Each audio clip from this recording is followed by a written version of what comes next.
Thank you for watching this video. Your support means a lot and motivates me to keep creating more content. If you enjoyed the video, please leave a like, share your thoughts in the comments, and subscribe so you won't miss upcoming videos.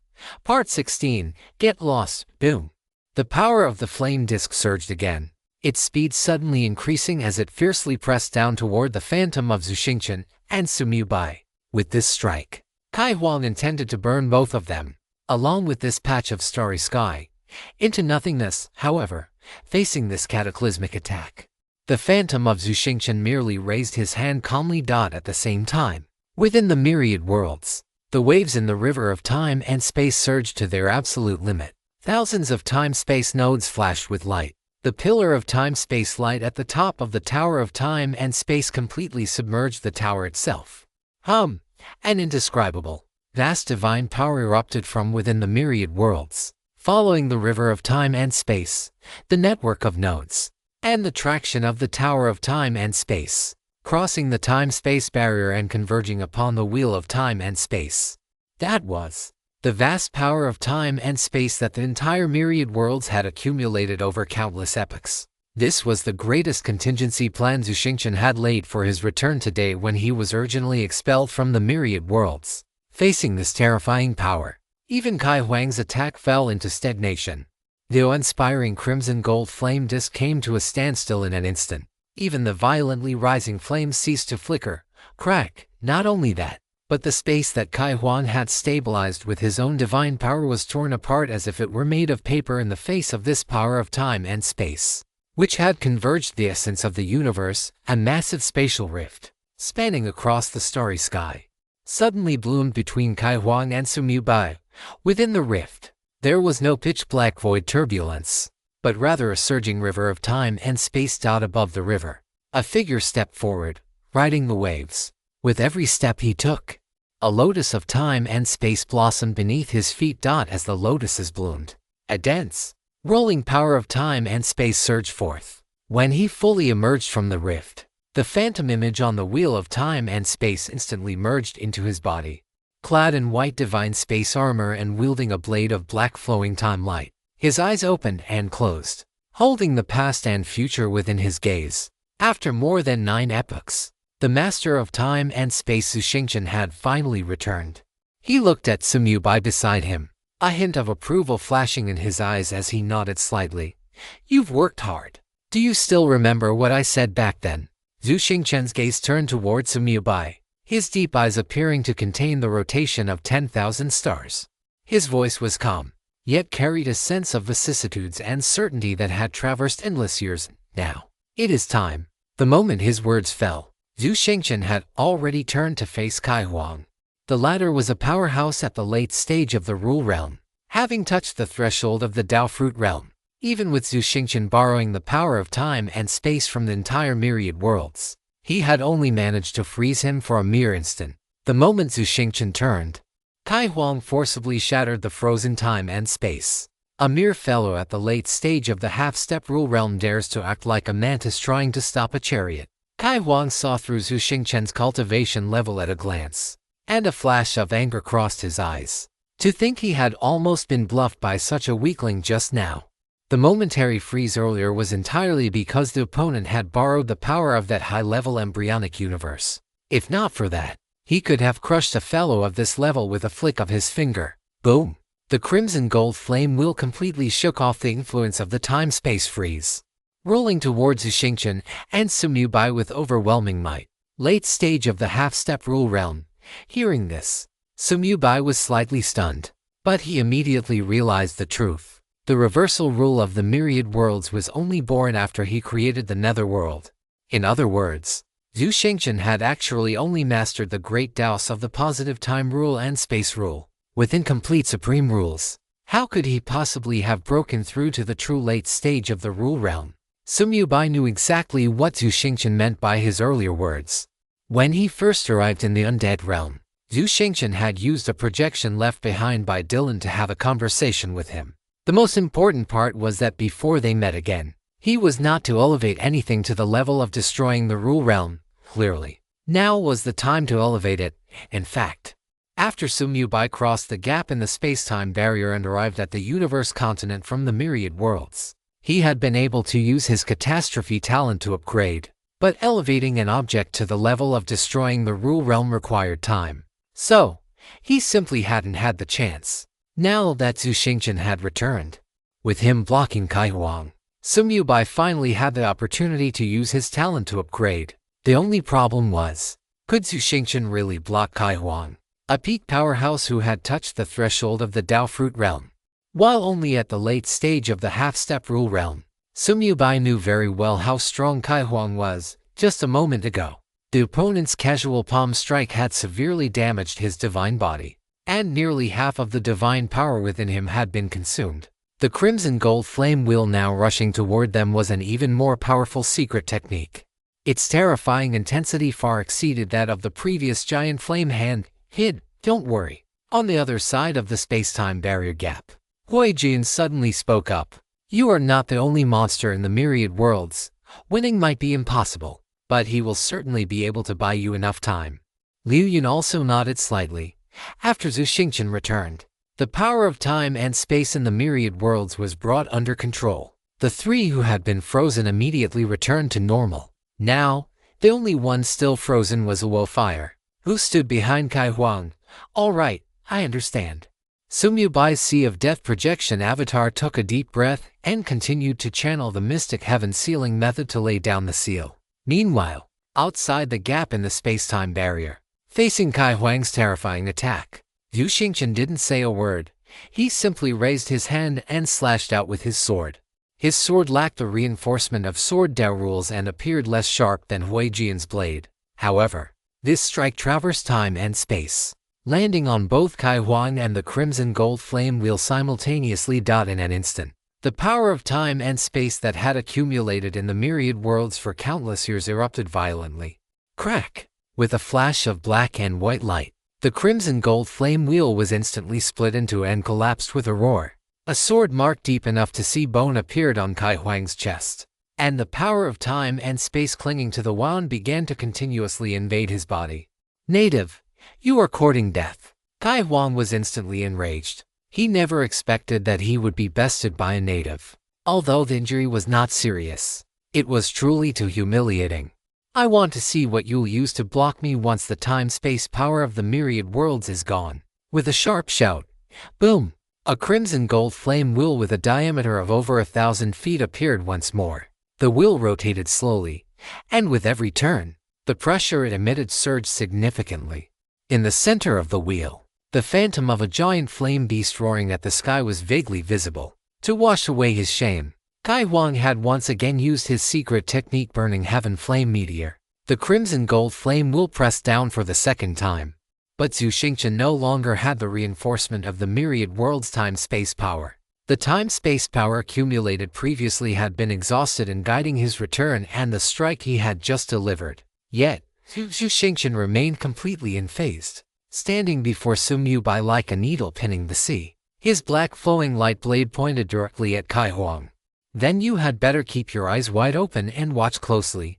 Chapter 1198. The Universal Spacetime Wheel. Then you had better keep your eyes wide open and watch closely. Facing the crimson gold flame disk that was descending once more with power far greater than before, there was not a trace of fear in Zhu Xingqian's eyes. The black longsword in his hand, condensed from the flowing light of time, traced an arcane trajectory through the void. This strike lacked any earth-shattering momentum, yet it felt as if it had struck the very nodes of time and space. Secret technique space-time displacement, Zhu Xingqian whispered. The trajectory of the descending crimson gold flame disk suddenly underwent a bizarre deflection. Even though it had been aimed directly at Zhu Xingqian and Sumyubai, it turned strangely at a distance of 100 zhang from them, crashing instead into the empty starry void to their side. At the same time, sublime at this first, Zhu Xingqian tossed the space-time wheel towards Sumyubai behind him. Sumyubai raised his hand to catch it, his heart trembling instantly. Everything seemed to be within Zhu Xingqian's calculations, from being cast out more than 9 epochs ago, to his return today. And now this battle. Had he foreseen all of this already? While the laws of time were miraculous, they were not miraculous to such an extent. After all, Zhu Xingchen had not yet mastered the complete laws of time. And Chu Wang was a powerhouse from beyond the myriad worlds. Clearly, Zhu Xingchen possessed some sort of heaven-defying fortune as well. However, now was clearly not the time for such speculation. Sun Yubai took a deep breath, suppressing the shock in his heart without hesitation. He activated his catastrophe talent outside the myriad worlds for the first time. Catastrophe target. Space-time wheel. Second-tier sublimation.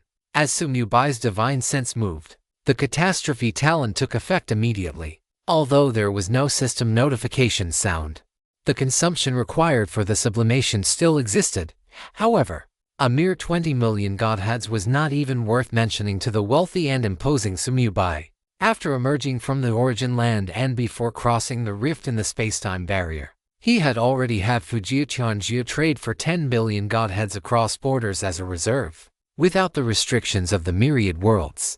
Why not strengthen every good item capable of promotion and sublimation? As the 20 million godheads transformed into the purest essence of spacetime and poured into the spacetime wheel, the disk began to undergo a transformation visible to the naked eye. The originally black and white body of the disk gradually shifted into a profound, chaotic hue, as if it contained both the beginning of time and the end of space. While Sun Yubai was using his catastrophe talent, the battle continued. Boom.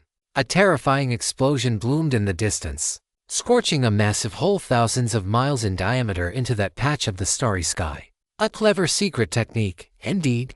Chi Wang's pupils constricted, but he immediately sneered. Unfortunately, in the face of absolute power, everything is futile. He slammed his hands together. Flame domain heavenly chains. Boom! With Chu Wang as the center, the crimson gold flame domain expanded instantly, completely enveloping a radius of 10,000 miles. This time, the flame domain contained not only the terrifying high temperature that incinerated everything, but also chains condensed from divine power that emerged from within, coiling towards Zhu Xingchen like venomous snakes. These chains disrupted the laws of space, appearing directly around Zhu Xingchen's body, intending to bind and refine him completely. Zhu Xingchen's figure flickered.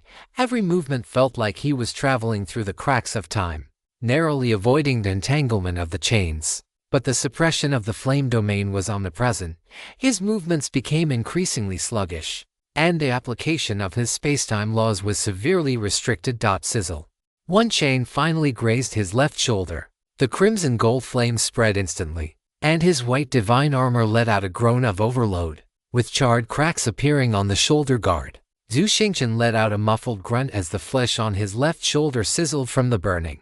But he did not even frown. He backhanded his sword, severing the chain, and retreated violently. Let's see how long you can hide. Chi Wang grinned hideously. The number of chains in the domain surged, forming a net that sealed off all of Zhu Xingchen's escape routes. At the same time, he formed seals with his hands again, and a new flame disk condensed above his head. He intended to use a two-pronged attack to finish him off completely. The situation was as precarious as a pile of eggs. Just at this moment, the spacetime wheel fully solidified, transforming into a slowly rotating spacetime singularity. Around the singularity, time and space were constantly born, annihilated, and reorganized, as if performing the cycle of life and death of the universe. A terrifying pressure, one that transcended the laws and was capable of destroying inherent rules, emanated from the disk. Spacetime wheel, sublimation complete. Its name instantly surfaced in Sun Yubai's mind. High-tier rule treasure universal spacetime wheel. This grade corresponded to the rule-destroying treasures of the myriad worlds. The moment the sublimation was complete, Zhu Xingchen immediately raised his hand in a beckoning gesture. Lend it to me for a moment. You continue. Just take it and use it. Sun Yubai waved his hand, and the universal spacetime wheel instantly turned into a streak of light, flying above Zhu Xingchen's head.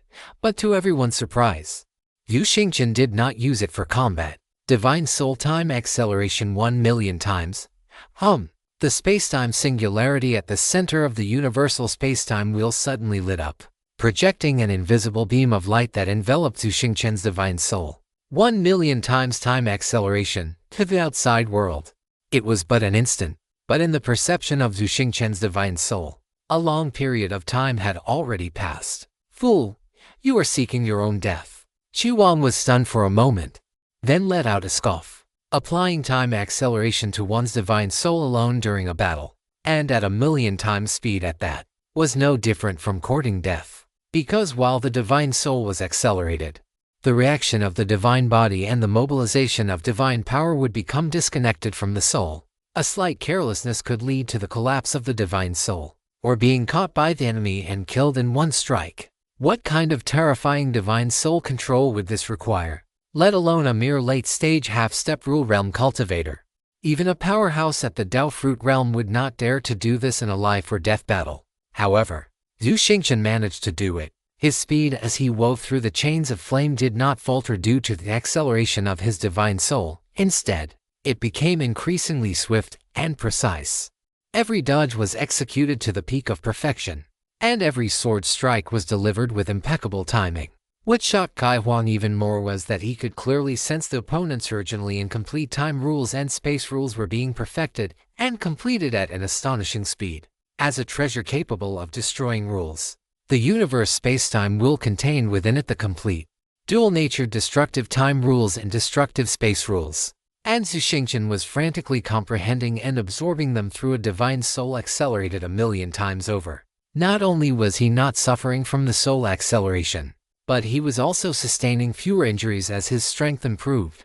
This individual, previously considered the #1 prodigy of the myriad worlds before Sumyu, showed everyone what it meant to have heaven-defying comprehension. What it meant to comprehend at the speed of light. Chapter 1199. Kai Huang doubts his life. This guy is completing the rules. Kai Huang finally realized something was wrong. And for the first time, a look of horror appeared in his eyes. This native before him, while bearing the lethal pressure and threat he brought, was actually managing to endure a state of million-fold divine soul time acceleration to comprehend the reversal rules. Is this something a human can do? Where exactly do so many freaks come from in this high-level embryonic universe of the myriad worlds? It was already incredible that a mere embryonic universe that hadn't fully transformed could give birth to a freak who embarked on the divine body path. Now, another guy had appeared whom even he couldn't see through. Could it be that the myriad worlds is a blessed land favored by the will of the entire universe? Kai Huang thought this way entirely because his focus was placed on Zhu Xingqian, who had forcibly returned from the void. Even Sumyubai's recent sublimation of the spacetime wheel into the universe spacetime wheel had not shocked him too much. Because in the universe continent, while people with such abilities were rare, they were not non-existent. After all, even after the upgrade, the universe spacetime wheel was merely a high-level rule treasure. Such a treasure would naturally be terrifyingly powerful in the myriad worlds, but it was not considered particularly rare on the universe continent. Just because no one in the myriad worlds could forge rule treasures didn't mean the universe continent couldn't. It was just a pity that Kai Huang would never know just how overpowered Sumyubai's catastrophe talent truly was. The truly heaven-defying aspect of this unique forbidden-level talent was the ability to upgrade anything once without cost, and to imbue it with the characteristics of a catastrophe. Kai Huang thought that Zhu Xingqian was the only one he couldn't see through, but in reality, he had never truly seen through Sumyubai either. It wasn't just the catastrophe talent, it also included Sumyubai's true foundation and roots. Embarked on the divine body path. That was merely one of the paths Sumyubai was walking. Even regarding this path, Kai Huang was far from seeing it clearly, because what Sumyubai had embarked upon was the perfect divine body path. In truth, one couldn't blame Kai Huang. After all, although he knew of the divine body path, the only person he had truly seen walk it was Sumyubai. So, it was only natural that he couldn't see through him. But regardless of whether he could see through him or not, Kai Huang's terrifying strength, which had touched the Dao Fruit stage, was real, facing his frenzied attacks. Although Zhu Xingqian's strength was rapidly improving, he was still far from being a match. The reason he had been able to hold on until now was entirely due to his control over the power of spacetime, which exceeded all imagination. When Zhu Xingqian was first injured, Sumyubai had even prepared to open his inner world and mobilize the power of his World Tree avatar to heal him. Although the World Tree had not yet truly grown up, it was not easy to heal a powerhouse at the late stage of the rule stage. But with infinite energy as his backing, Sumyubai's support could have allowed Zhu Xingqian to hold on for much longer. However, his actions were a step slower than Zhu Xingchen's. He saw the power of spacetime circulating within the other man's body, and the injuries that had just appeared recovered in an instant, as if he had never been hurt at all. Sumyu Bai had also fused the time rules to the Extreme 9 pattern realm, so he naturally understood that this was the effect of time reversal. That Zhu Xingchen could continuously reverse the state of his own divine body during such an intense battle was simply mind-boggling. Kai Huan was a powerhouse at the peak of the late rule stage. In his vicinity, rules did not exist, and Sumyu Bai simply couldn't understand how Zhu Xingchen managed to perform time reversal. If he hadn't been continuously reversing his own state, Zhu Xingchen would have had no way to block Kai Huan for so long. One must know that a furious Kai Huan, aside from not burning his divine body, was already attacking with his full strength. Sumyu Bai watched Zhu Xingchen, who was constantly leaping and shifting within the flame domain, suppressed his curiosity for the moment, and once again utilized his catastrophe talent.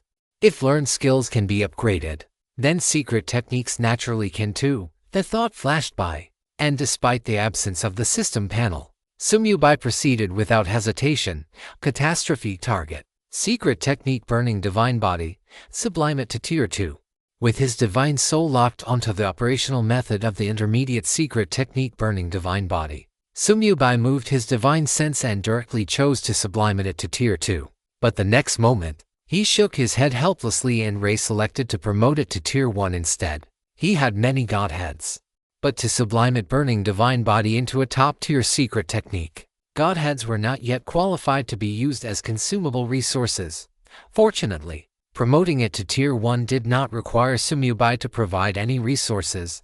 The catastrophe talent would snatch them itself. Even the universe continent, when faced with the bandit that was the catastrophe talent, could only offer up its energy with both hands. A surge of pure energy appeared out of thin air and was frantically injected into Sumyu Bai's body. The operational method and path of the intermediate secret technique burning divine body underwent a heaven-shaking change in an instant. Although there was only a 1-grade difference between an intermediate secret technique and a high-level secret technique, the gap between them was as vast as heaven and earth. Secret techniques were all created by powerhouses. On the universe continent, under normal circumstances, those at the rule stage could only create primary secret techniques, and only those at the Dao fruit stage could create intermediate secret techniques. As for high-level secret techniques, they required a powerhouse at the Dao fusion stage to be created. As for top-tier secret techniques, only those who have stepped into the origin realm are capable of creating them. Now that Sumyu Bai was utilizing his cataclysm talent to promote the intermediate secret technique burning divine body into a high-tier secret technique, the commotion caused was by no means small. The pure energy appearing out of thin air in a continuous stream made this expanse of the starry sky feel as if the heavens and earth were being reshaped. Yet, this energy was extremely dense, pouring directly into Sumyu Bai's body. Kai Huan, who had previously been single-mindedly focused on killing Zhu Xingchen as quickly as possible, was stunned by the commotion Sumyu Bai had caused. This energy, how is this possible? Kai Huang's eyes widened as he stared in disbelief at Sumyu Bai, who was at the center of the energy vortex, his heart churning like a stormy sea. He discovered with horror that he was completely unable to understand what this native was doing with such a massive amount of energy, let alone that native. Even he would be blown apart in an instant. However, Sumyu Bai acted as if nothing were wrong, accepting all the terrifying energy appearing out of thin air without the slightest sign of discomfort. For a moment, Kai Huan began to doubt his own reality. Is this guy's divine body a bottomless pit? The divine body cultivation paths he was aware of certainly didn't have anything this exaggerated. Naturally, Kai Huan could not comprehend the capabilities of the cataclysm talent, because although this energy was being injected into Sumyu Bai's body, it was not being absorbed by his divine body. Rather, it was being consumed directly in the modification of the burning divine body technique. Sumyu Bai wasn't absorbing it at all, so how could he possibly be blown apart? While the beings of the embryonic universe were natives in Kai Huang's eyes, in front of Sumyu Bai, wasn't he just a country bumpkin himself? The gold content of the cataclysm talent was infinite. Even on the universal continent, the word unique in the unique forbidden level talent did not refer to this high-tier embryonic universe known as the myriad worlds. It referred to all universes and the entire universal continent. Chapter 1200. A breakthrough on the brink of life and death. Within the gap of the space-time barrier, outside the divine dragon continent and the starry sky, when Kai Huang appeared, the eyes of the main gods of all races could not help but reveal expressions of despair, because the pressure brought by the opponent was simply too terrifying compared to Kai Huang. The two previous outsiders were nothing more than weaklings, however. Just as they were sweating for Bai Yi, the return of Zhu Xingqian suddenly injected a shot of adrenaline. For the main gods of all races who had experienced the previous great upheaval, the space-time master Zhu Xingqian was the anchor of the myriad worlds. Especially Yu Mu. The moment this wine god saw that Zhu Xingqian had finally returned, he immediately took a hearty gulp of fine wine. Over 9 epochs, he had finally returned. With him and Bai Yi joining forces, the crisis of the myriad worlds would surely be resolved with ease. But soon, the hearts of the main gods, which had just settled, were raised once again. Because even Zhu Xingqian was no match for Kai Huang, it was even extremely difficult for him to just withstand the opponent's attacks. It was not until Sumu Bai sublimated the wheel of space-time into the universal space-time wheel that the situation finally began to improve. This scene reminded the main gods of all races of the time when Bai Yi upgraded numerous rule treasures. It was precisely because of those rule treasures that the main gods of the top-tier races had reached a deeper cooperation, and eventually a complete alliance, with the human race. However, in the Battle of the Nether Abyss, Bai Yi had not needed their support. Back then, they had been shocked countless times by how heaven-defying Bai Yi was. Now, seeing Kai Huang's dumbfounded expression, the main gods of all races could not help but burst into laughter. Ha ha ha ha. So what if he's from the universal continent? He still has to widen his eyes when he sees Bai Yi. Refreshing. This guy kept calling everyone a native. And now look at him. He's the one acting like he's never seen the world. As expected of Bai Yi, no matter who sees him, they end up doubting their own reality. Hey, it seems this guy is nothing more than a frog in a well. Kai Huang's shocked expression gave the main gods of all races a sense of vindication. However, although they were mocking him with their words, they did not lower their guard and continued to maintain their deployed divine realms.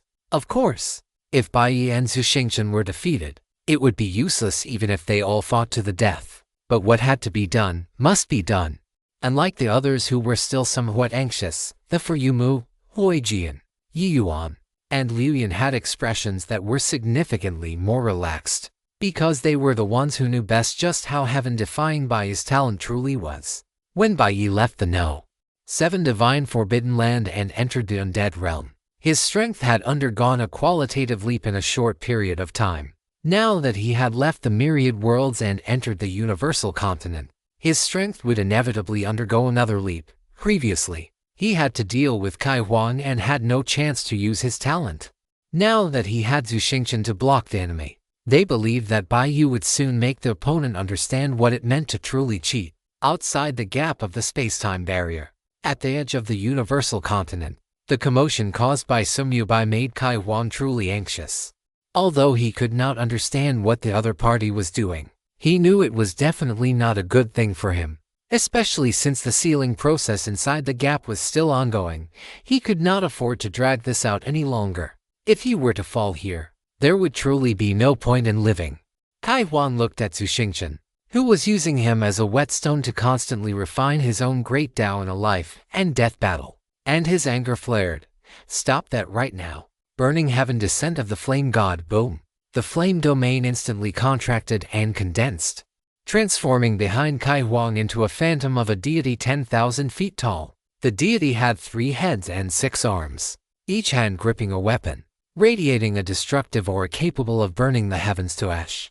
This was an intermediate secret technique, and also Kai Huang's strongest killing move. And like general secret techniques like burning divine body, Descent of the Flame God was a powerful offensive secret technique with astonishing might, even for a powerhouse at Kai Huang's level. Using it came with a certain burden. After all, intermediate secret techniques were created by Dao Fruit Realm powerhouses. The next moment, the deity's 6 arms swung in unison, and 6 pillars of flame, capable of incinerating galaxies, roared towards Zhu Xingqian. Facing this world-destroying attack, Zhu Xingchen finally stopped dodging. Because there was simply no way to dodge it. This strike not only locked onto him firmly but was also powerful enough to completely erase him from existence. Zhu Xingchen hovered in the void, looking up at the flaming deity. The universe space-time wheel above his head rotated slowly. The million-fold time acceleration still in effect. His eyes were distinct. The left eye was pure white, like flowing space, while the right eye was pitch black, like an abyss of time. The S-shaped white crack between his brows opened, revealing a vertical pupil strikingly similar to Sumyubai's.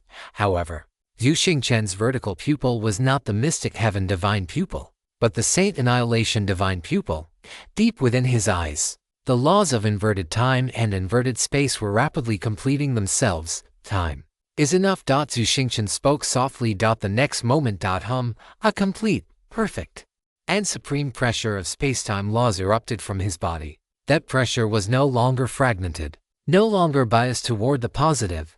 It was a fusion of positive and negative, a blending of yin and yang. The past and the future existed as one, here and there coexisted, under the pressure of life and death, and amidst the million-fold time acceleration. Zhu Xingchen had finally fully comprehended and completed the two inverted space-time laws. The great Tao of spacetime was now perfect and flawless. His cultivation realm stepped from the late stage of the half-step rule realm into the true late stage of the rule realm in one stride. Now, Zhu Xingchen raised the long sword in his hand, the tip pointing toward the 10,000-foot flaming deity. It's my turn. He took a step forward. He did not dodge. Instead, he headed straight toward the 6 beams of destructive light. The black long sword in his hand, bolstered by the perfection of spacetime, erupted with unprecedented radiance. With a single slash, time flowed backward and space folded. The moment the 6 beams of flame approached Zhu Xingchen, they eerily retreated back into the hands of the flaming deity, and then, following the folding of space, they slammed fiercely into the deity itself. Boom! The flaming deity let out a silent roar, its immensely powerful force instantly shattering Zhu Xingchen's spacetime power. However, the remaining force of Qi Wang's strike was no longer enough to kill Zhu Xingchen. And as long as he could not be killed, no threat could be fulfilled, because even Qi Wang could not break Zhu Xingchen's insolvable time regression. So what if you've broken through? Qi Wang sneered. Even if you are a monster, you have only just broken through. You will still die here today. As his voice fell, boom, violent flames instantly surged from within Qi Wang's body, igniting his divine form in an instant. In order to end the battle quickly, this powerhouse who had touched the threshold of the Tao fruit realm actually chose to burn his own divine form. The flaming deity instantly became solid, its terrifying momentum causing the surrounding starry sky to collapse into nothingness. 6 beams of flame, now clearly twice as thick as before, blasted out once more. But the target of Qi Wang's strike was no longer just Zhu Xingchen. It also included Sumyubai behind him, as well as the projection avatar of the Sea of Death that was currently sealing the gap in the spacetime barrier. Chapter 1201, When You Are Dead, I Will Tell You. Boom. After Qi Wang burned his divine form, the momentum of that 10,000-foot flaming deity had already transcended reason. What the 6 divine arms held were no longer fireballs, but 6 miniature, crimson gold scorching suns. On the surface of each sun, magma-like law patterns flowed, and at the core, a vertical pupil could be vaguely seen opening and closing, emitting a terrifying power capable of incinerating all laws and evaporating time. As the scorching suns rotated slowly, the surrounding 10,000 miles of starry sky groaned under the unbearable weight. Space melted like grease hit by a branding iron, revealing the pitch-black, void essence beneath. Time, like water placed over a fire, accelerated its evaporation and distortion, forming visible streams of temporal vapor. This was the all-out strike of a powerhouse who had touched the threshold of the Tao fruit realm after burning his divine form. Ants turned to ash. Qi Wang's expression was ferocious, his palms pushing down like mountains. The 6 scorching suns did not fire simultaneously. Instead, they linked together, transforming into a rotating flame drill that spiraled towards Zhu Xingchen, Sumyubai, and the gap in the spacetime barrier with a terrifying shriek that tore through all laws. Wherever it passed, it left behind trails of scorched marks where laws had been annihilated, as if the starry sky had been burned with several unhealable scars. Oh no. Inside the gap of the space-time barrier. In the starry sky outside the Dragon God continent, the main gods of all races turned pale. The wine gourd in Yumu's hand froze in midair, and he didn't even notice the wine spilling out. He stared fixedly at the world-destroying flame drill. His aged eyes filled with horror. This bastard is desperate. Bai and the space-time sovereign, a main god of the god race, said with a dry voice. Can they hold it? A main god muttered to himself, his tone filled with uncertainty. Even with all the confidence they had in Bai and Zhu Xingchen, facing this strike that clearly exceeded the limits of their cognition, fear still gnawed at their hearts like a venomous snake. He held his sword to his chest, his fingertips turning white from the pressure. An ordinary late-stage rule realm expert would likely be annihilated in body and soul under this strike. Kid, don't you dare die, he whispered to himself, sword intent flickering in his eyes. If he hadn't known that rushing out now would only cause chaos, he would have already charged out with his sword. Lian's pretty face was tense, and her lollipop had long since disappeared. The heart-to-heart contract clearly transmitted the terrifying pressure Sumu Bai was facing, like a 10,000-foot tsunami crashing down on a lonely boat. She subconsciously clenched her fists, her knuckles turning white, and the lucky bubbles around her stirred restlessly. Yet she did not know how to help.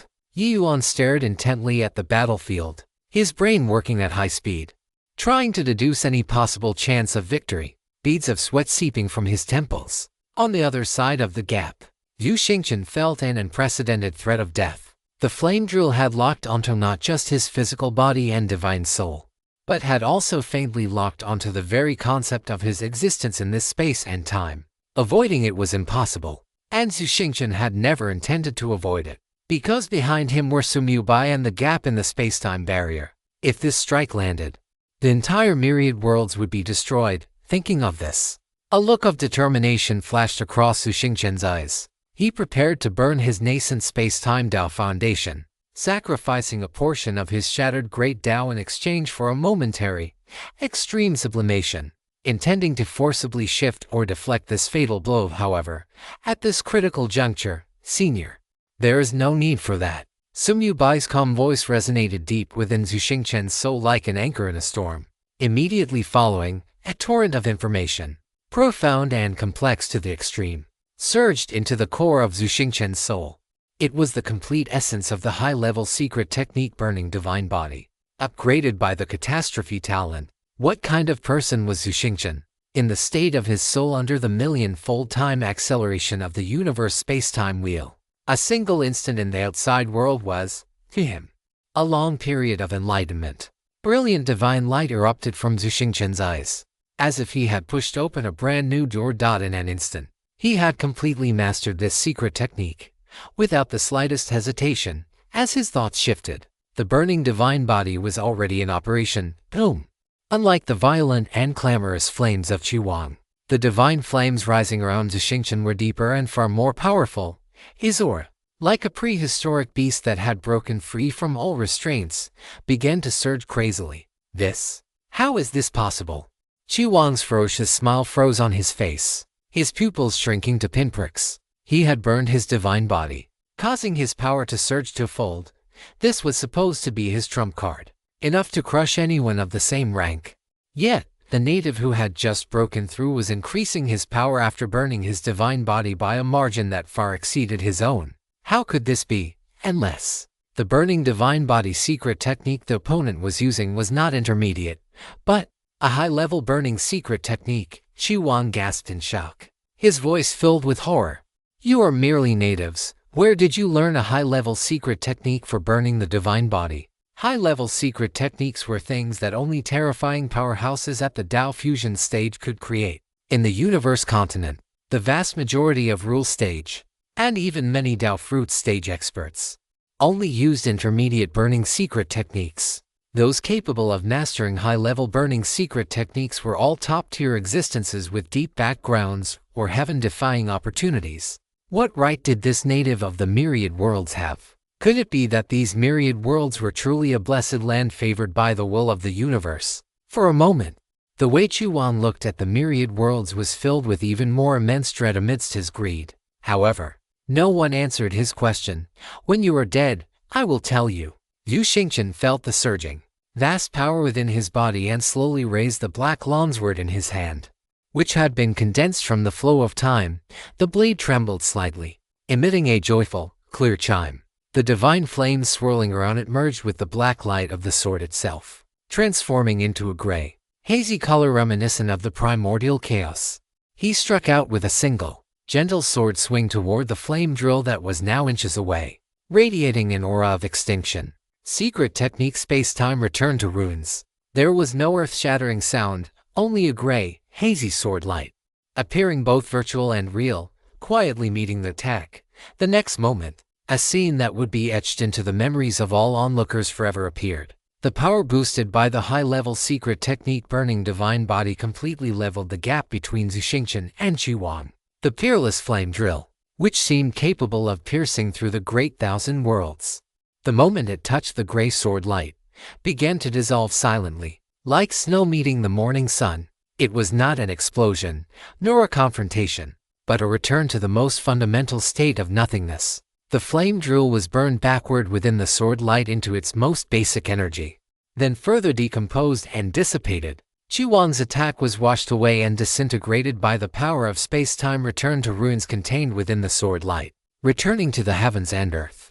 Even the lingering flame marks left behind previously slowly closed up after the sword light brushed past, as if they had never appeared. Wherever the sword light pointed, all things returned to ruins, and space-time was reshaped. Chapter 1202. Space-time returned to ruins.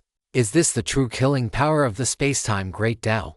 Hui Jian watched, mesmerized. As a sword cultivator, his perception of this ultimate sharpness was the keenest. This strike from Yu Xingqian was no longer mere technique or power, but had touched upon a certain essence of the Tao, interpreting the true meaning of destruction through the end of space-time. So strong. The space-time master. Has he actually reached this level? The main gods of various races gasped one after another, their shock beyond measure. Previously, Yu Xingqian had been defending passively, although it was exquisite. It was far less direct and violent than the impact of this single sword strike. Good, excellent. Yumi took a large gulp of wine and laughed heartily. I knew it. Xingqian would definitely be able to turn the tide. Yu Yin's tense, pretty face finally relaxed. The lollipop in her mouth turned, and starlight swirled in her eyes. Little Thief Bai really had a way. Yi Yuan let out a long sigh of relief, but his brows remained slightly furrowed. His gaze locked tightly onto Qi Huang, and he whispered, "It's not over yet. That guy won't give up so easily." Sure enough, after a brief moment of distraction, Qi Huang was filled with boundless rage and a trace of indescribable terror. Bastard. He could not accept that his strongest strike, performed while burning his divine body, had been so easily neutralized, and he could not accept the fact that his opponent possessed a high-level secret technique. Fear often breeds extreme madness. Flame God burning heaven extinguishing Tao, Qi Huang roared hoarsely, and the 6 arms of the 10,000-foot flame deity behind him suddenly plunged into his own chest. It was not self-mutilation, but a tragic method of completely igniting and sacrificing the deity's phantom, along with the violent flame rules and a portion of his soul imprint contained within it. Boom! The deity's phantom transformed into a mass of indescribable flame. Its color was no longer red-gold, but a chaotic dark red, within which it seemed as if countless worlds were wailing and disintegrating in the fire. The moment this flame appeared, even the area that Yu Xingqian had stabilized with perfect space-time rules began to shake violently. The phantom of the river of time was scorched until it became distorted and blurred, and space itself was covered in cracks like fragile glass. This was a truly desperate strike, one that had already damaged the very foundation of Qi Huang's Tao. The dark red primordial fire expanded silently, like ink dropped into water, eroding everything at a speed that transcended perception. Wherever it passed, rules ceased to exist. Concepts were annihilated, and only a void of pure nothingness remained. Facing this strike that sought to incinerate the great Tao, a grave expression appeared in Yu Xingqian's eyes. His figure flickered, transforming into countless phantoms of space and time, both real and illusory. Myriad visions of space-time manifested, attempting to delay, disperse, and neutralize the erosion of that primordial fire. The gray, misty sword light of the Return to Ruins was unleashed once more, colliding violently with the primordial fire and annihilating it.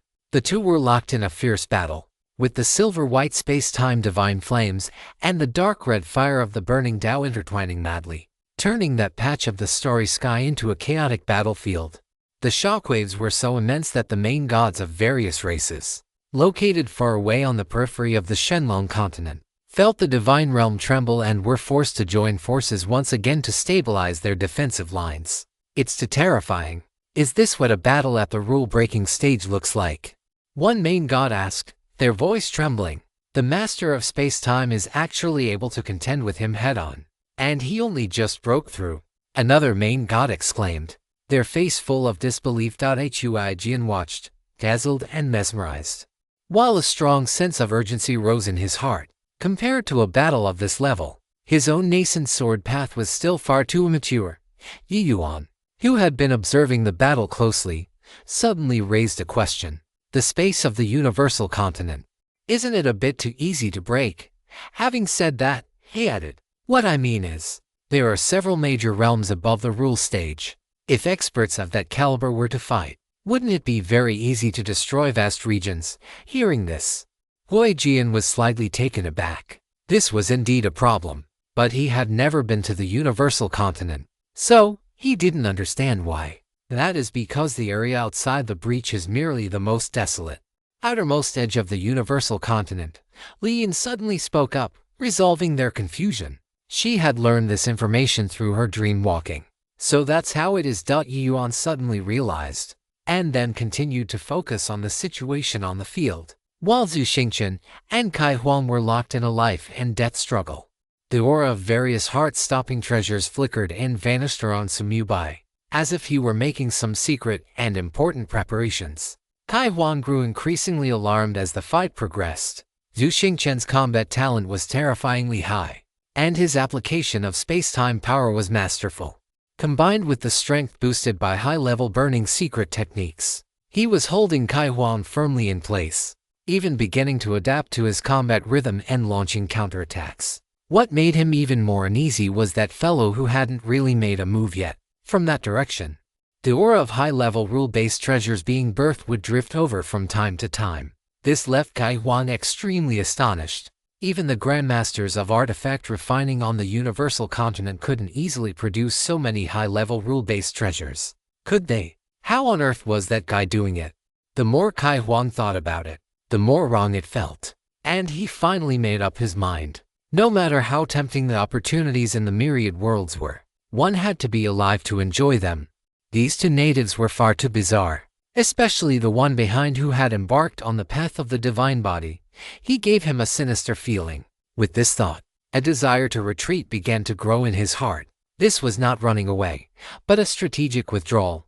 Before coming, he hadn't taken the Black Spring and Black Bamboo brothers or the natives of this high-level embryonic universe seriously at all. So, he hadn't made any real preparations. Now that he couldn't secure a victory after a long assault, it was best to retreat first, go back to purchase some powerful one-time use treasures, and return to settle the score once he was fully prepared. As for the Zhuanshan seal, he would just have to find a way to locate a treasure capable of breaking it. Kai Huang's gaze swept over the golden light gradually closing over the breach in the space-time barrier, and a fierce look flashed in his eyes. The Zhuanshan seal might be strong, but it depended on who had set it. He didn't believe that a mere native at the early rule stage could set up a seal that was all that powerful. Just because he couldn't break it didn't mean that certain powerful one-time use treasures couldn't. For the sake of this high-level embryonic universe filled with heaven-defying opportunities, even a high price was worth it. Kid, I'll remember you. Kai Huang erupted with power, forcing Zhu Xingchen back, his ruthless gaze sweeping over him and Sumu Bai. The next time I return, it will be the day you meet your end. After delivering his threat, he turned and grabbed the Luo Fire, who was still frozen in space-time, intending to flee. Bang, bang, bang. Zhu Xingchen's space-time freezing rule shattered instantly after his large hand reached out. After fighting until now, Luo Fire finally broke free from the frozen state. As someone only at the mid-rule stage, Her consciousness was still stuck at the moment before Zhu Xingchen had returned. "Brother Huang, what are you doing?" She looked in surprise at Kai Huang, who had grabbed her and was fleeing at high speed. Her eyes filled with confusion. What was going on? Hadn't Brother Huang already used his secret technique just a moment ago? Why was he suddenly running away? Kai Huang's face was livid. He didn't say a word, only accelerating continuously with his strength. As long as he was determined to leave, Zhu Xingchen alone could not stop him. But at that moment, Sumu Bai's cold, sharp voice suddenly rang out. "Want to leave now? It's too late." Chapter 1203. A qualitative leap. "Want to leave now? It's too late." Sumu Bai's cold, sharp voice suddenly rang out. But Kai Huang turned a deaf ear, his speed only increasing further. "HMPH, you think you can stop me with just the likes of you? Go back and cultivate for another 100,000 epochs." Holding wolf fire in one hand, he transformed into a streak of red light, and in the blink of an eye, he was about to vanish from this starry sky that had already been reduced to ruins. However, at that very moment, the solid, small seal suddenly manifested above the starry sky. Crack! In an instant, a terrifying force of space-time swept across the surroundings, and the space-time in the vicinity shattered instantly. An invisible containment barrier enveloped Kai Huang and Wo Fire in the blink of an eye. "Damn native! You actually possess such a treasure."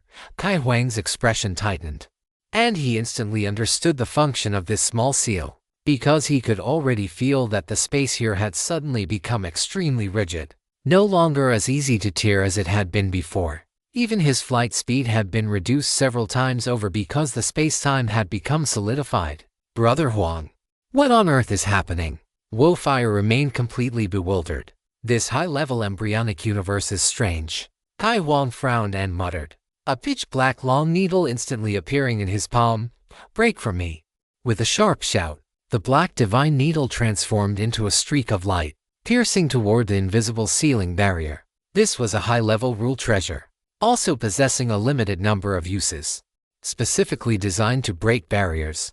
Unless the native was using a Dao Fruit Supreme treasure, there was no way they could block it. Even if the boundary-breaking divine needle could not completely destroy this ceiling barrier, it would definitely be able to tear a hole in it. At that point, he would be able to quickly rush out of the barrier and shake off the entanglement of those two natives. Once he returned and made full preparations, he would definitely come back and torture these two fellows properly. Thinking of this, a fierce glint flashed in Kai Huang's eyes.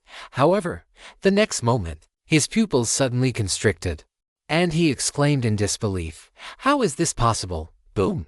The boundary-breaking divine needle slammed into the ceiling barrier, instantly causing the invisible barrier to reveal itself. But the effect of this high-level rule treasure, in which Kai Huang had placed such high hopes, was limited to just that. Crack! A shattering sound followed. But it was not the ceiling barrier that shattered, but Kai Huang's boundary-breaking divine needle. The moment it struck the ceiling barrier, it shattered into countless fragments. A high-level rule treasure had actually been destroyed just like that. What Kai Huang found most unacceptable was that, let alone tearing a hole, the boundary-breaking divine needle hadn't even managed to stir up a single ripple. Could it be that the native was using a Dao Fruit Supreme treasure? No, that was absolutely impossible. Kai Huang's peripheral vision swept over the small seal in the starry sky, and he immediately shook his head. The aura emitted by that small seal was clearly just that of a high-level rule treasure. But how could this space-time ceiling barrier be strong to such an extent? How on earth was this achieved? Kai Huang's perception was naturally not wrong. This small seal was indeed just a high-level rule treasure. This was the space-time forbidden seal that Sumu Bai had originally obtained from Kang Li. It was only after being freeloaded and promoted by the catastrophe talent that it possessed the power of a high-level rule treasure. Under normal circumstances, Kai Huang's boundary-breaking divine needle would indeed have been able to tear a hole in the ceiling barrier. But unfortunately, he happened to run into Sumu Bai, an unreasonable cheater. The catastrophe characteristic of the space-time forbidden seal had increased the sealing effect of this treasure by a full 10 times. Although it might not necessarily compare to a Dao Fruit Supreme treasure, it was definitely not something the boundary-breaking divine needle could contend with. No. After the shock, Kai Huang's heart gave a violent jolt. Regardless of how the native had achieved this, it seemed he really couldn't get away now. Since even the boundary-breaking divine needle couldn't break the ceiling barrier, Kai Huan didn't think he could break it directly either. To break the ceiling barrier and leave, there was only one way, and that was to kill the person controlling the small seal. Thinking this far, Kai Huan abruptly stopped his movement and, without a word, pushed Luo Fire to the side. Take care of yourself. Under the space-time lockdown, he couldn't even store her into his inner world. Luo Fire stood helplessly, clinging to the edge of the ceiling barrier. She still didn't understand what had happened. Kai Huan turned to face the battle, his gaze more solemn than ever before. Next, it was truly time to fight for his life. Since you've come, then leave your lives behind. At the same time, Sumyu Bai and Zhu Xingchen caught up, blocking Kai Huang from both front and back. You, who exactly are you? The moment Kai Huang saw Sumyu Bai, he froze in place. How long had it been? How did this native in front of him look like a completely different person? At this moment, Sumyu Bai was in his peak state. Above his head, the universe space-time wheel rotated, descending divine light of space-time and distorting the space-time around him. His left hand held the codex of finality, and as the dense power of death permeated the air, it condensed into a pitch-black battle armor covering his entire body. His right palm gripped the blade of creation and destruction, filled with chilling killing intent. The great dream floating life divine record hovered behind him, its brilliant purple soul light illuminating the heavens and earth. Inside his chest, the incomplete heart of reincarnation beat rhythmically, providing him with reincarnation divine power no weaker than that of the late stage of the rule realm. With the ample time bought by Zhu Xingchen, Sumyu Bai had finally upgraded his various treasures to the level of destruction rules, that is, the high-level rule treasures of the universe continent. Most importantly, it wasn't just these few treasures, but Sumyu Bai's two great avatars, rumble, rolling, roaring seawater descended from his inner world, instantly filling the sealed starry sky and flowing beneath Sumyu Bai's feet. The sublimated sea of death had already become a high-level rule creation, the nether sea of finality. But what remained unchanged was that infinite energy, rustle, rustle, rustle. At the same time, the sound of swaying leaves faintly echoed. An illusory, towering giant tree bloomed from Sumyu Bai's divine body. The extremely dense life form made one involuntarily yearn for it. Although the illusory tree shadow was not in its complete state, one could vaguely see the miniatures of various worlds hanging from the countless fruits on its branches. This was the high-level rule creation resulting from the sublimation of the world tree, the mother tree of myriad worlds. The most critical point was that both had been completely refined by Sumyu Bai, becoming his avatars. Although both the mother tree of myriad worlds and the nether sea of finality were too massive to move, the feedback they provided to Sumyu Bai after their upgrade was solid and real. First was the divine soul. The divine souls of the two great avatars and Sumyu Bai's main body were one and the same. Therefore, the moment the sea of death sublimated into the nether sea of finality, Sumyu Bai's divine soul realm broke through to the late stage of the rule realm in one fell swoop.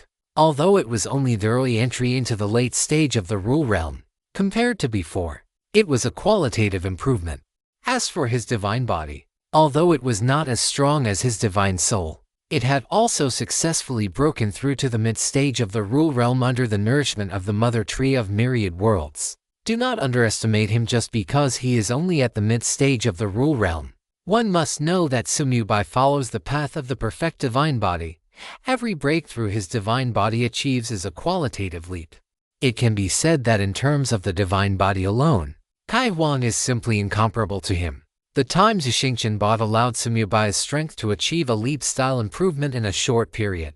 Chapter 1204. Two great monsters join forces. You. Just what kind of person are you? Kai Huang's voice carried a trace of imperceptible trembling as he stared fixedly at Sumyu Bai in his peak state. What kind of person could I be? Nothing more than the native you speak of. Sumyu Bai spoke calmly, his voice echoing amidst the waves of the end of days underworld sea and the rustling of the mother tree of 10,000 worlds. Carrying an unquestionable majesty, before his voice had even faded, he and Zhu Xingchen exchanged a glance. The two did not even need verbal communication. A single look was enough to understand each other's intentions. The next moment, burn! A low shout rang out. A brilliant divine flame suddenly erupted from Sumyu Bai's entire body. As he activated the high-level burning divine body secret technique, his aura surged once again. Sumyubai's divine body emitted a thunderous roar. Every inch of his flesh and blood burned within the divine flames, and a power akin to the creation of the world brewed within him. At the same time, his gaze swept over the black flowing light blade in Zhu Xingchen's hand, and his divine sense stirred. Catastrophe. Target, Blade of Time Zhou. Promote by 1 tier. Boom. In an instant, vast energy appeared out of thin air, pouring madly into the black flowing light blade in Zhu Xingchen's hand. This treasure was rapidly transforming toward a high-level rule treasure. Impossible. This is impossible. Kai Huang completely lost his composure, his voice filled with horror and despair. How could these two natives suddenly become so much stronger? And this guy's methods, why are they so inconceivable? Compared to the other party, he suddenly felt that he was the one who was the native. Stay here. Sumyubai was concise and to the point, striking first. His right hand gently slashed with the blade of creation and destruction. There was no earth-shattering momentum, only a sword light that quietly emerged. Wherever the sword light passed, life and death rotated, creation and destruction existed simultaneously. On the left side of the starry sky, all things grew wildly, flourishing to the extreme before instantly withering into ash. On the right side, the starry sky returned to dead silence, turning into nothingness. The power of the two poles of life and death blended perfectly within the blade light, turning into the purest force as it slashed toward Kai Huang. At the same time, the black longsword in Zhu Xingchen's hand vibrated, silver and black divine flames intertwining on the blade, transforming into a sword aura of time and space that pierced through the past and future. Time and space eternal imprisonment. The sword aura was not a slash, but rather transformed into an invisible net of time and space, enveloping Kai Huang from all directions. This net not only locked down the present but also subtly entangled Kai Huang's past existence trajectory and future potential branches, aiming to completely anchor and imprison him on the timeline. Don't even think about it. Kai Huang let out a roar like a trapped beast, facing a life or death crisis. He no longer dared to hold anything back. True flame and dying body. His entire body exploded, transforming into a mass of pure Tao fire 1,000 feet in diameter. This flame was no longer crimson gold or dark red, but a terrifying existence that was as transparent as glaze yet contained the true essence of the great Tao. This was the final trump card Kai Huang had developed after touching the threshold of the Tao fruit, the true flame and dying body, formed by using his own flame rules as the core and fusing a trace of the great Tao's true essence. In this state, he was nearly immune to attacks of the same rank and possessed extremely strong recovery and sustained combat power. However, Sumyubai's Chaos Blade light slashed into the glazed Tao fire, instantly making Kai Huang's heart tremble. What? Kai Huang was terrified to the extreme. He could feel his true flame and dying body being disintegrated by an extreme force. The upgraded Sumyubai, bolstered by multiple high-level rule treasures, samsara divine power, and a stronger divine body, was no longer weaker than Kai Huang. After activating the high-level secret technique burning divine body, one person alone was enough to overcome the opponent. It was just that while overcoming him was easy, killing Kai Huang would still require a lot of time. After all, the opponent was an existence who had touched the Tao fruit realm. He was not so easily killed. If not for the time and space forbidden seal locking down time and space, it might not even be possible to kill him. But by joining forces with Zhu Xingchen, this time could be significantly shortened, because the breakthrough level Zhu Xingchen also possessed formidable combat power. At the same time Sumyubai slashed with his sword, Zhu Xingchen's time-space net had already descended. Open for me. Kai Huang frantically drove his Tao fire, attempting to burn through the time-space imprisonment. However, the time-space net was incredibly tough. Every time a layer was burned through, more layers were replenished from the timelines of the past and future, endless and inexhaustible. Get lost, Kai Huang roared, and the glazed Tao fire suddenly contracted and condensed, transforming into a long spear burning with undying true flames.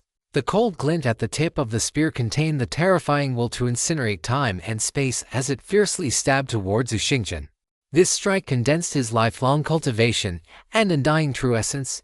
It was his desperate counterattack. Zhu Xingchen's expression was solemn, but instead of retreating, he advanced. His longsword drew an arcane arc, the tip of the sword precisely striking the tip of the spear. Ding! A collision sound, crisp to the extreme yet heavy to the extreme, rang out, echoing continuously in the starry sky. Zhu Xingchen appeared to have struck only once, but in reality, it was countless strikes. Countless sword shadows emerged from time and space, condensing onto the black flowing light longsword, colliding with Kai Huang's spear at the same time. Secret technique 10,000 rivers returned to the sea. This move overlapped every sword strike he had ever made in the past into this very moment, converging into his strongest strike to hold back that spear that could incinerate time and space. And just as Kai Huang was going all out in his clash with Zhu Xingchen, Sumyu Bai moved. His left hand suddenly flipped open the codex of the end clatter. The sound of the pages turning was like the whisper of the Grim Reaper. Endless power of death surged from the codex, transforming into billions of pitch-black chains that instantly entangled the glazed spear Kai Huang had become. The moment he was entangled by the chains, Kai Huang was horrified to discover that his connection to the long spear was being forcibly severed. The circulation of his undying true flame became sluggish, and his will to incinerate space-time began to fade. No! Kai Huang roared in terror, attempting to pull back and retreat, but it was already too late. Sumyu Bai's right hand swung the blade of creation and destruction down once more. As the sword light slashed through, the glazed long spear that Kai Huang had transformed into began to disintegrate. Inch by inch, starting from the tip, Kai Huang let out a scream of extreme agony. He could feel that both his divine body and his divine soul had suffered significant damage. The long spear shattered completely, and Kai Huang manifested back into his human form. But at this moment, his aura had already withered significantly. The glazed Dao fire around his body was as dim as a candle in the wind. His divine body was covered in cracks, and burning blood flowed from his 7 orifices. Zhu Xingchen seized the opportunity, his long sword following like a shadow as he thrust out thousands of strikes in an instant. The power of space-time burrowed into his body like maggots on bone, crazily ravaging his divine body and divine soul. Kai Huang fought and dodged desperately, but under the perfect coordination of Sumyu Bai and Zhu Xingchen, his resistance grew increasingly feeble. Chapter 1205. A fate sealed over 9 epochs ago. Kai Huang's strength, among the rule-level powerhouses of the universe continent, could not be called the absolute pinnacle, but he was certainly a standout among ordinary late-stage rule-level experts. Those stronger than him in the same realm were, at the very least, prodigies meticulously cultivated by major factions. After all, Kai Huang was an expert who had touched the threshold of the Dao fruit realm. However, what he faced now were 2 freaks who defied all common sense. It is true that a nascent universe finds it difficult to give birth to true powerhouses, but that refers to those nascent universes that would eventually be swallowed and assimilated by the void, restarting their cycle of reincarnation. The myriad worlds, however, were different. Starting from the original 10 supreme gods like Guizhou, the powerhouses within the myriad worlds had begun their grand design. The appearance of Zhu Xingchen perfected this scheme, ultimately leading to the birth of Sumyu Bai, a player who was essentially using cheats. It could be said that from the moment Sumyu Bai was born, the myriad worlds were destined to complete their transformation and become a complete, high-level universe. And such a universe is capable of birthing true powerhouses. The entire universe continent, while possessing over 2,000 complete high-level universes, had accumulated them over endless epochs. Under normal circumstances, it is not guaranteed that even one high-level nascent universe will successfully transform into a complete high-level universe within 100 cycles of reincarnation. Each reincarnation era spans 129,600 epochs.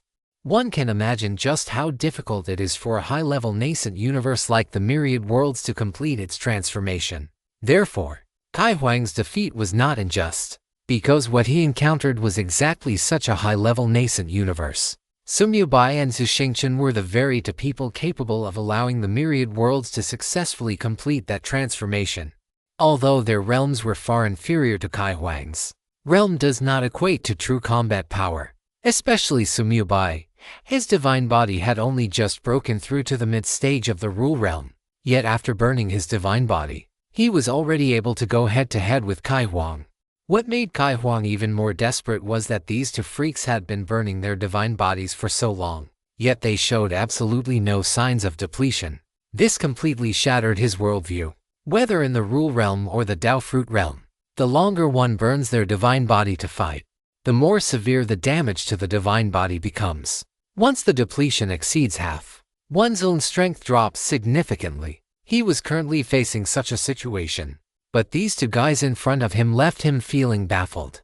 That guy who used the power of space-time so skillfully was actually able to use space-time regression to restore his depleted divine body. This was simply unheard of. It was not as if the universe continent lacked experts proficient in the power of space-time, but Kai Huang had never seen anyone like this guy. His power of space-time was by no means as simple as it appeared on the surface. As for the other guy, he was even more of a freak. Having fought for so long while burning his divine body, that guy's divine body was still in its prime state, appearing as if there was no depletion at all. Is this even logical? Kai Huang roared silently in his heart, wanting to escape but finding himself powerless to do so. Facing the joint attacks of Sumyu Bai and Zhu Xingchen, he could only struggle to block and dodge, attempting to stall for time. But as the depletion of his divine body grew, his resistance became increasingly weak. The soul-shaking impact of the endless nether sea was constant, relentlessly battering his divine soul. The life force of the myriad world's mother tree early interfered with his divine body's self-healing and energy circulation at critical moments. Every one of Sumyu Bai's strikes targeted Kai Huang's weakest points. Zhu Xingchen's sword light surged like a river of space-time, trapping Kai Huang firmly in a tiny space, unable to advance or retreat. As one side grew stronger and the other weaker, the rate of Kai Huang's divine body depletion accelerated, and his divine soul gradually became like a candle in the wind, flickering and on the verge of extinction. With his divine body depleted by over 50%, his combat power plummeted instantly. He was not a match for Sumyu Bai and the other even at his peak, let alone in his weakened state. No, I cannot die here. I am an expert who has touched the threshold of the Dao Fruit. I am destined to achieve the Dao Fruit Realm, or even the Dao Fusion Realm in the future. The more Kai Huang fought, the more anxious he became, and willingness and despair filled his heart. However, no matter how he struggled, his defeat had long been sealed. It was not sealed at this moment, but rather, it had been determined over 9 epochs ago. The moment Zhu Xingchen forcibly broke through to the Destruction Rule Realm and sealed the void. Despite Kai Huang exhausting every means at his disposal, he could not avoid this outcome. As time passed, the activity within the space-time blockade gradually diminished. Bang! With his body burning with raging divine flames, Sumyu Bai shattered Kai Huang's final protective Dao fire with a single sword strike. That ultimate power was naturally something the current Kai Huang could not withstand. With the avatar of the myriad world's mother tree present, Sumyu Bai had no need to worry about the depletion of his divine body. Burning his divine body, burn it all he wanted. If even 1% of his divine body was depleted, he would consider it his loss. Squelch! Zhu Xingchen's power of time and space surged, his sword piercing through Qi Wang's chest. The power of time and space completely froze his divine soul. Qi Wang's eyes grew unfocused. The flames on his body extinguished entirely, and his divine body, riddled with cracks like shattered porcelain, slowly toppled backward. Under their combined all-out assault, his divine body had been depleted to its final 5%, just like the true gods of the myriad worlds. If the divine body is too weak, it cannot sustain the divine soul. At this moment, Qi Wang was in the exact same state, without any surprises. He was beaten into a state of deep slumber by Sumyu Bai and his companion, completely losing all ability to resist. In the final instant before he lost consciousness entirely, he vaguely saw Sumyu Bai reach out and press a hand against his forehead. The reason for sparing his life was the same as why he hadn't killed the brothers Haikuan and Haiju earlier. Sumyu Bai wanted to find a way to avoid being rejected by the myriad worlds within Qi Wang's divine soul. This guy was, after all, a powerhouse who had touched the threshold of the Dao Fruit stage. His soul memories would certainly contain such a method. Brother Huang, at the edge of the space-time ceiling barrier, Wo Fire watched this scene in disbelief, her pupils dilated, her delicate body trembling uncontrollably. She refused to believe that the powerhouse she had worked so hard to cling to had been so easily defeated by 2 natives. Almost forgot about you. Zhu Xingchen raised an eyebrow, turned his head to glance at Luo Fire, and casually slashed out with his sword. Zhang. A crisp sword hum rang out, and Luo Fire's pupils suddenly constricted. Before the words could leave her lips, her eyes lost their luster entirely. Although there were no wounds on her body, she had completely perished. She had only just broken through to the mid-stage of the Rule Realm not long ago. She simply couldn't block a single strike from Zhu Xingchen. With just one sword, her divine soul was extinguished. After raising his hand to collect the few treasures Luo Fire had left behind, along with her godhead, Zhu Xingchen turned to look at Sumubai and at the same time. Sumubai withdrew his hand from Chuang's forehead, frowning as he said, "This guy's cultivation level is too high. I can't search his soul yet. Why don't you try Senior? Forget about Senior. Just call me Xingchen from now on." Zhu Xingchen waved his hand, gesturing toward the Abyssal Sea of End beneath Sumubai's feet and the phantom of the World Mother Tree outside his body. Soul searching is something you have to do. Chapter 1206. The key Zhu Xingchen was waiting for. Soul searching is something you have to do. Zhu Xingchen flipped his hand to put away the blade of Time Zhou, and the white battle armor on his body transformed into a robe. These two rule treasures, which had accompanied him for long ages, had been upgraded by Sumu by using catastrophe during the recent battle into destruction rule treasures, the high-level rule artifacts of the universe continent.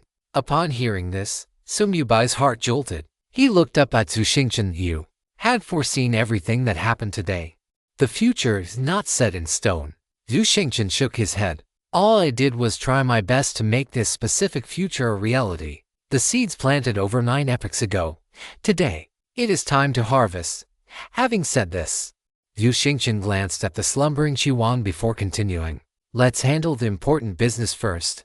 This isn't a good place for chatting." Sumubai nodded slightly and brought Zhu Xingchen and Qiwan into his internal world. After all, the gap in the space-time barrier hadn't been completely sealed yet, so they had to hurry, although it was unlikely. If another entity stronger than Qiwan were to appear, it would be a disaster. The starry sky was desolate, with only the floating space-time prohibition seal remaining, still emitting a faint grayish-white halo that kept the battlefield firmly locked down. Its existence would make the gap in the space-time barrier here a bit more secure. The main internal world, as expected of you. Zhu Xingchen looked around, a flash of light deep in his eyes. Although he had already foreseen Sumubai's internal world, he couldn't help but feel shocked upon entering it. This place had long since surpassed the scope of an internal world, especially after the Sea of Death and the World Tree sublimated into the Abyssal Sea of End and the World Mother Tree. Sumubai's internal world had expanded countless times over, and the expansion had not stopped at this rate. This internal world would inevitably grow into something not inferior to the current myriad worlds. My internal world must also be a part that the myriad worlds is lacking, right? Sumubai stood beside Zhu Xingchen at his current level. He didn't need to ask many questions. He had already guessed it. Yes. Zhu Xingchen nodded without further explanation, pointing at the slumbering Qiwan. "Let's find the method to avoid being rejected first." "All right." Sumubai took a deep look at Zhu Xingchen and tossed Qiwan directly into the great whirlpool at the center of the Abyssal Sea of End. After the sublimation, this sea ice still existed, though the seawater that once shimmered with golden light was now purely grayish-white. This was not a weakening, but a return to the essence. The moment Qiwan sank into the sea ice, the soul energy within the whirlpool surged violently. Swish! At the same time, a verdant green vine shot out from the main trunk of the World Mother Tree, instantly submerging into the center of his brow. The avatar of the Abyssal Sea of End and the avatar of the World Mother Tree had joined forces to conduct a soul search. Because of the look Zhu Xingchen had given him outside, Sumubai understood exactly what to do. The life and death represented by the two avatars were both extremely adept at dealing with souls. Back in the outside world, the avatars couldn't exert their full power, but now, by joining forces, even though Qiwan had touched the threshold of the Dao Fruit stage, they were still able to search his soul. "He is the key I have been waiting for." Zhu Xingchen stood shoulder to shoulder with Sumubai, his gaze sweeping over the slumbering Qiwan as he slowly began to speak. "Back then, in order to seal the void, I was forced to break through to the destruction rule realm. However, after breaking through, one will face the rejection of the myriad worlds. Unless one masters a method to avoid this rejection, one will inevitably be cast out into the void. Speaking of this, Zhu Xingchen seemed to know what Sumubai was about to ask. Before he could open his mouth, he explained directly. The drunken dream of life and death is different. It is merely a drop of wine. Although its energy intensity has reached the rule-breaking realm, its threat to the myriad worlds is not significant. I can suppress it, allowing it to temporarily avoid being rejected by the myriad worlds. But I cannot suppress myself, because to block the void monarch outside the myriad worlds and seal him away, I had to erupt with the power of the rule-breaking realm. Hearing this, Sumubai understood everything. When Zhu Xingchen originally decided to force a breakthrough, he had already foreseen multiple futures. Everything he had laid out was to increase the probability of this very moment becoming reality. The Wheel of Time and Space, the Tower of Time and Space, the ancient coins, everything, every single thing, was part of his plan. He even knew that a gap in the space-time barrier would appear in the No. 7 Forbidden Land of the Gods. It was just that the future is not immutable. Any small error in detail could cause the future to change. Therefore, he could tell no one. Nor could he actively push these events forward. Huijian searching for the ancient coins to anchor those space-time nodes was not at Zhu Xingchen's behest, but rather something he wanted to do himself. It was not until the brothers Haiquan and Haizhu were killed by Sumubai, and Kai Huang, a powerhouse at the late stage of the Rule Realm, appeared, that the requirements for Zhu Xingchen's return were finally perfectly met. In reality, it did not matter whether it was Kai Huang or Hai Huang who came. What mattered was that they were at the late stage of the Rule Realm, and furthermore, a top-tier expert within that stage. Only a powerhouse at this level would certainly possess the method to avoid rejection by high-level embryonic universes within their soul memories.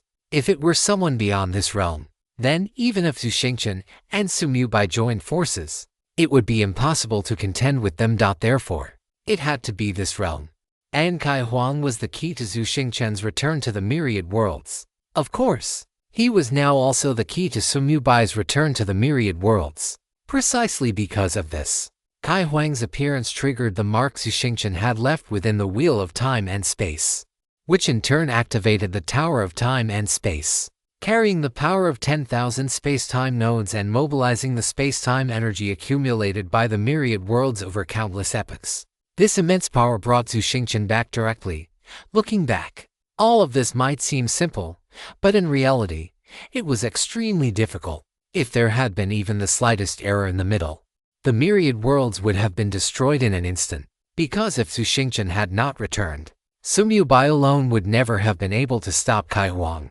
Once the opponent entered the myriad worlds, everything would have been over. Even if Sumubai had later used his catastrophe talent to achieve a qualitative leap in strength, it would have been meaningless, because without obtaining the method to avoid rejection from Kai Huang, he would never have been able to return to the myriad worlds. At that point, the myriad worlds would have faced their true end. Fortunately, there were no ifs. They had already won. Next, they only needed to resolve the threat of the void, and the myriad worlds would be completely safe. Chapter 1207, Heaven Deceiving Dao Patterns. Deep within the endless sea of the underworld, the massive grayish-white vortex rotated slowly. The sleeping Kai Huang floated in the center of the vortex, like an insect preserved in amber. Emerald green vines extended from the main trunk of the World Mother Tree, reaching into the center of Kai Huang's brow as lightly as if they had no weight. The tips of the vines were not physical, but rather condensed from pure life force and soul energy. Like the most precise probes, they bypassed the instinctive defenses of Kai Huang's soul and quietly delved into the core of his memories. At the same time, the grayish-white water of the endless sea of the underworld surged, transforming into countless fine, hair-like threads of water that wrapped around Kai Huang's limbs, bones, meridians, and acupoints. These water threads contained the ultimate power of death and soul annihilation. They were not an attack, but rather formed an absolute suppression field, ensuring that even in an unconscious state, the deepest defense mechanisms of Kai Huang's soul would not be triggered to retaliate. Life and death, the seemingly opposing forces, achieved a delicate balance and coordination at this moment. Sumubai closed his eyes and focused. his consciousness connecting to both avatars simultaneously. In the life perception of the World Mother Tree, Kai Huang's soul was like a complex, fiery palace. The outer layer of the palace consisted of memory fragments such as active combat memories, insights into rules, and daily experiences. Deep within the core, however, it was guarded by layers of encrypted rule restrictions, where the most important inheritances, secret techniques, and knowledge regarding the core secrets of the universe continent were stored. Found it. Sumyubai's thoughts stirred slightly. The emerald vines moved as if they had a life of their own, gracefully threading through the restricted corridors of the fiery palace. The World Mother Tree avatar's understanding of life forms and energy structures had reached an inconceivable level.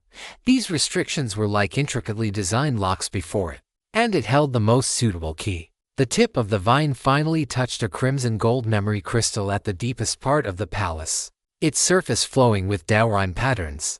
This was the core of Kai Huang's knowledge regarding cosmic rejection and numerous high-level secrets.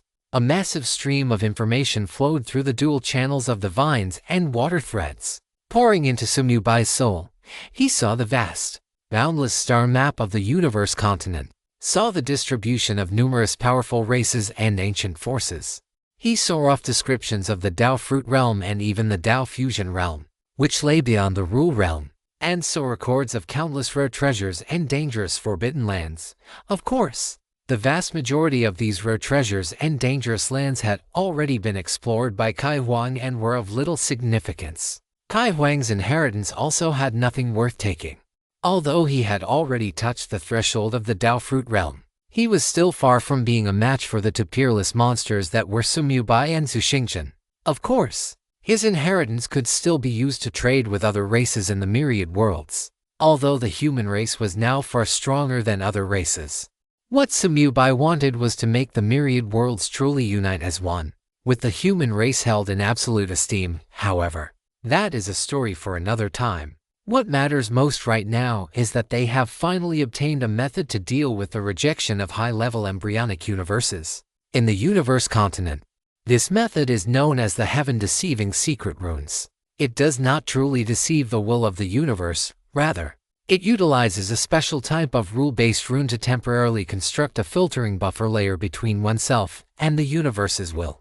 This buffer layer can significantly weaken the pressure and threat that a powerful being exerts upon an embryonic universe, reducing the rejection response of the universe's will to an acceptable range.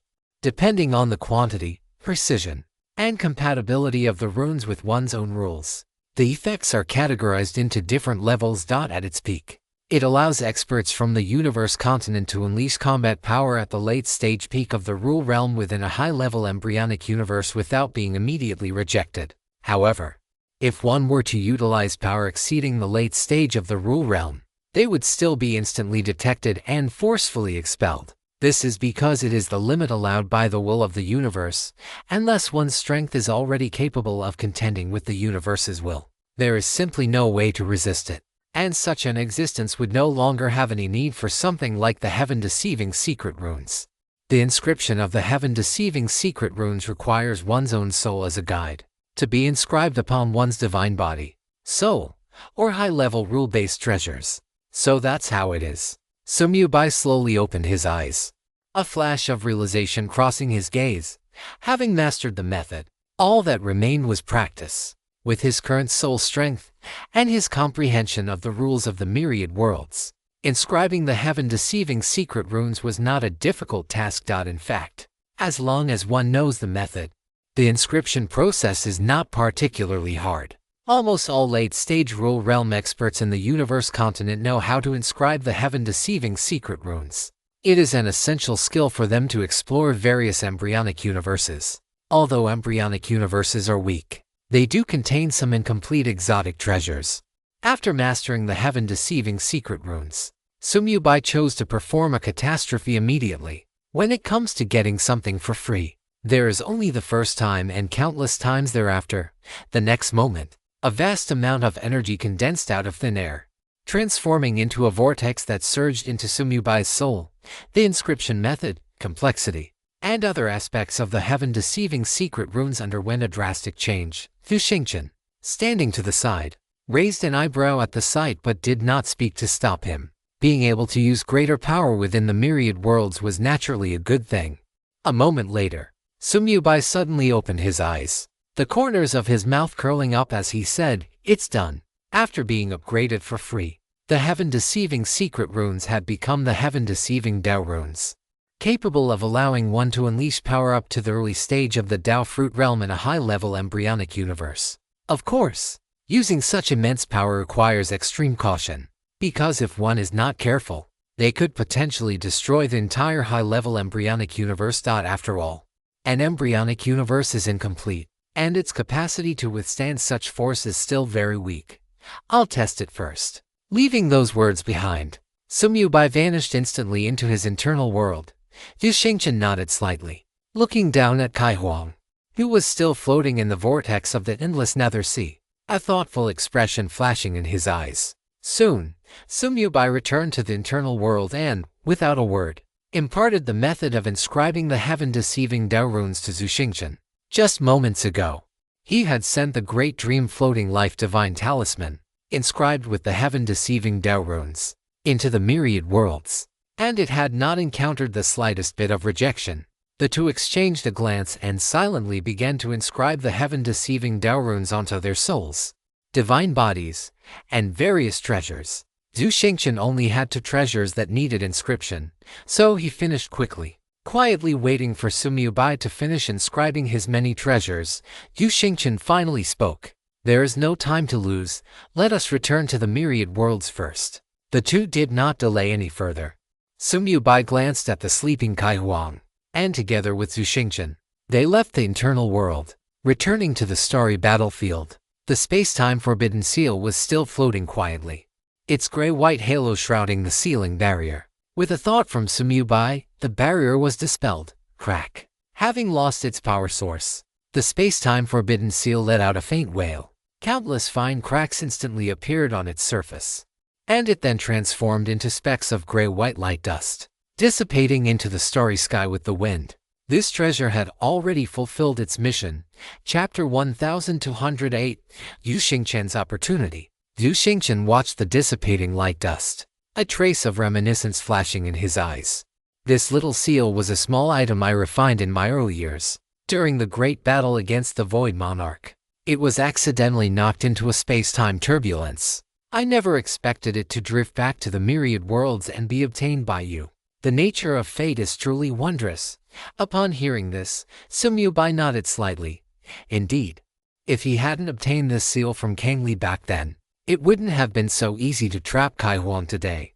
Once the opponent had escaped and publicized the location of the gap in the space-time barrier, the myriad worlds would have been in danger. The two said no more, transforming into 2 streams of light that instantly passed through the gap in the space-time barrier and returned to the side of the myriad worlds. The sole clone of the endless nether sea, which had been maintaining the seal, sensed the return of the main body and immediately changed its hand seals.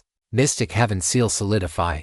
The massive golden formation covering the gap erupted with brilliant light. The last few subtle ripples in space-time were completely smoothed out, and the formation merged perfectly with the space-time barrier at the edge of the gap, transforming into an indestructible golden wall that completely isolated the inside from the outside. From this moment on, unless Sumyubai personally undid it, or an almighty expert proficient in sealing techniques and far exceeding his strength forcibly broke it, this gap would be permanently sealed. Finally it's over. Hui Jian let out a long sigh of relief, his long taut nerves finally relaxing. Lyn, holding a lollipop, flew to Sumyubai's side, looking him up and down. After confirming he was unharmed, she smiled with her eyes curved into crescents. Yi Yuan bowed solemnly towards Zhu Xingchen. "Welcome back, Space-Time Sovereign." Zhu Xingchen reached out to support him, his gaze gentle. "Yi Yuan, you have worked hard all these years." Yumu also flew into the Divine Dragon continent from outside the starry sky at this time. He first looked deeply at Zhu Xingchen. As their gazes met, everything was understood without a word.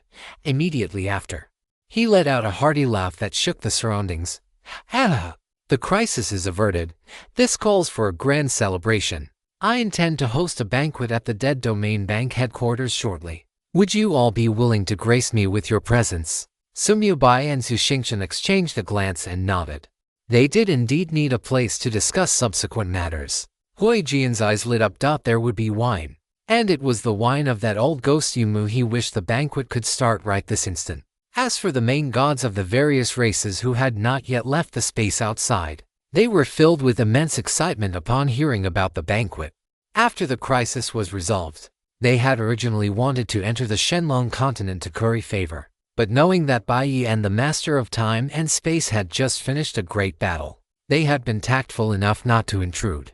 Now that they knew Yumu was hosting a banquet, how could they possibly refuse? They all expressed that they would certainly attend. They were well aware that this banquet would be a crucial occasion determining the future landscape of the myriad worlds, and the best opportunity for their respective races to completely bind themselves to the super battleship that was the human race. Soon, the main gods of the various races departed with complex yet expectant emotions, returning to their respective territories to prepare generous gifts.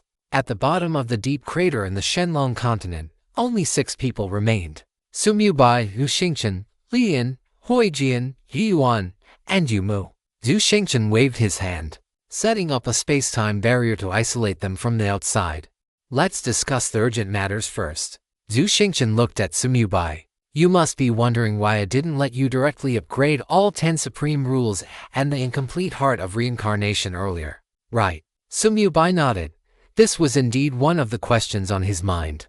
If he could have upgraded all the rules and the heart of reincarnation, it wouldn't have taken so long to deal with Chuan.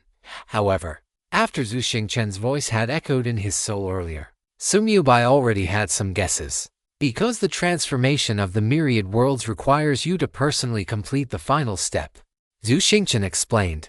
The myriad worlds is still a high-level embryonic universe.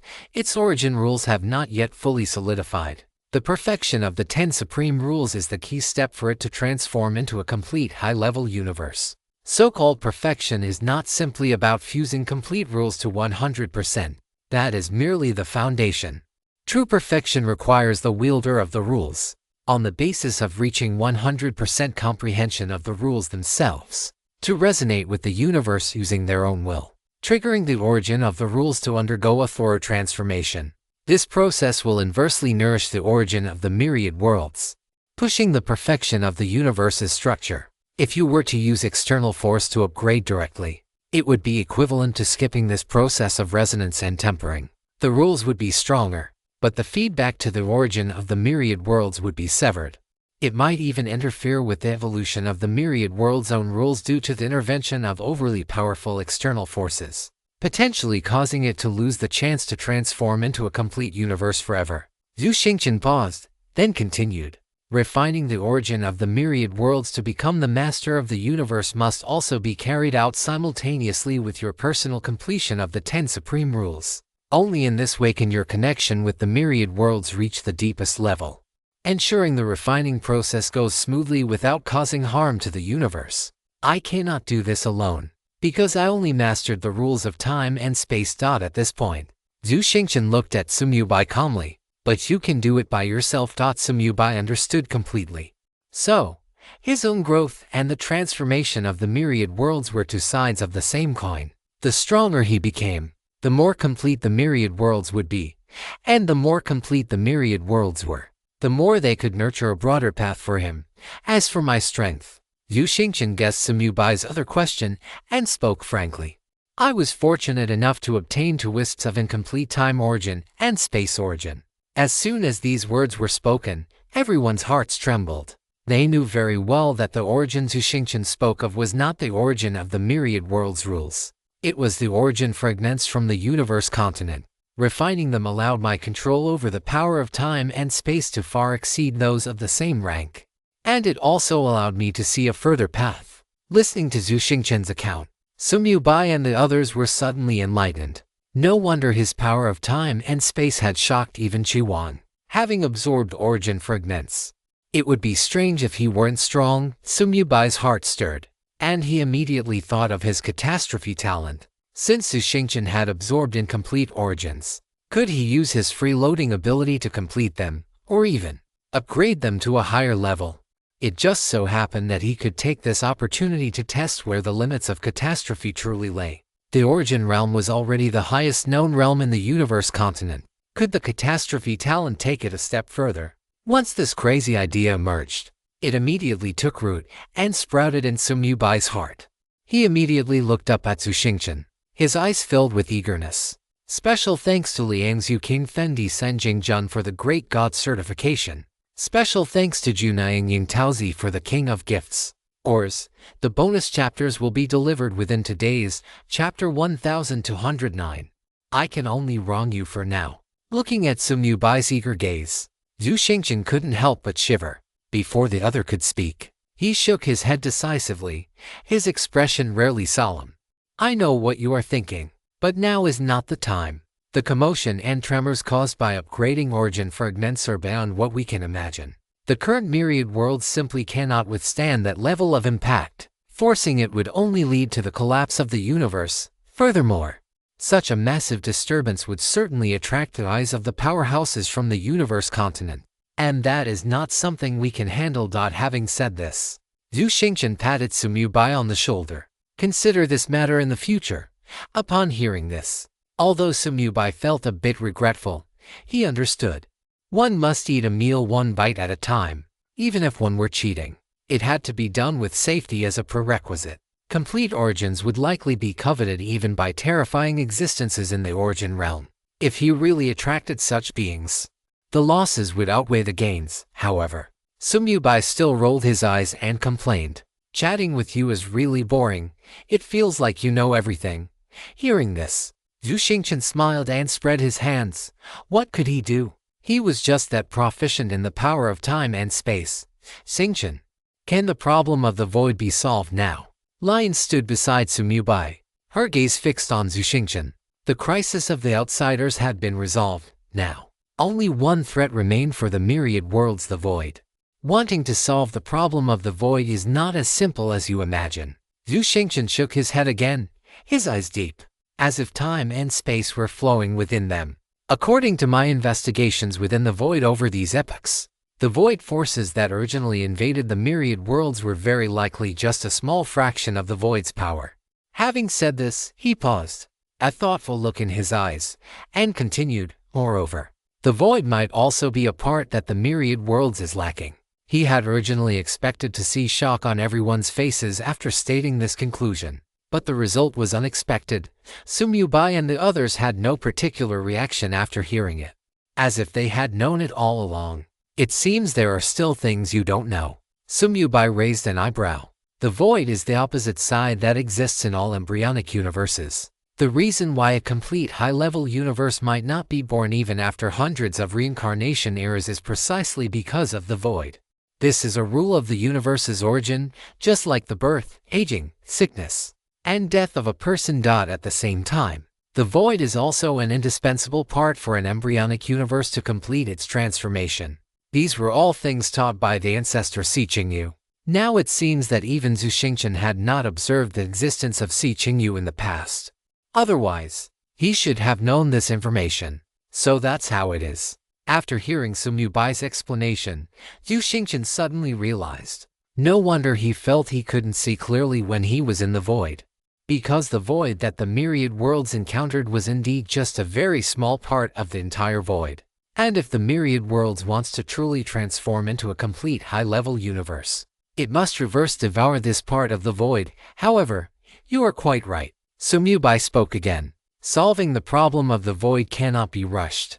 Although you and I are strong, the overall strength of the myriad worlds is too weak. At this point, he looked at everyone. The top priority is to improve the overall strength of the myriad worlds. Only when the myriad worlds itself is strong, produces more powerhouses, and possesses a more stable cosmic structure, can the success rate of reverse devouring the void be higher. Zuxingchen nodded heavily. The human race has once again stood at the pinnacle of the myriad worlds. I don't want the tragedy of the last time to repeat itself. So we must make full preparations. His thoughts coincided with Sumyubai's. When the myriad worlds reverse devours the void, no one knows what will happen. While the human race has become the strongest race in the myriad worlds, controlling vast territories and resources. It is inevitably required to take responsibility for the safety of the entire myriad worlds. As the saying goes, when the sky falls, the tall ones hold it up. The current human race is that tall one. Just like the great upheaval more than 9 epochs ago, other races will certainly contribute. But since they are not as strong as the human race, their power will naturally be much weaker. Although the human race in Xuxingchen's era was not ranked first on the myriad races ranking, it had many powerhouses who had absorbed divine veins, and its comprehensive strength far exceeded any other race. Those divine veins came from the original innate main gods of the myriad worlds, and even the supreme gods. What Xuxingchen had absorbed back then were the divine veins of the time sovereign Zhou and the space sovereign Yu. It was precisely because these innate main gods and supreme gods did not belong to any race that the human race could not reach the top of the myriad races ranking back then. It was just that the path of absorbing the bloodlines and divine veins of other races clearly did not work, which led to the 3 steps of breaking limits created by Manhwa later on: the epic path, the legendary path, and the mythical path. Sumyubai pondered for a moment and made a decision. I intend to make the method of fusing positive and negative rules, as well as the cultivation insights of Haiquan, Haiju, and Juwan, public to the entire myriad worlds. However, the prerequisite is that they must accept the fact that the myriad worlds is already controlled by the human race. Hearing this, everyone felt a surge of spirit. The disclosure of these things would surely create a golden age where powerhouses emerge in large numbers. As for whether the 10,000 races could accept the human race controlling the entire myriad worlds, no one doubted this. The more than 100 races that were still being hunted down were the best answer. The remaining races knew how to make their choice. Although the human race is strong, it is not a charity. If you want to gain benefits, you must accept that you have to lose something.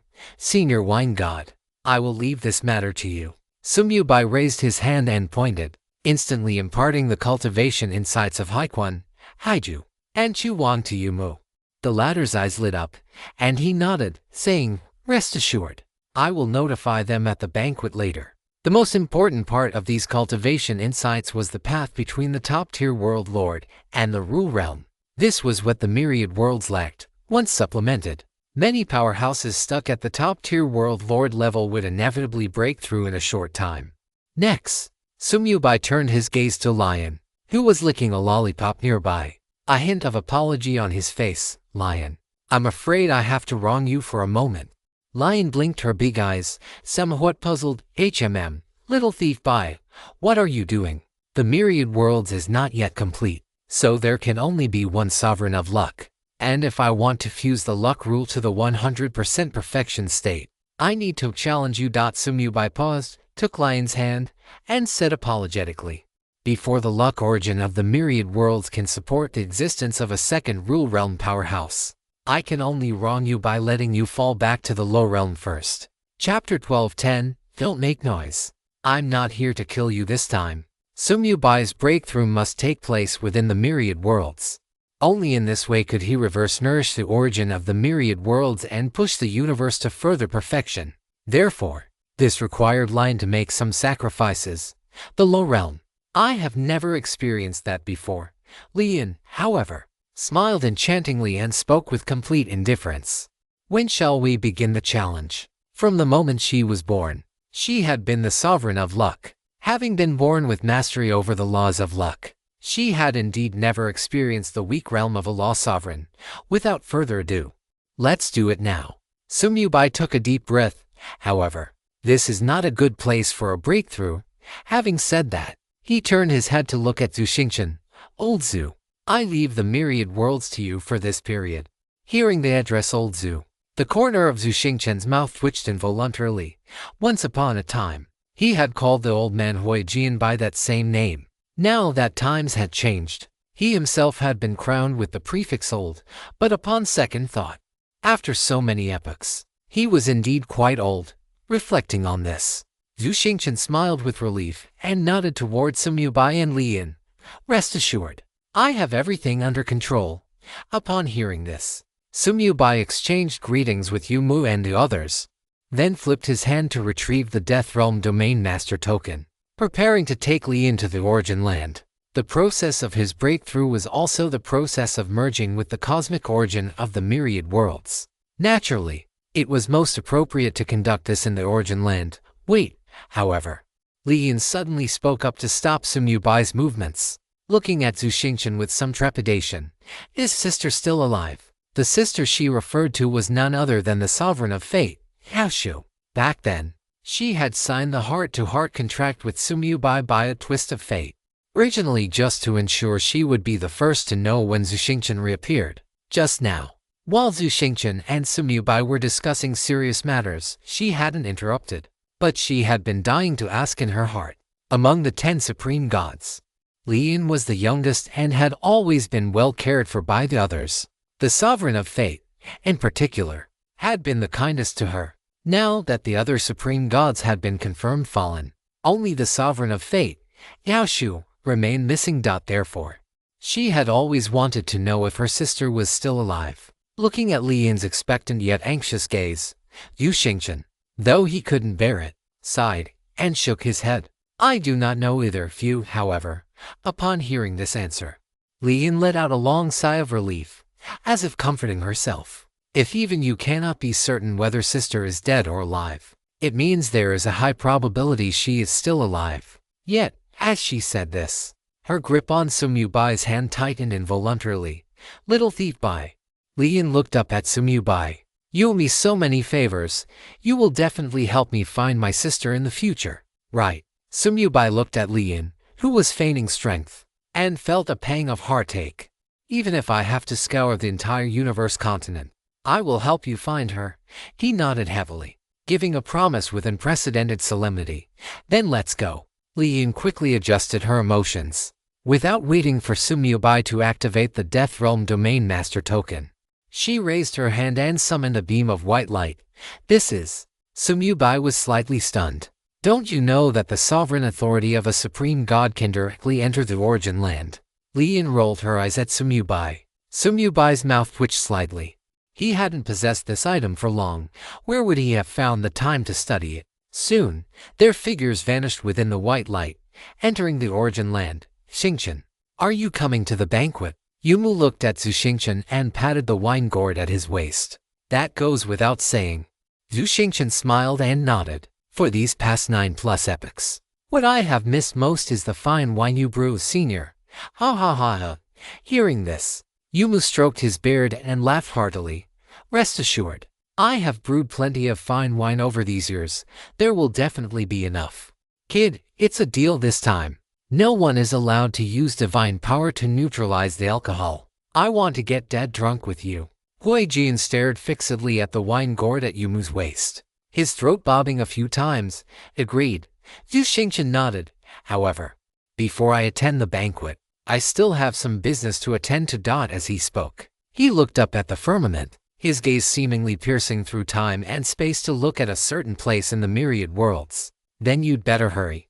Hui Jian and Yumu exchanged a glance, and the two of them helped Yi Yuan up.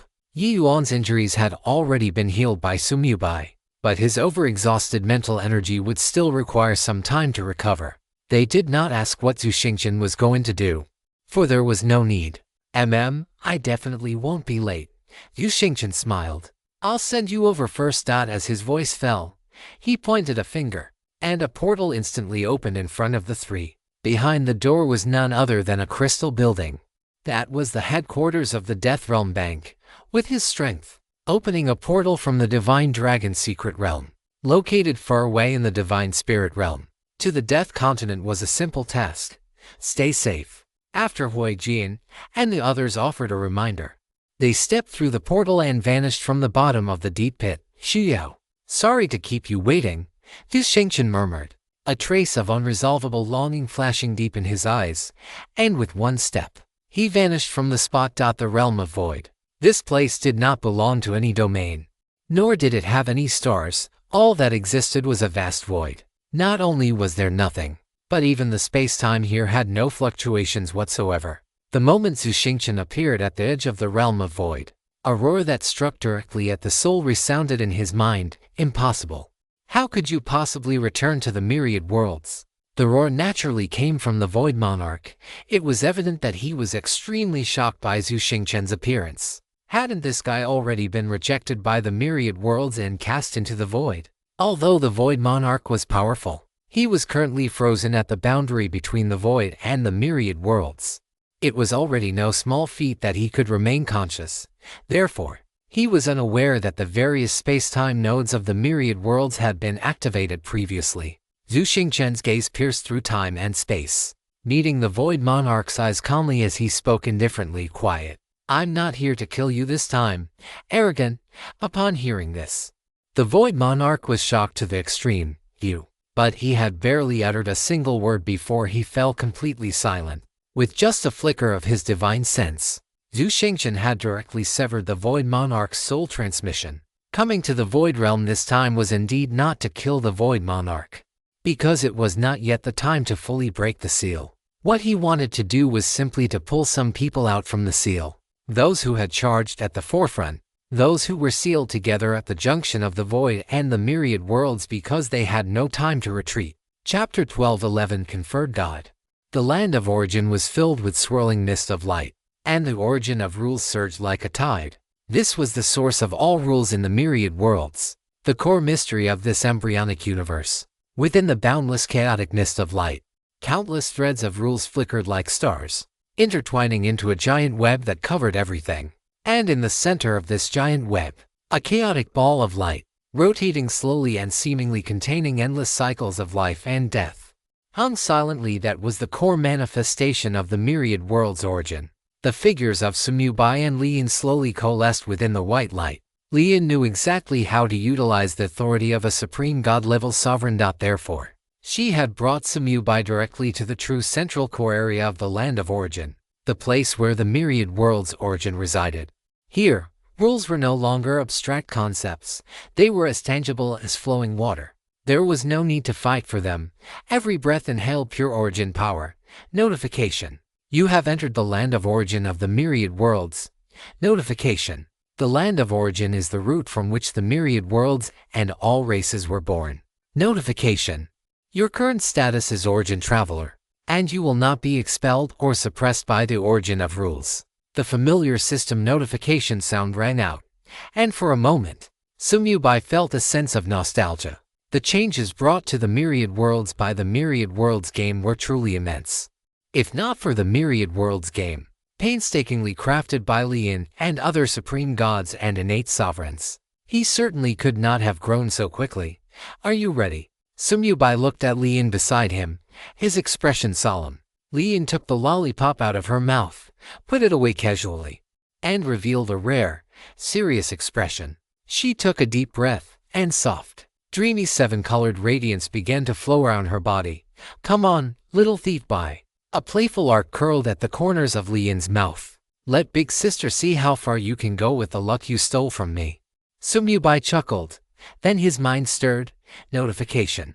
Do you confirm the challenge against the current luck sovereign Lian to contend for the position of luck sovereign? The system notification arrived as expected, and Sumyu-bai did not hesitate in the slightest, decisively choosing to confirm.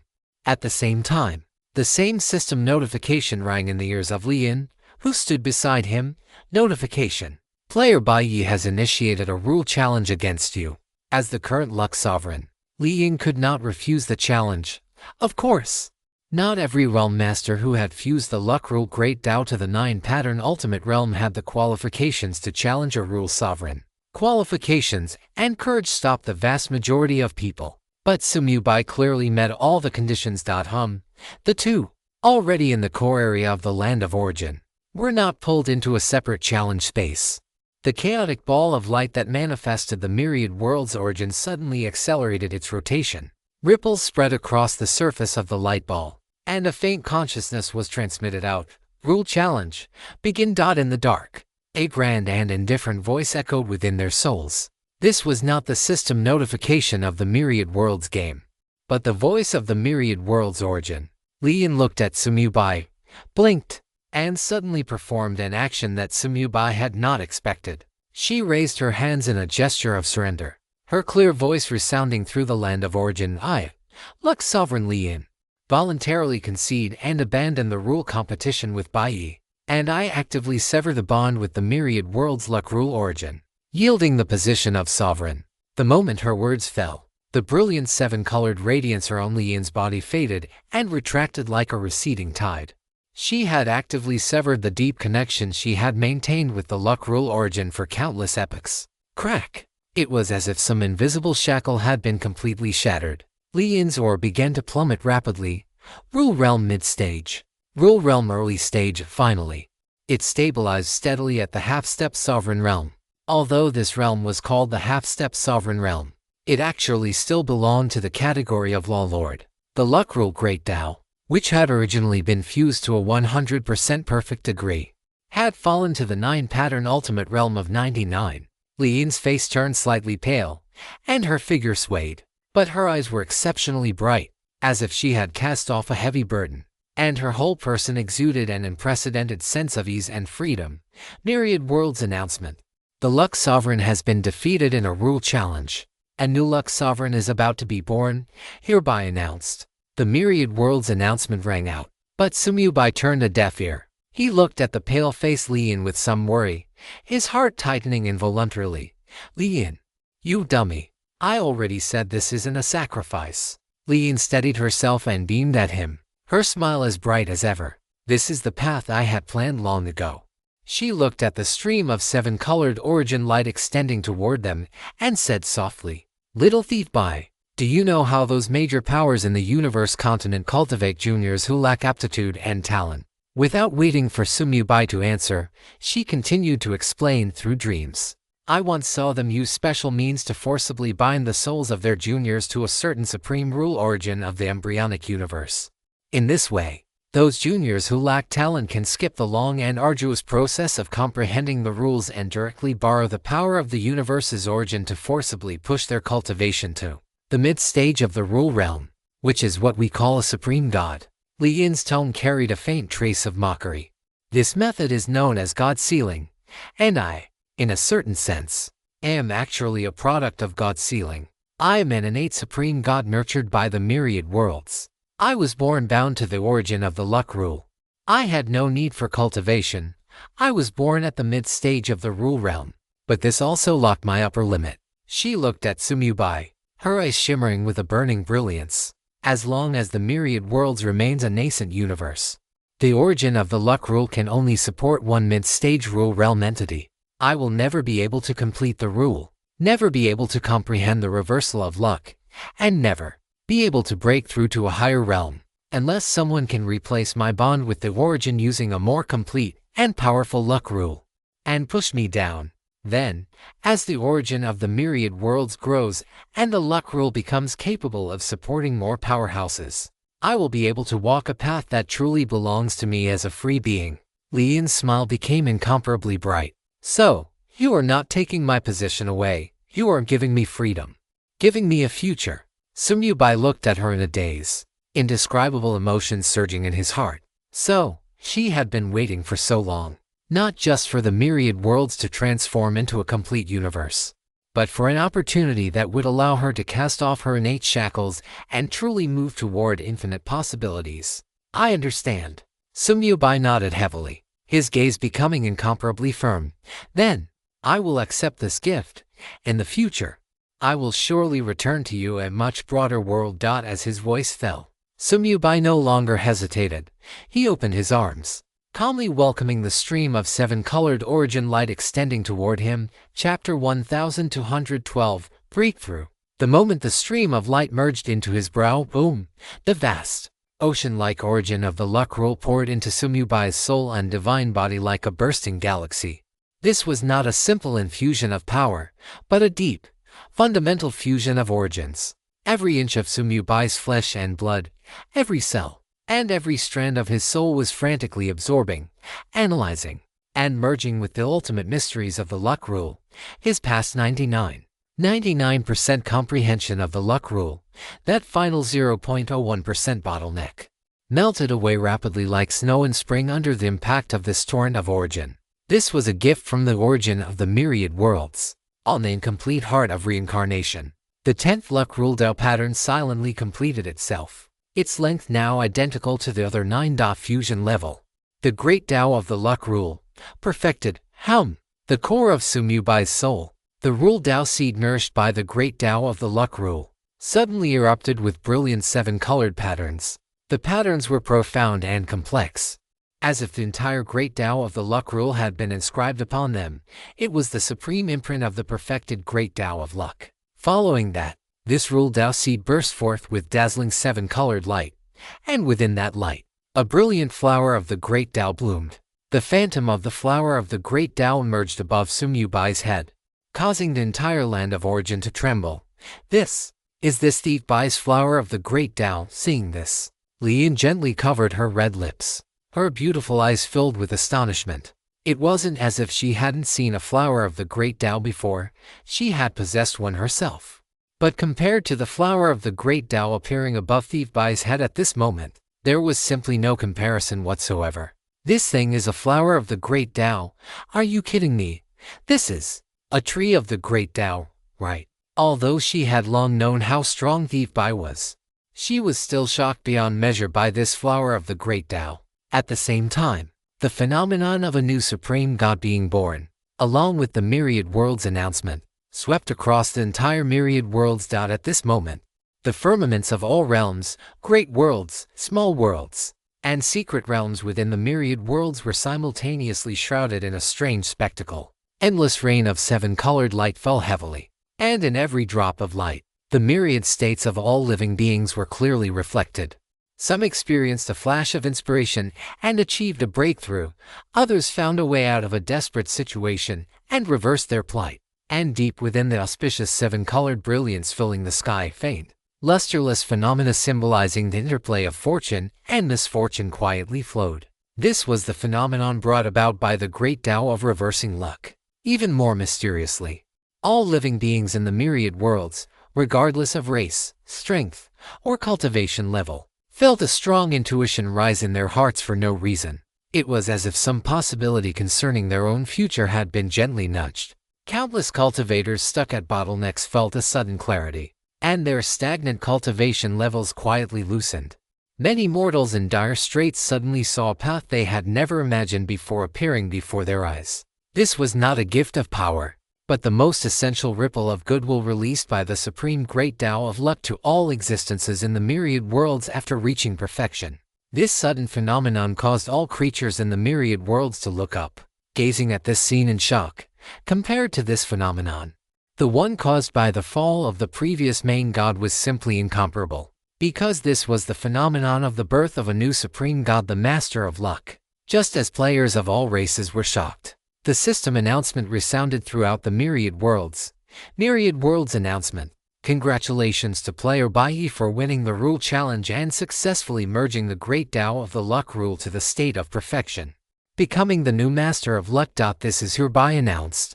This announcement did not make people feel surprised. Because besides Bai, who else could possibly defeat the previous Master of Luck in a rule challenge? However, this did not mean that players of all races were not puzzled. I've never heard that Big Brother Bai was proficient in the Luck Rule.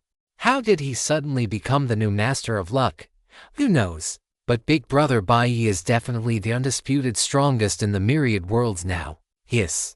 Do you think it's possible that all 10 of the Great Tao rules Bai comprehended are actually supreme rules? If it were before, I definitely wouldn't have believed it. But now, I have no choice but to believe it. That's right. If he hadn't comprehended all the supreme rules, how could Bai possibly be this strong? Players from all races watched the phenomenon in the sky that refused to dissipate, frantically discussing the changes this might bring. The main gods of various races, who were rushing toward the continent of death, acted as if they hadn't heard the announcement at all, continuing their journey at maximum speed. They had already foreseen this outcome. If Bai wanted to transform the myriad worlds into a complete, high-level universe, he had to take this step. Coupled with the return of Zushengchen, the master of time and space, the status of the human race was now transcendent, far above all other concerns. In just a few short months, the terms of cooperation they had originally intended to negotiate had long been cast to the back of their minds. In the current situation, talk about conditions. What could they possibly use to negotiate with the human race? As long as the human race was willing to let them join in, they would agree to any demand. They would even be willing to become a vassal race to the human race without hesitation. The origin land, Central Korea. Notification. Congratulations on breaking through to the realm of the Supreme God and achieving the position of Master of Luck. The system notification of the Myriad Worlds game echoed in his ears. Under the gift of the Myriad Worlds origin, Sumyubai broke through the final bottleneck of the Great Tao of Luck without any obstruction. This also meant that he had finally taken the first step on the perfect rule path. Although it was only the first step, his rule realm still directly broke through to the mid-stage of the rule realm. He was now cultivating both the perfect divine body path and the perfect rule path, both reaching the mid-stage, of course. In terms of combat power from the rule path alone, he was currently only at the mid-stage of the ordinary rule realm, far inferior to his perfect divine body path. This was because Sumyubai still had 9 other supreme rule great Taos that had yet to break through, and this was merely the beginning of his personal breakthrough. As Sumyubai fused the rule of luck to the realm of perfection, a pure, complete, and profound insight into the rules containing both positive and negative aspects was fed back into the chaotic ball of light that manifested the Myriad Worlds origin. The chaotic ball of light vibrated violently, radiating brilliant light. The structure, which had been slightly ethereal and unstable, was substantively reinforced and completed at this moment. On the surface of the light ball, a tiny crack quietly mended. That was a wound that had existed in the Myriad Worlds origin due to the incompleteness of the rule of luck. Even more astonishing changes were occurring inside the light ball. There is one more chapter coming, chapter 1213, Origin Growth. Bonus chapter for the gift from Junaying Ying Taozi. The 7-colored origin portion representing the rule of luck suddenly began to absorb the massive amount of origin power permeating the surroundings, beginning to slowly expand and grow. It was as if a dried-up riverbed had welcomed the source of living water, and barren land had been nourished by sweet rain. The Myriad Worlds origin had received tangible completion and growth due to the perfection of one supreme rule, and the most direct manifestation of all these changes was within Sumyubai's chest. Thump thump, thump thump, thump thump. The incomplete heart of reincarnation was beating with unprecedented strength and regularity. Every beat triggered the rule tides of the entire origin land to resonate with it, as if this heart were breathing in unison with the Myriad Worlds origin. Amidst this deep-level resonance, a tiny, almost invisible crack on the surface of the heart of reincarnation slowly healed and vanished. Although it was only one of the cracks, it meant that the heart of reincarnation had received its most fundamental repair due to the perfection of the Great Tao of Luck and the completion of the origin. The repair progress of this unknown great supreme treasure and the degree of transformation of the Myriad Worlds origin were like two sides of the same coin.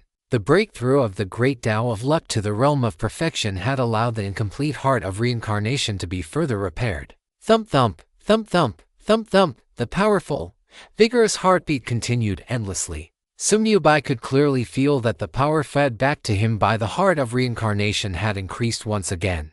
Although this bit of power could not bring a significant boost to his already powerful divine body, it was the beginning of the heart of reincarnation moving toward completeness. Through the heart of reincarnation, Sumyubai clearly felt that his connection with the Myriad Worlds origin had become tighter and deeper. It was as if he were no longer just an inhabitant of this universe, but was gradually becoming a part of it. With every gesture, he could draw upon the Myriad Worlds' Great Tao of Luck to follow him. With every thought, he could perceive the subtle rhythms of the universe's shifting fortunes. Is this the feeling of initial fusion with the universe's origin? Sumyubai slowly opened his eyes. In his pupils, 7-colored light flowed, and deep within, dim light rose and fell, positive and negative generating each other. Fortune and misfortune intertwined, mysterious and unfathomable. His aura had completely stabilized at the mid-stage of the rule realm. With his divine body and rules advancing in parallel, you succeeded. Liu Yin flew forward, her pretty face full of joy, even happier than if she had made the breakthrough herself. Sumyubai looked at her, just about to speak, when he suddenly sensed something, a flash of surprise in his eyes. He saw that Liu Yin's aura, which had just fallen to the half-step main god realm, was now like dry firewood being ignited. beginning to fluctuate and soar violently. This is. Sumyubai immediately had a guess in his heart. A look of joy appeared on his face, and he immediately cast his divine sense toward the chaotic ball of light in the center. It was exactly as he had guessed. The seven-colored origin portion representing the rule of luck, after expanding and growing, was now sufficient to carry a second powerhouse in the rule realm who had comprehended the rule of luck. The myriad world's origin of the rule of luck has grown. Liu Yin also sensed the changes within herself. Her beautiful eyes widened, erupting with unbelievable joy. Boom. Liu Yin's aura erupted like a dormant volcano. The barrier of the half-step main god realm collapsed at a touch, and even the threshold of the early-stage rule realm was shattered in response. In the end, with an aura as magnificent as a rainbow, she fiercely surged back to the mid-stage of the rule realm. Although her previous cultivation level had been forged by the origin of the myriad worlds and the conferring of gods, after countless epochs, Li Yin had long since mastered the great Tao of the luck rule. Her previous drop in cultivation was because she had voluntarily relinquished her position as the sovereign of luck, and the origin of the luck rule could not support a second powerhouse at the rule realm. Now, with the origin of the luck rule growing under the feedback from Sumyubai, her fallen cultivation level naturally recovered to its original state. However, this time was completely different from before. The seven-colored radiance swirling around Li Yin was no longer the fixed, rigid pattern tied to the origin. It had become agile, vibrant, and filled with infinite possibilities. She could freely perceive and absorb the true essence of the rules within the origin. Cultivating independently, she was free in the truest sense of the word. So that's how it is, I understand now. A brilliant light flared in Sumyubai's eyes, and he was suddenly enlightened. The perfection of every supreme rule great Tao fundamentally completes the corresponding rule origin of the myriad worlds. Once the origin is completed and its structure strengthened, its capacity naturally expands, allowing it to support more powerhouses of the rule realm. This not only means that a single rule can accommodate multiple practitioners, but it also means the overall rule ceiling of the myriad worlds is rising, and the structure of the universe is evolving toward a more complete and stable state. He had originally thought that for more rule realm powerhouses to be born under the same rule great Tao in the myriad worlds, he would have to wait until the myriad worlds had fully transformed. Now it seemed that was not the case, but this was definitely good news. As long as Sumyubai continued to break through, the myriad worlds would be able to produce more rule realm powerhouses. Now that the origin of the luck rule had just begun to grow, it was already able to support a second rule realm powerhouse. As time passed, the number of rule realm powerhouses it could support would only continue to increase. Li Yin felt the surging power within her body and spun around in excitement, her seven-colored skirt fluttering. That's amazing. This way, I can focus on comprehending the inverted luck rule, complete my own luck great Tao, and then charge toward the late stage of the rule realm. She looked at Sumyubai, her eyes filled with a fighting spirit eager to try. Little thief Bai, you'd better be careful when I get serious. My cultivation speed might even be faster than yours. Sumyubai laughed heartily. Feel free to show off your talent. If your cultivation can be faster than mine, I'll admit defeat. He did not choose to directly use his catastrophe talent to elevate Li Yin's rule great Tao, because the resources and soul power required for subsequent sublimation and catastrophe would become increasingly higher. For the time being, Li Yin's current strength was sufficient. If she could break through to the late stage of the rule realm on her own, then freeloading the promotion later would yield an even greater increase. Hearing Sumyubai's humble brag, Li Yin couldn't help but roll her eyes. She also knew that her cultivation speed could not possibly surpass a monster like Little Thief Bai. However, she was not discouraged, because the existence of her special ability, Dream Entry, gave her confidence that she would become a great help to him in the future. After laughing, Sumyubai turned his gaze toward the depths of the origin land, his expression returning to calm. The breakthrough of the luck rule is only the first step, he said slowly. Next, there are 9 more supreme rules that need to be perfected one by one. Time, space, power, fate, creation, destruction, death, life, and chaos. For these 9 supreme rule great Taos, the myriad worlds no longer had corresponding supreme gods. Although Zhu Xingchen was the sovereign of time and space, From the moment he forcibly broke through, his path had become independent, and he could not provide Sumyubai with a shortcut to inheritance like Lien had. This meant that Sumyubai had to rely on himself to break through from the 99% bottleneck to 100% perfection. However, Sumyubai was not without cheats to use. Extra chapter delivered, chapter 1214.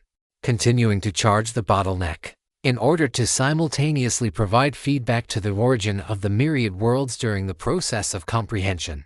Although Sumyubai could not directly use catastrophe to sublime at the rule Great Daos, he had mastered into destruction rules. But he was not without cheats to use.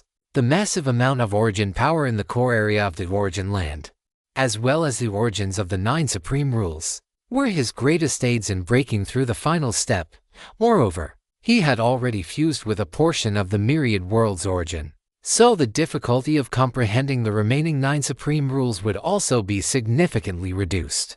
Most importantly, Sumyubai had multiple high-level rule treasures that could participate. Within these treasures existed destruction rules that were 1 level higher than the perfected supreme rules. With these 3 methods combined, breaking through the final bottleneck of the remaining 9 supreme rules was not too difficult for him.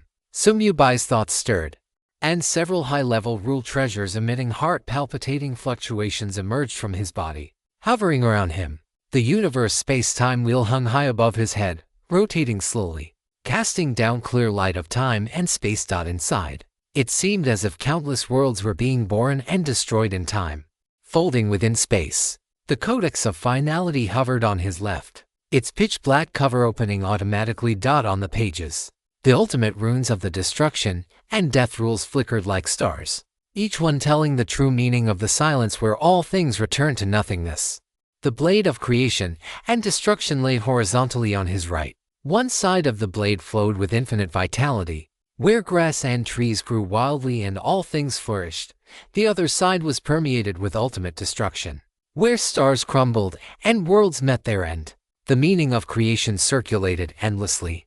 The divine record of great dream floating life stood behind him. The purple gold divine record moved without wind, the soul trajectories on it winding and chaotic energy permeating, as if it could weave the dreams of all living beings and reveal the truth of the floating world. These high-level rule treasures, sublimated by the catastrophe talent, contained within them the destruction rules, a true meaning of power 1 level higher than the complete rule Great Daos.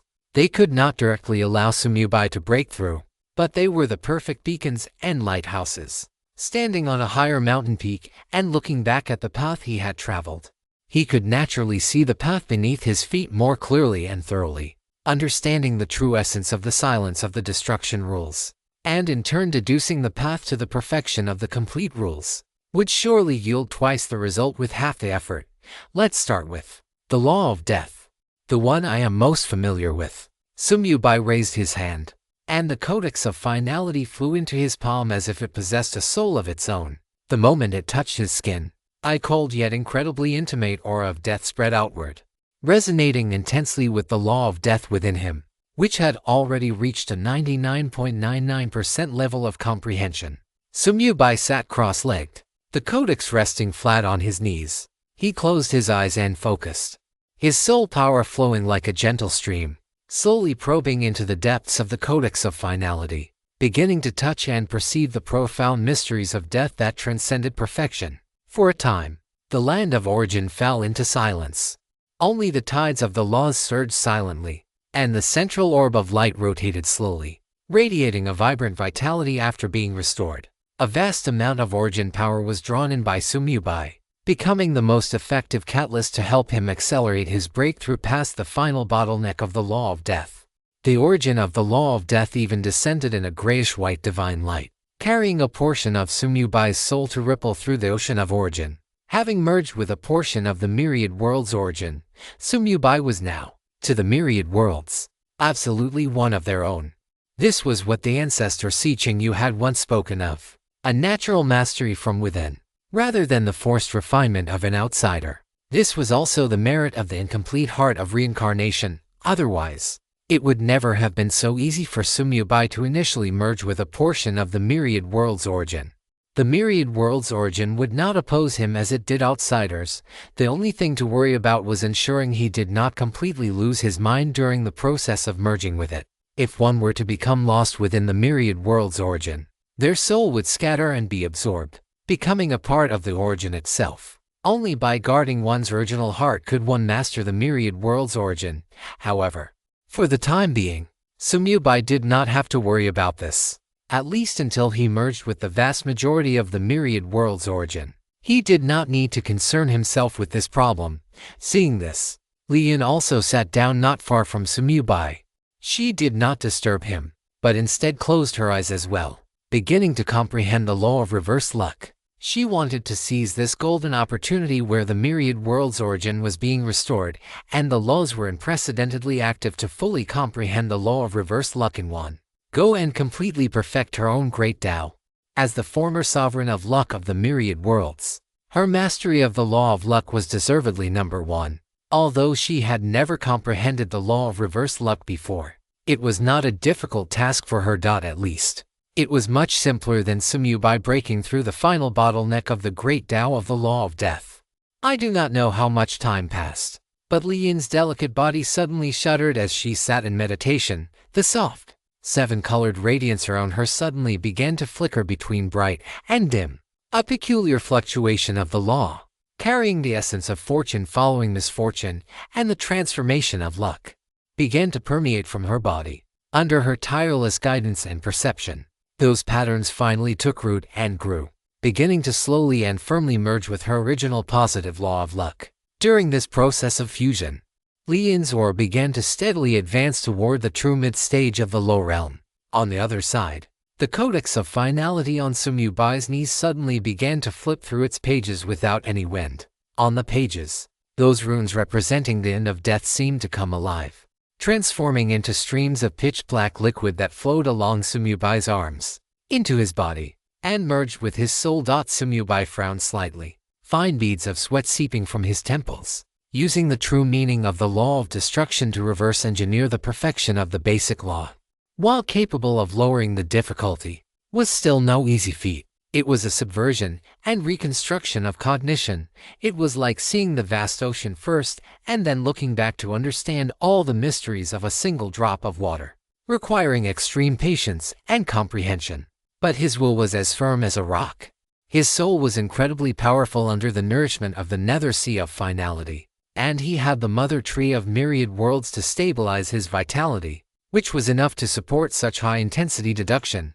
Gradually, a deep, lonely, yet peculiar rhyme of death containing the truth that the end is a new beginning began to permeate his body. The bottleneck of his comprehension of the law of death, which had been stuck at 99.99%, began to loosen, and flickers of insight, like tiny lights in the darkness, flashed one after another.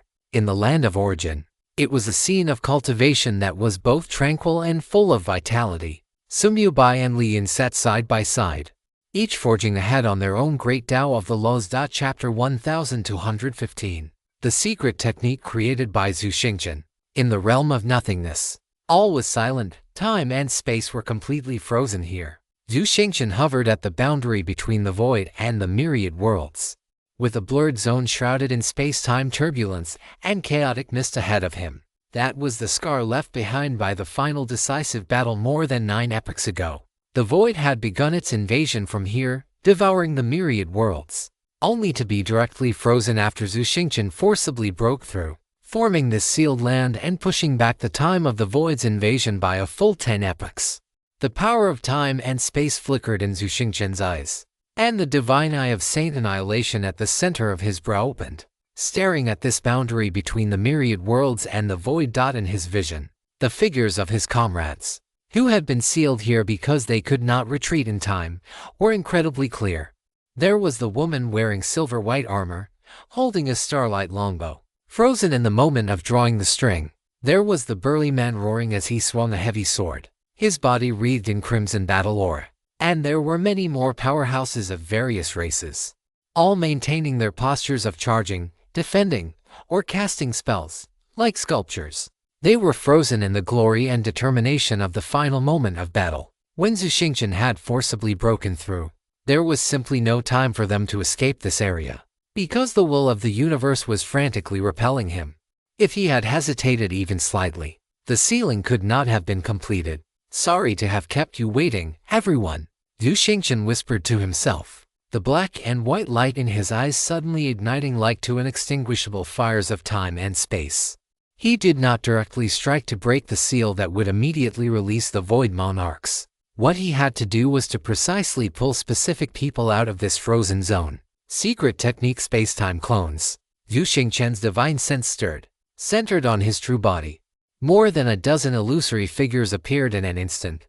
The next moment, these figures instantly became solid, identical to him in every way. Whether it was the aura or the intensity of energy, even the blade of time Chronos and the armor of space Uranus, which had been upgraded by Sumubai into high-tier rule treasures, were perfectly replicated. These were not ordinary clones, but rather versions of himself from different points in time and space, forcibly condensed by his powerful temporal and spatial energy at the exact same coordinate of space and time. Although these space-time clones could not exist for long and consumed a tremendous amount of energy, the strength of this secret technique still exceeded the comprehension of ordinary people. This was a technique Zhu Xingchen had created himself over the past 9 epochs by contemplating the fragments of the origin of time and space. What kind of power is this? The sealed Void Monarch, though his consciousness was heavily suppressed, could still perceive the scene outside. When he sensed that these clones were no weaker than Zhu Xingchen's true self, he was instantly struck dumb with shock. 9 epochs ago, this guy had exhausted everything he had just to barely seal this place. Yet now, the mere tip of the iceberg that the opponent displayed already made him feel an essential gap in their power. This rate of growth was simply contrary to all logic.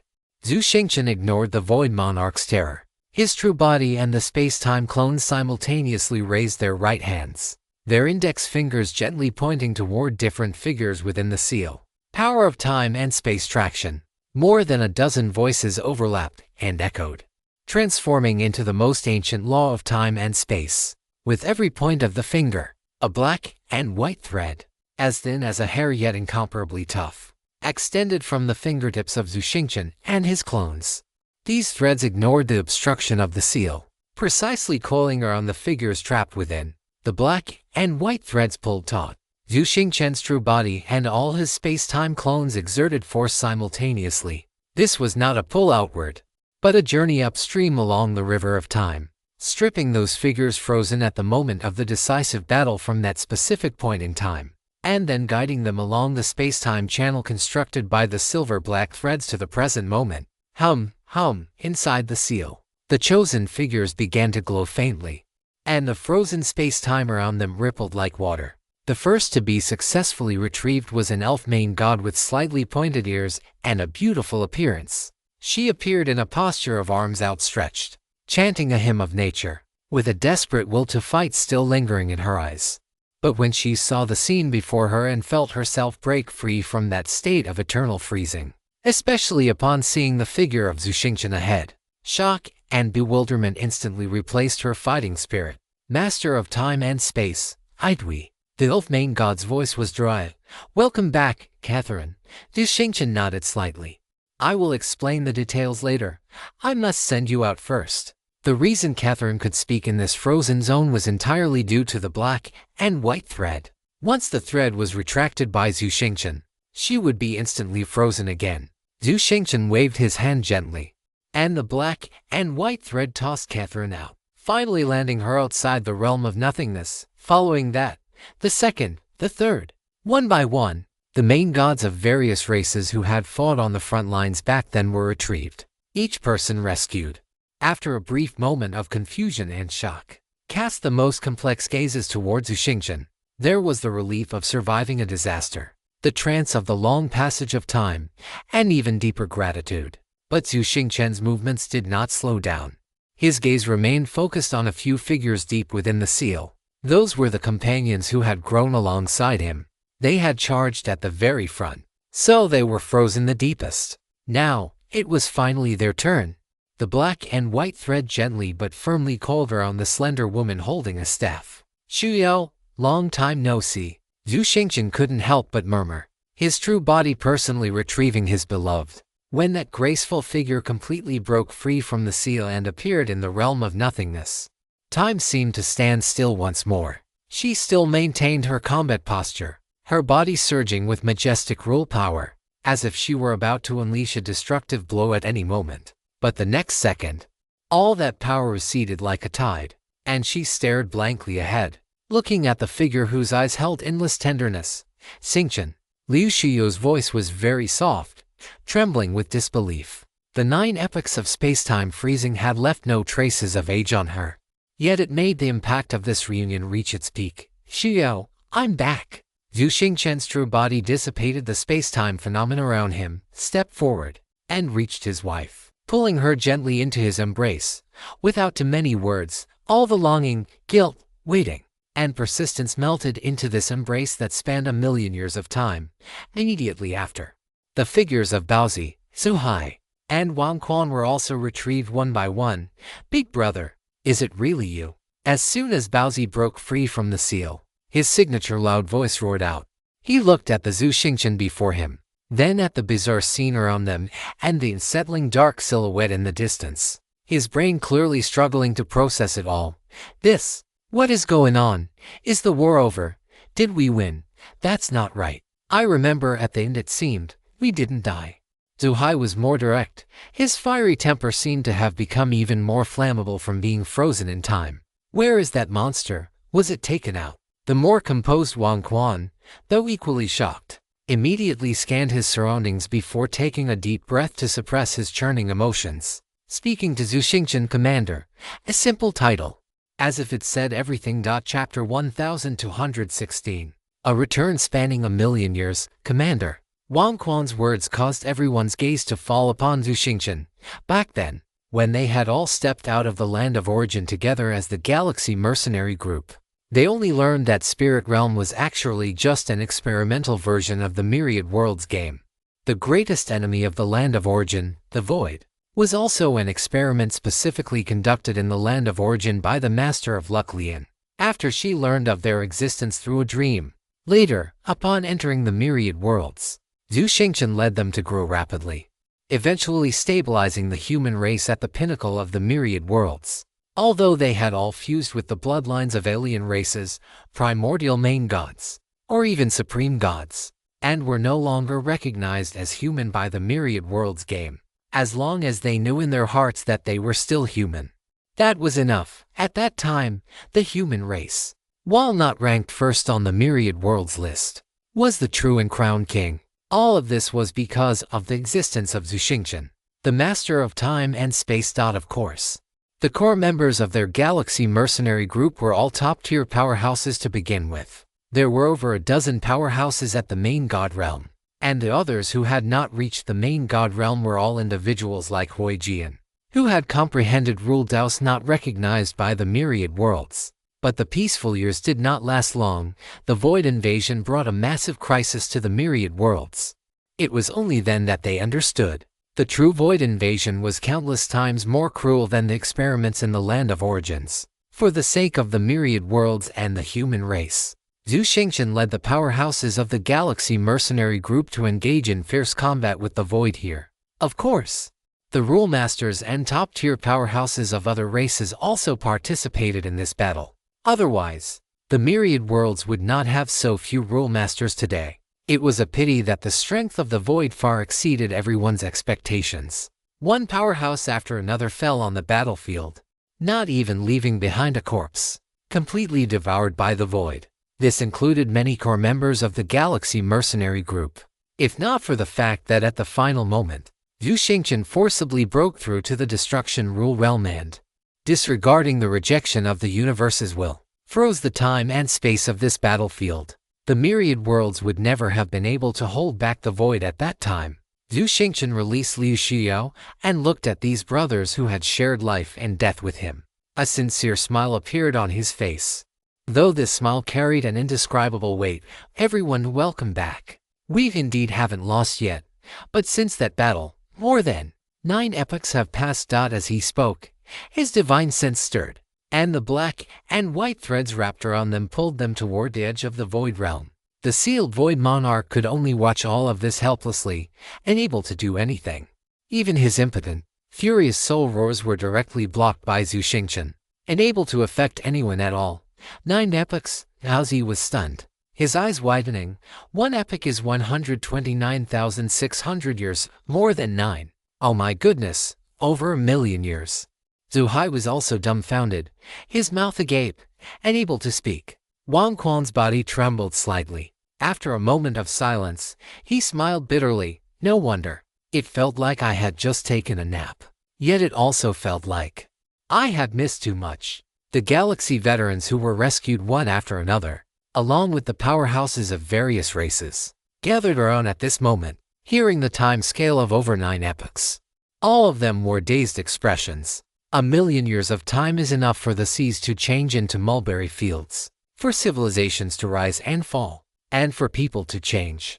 Although 9 epochs were not considered too long for a main god, the feeling of having passed through 9 epochs versus instantly crossing 1,000,000 years of time was completely different. Those of them whose time and space had been frozen only felt as if they were still on that bloody, cruel battlefield just a moment ago. Now, having just regained their senses, they discovered that over 9 epochs had already passed in the myriad worlds. Everyone. Zhu Xingchen scanned the crowd, his voice clearly reaching everyone's ears. We will discuss the details after we leave this place. The Void Monarch is still sealed, but this place is not suitable for a long stay. With a wave of his hand, a stable portal opened beside them, and the scene of the City of Extinction was vaguely visible behind it. The crowd suppressed the surging waves in their hearts and stepped into the portal one by one. The last to leave were Zhu Xingchen, Liu Shuyao, and the core members of the Galaxy Mercenary Group.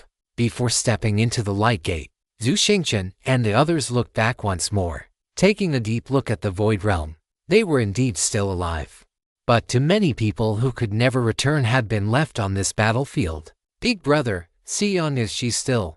Baozi's eyes turned red dot in his mind. He saw that figure who always carried a gentle smile, yet always supported him silently from behind.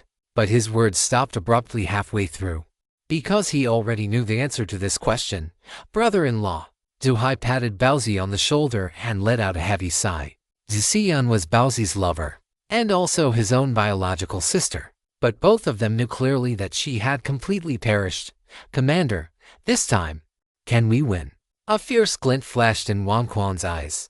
We cannot let the deaths of Fugui and the others go unavenged. Fugui was his younger brother and also a core member of the Galaxy Mercenary Group, who had also remained on this battlefield forever. Besides them, there was also the kindergarten killer, who always went by the name of a killer but was actually purely hot-blooded and viewed Zhu Xingchen as his idol. The free-spirited Fengyu Wubian, the literary scholar who loved to compose poetry. Fatty Ding, who was male by gender but loved women. There was also the playful and cute Jinyu, the ruthless and taciturn Zhonglan Dot, and many, many more comrades in arms who had been erased by time. Everything about them was forever frozen at the final moment of defending the myriad worlds, becoming a part of this eternal seal, and turning into an indelible brand and scar in the hearts of Zhu Xingchen and all the survivors. We will win. A figure flashed through Zhu Xingchen's mind as he spoke softly, as if making a vow to the departed, and also as if telling himself, this time, there will definitely be a true ending, because the hope I spoke of back then has already grown up. Having said that, he turned around and, together with the most important people by his side, stepped into the portal leading to the new era. On the other side of the portal, Yumu's banquet was about to begin. This was both a victory celebration and a welcome party. At the same time, it was a pre-battle mobilization meeting, and the enemy remained the same Void army from over 9 epochs ago. The Void realm returned to deathly silence. Only the Void Monarch remained, trapped within the seal of time and space, raging in impotent fury. I am truly too busy today. There is only one chapter. Chapter 1217. The Banquet Part 1, The Death Realm, the Death Continent, the City of Silence. At the top floor of the Death Realm Bank headquarters, in the Hall of the Heart of 10,000 Worlds, this magnificent hall, constructed from countless spatial crystals, was usually the central hub for the Death Realm Bank's finance and intelligence operations. Solemn and bustling, Later, after Sumyubai took control of the Death Realm Bank, this place became the strategic command center for the 10,000 Worlds, and its name was changed from the original Heart of the Death Realm to the Heart of 10,000 Worlds. It signified the Death Realm Bank's determination to set its sights on the 10,000 Worlds. Normally, even with Fujoshingxia possessing the God of Wealth talent, it would be difficult to expand the Death Realm Bank so rapidly in such a short time.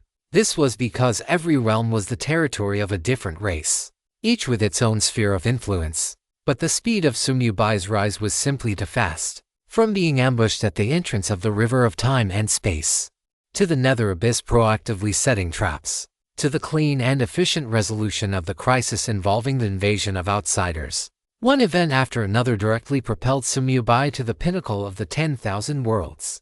And the expansion speed of the Death Realm Bank also accelerated continuously during this process. Today, the busiest people in the entire 10,000 Worlds were likely Fujoshingxia and the various directors of the Death Realm Bank. However, they were all suffering yet happy, because the sphere of influence of the Death Realm Bank was becoming larger and larger. The power in their hands naturally rose with the tide, with the backing of Bai's strength. It wouldn't be long before the Death Realm Bank could expand to all realms, becoming the third top-tier power, following the Bounty Hunter's Home and the 10,000 Worlds Transport Group. And at that time, the Death Realm Bank would also be renamed the 10,000 Worlds Bank. Tonight, the Hall of the Heart of 10,000 Worlds was decorated with lanterns and colored streamers. They are fragrant with immortal brews, having been temporarily transformed into a banquet venue worthy of being recorded in history. Beside a circular banquet table over 1,000 feet long, cast from star meteor iron and the wood of the Tree of Life, the 32 existing main gods of various races in the 10,000 Worlds had already gathered. The dragon race main gods, Aojuan and Aokang, with dragon heads and human bodies, their golden scales shimmering, sat at the side of the main seat on the east. Their expressions dignified yet tinged with a hint of complexity. On the west side were the undead race main gods, led by the Lord of Ice, Robin, and the demon race main gods, led by Kingston. Although their strength was not the greatest among the undead and demon races, they were among the controllers of the Death Realm Bank. Normally, they should have been on the main stage, not here. It was just that this banquet was hosted by Yumu on behalf of Sumyubai, so the two naturally could not steal the limelight from the host. The north and south positions were occupied by the main gods of the god race, the Titan race, and other top-tier races.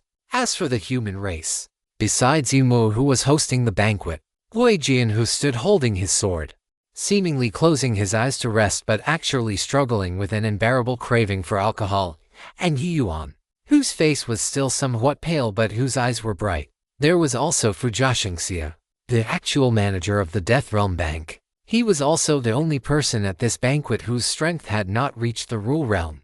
In front of every main god, there were fine wines meticulously prepared by Yumu. Some were contained in wine pots carved from 10,000-year-cold jade, emitting a chilling frost. Some were served in wine cups crafted from solar essence gold, the liquid flowing like molten gold. Even more extraordinary, some wine was suspended directly in midair, transforming into liquid stars that constantly changed their forms. These fine wines were all divine brews he had fermented over endless years. At their level of cultivation, the improvements brought by divine brews were already negligible. What truly mattered was the taste and the divine charm of the wine.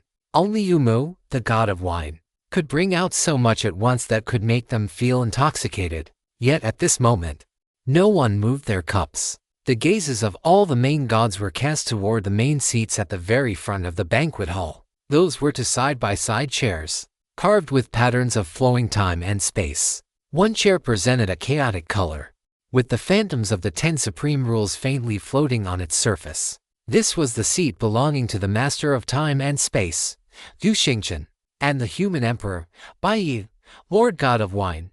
The time has arrived. Shall we? A Titan race main god could not help but speak, his voice rolling like muffled thunder. Yumu stroked his long beard and shook his head with a smile. No rush. No rush. Although the human emperor is in seclusion, the Master of Time and Space will definitely come this time. Everyone, please wait a moment longer. Is the Master of Time and Space really coming? The strength of that person has already far surpassed what it was back then. I wonder, between Bai Yi and the Master of Time and Space, who is truly the number one in the 10,000 worlds today? Low discussions spread throughout the banquet hall. These main gods were all survivors who had experienced the Great War 9 epochs ago. To them, the Master of Time and Space was an era. A tragic hero who had saved the 10,000 worlds but had also vanished. And the human Emperor Bai Yi was a heaven-defying monster who had suddenly risen recently. They had all seen clearly when the two of them fought against the outsiders on the other side of the gap in the space-time barrier. The strongest in the 10,000 worlds must inevitably be born between these two. Just then, buzz. The space in the center of the banquet hall rippled without warning, a portal. Ignoring the layers of defensive restrictions of the Death Realm Bank headquarters, and folded slowly and leisurely, as if opening a door in one's own backyard. The aura flowing from the door caused the expressions of all the main gods present to change abruptly. It was not just a door, it was as if a fragment of some distant time and space had been spliced directly into this moment. The first to step out of the portal was an elf with a seductive figure and long, pointed ears. Her face was as beautiful as a classical sculpture, yet her eyes were as weathered as the rings of an ancient tree. The essence of the natural life rule rippled around her, and with every step she took, illusory flowers and vines grew and withered beneath her feet. Elf Empress Catherine, a main god, stood up abruptly, his voice trembling with excitement. You are still alive." This elf empress was a figure who had risen alongside the master of time and space. Her beauty had once driven countless people to madness. Following closely behind, the second, the third, a giant main god, roughly 30 feet tall and composed entirely of black basalt, stepped out, causing the entire hall to tremble slightly. Grum! The titan main god let out a low roar, a scorching light erupting in his eyes. Old friend, the main god of the holy light angel race, possessing 6 pairs of pure white wings and a flawless face that nonetheless carried an aura of slaughter, emerged. The main god of the night race, shrouded in shadows as if he could merge into the background at any moment, followed, one by one, the ancient main gods, recorded in the annals of the myriad worlds as having heroically fallen in the Void War, stepped out from the portal in succession, 14 in total, added to the 32 currently existing. There were now 46 rulers of rules gathered in this hall. Not since the last great upheaval had so many supreme existences gathered in one place. Alvin, it really is you, Grum. You old rock. You haven't crumbled yet, Chiyu. Your feathers are still as bright as ever. After a brief, deathly silence, a deafening clamor erupted. Those main gods who had lived through the ancient era could no longer restrain themselves. They left their seats one after another to welcome the comrades they had thought were lost forever. Embraces, chest-thumping, laughter, and even tears. The million-year separation and the despair of being parted by life and death transformed into the most surging torrent of emotion at this very moment. Chapter 12:18, The Banquet Part 2. Just as the main gods were immersed in the joy of their old friend's return, the portal rippled once more.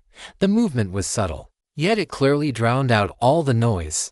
The final few figures emerged from the portal. Zhu Xingchen walked at the forefront, dressed in a simple white robe, his black hair loose, his eyes as deep as the universe itself. He did not deliberately release his aura, but the moment he appeared, all the rules in the hall seemed to tilt slightly and bow in his direction.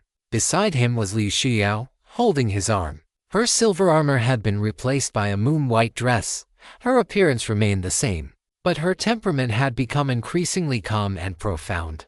Like the brightest star in the night sky, behind them followed Baozi, Zuhai, and Wang Quan, the only remaining core members of the Galaxy mercenary group. Zhu Xingchen's gaze swept across the hall, and all sound came to an abrupt halt. The main gods of every race felt an invisible pressure brought about by an absolute gap in power. Yumu took a deep breath and was the first to bow. "Welcome back, ruler of time and space." Hui Jian clasped his fists, and Yi Yuan bowed as well. When no outsiders were present, they were close friends with Zhu Xingchen, but at this moment, things were different. Following them, Kingston, Robin, Aojuan, and all the other main gods, regardless of their race or inner thoughts, all bowed in unison. "Welcome back, ruler of time and space." The sound echoed through the hall. Zhu Xingchen nodded slightly, his voice gentle yet carrying an unquestionable power. "Everyone, it has been a long time. No need for formalities. Please take your seats." He walked with Liu Xiao toward the silver-white main seat with composure. Liu Xiao took her seat beside him, and Baozi and the others, under Yumu's arrangement, sat in the VIP section next to the human main gods. Once everyone was seated again, Yumo, acting as the host, cleared his throat, raised the liquid star cup floating before him, and said loudly, "Today's banquet has 3 meanings. First, to celebrate our human leader, the human Emperor Bai Yi, for slaying the enemies from the universe continent beyond the starry sky and resolving the crisis of the myriad worlds' collapse. Second, to welcome the ruler of time and space Xingqian, as he brings the heroes back to the myriad worlds. Third." Yumu's voice rose sharply, imbued with divine power, resounding in every corner, while paying tribute to all the martyrs who bled and sacrificed for the myriad worlds. "We also prepare for the coming final battle. To the martyrs, all the main gods, regardless of race, raised their cups in unison. As they finished their drinks, the intense emotions and the intoxication of the wine melted together, and the atmosphere in the hall finally loosened a little. Zhu Xingqian set down his wine cup, looked at the gods, and spoke slowly. "I know you all have many questions about how I returned, about that unfinished war, about the void, and about the future." His voice was not loud, but it commanded everyone's attention. "For these epochs, I have been drifting and exploring in the void, and at the same time, I laid out some contingencies. Until not long ago, a new crisis appeared in the myriad worlds, and a new hope emerged. The human Emperor Bai Yi, with the opportunity he brought, and the arrangements I left behind back then, I was finally able to return." Zhu Xingqian's gaze swept over the 14 rescued main gods and Baozi's group. "They are all the comrades I was able to retrieve from the frozen battlefield after my return. It is a pity that many more have remained there forever." Low sighs echoed in the hall, and the rescued main gods, in particular, looked somber.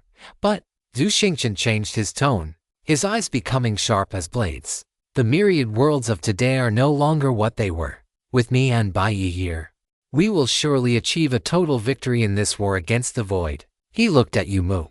Yumu understood and stood up again.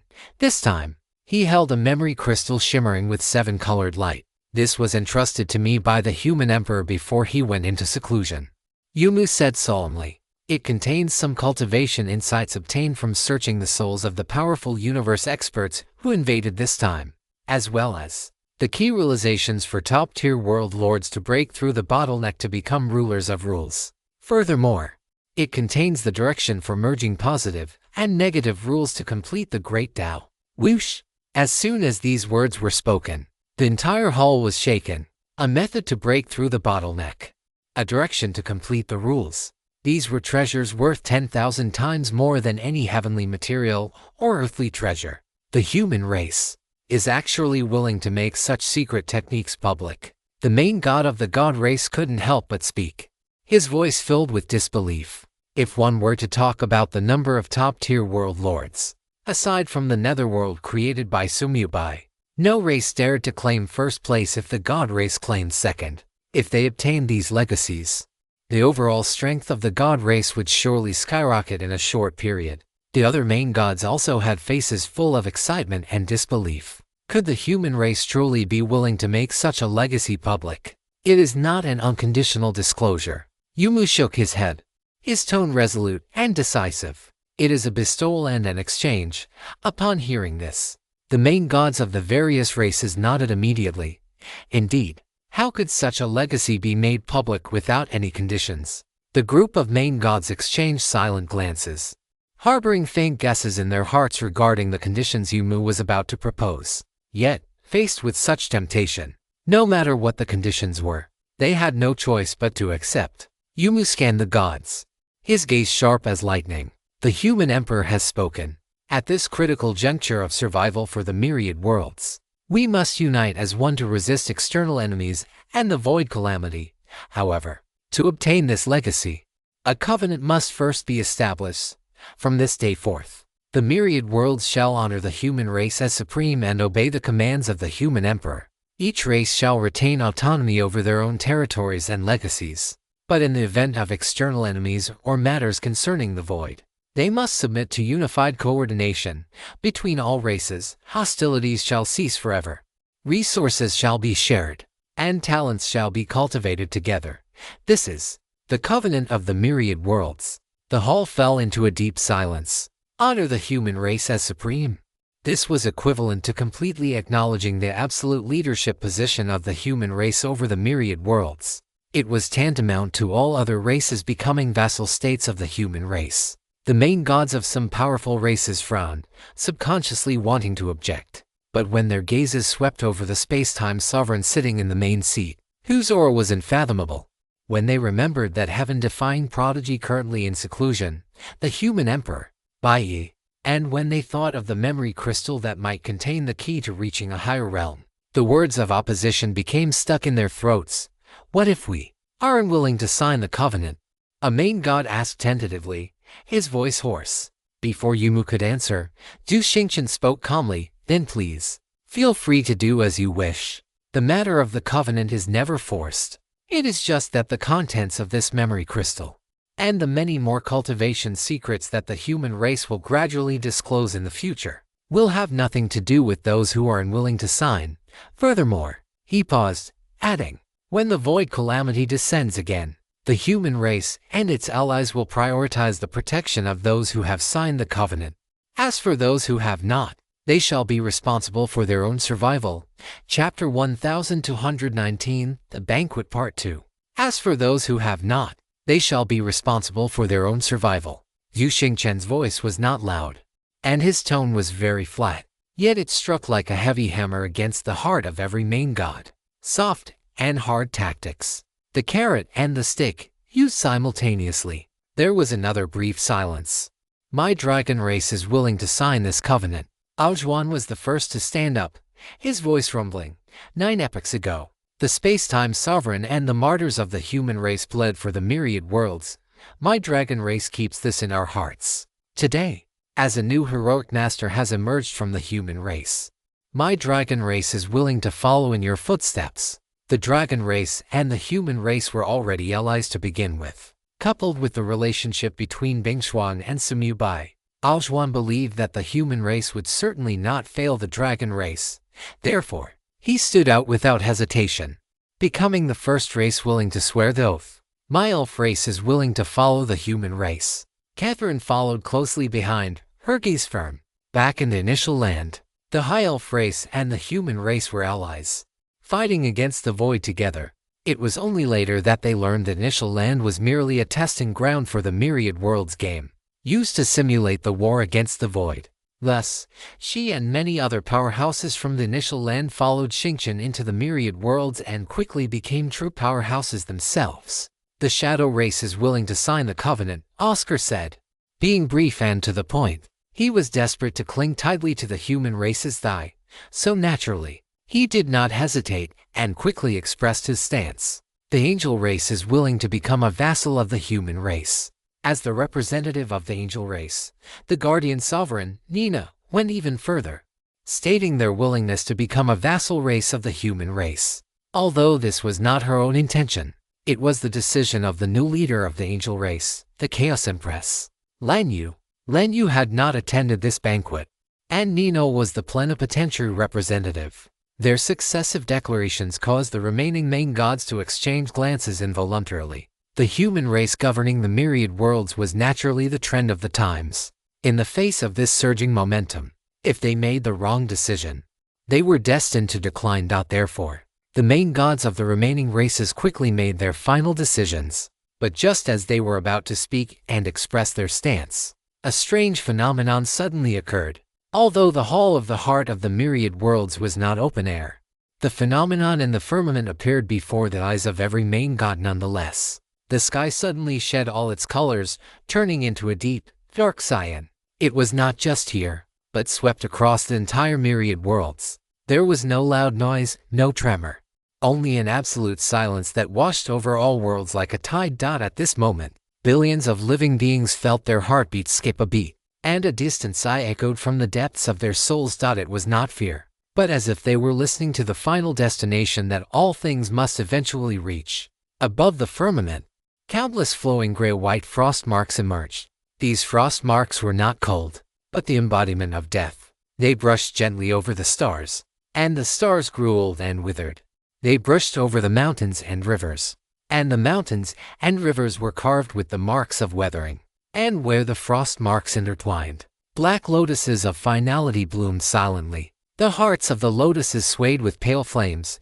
These were the nether flames of the underworld, which purify all obsessions and pain. The most profound part was this: at this moment, all living beings in the myriad worlds briefly saw the threads of their own lives, and that path that inevitably led to the end of extinction. But this sight did not bring despair. Rather, it brought a strange sense of relief, as if death had never been an enemy, but merely a long-lost hometown. Compared to the previous phenomenon of the birth of a new fortune sovereign, this phenomenon was clearly more silent. Yet, it was still magnificent, because a new supreme god had been born. This time, it was death. And as the domain governed by the death sovereign, the entire death realm's energy and aura of death were now cheering and leaping with joy. Within the nether abyss at the center of the death continent, the abnormal aura of death surged and churned even more violently. They all seemed to sense it. The new master of the death realm had been born.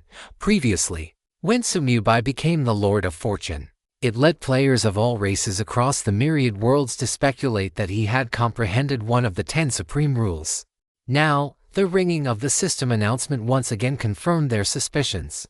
Myriad Worlds announcement. Congratulations to the player White Knight for successfully fusing the great Tao of Death rules to the realm of perfection, becoming the new Lord of Death. This is hereby announced. The manifestation of the phenomenon and the sounding of the announcement caused the main gods of all races within the hall of the heart of myriad worlds to involuntarily look toward the throne at the very front.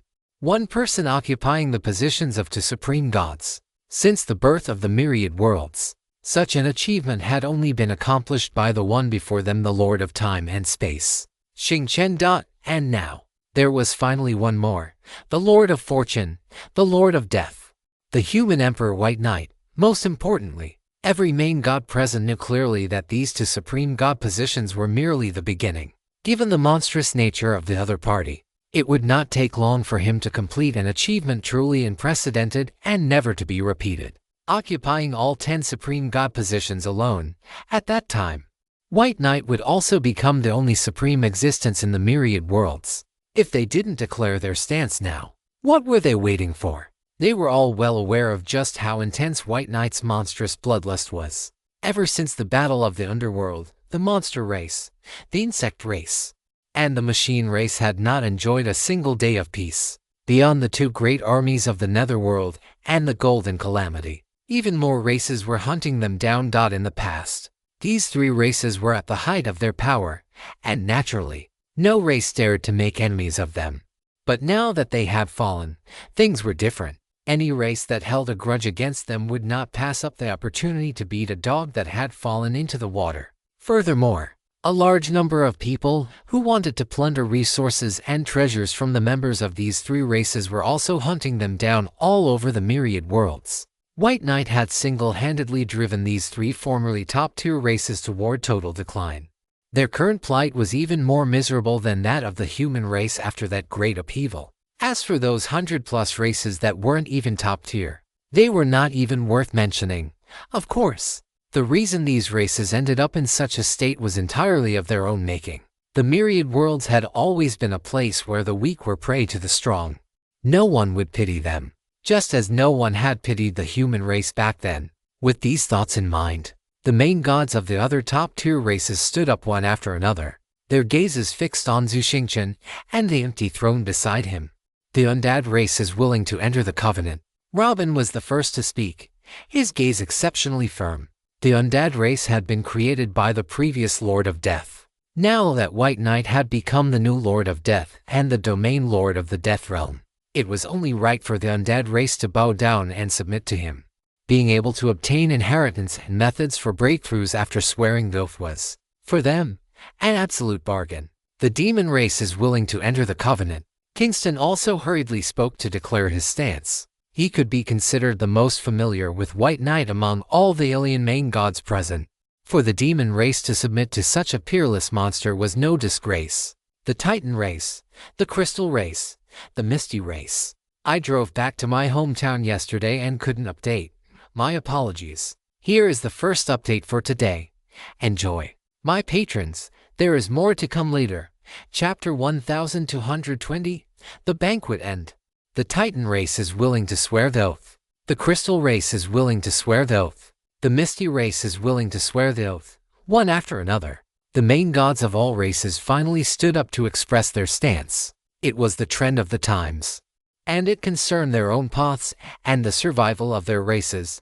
No one could remain aloof. Soon, only the main god of the final race had yet to declare his position. For a moment, the gazes of all the main gods turned in unison toward the south side of the Hall of the Heart of Myriad Worlds. That was the location of the main gods of the god race. At this moment, Xingheng and the other god race main gods were also standing before their seats, their eyes fixed on the tall figure before them. That was the strongest of their god race, their patriarch, and the once strongest main god of the myriad worlds, Dongfang Li. In the past, in the eyes of the main gods of all races, he had always been an indomitable existence, but at this moment, Dongfang Li bowed his head. My god race is willing to swear the oath, and from this day forth, we shall honor the human race as supreme. His voice was not loud, but it clearly reached the ears of everyone present. This also meant that all the main gods and all the top-tier races of the myriad worlds had made the most correct decision. Have-ho, good, Yuma laughed heartily. With a wave of his hand, a massive contract scroll, condensed from the power of rules and shimmering with golden light, unfurled in the center of the hall. Then, I invite you all to use your own divine souls and the destiny of your races as collateral to leave your mark upon this covenant. What followed was a slightly tedious but solemn and sacred oath-taking ceremony. Each main god walked to the scroll, forced out a drop of essence blood, and used the power of their own divine soul to leave a unique mark. With every additional mark on the scroll, the golden light grew more intense, eventually transforming into a pillar of light that shot into the sky, signaling the official establishment of the Covenant of the Myriad Worlds. With the ceremony complete, the atmosphere of the banquet finally became truly lively. Fine wine and delicacies were served like flowing water, and the sounds of divine music and celestial melodies drifted through the air. The main gods of various races began to toast one another, exchange information, and reminisce. The barriers between the new and old main gods were rapidly dissolving.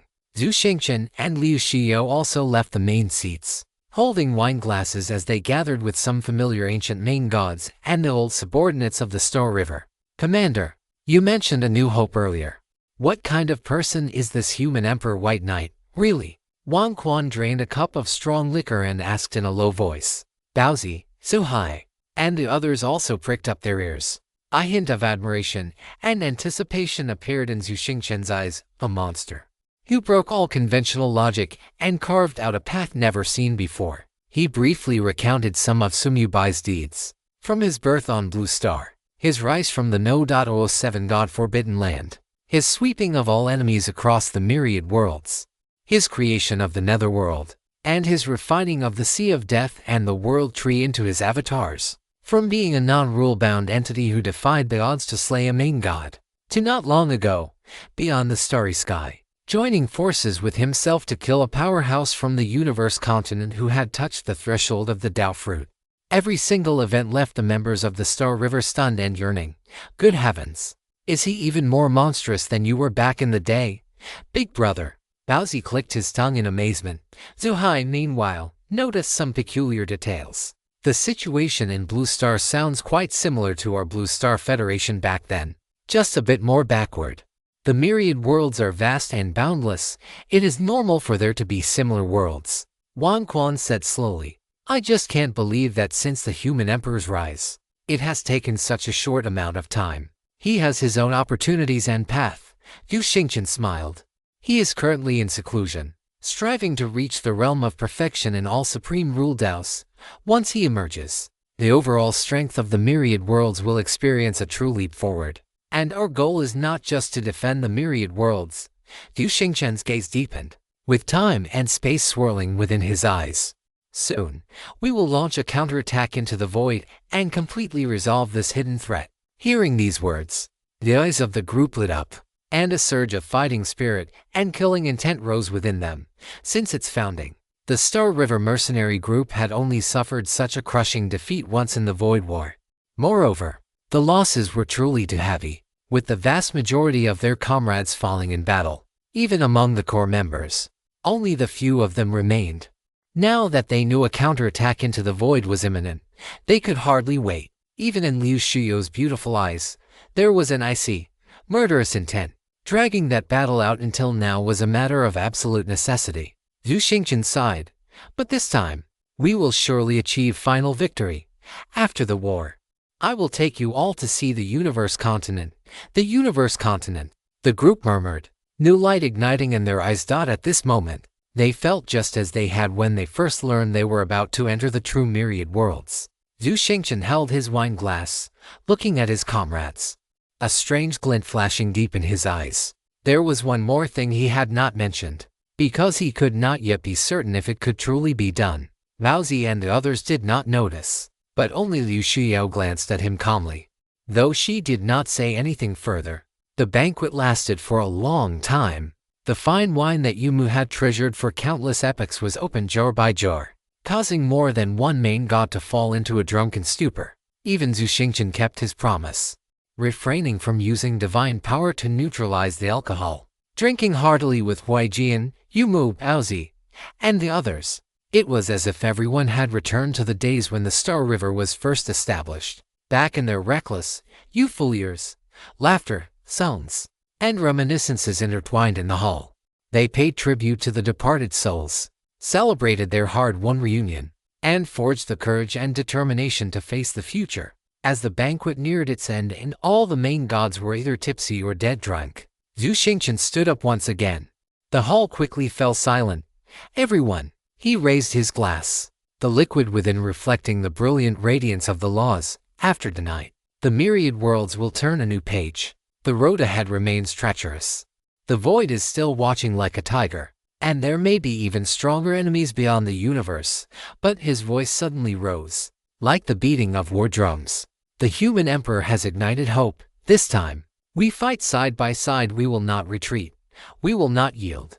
And we will not return without victory. For the myriad worlds, all the main gods, regardless of how drunk they were, felt their blood boiling at this moment. They raised their glasses in unison, their roars shaking the heavens. For the myriad worlds, glasses clashed, and oaths rang out with ironclad resolve.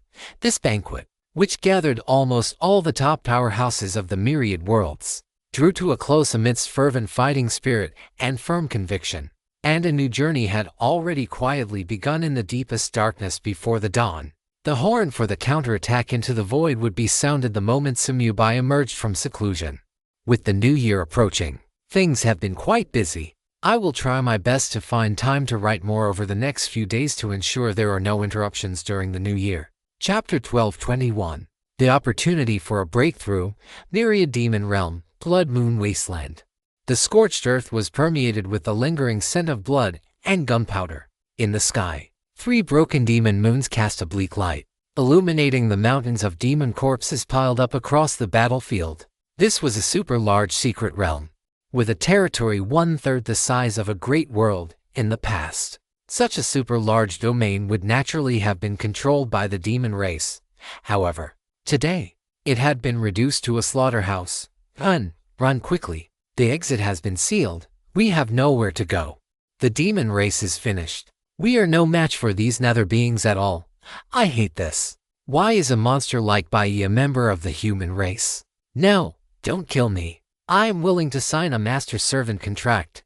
Angry roars, desperate screams, and helpless pleas for mercy echoed across the vast Blood Moon wasteland. Throughout the secret realm, one could see fleeing members of the demon race and the nether army, radiating thick, deathly nether aura, hunting them down everywhere. In the center of the Blood Moon wasteland, on a temporarily constructed command platform, Yi stood silently. He was clad in a suit of full-body armor that flowed with a dark silver luster. The plates were as thin as cicada wings yet radiated indestructible fluctuations of law. A gray-white cloak behind him fluttered without wind, and at its edges, faint phantoms of lost souls flickered in and out of existence. His helmet had long been removed, revealing a cold, pale, yet handsome face.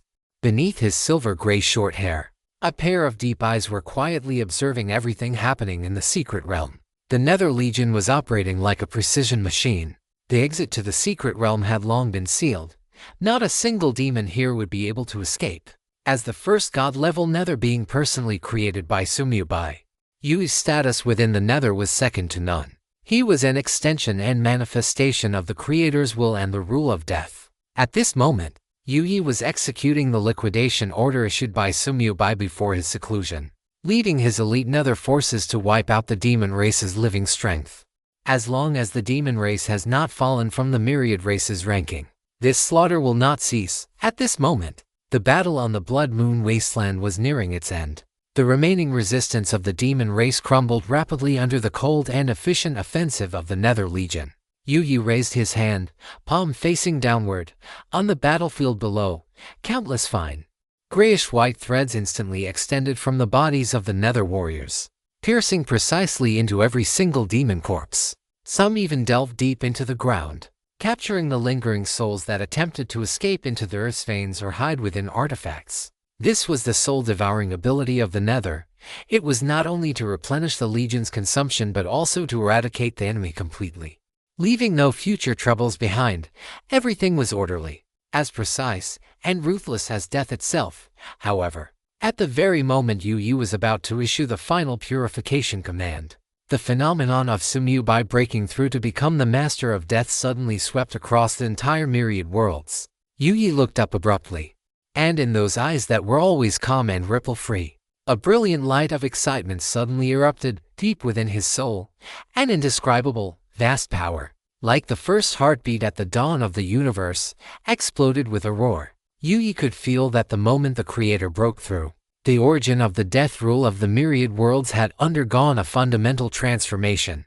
It had become more complete, more profound, and more powerful. The Master has succeeded. A whisper, almost a moan, escaped Yui's throat, and his cold body actually began to tremble slightly. He perceived with absolute clarity that the origin of the death rule of the myriad worlds had been completely perfected. That vast rhythm, perfect and flawless, cyclical and orderly, encompassing both beginning and end, echoed in his soul like the most ancient of ballads, and his own cultivation, which had long reached the pseudo-main god realm and was only separated from the true rule realm by a thin, hazy membrane, began to tremble crazily under the impact of this primordial resonance, developing countless cracks.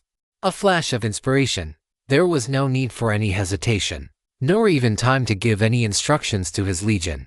Yui sat cross-legged right there on the high platform of bones, amidst the lingering aura of slaughter from the battlefield. As one of the god-level Nether, he was naturally favored by the origin of the death rule. If not for the fact that Sumyubai was not strong enough at the time and the myriad worlds were not complete, these god-level Nether would have been able to become supreme gods the moment they were created, just like Lian and the other 10 original supreme gods of the myriad worlds.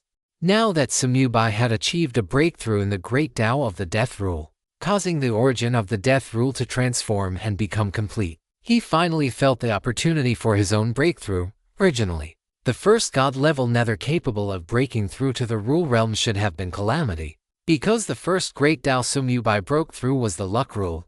However, just as Calamity felt the opportunity for a breakthrough, that opportunity vanished. It was only because Lian had returned to the rule realm a step earlier, occupying the position, and the newly perfected origin of the luck rule could only support 2 existences at the rule realm. Therefore, if Calamity wanted to break through, he would have to wait for the origin of the luck rule to grow for a while longer. But this was not a major problem. The origin of the luck rule was already complete and would soon be able to support more powerhouses at the rule realm. It was just that, through this twist of fate, it was ultimately Yui, the first god-level Nether of the myriad worlds, who started his breakthrough first. Yui closed his eyes, his entire consciousness sinking deep into his body, beginning to observe the complete origin of the death rule with all his might. As a god-level Nether, this was his cheat. He could feel the fluctuations of the origin of the death rule anytime, anywhere. The seclusion began. Everything external seemed to drift away in an instant. Yui's soul was pulled into an incredibly strange world. There was no up, down, left, or right here. Only an endless expanse of grayish-white. The fluctuations of the origin of the death rule were so clear. Yu soon felt the loosening of his bottleneck. The nether species were dead things. There was no distinction between a divine body and a divine soul. Therefore, his death rule Dao seed existed directly within his body. As Yu gradually merged the complete great Dao of the death rule into a state of perfection, his death rule Dao seed also slowly began to take root and sprout. After a long time, deep grayish-white patterns suddenly erupted from this death rule Dao seed. The patterns were mysterious and complex, as if the entire great Dao of the death rule had been inscribed upon it. It was the supreme imprint of the perfected great Dao of death. Following that, this death rule Dao seed burst forth with a dazzling grayish-white light, and within that light, a brilliant flower of the great Dao bloomed. The phantom of the flower of the great Dao emerged above Yu's head, causing the entire blood moon wasteland to tremble. On the high platform of bones, Yu's tightly closed eyes suddenly snapped open. There was no longer any distinction between the whites of his eyes and his pupils. There remained only a pure, profound darkness that seemed to swallow all light. But deep within this darkness, a strange, tranquil white light flickered faintly, like the only immortal star at the end of a dead universe. Chapter 12:22. Master of the Nether. Boom.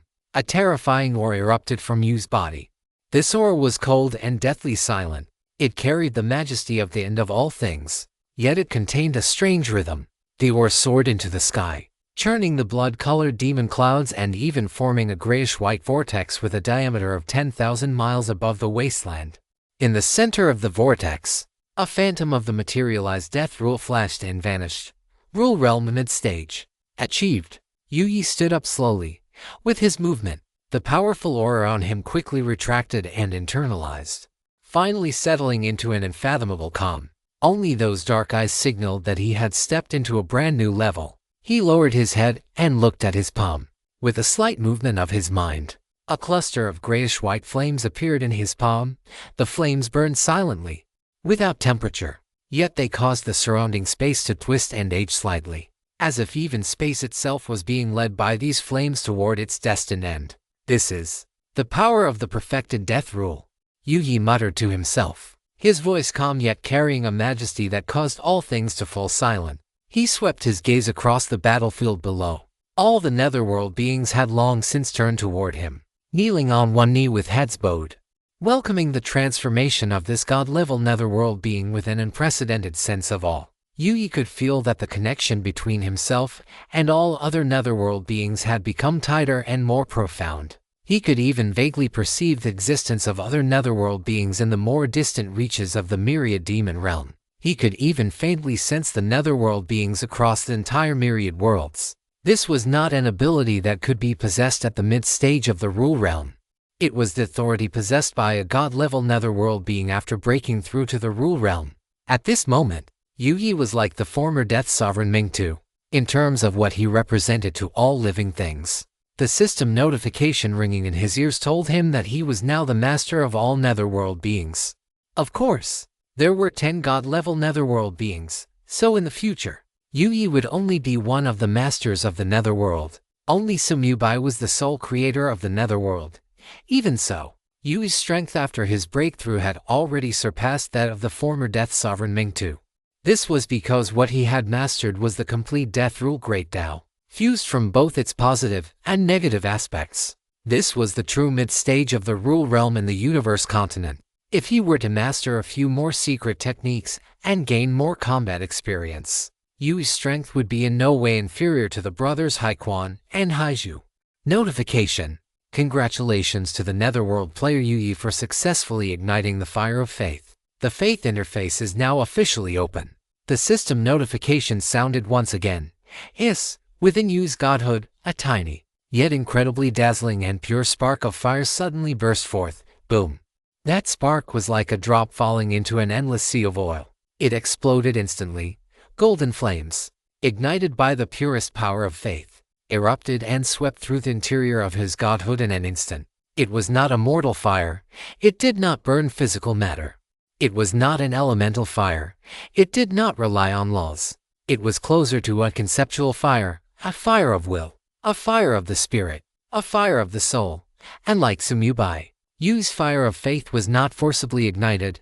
It appeared naturally once his realm had reached the required level. Therefore, he did not immediately gain the power of faith.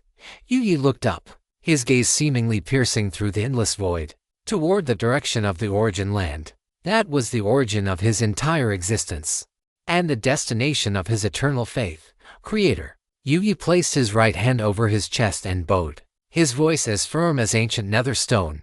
Your Tao is the path we follow. Your will is the edge of our blades. Yu has not failed your mission. Despite having broken through to the mid-stage of the Rule Realm, he remained a believer of Sumyubai, and he was a saint with the purest faith. Having said this, he straightened up, the darkness and white light in his eyes receding completely. Returning to his usual cold and calm demeanor, pass the order. Yu's voice was incomparably cold. Accelerate the cleanup of the battlefield. Collect all spoils of war and intelligence. In one incense stick of time, the Legion will set out for the next set of coordinates. We obey the command of the Netherlord. A mountain shaking, sea-roaring response came from below, filled with irrepressible excitement and fanaticism. Yu nodded slightly and put his helmet back on, covering those eyes that were now different. Even though he had completed his breakthrough, he remained the same calm, efficient, and loyal Netherworld commander. Because the mission entrusted to him by Sumyubai had not yet been completed, but he knew that everything was already different. The era belonging to the Netherworld, death, and to the Creator, was becoming increasingly clear and unstoppable with this step he had taken. And wherever his sword pointed, he would clear away all enemies on the path for the Creator, the demon race, the insect race, the machine race. These were merely appetizers. Next, there was the void and the universe continent. Normally, Yu was the second to fuse the Death Rule Great Tao to the Perfection Realm. So, he could not become the Death Sovereign, nor would any phenomena be born. Just as when Liu Yun returned to the Rule Realm, it did not cause any new phenomena to be born in the myriad worlds, but Yu's breakthrough caused the Death Rule phenomena, which had not yet subsided, to surge and churn once again. Moreover, the fluctuations sweeping across the myriad worlds this time lacked any trace of life. They were entirely pure. Deathly silence, myriad demon realm, great desolate realm. As the ancestral land of the demon race, it was also the vastest and most powerful realm in the entire myriad demon realm. Here, the acting domain lord of the myriad demon realm, Brian, was personally leading the Golden Calamity Legion in a siege.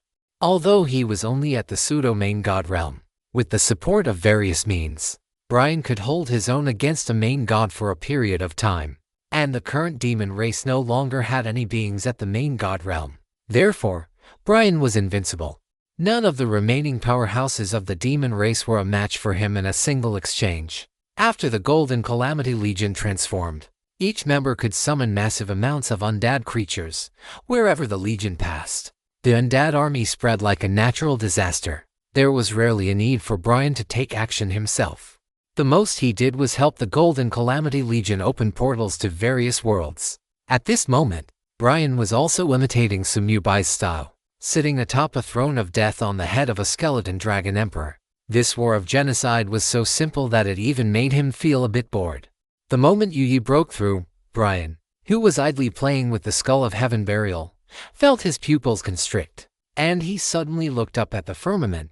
As expected, this sky was a step faster. The phenomena in the sky now already carried the aura of the netherworld. Therefore, Brian knew very well that the one who had broken through was definitely Yu, one of the 10 god-level netherworld beings. Just at this moment, an unprecedented system announcement resounded throughout the myriad worlds. Chapter 1223, The Impending Great Change. Soul Realm, Great Dream Marsh. This great world is one of the most powerful co-territories of the Zerg race. Originally, its central hive was destroyed in one fell swoop by the projection avatar of Sumyubai's world tree. The Zerg's last rule sovereign fell there, along with a vast number of powerful beings, causing the race to plummet directly from the ranks of the top-tier species. Leading the conquest of this great world now is the only powerhouse among the ordinary netherworld beings capable of rivaling god-level netherworld entities like Yu Bak. As the former strongest upper god of the myriad worlds, Bak's strength and talent go without saying. Had he not been severely wounded under the pursuit of the Sovereign of Fire, and subsequently risked his own demise to enter the depths of the nether abyss, he might have been able to break through and become the new Sovereign of Death after Mingta fell. Unfortunately, there are no ifs. Bach's ultimate fate was to be eroded by abnormal death energy and transformed into a special undead. But perhaps this was his true opportunity. After being converted into a netherworld being by Sumyubai, Bach not only recovered his past memories but also obtained the treasure of the death rule he had dreamed of in his previous life. Watching the phenomenon in the firmament, Bach couldn't help but tighten his grip on the scythe of eternal silence. He wielded this rule treasure with complete ease. After all, the scythe of the Grim Reaper before its upgrade was a treasure he had spent countless hardships to forge. Lord Ming too. Everything you once hoped for is about to come true. A flash of divine death light flickered in Bach's eyes, and the netherworld divine power within his body rippled. The Creator has finally attained the position of Sovereign of Death. Just then, the phenomenon in the sky suddenly underwent a change.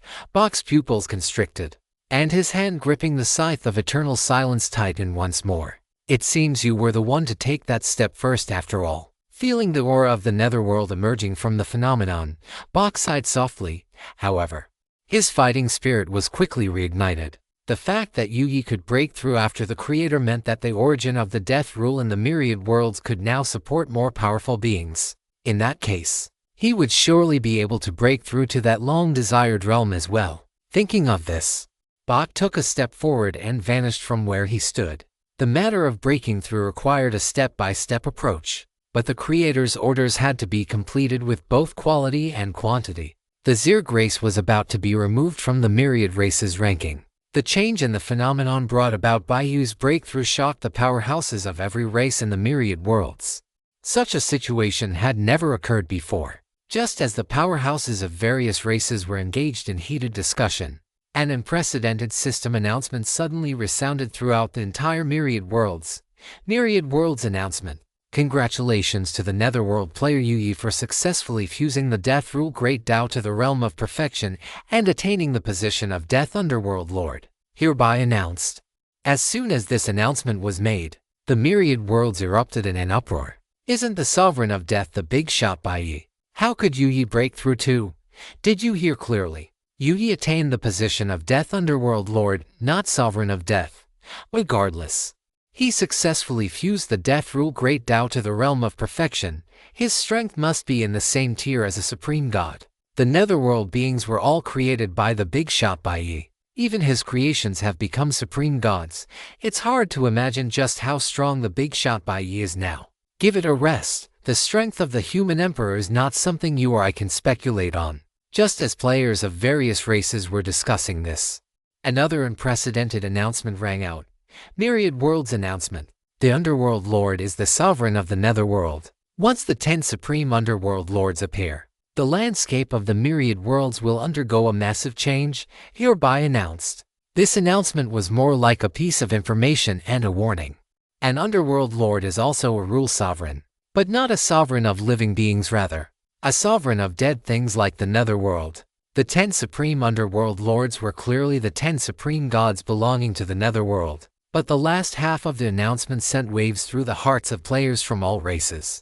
The 10 supreme Underworld Lords appearing, and the landscape of the myriad worlds undergoing a massive change. Was this massive change a good thing or a bad thing? At the core of the Origin Land. Notification. Congratulations on fusing the Death Rule Great Tao to the realm of perfection and attaining the position of Sovereign of Death. Sumyubai's realm had already broken through to the mid-stage of the Rule Realm, so this system notification was slightly different from the previous one. He opened his eyes abruptly, and a phantom of a brilliant flower of the Death Great Tao appeared above his head. This Great Tao flower was in no way inferior to the previous flower of the Luck Great Tao. The second Supreme Rule Great Tao perfected. Thump thump, thump thump, thump thump, within his chest. The incomplete heart of reincarnation beat with even greater strength and vigor. The second broken gap was also filled by the perfected Death Rule Tao patterns. As the power of this unknown great treasure recovered further, it fed back even greater strength to Sumyubai, although it still could not compare to the perfect divine body of a mid-stage Rule Realm powerhouse. It was already far beyond that of ordinary mid-stage rule realm experts. The death rule origin of the myriad worlds was also completely restored and began to absorb the surrounding origin power. As the death rule origin grew stronger, it could support more rule realm powerhouses. The comprehensive upper limit of the myriad worlds was becoming higher and higher with each of Sumyubai's breakthroughs. Little Thief Bai, congratulations. Liu Yin, who was sitting on a colorful swing with a lollipop in her mouth, looked to be in a very good mood. You did. Sumyubai smiled slightly, seeing through Liu Yin's current strength at a glance. She had now fully comprehended the reverse luck rule and truly mastered the complete luck rule Great Tao. Although she did not hold the position of sovereign of luck, her strength was far beyond what it had been in the past. Coupled with certain secret techniques and special methods she had mastered through dream weaving, if she were to encounter enemies like the brothers Haiquan and Haiju again, she would be fully capable of standing toe-to-toe with them. Compared to a freak like you, I'm still far behind, Li Yin pouted, her body leaning forward slightly as she hopped off the swing. With her bare little feet, she walked step by step until she stood right in front of Sumyubai. What is it? Seeing Li Yin looking him up and down, Sumyubai couldn't help but raise an eyebrow. Nothing. Li Yin blinked playfully, then shook her head gently and said, Big sister doesn't want to be left too far behind by you. As she said this, she suddenly leaned in and planted a kiss on Sumyubai like a sneak attack, before instantly vanishing from the origin land. I won't accompany you in your closed-door cultivation anymore. Big sister is going to make progress in her dreams. Although she was already gone, her voice continued to echo within Sumyubai's soul. That sweet, silly girl.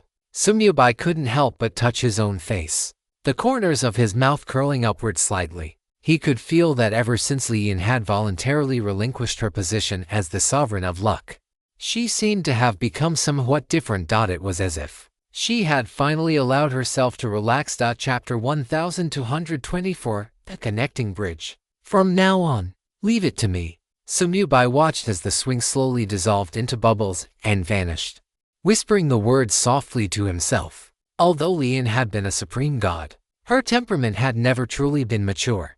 After all, ever since her birth, she had never encountered any real setbacks. It wasn't until over 9 epochs ago, when the void invaded, that the other supreme gods either died in battle or went missing. At that time, she had been in a dream state, and Zhu Xingqian and the other supreme gods had not notified her that the war had arrived. When she woke up, Li Yin felt as if the sky had collapsed, but she could only bury all of that deep within her heart, unable to show even a hint of it, because at that time, she was the only supreme god left in the myriad worlds. She was the strongest being in the myriad worlds, and she had to shoulder everything. Now that Sumyubai had risen and Zhu Xingqian had returned from the void, she was finally able to relax. The core of the origin land did not undergo any changes due to Li Yin's departure. The origin power flowing all around remained endless, its source unknown. Sumyubai took a deep breath, and with a thought, he summoned the universal space-time wheel. Next, it is time for the laws of time and space. But before he could immerse his mind into it, a Myriad Worlds announcement suddenly rang in his ears. Myriad Worlds announcement. Congratulations to the Nether player Moonlit Knight for successfully fusing the great Tao of the Death Law to the realm of perfection, achieving the position of Death Nether Lord. This is hereby announced. That kid, Moonlit Knight. Sumyubai was slightly stunned. He hadn't expected Moonlit Knight's breakthrough speed to be so fast. The value of a god-level nether entity was far higher than he had imagined. Immediately following this, another announcement rang out. Myriad Worlds announcement. The Nether Lord is the sovereign of the Nether. Once the 10 supreme Nether Lords appear in the world, the structure of the Myriad Worlds will undergo a massive transformation. This is hereby announced. Nether Lord, is it? A thoughtful look flashed in Sumyubai's eyes. That title is quite fitting, but this massive transformation. As he pondered, his gaze suddenly sharpened. In the core of the origin land, the Death Law origin that had just finished its transformation suddenly erupted with 10,000 zhang of divine light. The next moment, the divine light descended, instantly submerging into Sumyubai's body. It was not absorbed by his divine body or his soul, but instead surged directly into the main world within his body. The divine light was like a waterfall, vast and mighty. pouring entirely into the center of Sumyubai's brow and sinking into the main world within him, which was constantly expanding and evolving. Sumyubai's mind shook. His consciousness was swept up by this vast power of the death origin, sinking together with it into his internal main world. Whoosh, whoosh, whoosh. The endless nether sea was currently churning and roaring violently, far more intensely than ever before. Whoosh. The surface of the sea suddenly surged with 10,000 jang-high wild waves, the divine light of the death law origin that had surged from the origin land. The moment it entered his internal world, was like a swallow returning to its nest. Without the slightest hesitation, it dove downward, heading straight into the deepest sea eye of the endless nether sea. Rumble! The entire nether sea trembled violently, the seawater churning madly and kicking up countless black giant waves 1,000 jang high. Every drop of seawater was glowing. It was not reflecting light, but rather erupting from within with the profound, complete true meaning of the death law origin. Above the sea surface, countless grayish-white phantoms bloomed in succession, only to wither in the next moment, turning into billions of light particles that merged into the sea. With every flower that bloomed and withered, this nether sea became even more profound. The endless nether sea avatar, under the cleansing of this origin, let out a satisfied sigh. Like a sleeper stretching their limbs. It was not language, but a deeper level of resonance and feedback. Sumyubai felt the changes in the endless nether sea avatar, and a slight guess formed in his heart. Just at this moment, rustle, rustle, rustle, in the very center of his internal world, the myriad world's mother tree, which reached from the heavens to the earth, suddenly erupted with an unprecedented, brilliant emerald light. Thousands of branches swayed in unison. Billions of leaves trembled simultaneously, emitting a vast, heavenly sound like the chanting of an ancient ritual. The myriad world's mother tree was actually resonating as well. Its roots had originally been deeply embedded in the chaotic void of his internal world, absorbing Sumyubai's own divine power and laws to grow. But at this moment, as the myriad world's death law origin surged into the endless nether sea, the myriad world's mother tree sensed it. It sensed that this internal world was undergoing a crucial completion. Life and death were, after all, two sides of the same coin. Without a complete death law, the manifestation of the life law would always have flaws. Without a mature nether sea to carry the journey home, the vitality nurtured by the mother tree would ultimately be nothing more than duckweed without roots. And now, death was complete. Next, life also needed to be further completed. Sumyubai hovered in the center of the void of his internal world, feeling the cheers and transformation of his two great avatars. He felt the death origin from the myriad worlds, after merging into the nether sea, begin to slowly and firmly intertwine and circulate with the life aura of the mother tree. The world was trembling. Sumyubai could feel strands of origin energy flowing from the origin land into his internal world. Although the quantity was small and the speed was slow, the internal world and the origin land of the myriad worlds had already established a certain connection. This was a channel opened jointly by the origin of the death rule of the myriad worlds, the avatar of the end of all things nether sea, and the avatar of the myriad worlds mother tree. Deep within Sumyubai's soul, an unprecedented realization bloomed like lightning piercing through an eternal night. He understood. Attaining the position of Nether Lord was an extension and anchoring of his own Tao at the level of the myriad worlds.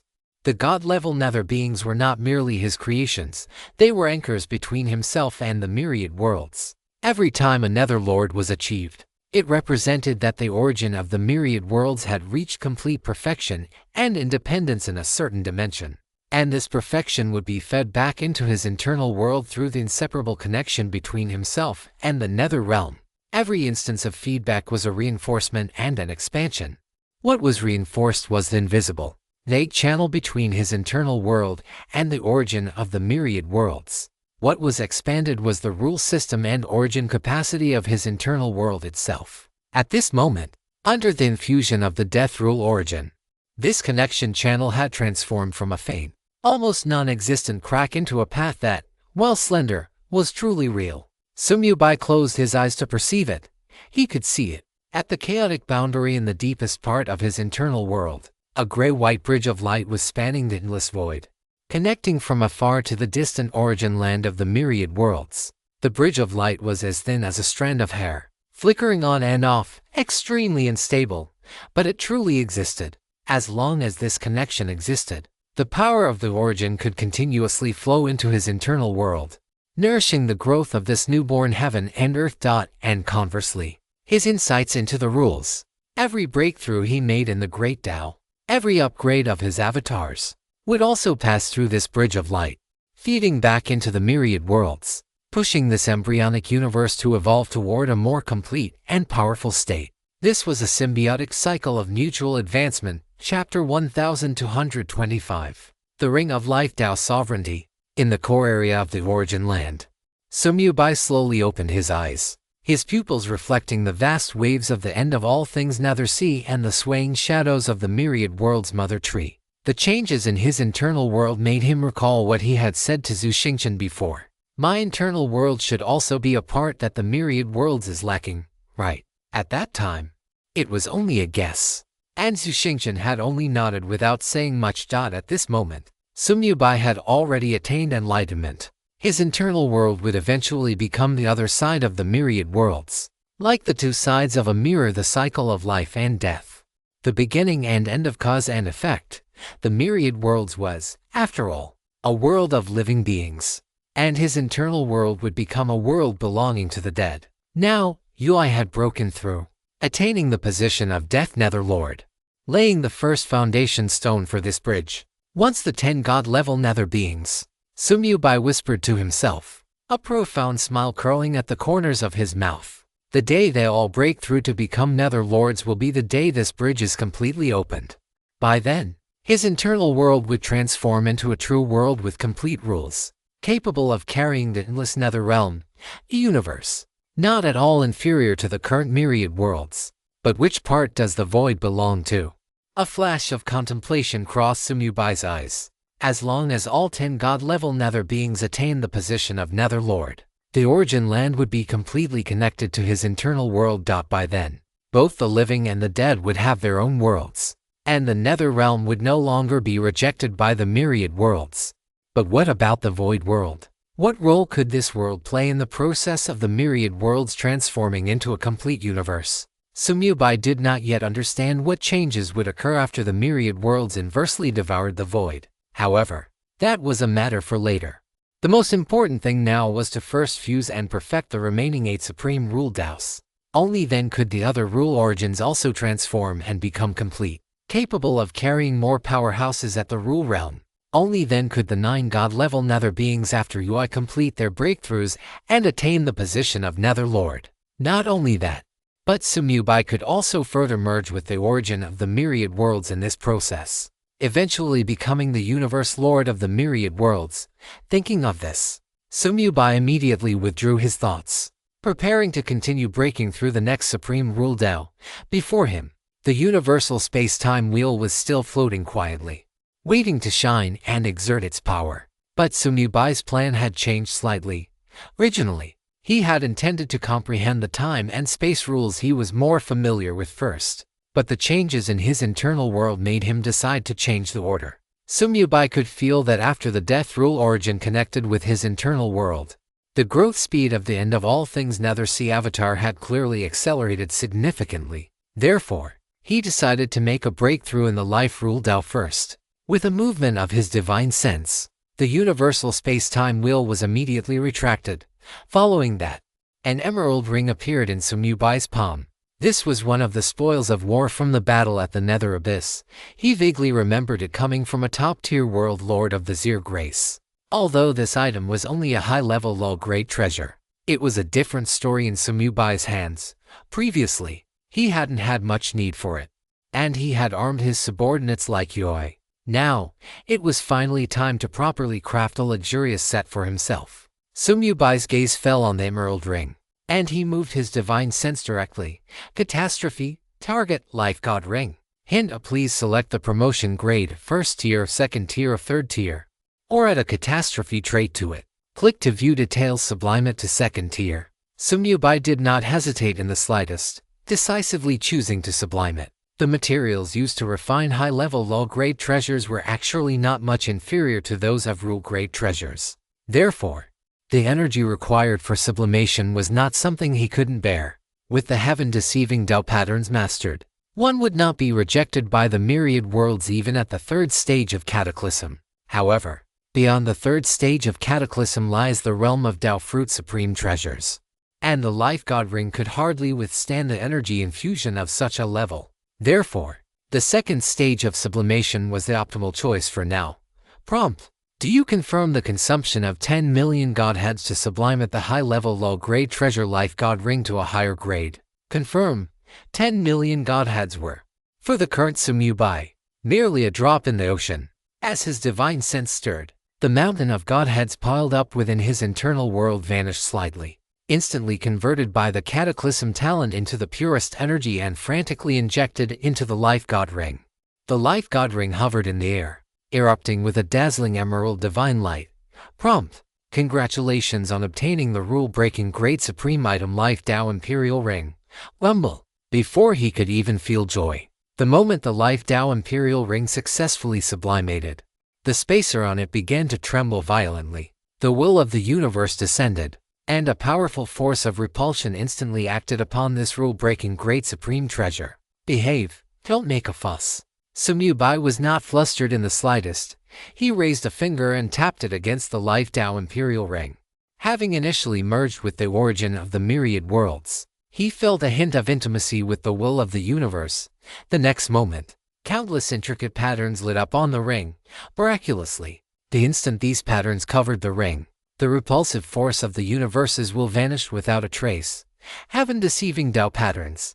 The existence of the heaven-deceiving Dao patterns caused the consciousness of the universe to lose its target, and naturally, it receded. The intricate patterns on the Life Dao Imperial Ring also gradually faded, appearing simple and unadorned. Sumubai slipped the ring onto his finger and immediately felt a layer of incredibly solid barrier form around his soul. This was the most important ability of the Life Dao Imperial Ring, the Soul Defense Barrier. This defensive barrier could ignore any soul attacks below the late stage of the Rule Realm and weaken soul attacks from the late stage of the Rule Realm by 90%. In other words, after being weakened by this soul defense barrier, a soul attack from the late stage of the Rule Realm would only retain 10% of its power. Compared to this defensive effect, other abilities like healing injuries were merely secondary. And it wasn't over yet. Sumubai's gaze locked onto the Life Dao Imperial Ring once more. His divine sense stirring. Cataclysm. Individually attach the Cataclysm trait. Prompt: do you confirm the consumption of 1 billion soul power to individually attach the Cataclysm trait to it? Since obtaining the End of Days Underworld Sea Avatar, Sumubai's speed in absorbing soul spirits was no longer what it used to be. Regardless of the quantity, as long as they were cast into the End of Days Underworld Sea, they were refined in an instant. Therefore, as long as the soul spirits provided by the wealthy of the world kept coming, he would never lack soul power. Confirm. Sumubai's divine sense moved, and a massive amount of soul power instantly transformed into strange energy, injecting into the Life Dao Imperial Ring. The ring flashed with a blinding divine light, and the intensity of the energy it radiated suddenly rose by several levels. Truly simple and crude. Sumubai smiled with satisfaction. The Cataclysm trait obtained in exchange for 1 billion soul power was not complex, but its effect was excellent. Chapter 1226. Mystic Heaven Divine Pupils Breakthrough.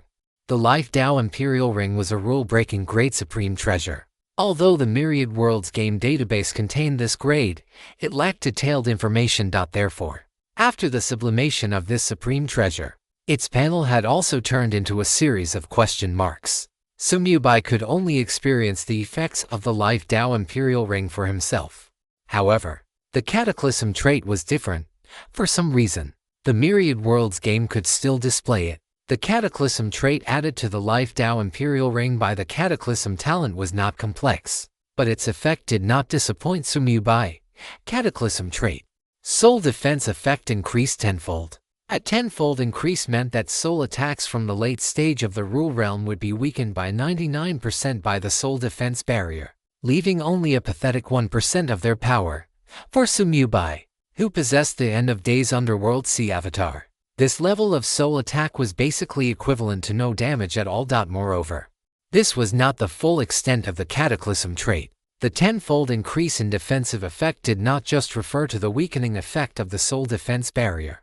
Most importantly, the upper limit of the soul attacks that the barrier could defend against had also increased tenfold. As long as it isn't in existence at the early stage of the Dao fruit realm, that is too powerful. I'm afraid nothing can shake my soul now, right? Sumyu-bai rubbed his chin, a divine light flashing in his eyes. He was extremely satisfied with the overall effects of the Life Dao Imperial Ring. Who tilled the great Dao of life rules? It is time to break through. Sumyu-bai exhaled a breath of turbid air, his mind sinking into the Life Dao Imperial Ring as he began to comprehend the great Dao of life rules. At the same time, the origin power flowing around him was continuously swallowed and absorbed, accelerating the speed of fusion. Using the true intent of the destruction rules to reverse engineer the perfection of basic rules was not an easy task. But Sumyu-bai already had the experience of reverse engineering the death rules, and this time, his progress was significantly faster. Within the Life Dao Imperial Ring, the vast true intent of the life destruction rules unfolded slowly in Sumyu-bai's soul perception like an endless galaxy. It was an experience diametrically opposed to the true intent of death. Death is the return of all things to nothingness, the end, the silence, while life is the sprout, the continuation, the infinite possibilities. Sumyu-bai sank into it, watching a seed awaken in chaos, absorbing the first wisp of energy from the void, breaking through its shell, and extending tender roots. The roots dug into the earth. The stem pushed through the soil, and the leaves turned toward the light. Then it bloomed, bore fruit, and the seeds fell back into the soil. A trivial cycle of life, from the perspective of the destruction rules, was like a microcosm of a grand cosmic evolution. The growth of every blade of grass, the condensation of every drop of dew, every heartbeat, is the simplest yet greatest miracle of the laws of life. Sumyu-bai was immersed in this realization. The surrounding origin power began to converge toward him automatically, its speed increasing until it gradually formed a visible, emerald green vortex. At the center of the vortex, his body was like a bottomless abyss, greedily and calmly devouring massive amounts of the origin of life. Time passed cracked vaguely. It felt as if some bottleneck had been completely shattered. The great Tao of the law of life, 100% perfection. At the same time, deep within Sumyu-bai's soul, the Tao seed of the law of life suddenly erupted with a dazzling, brilliant divine light of life. The next moment, a flower of the great Tao bloomed quietly. The phantom of the flower of the great Tao appeared above Sumyu-bai's head. This was already his third flower of the great Tao, and it was not even a fraction inferior to the previous two. Notification. Congratulations on fusing the great Tao of the law of life to the realm of perfection, achieving the position of life sovereign. Notification. A myriad worlds announcement will be made shortly. Listening to the system notification ringing in his ears, Sumyu-bai slowly opened his eyes. At this moment, his left eye remained the same pitch-black darkness that devoured everything, just as it was when he was the Death Sovereign. But his right eye had now transformed into a vibrant, emerald gold color full of vitality. Within his gaze, it seemed as if billions of buds were breaking through the soil, rivers were surging, and stars were shining brilliantly under the nourishment of life. The two aspects of life and death had now achieved a preliminary balance and coexistence within him. The vertical eye on Sumyu-bai's forehead opened instantly, its yin-yang fish-shaped pupil spinning rapidly. Deep within the pupil, the mark of the power of life and death was much deeper than before. Although the great Tao of the law of fate had not yet broken through, the Zhuanshan divine pupil had now transformed into a law-level ocular technique. However, that was no longer important, because Sumyu-bai knew clearly, the Zhuanshan divine pupil was a top-tier secret technique. It simply required his own comprehension to unleash its true power. A law-level ocular technique. That was merely the beginning of the Zhuanshan divine pupil. The reason he had actively opened the Zhuanshan divine pupil was that Sumyu-bai felt that after the great Tao of the law of life broke through, while it fed back into the origin of the law of life, he himself had also further merged with the origin of the myriad worlds. The origin of the myriad worlds, due to the perfection of this third supreme law, had once again been tangibly completed and grown. Thump thump, thump thump, thump thump, within his chest. The incomplete heart of reincarnation beat with increasing vigor. The completion of the origin of the Law of Life had also repaired a gap in this supreme treasure. The power it fed back to Sumyubai had increased once again, with the repair level reaching 30%. Sumyubai could already feel it clearly. Even his perfect divine body, which was at the middle stage of the low realm, could receive a certain degree of amplification. The cosmic origin of the myriad worlds. It feels more and more intimate. The Zhuanshan divine pupil flickered with divine light. In a trance, Sumyubai had the illusion that he himself was the myriad worlds. This was the effect brought about by his further fusion with the cosmic origin of the myriad worlds. If he were to sink into it, he would eventually truly become a part of the origin of the myriad worlds. Although it would not be a fall, the Sumyubai at that time would no longer be himself. Fortunately, the current degree of fusion was not high, and Sumyubai only needed to open the Zhuanshan divine pupil to see everything clearly. In an instant, he gathered his focus and recovered from this trance-like state. Sumyubai hovered quietly at the core of the origin land. He did not rush to break through to the next law, but closed his eyes and waited. 1 minute, 10 minutes. Half an hour. Soon, the expected system announcement sounded in his ears. Myriad Worlds announcement. Congratulations to the Nether player Wither for successfully fusing the great Tao of the Law of Life to the realm of perfection, achieving the position of Life Underworld Sovereign. This is hereby announced. A smile of as expected curled the corners of Sumyubai's mouth. Next, it was time for the Myriad World's Mother Tree avatar to resonate with the origin of the Law of Life. I wonder if it can restore the consciousness of Lingxi's true spirit. Sumyubai thought of the figure in the tree heart world. If it can be restored, Lion will definitely be very happy. As soon as he finished speaking, the origin of the Law of Life suddenly erupted with 10,000 zhang of divine light. Chapter 12:27. The Awakening of Lingxi's True Spirit. Almost at the same instant the announcement rang out. At the core of the origin land, the origin of the Law of Life, which had just been completely replenished by Sumyubai, suddenly erupted with a second wave of emerald green divine light. This time, the divine light precisely entered the center of Sumyubai's forehead, merging into his internal main world. Whoosh! In the central area of his internal main world, the trunk of the Myriad World's Mother Tree suddenly began to tremble violently. As expected, Sumyubai's eyes lit up. After connecting with the origin of the Law of Life of the Myriad Worlds, his Myriad World's Mother Tree avatar had also become somewhat different from before. Although he hadn't figured out exactly what was different yet, the growth rate of both his avatars was many times faster than before. This was one of the benefits brought by the infusion of the Law origin. However, this was not what Sumyubai was most concerned about.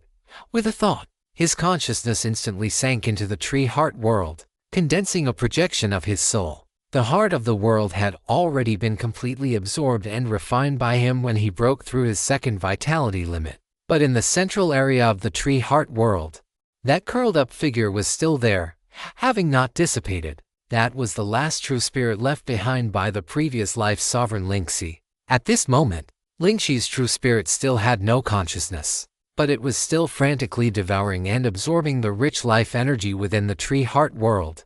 Because the Myriad World's Mother Tree possessed the cataclysmic characteristic of infinite energy, Sumyubai had unreservedly set a 10,000-fold time acceleration for Lingxi's true spirit. The rich life energy turned into a vortex, scrambling to merge into the body of Lingxi's true spirit. Sumyubai could feel that this true spirit was now countless times more stable and solid than before. Although there was an endless supply of life energy to support her, Lingxi recovering her consciousness was merely a matter of time. But now, that entire process had been bypassed. As the essence of the life rules of the myriad worlds poured in, the lake of life energy within the tree heart world, which had been as calm as a mirror, suddenly surged with monstrous waves, countless emerald green light particles, as if responding to some supreme summons, frantically converged toward the curled-up figure in the center. This was the power of a higher-order life essence. Lingxi's true spirit began to glow. It was a soft and warm emerald gold light, like the first ray of sunlight in early spring, carrying a rhythm of vitality that put one's heart at ease. The light emanated from her body, dyeing the entire tree heart world in a dreamlike hue. Sumyubai held his breath, staring at the figure without blinking. He could perceive that deep within those sleeping depths of consciousness, Something was slowly and firmly awakening. It was like a river frozen for eons, beginning to silently thaw under the first warm breeze of spring. It was also like a seed buried for 1,000 years, finally sprouting a tender green shoot after being moistened by the first drop of nectar. After a long while, the curled-up figure trembled slightly. It was extremely faint, almost imperceptible, but in Sumyubai's perception, that single tremor was like the first heartbeat at the dawn of the universe, crystal clear and soul-shaking. Following that, the figure that had been illusory for over 9 epochs began to undergo visible changes. The previously blurred outline was becoming solid at an astonishing speed. The distinct eyelashes, the slightly trembling eyelids, the lips that were pale as paper but gradually flushing with blood, and the chest that rose and fell with each breath, becoming increasingly clear. Every degree of solidification required the consumption of a massive amount of life energy. The lake of life within the tree heart world was dropping at a rate visible to the naked eye. The water level was lowering every single second. But Sumyubai did not care in the slightest. Life energy was endless for the mother tree of myriad worlds and could be replenished at any time. However, just as Lingxi's true spirit was about to fully solidify, at the very moment those eyes, closed for over 9 epochs, seemed ready to open, a sudden change occurred. The figure, which had been of normal adult proportions, suddenly began to shrink. It was not due to injury, nor was it a collapse. It was a progression. It was as if the river of time had begun to flow backward upon her, taking her from her peak state before her fall and bringing her, bit by bit, back to an earlier, more infantile stage. 1m70, 1m60, 1m50.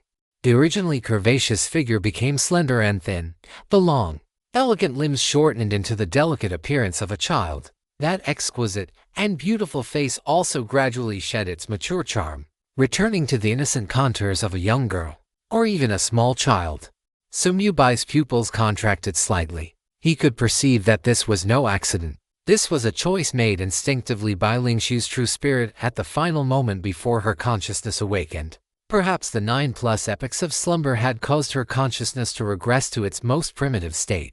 Perhaps the nurturing nature of the mother tree of myriad worlds, combined with the acceleration of the essence of the life rules, had caused her rebirth to evolve toward the direction of her origin. Or perhaps this was simply an inevitable law of the life rules when creating new life. Regardless, when all the changes finally settled, the curled-up figure in the center of the tree heart world had completely changed its appearance. She was no longer the peerless, supreme sovereign who wielded the authority of life over the myriad worlds. Instead, she was a little loli who looked only 7 or 8 years old. She remained curled up, her small body rising and falling slightly, as if dreaming a sweet dream in her sleep. Her long, emerald green hair was scattered like a waterfall, covering the space beneath her. Her skin was crystal clear, with emerald gold light particles faintly circulating beneath the surface. Her features were as exquisite as the most perfect work of art, and her eyelashes were long and curled. Her petite nose twitched gently with each breath, and her cherry-colored lips were slightly pursed, with a faint, elusive smile lingering at the corners of her mouth. Most striking of all were the faint, cicada-wing thin emerald green light wings on her back. The light wings fluttered gently, scattering countless tiny light particles radiating the aura of life, filling the entire tree heart world with a dreamlike vitality. Sumyubai, he was at a loss for words for a moment. He had expected to awaken a senior who would fight alongside him, but instead, how did she turn into a little loli who hadn't even grown up yet? Just as his thoughts were surging, the small, curled-up figure trembled again. This time, it was more obvious than before. The eyelashes of those tightly closed eyes fluttered lightly. Then, under Sumyubai's tense gaze, they slowly opened.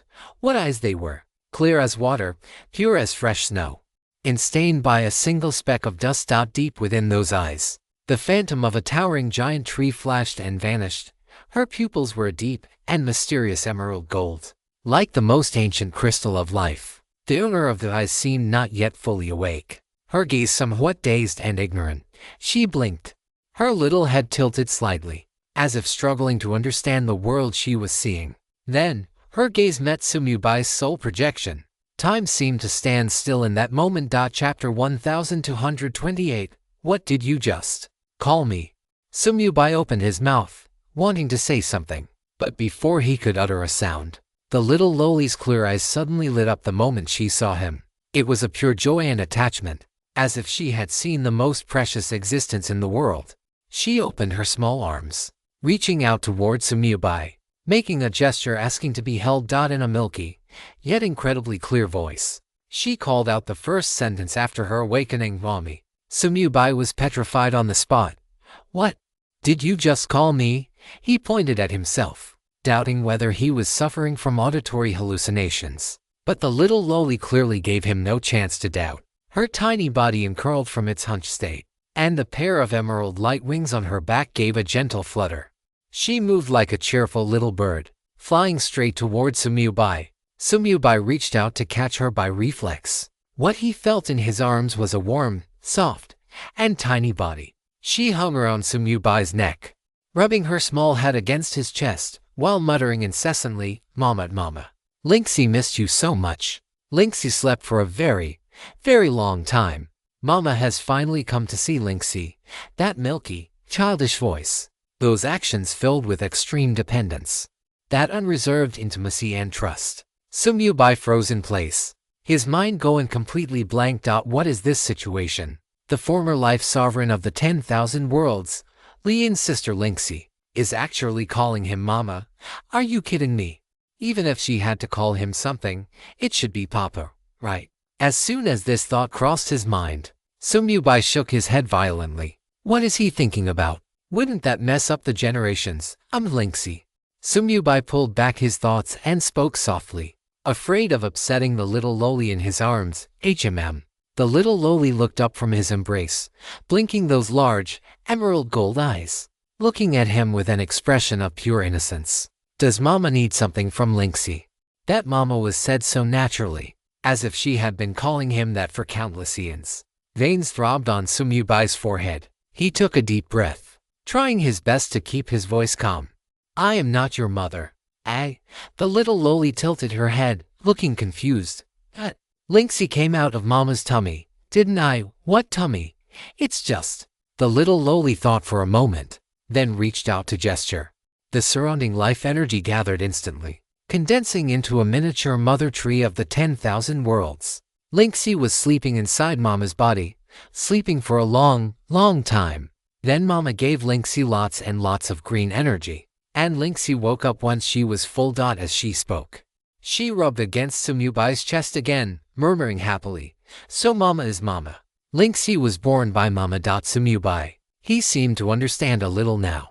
Linksy's true spirit had been nourished within the tree heart world for over 9 eons, and had long been deeply bound to the mother tree of the 10,000 worlds. Although she had awakened now thanks to the infusion of the origin of the 10,000 worlds life rules, she had lost all her past memories.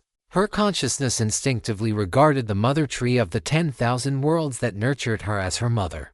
And since the mother tree of the 10,000 worlds was his own avatar, sharing the exact same divine soul aura, in her perception, he was naturally her Mama. Sumiyubai rubbed his brow, feeling a headache coming on. "Linksy, listen to me." He tried to make his voice sound as gentle as possible. "I am not your mother." "I am. Then what are you?" The little Loli blinked, looking curious. "I am." Sumiyubai stopped mid-sentence. "Who am I?" "I am the original body of the Mother Tree Avatar. I am your savior. I am the one who signed a heart link contract with your sister, Ian. Most importantly, I am a man." But these concepts were clearly too complex for a newborn who had just awakened with a blank slate of memory.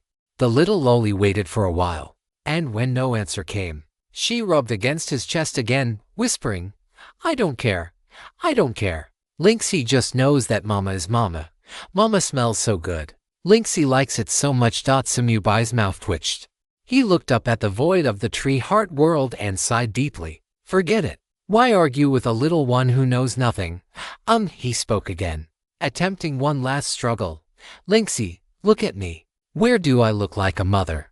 The little Loli looked up from his arms, examined him carefully, then tilted her head and asked naively, "Mama is Mama. Why must you look like one? Then why don't you call me Papa, Papa?" The little Loli blinked, seemingly trying to understand this new word, then shook her head and said as if it were a matter of course, "No, Mama is mama. Sumyubai's forehead was covered in black lines, his mouth twitching uncontrollably. Forget it. I give up. Mama it is. Besides himself, only Liying could enter the tree heart world anyway. Then Lingxi. He took a deep breath, trying to adapt to this new identity. What do you remember? The little loli tilted her head and thought, remember, lots and lots of green. And she furrowed her little brows, trying hard to recall. And I can't remember. She lowered her head in frustration, her little mouth pouting slightly. Sumyubai's heart softened. He reached out and patted her little head. If you can't remember, then don't think about it. The little loli immediately became happy again, rubbing against his palm, her eyes curving into two crescent moons. Sumyubai looked at her, but a complex emotion surged in his heart.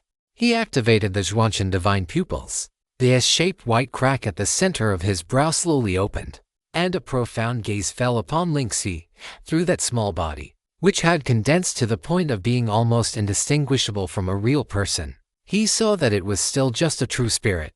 Although she had condensed a form, although she possessed consciousness, and although she could speak, laugh, and act spoiled, her essence was still that strand of true spirit that had been nourished in the tree heart world for over 9 eons. She had no flesh and blood, no divine soul, and no foundation of existence in the true sense. She was merely a strand of true spirit that had gained consciousness. She had not truly been resurrected. Sumyubai put away the mystic heaven divine pupil, a look of contemplation flashing across his eyes, establishing reincarnation. These 4 words circled incessantly in his mind.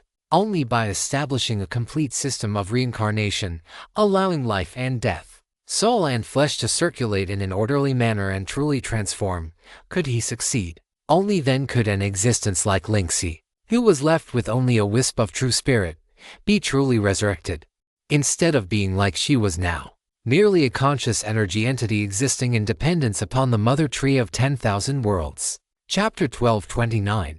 Changes in the 10,000 worlds, a combined double chapter. Reincarnation. Sumyubai murmured softly, Mommy.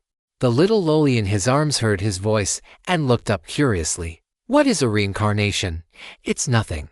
Sumyubai snapped back to reality, looking at her pure, flawless eyes. A wave of tenderness surged in his heart. Lingxi, from now on, call me Daddy, okay? Why? The little loli tilted her head, her face full of confusion. Because. Sumyubai thought for a moment and said with a straight face, if you call me Mommy, many people outside will make fun of Lingxi. Make fun. The little loli blinked. Why would they make fun of Lingxi? Because, Sumyubai bluffed. Because where we are, someone like me is usually called Daddy. Those who are called Mommy are, well, the kind who wear dresses. The little loli looked down at the layer of emerald green light surrounding her, which had condensed from life energy and resembled the hem of a dress. She nodded thoughtfully. Lingxi wears a dress. So Lingxi can call you Mommy. That's not what I meant.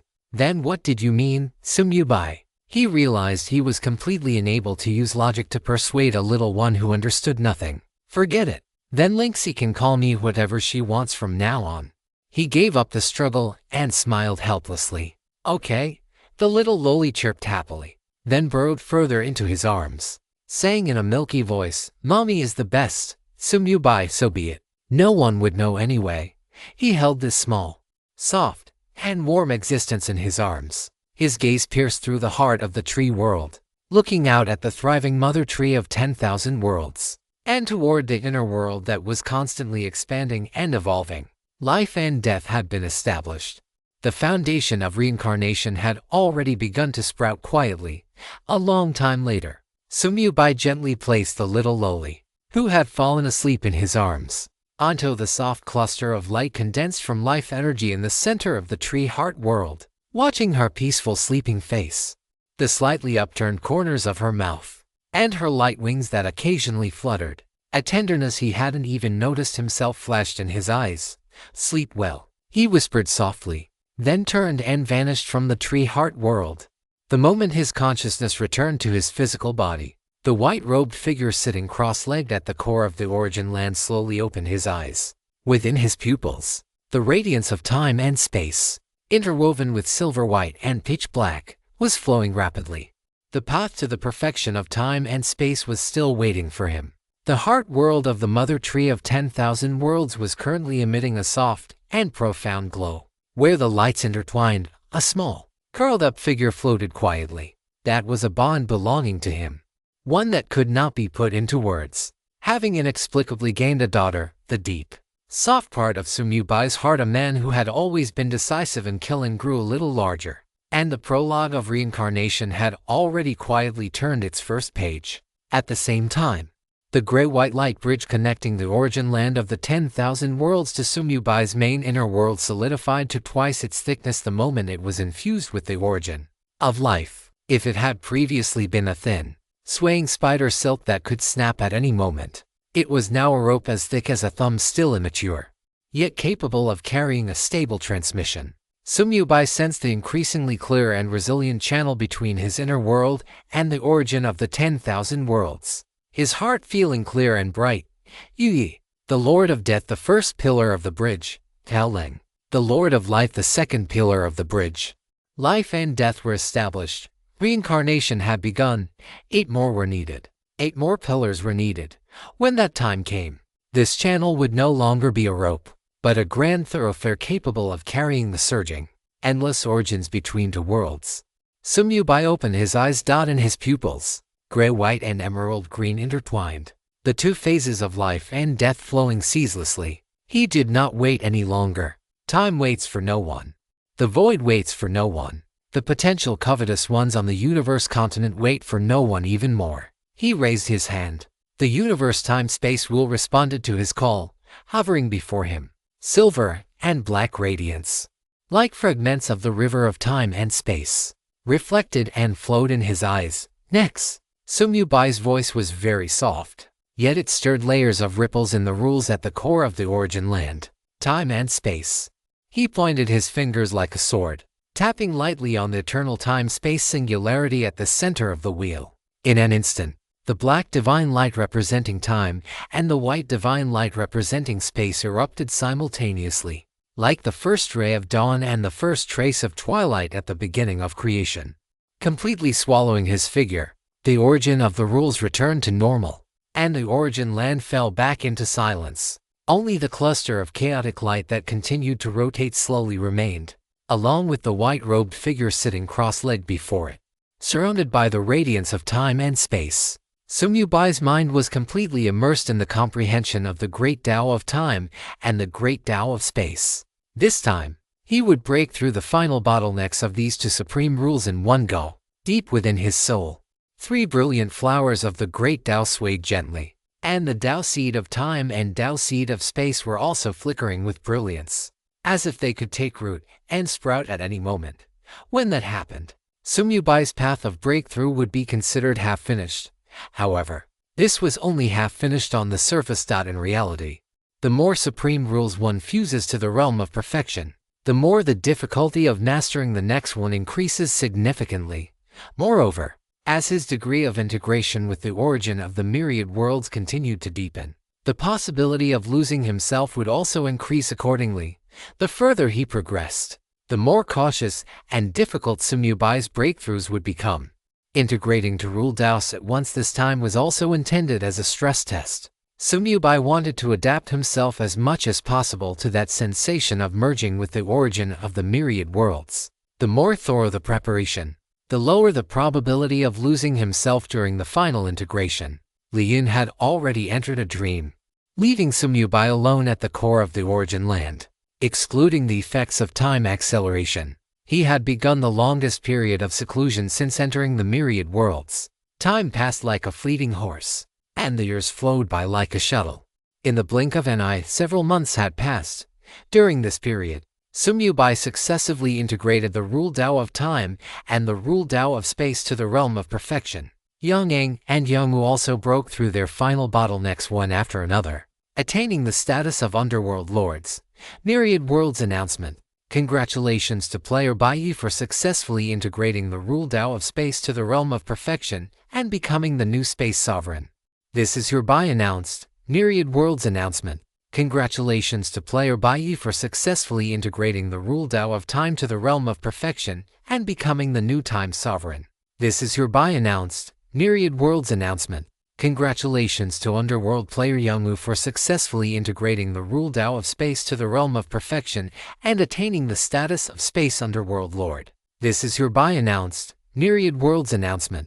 Congratulations to Underworld player Youngwoo for successfully integrating the rule Tao of time to the realm of perfection and attaining the status of Time Underworld Lord. This is your announced, and like in the past, these 4 announcements and the phenomena that swept across the entire Myriad Worlds did not shock the players of various races. They didn't even attract much attention, beyond the fact that they had long anticipated this and had become accustomed to any breakthrough made by Bai. More importantly, the Myriad Worlds had undergone earth-shaking changes during this period. 6 full months had passed since that banquet which changed the landscape of the Myriad Worlds. For mortals, half a year is not a long time, but it is certainly not short either. However, for existences at the main god realm, this amount of time is nothing more than a snap of the fingers. Yet, in these short 6 months, the Myriad Worlds had undergone earth-shaking changes. The starting point of all this could be traced back to that banquet held on the top floor of the Death Domain Bank headquarters, which gathered all the main gods of the Myriad Worlds. The day after the banquet, when the main gods of various races left the Death Continent with a slight tipsiness and complex emotions, each of them held a jade slip personally handed to them by Sumubai. Inside the jade slips were recorded 3 things. First, the complete cultivation insights extracted after Sumubai's soul searched the 4 rule realm powerhouses from the universe continent: Haikwan, Haiju, Luafire, and Chuan. From how a Lord of Laws breaks through to the rule realm, to how to stabilize one's foundation in the early stage of the rule realm, and how to complete the Tao in the middle stage. Every insight, every trick for each level, and every potential bottleneck along with its solution were all recorded in the book, detailed to an outrageous degree. Second, the method for integrating positive and negative rules that Beng Shuang had brought back from the ruins of the ancestral dragon. This technique was the key to merging the 2 opposing rule Taos. With this key, powerhouses of the same realm in the Myriad Worlds would possess strength far exceeding what they had in the past. Third, a covenant sealed with the power of the Myriad Worlds' origin. Written in golden characters upon it was the promise of the human race. Any race that signs the covenant may share the aforementioned inheritance. They may receive the protection of the human race to resist external enemies together. And when the human emperor attains the Tao and the Myriad Worlds undergo transformation in the future, they may share in the dividends of the universe's ascension. There was only one condition: honor the human race as supreme and obey the commands of the human emperor. At that time, the main gods who received the jade slips all understood what this meant. This was not an equal alliance, this was submission. But they felt no resistance, nor any unwillingness, because the value of that inheritance far exceeded their imagination. It even far exceeded the weight of the word dignity. The core secret realm of the god race, the eternal divine court. This cultivation holy land, famous for its time flow rate being 10,000 times faster than the outside, was currently being completely illuminated by 12 pillars of divine light shooting into the sky. 12 god race elders, who had been stuck at the peak world lord level for tens of thousands of epochs, began breaking through their bottlenecks one after another, starting from the 3rd month after receiving the inheritance, stepping into the pseudo-main god realm. Although it was only the pseudo-main god realm and not the true main god realm, but the complete rule Taos, fused with positive and negative aspects, although not yet reaching the realm of perfection, already allowed their strength to far exceed that of ordinary main god projections. By joining forces, they could even rival the main gods of the past. Of course, they could only rival the main gods of the past, because the main gods of the various races today were also comprehending their own inverted rule Taos, perfecting the rules they had mastered, and their breakthroughs were not the god race's greatest gain. What truly made the entire god race cheer was that the god race had birthed another rule sovereign. Although it was only a main god at the early stage of the rule realm, rather than a supreme god at the middle stage, this was absolutely a heart-stirring piece of great news. Human Emperor, Dong Fanli's voice echoed in the divine court. The god race will remember this favor. At the same time, from the core secret realm of the Titan race Thundercliff came a thunderous roar that shook the heavens and earth. a Titan powerhouse who had been stuck at the peak World Lord level for a full 100,000 epochs finally broke through the final bottleneck after half a year of contemplating the inheritance, successfully stepping into the early stage of the rule realm. Breaking through alongside him were 7 other elders of the Titan race. Although they only broke through to the pseudo-main god realm, it still significantly improved the overall strength of the Titan race. Even though only the God race and the Titan race had birthed new main God realm powerhouses for the time being, and this number did not seem large. But this meant that from now on, main God realm powerhouses in the myriad worlds would no longer be a swan song from 9 epochs ago, but would become a norm that could be birthed in batches. In addition to the God race and the Titan race, the undead race, the demon race, the dragon race, the shadow race, during this period, almost all top-tier races experienced a breakthrough wave of their own.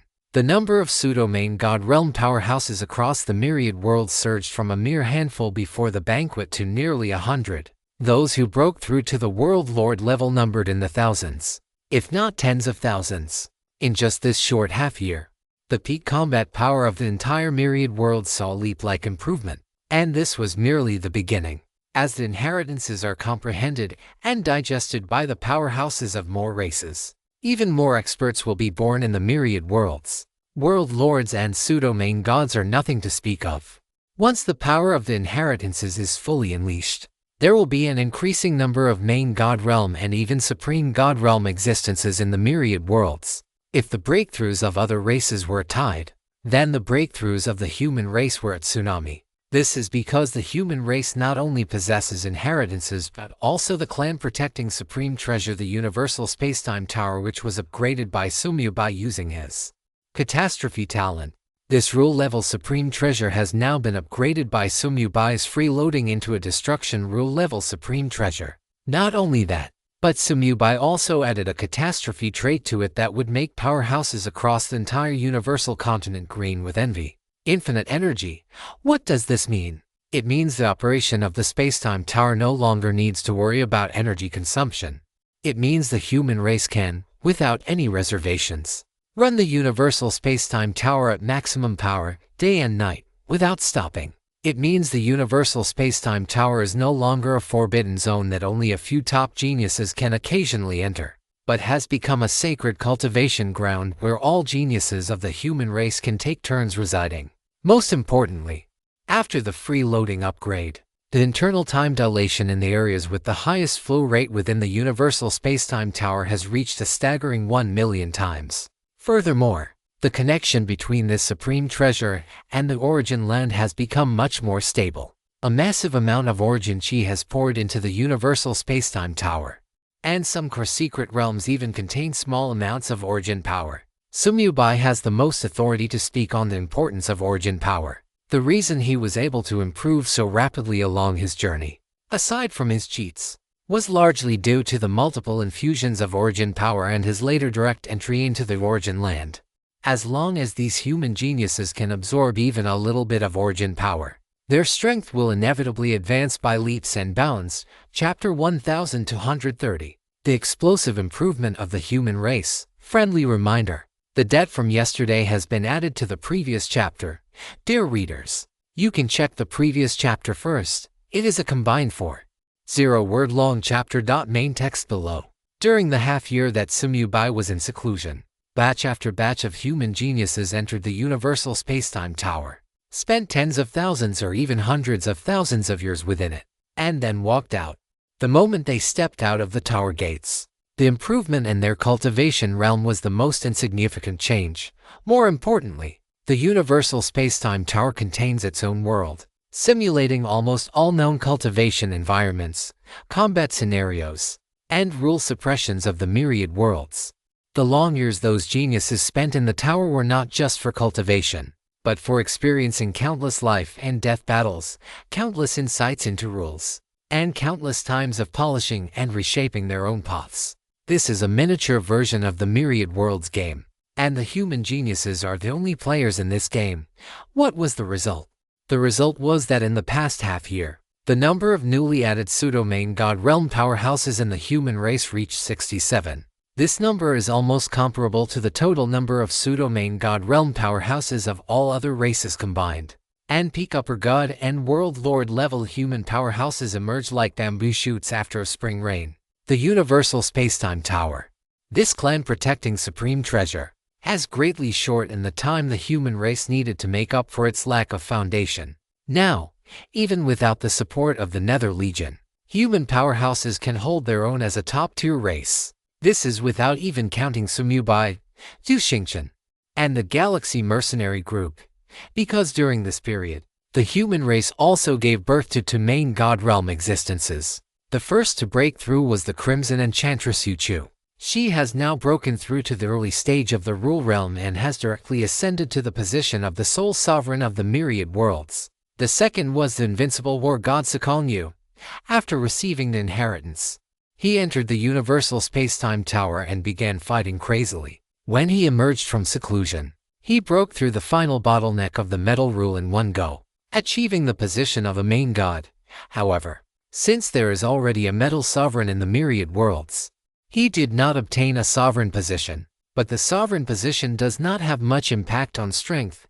It is mostly just a difference in permissions within the myriad worlds game. The reason Sakalnyu was able to break through was that the origin of the myriad worlds has become increasingly complete, and all other rules are merely parts of the 10 supreme rules. The moment Sumubai successfully fused the chaos rule to the realm of perfection, he found the opportunity for a breakthrough. Not only him, but Lenyu also completed her breakthrough at the same time. This Chaos Angel, who has followed Sumubai for a long time, was the next one after Liuyan to snatch a spot in the god-level Nether Rule Realm mid-stage. Normally, the god-level Nether Sequencer should have been the second powerhouse to break through in the Chaos Rule. Sumubai guessed that the reason Lanyu was able to get ahead was likely because she had previously fused with Chaos Origin. However, just like Liuyan, after Lanyu broke through, she neither triggered any phenomenon nor triggered a myriad worlds announcement. This was because Sumubai had already ascended to the position of Chaos Sovereign before her, and the position of Chaos Nether Lord is reserved for the god-level Nether. It is just a pity that the sequencer, like Calamity, will have to wait for the rule origin to grow for a while longer before completing their breakthrough. Other human high-level officials who have been stuck at bottlenecks for a long time are all comprehending supreme rules, so they have not yet been able to take that step. But given time, the strength and number of human powerhouses will inevitably surpass the entire myriad worlds. This is not even counting those who already existed. The old members of the galaxy who were saved by Zhu Xingchen, Liu Xiao, Baozi, Zhu Hai, Wang Quan. These were existences who were already top-tier powerhouses 9 epochs ago. After recovering, relying on the legacy left behind by Sumubai and the million-fold acceleration of the Tower of Universal Spacetime, they were also progressing at a rapid pace. Although some of them had mastered rules that were not recognized by the myriad worlds and had not truly broken through to the rule realm, the foundations they had accumulated over multiple epochs would all erupt the moment the myriad worlds transformed into a complete universe. It was as if they were stepping into the embrace of the universal continent. As time passed, the human race would inevitably give rise to a second, third, and even countless batches of top-tier powerhouses capable of standing on their own. By then, the human race would no longer be a race supported solely by the two towering pillars of Zhu Xingchen and Sumubai. Instead, they would truly be the dominant race of the myriad worlds, possessing deep foundations and a legacy that would endure for generations. Of course, the powerhouses of the various races in the myriad worlds were not just improving their cultivation realms. Although Sumubai's true body was in seclusion, his projection avatars, the end of all Nether Sea and the myriad worlds mother tree, had been active throughout the myriad worlds. One of their tasks was to fulfill the promises Sumubai had made to Kingston and other main gods, upgrading several rule treasures for the various top-tier races that had signed the pact. However, to avoid causing too great an impact on the myriad worlds, the number of treasures Sumubai upgraded through his free-loading ability was not large, averaging only 2 per top-tier race. But after all, they were rule treasures. Each one was enough to make the main god who received it ecstatic, even to the point of shedding tears of joy on the spot. The first to receive a rule treasure was the Dark Sovereign of the demon race Kingston, who had been the first to reach a cooperation agreement with Sumubai. And the ones who received the most rule treasures were, naturally, the angel race and the dragon race. The former was now under the command of the Chaos Empress Lanyu. And since Lanyu was a follower of Sumyubai, she obeyed his every command without question. Therefore, the unified angel race had long since become a vassal race of the human race. As for the latter, it went without saying, Bing Xuan was the future ancestral dragon. He had previously obtained the legacy of the ancestral dragon and the method to fuse the two opposing rule Daos. Now, having absorbed the legacies of Kai Huang and the others, it could be said that he might fully fuse the power rule Dao to the state of perfection and break through to the mid-stage of the rule realm at any moment. When that time came, he would be the new ancestral dragon, even without Bing Xuan. Given the dragon race's past assistance to the human race, Sumyubai would not be stingy with them. These two top-tier races each received 3 rule treasures. And this did not even count the destruction-level rule treasures Sumyubai had given to Yulen and Bing Xuan individually. The god race, the demon race, the undead race. Every race that received a rule treasure was deeply grateful to Sumyubai, and their loyalty to the human race skyrocketed. But what they did not know was that Sumyubai never engaged in a losing business. Although the upgrade of every treasure was free-loaded using his catastrophe talent, the little bit of material costs had to be paid for in full by the various races. The 2 treasures for the god race emptied half of the treasures accumulated in the god race's treasury over 1,000,000 years. The 2 treasures for the Titan race traded away a large amount of the Titan race's most precious hidden resources. The price for the 2 treasures of the demon race was the majority of the rare resources produced in the demon race's core secret realm. With Fujiuqianji around, Sumyubai did not need to worry about trivial matters like negotiating trades. While managing the expansion of the Dead Realm Bank, he handled these transactions flawlessly. Chapter 1231. The integration of Blue Star, the end of enemies. On one hand, Fujiuqianji made the various races feel that the trade was worth more than the price, making them willing to empty their family coffers. On the other hand, those precious and rare resources flowing into the human race's treasury, in turn, accelerated the development of the human race itself. Moreover, these resources could also be freeloaded and upgraded by Sumyubai. What was this called? This was called a win-win. The human race wins twice, of course, at his current level. When Sumyubai used his catastrophe talent to freeload upgrades, he had begun to control it deliberately. Otherwise, given the resources the human race now possessed, the impact of snatching energy from the myriad worlds after freeloading would be too great. However, even without freeloading upgrades, such terrifying resources were enough for the human race to squander for a long time. With these resources, even if it was just by piling them up, they could create a large number of powerhouses. While the myriad worlds were flourishing, another shadow was spreading rapidly in certain corners. That was death. That was a reckoning. The death list that Brian had originally drawn up was now being crossed off. One by one, the more than 100 races on the list had met their well-deserved doom over the past 6 months. The Nether Legion and the Golden Scourge Legion were like two Damocles swords hanging over their heads. Day and night, they relentlessly hunted down every member of every race on the list.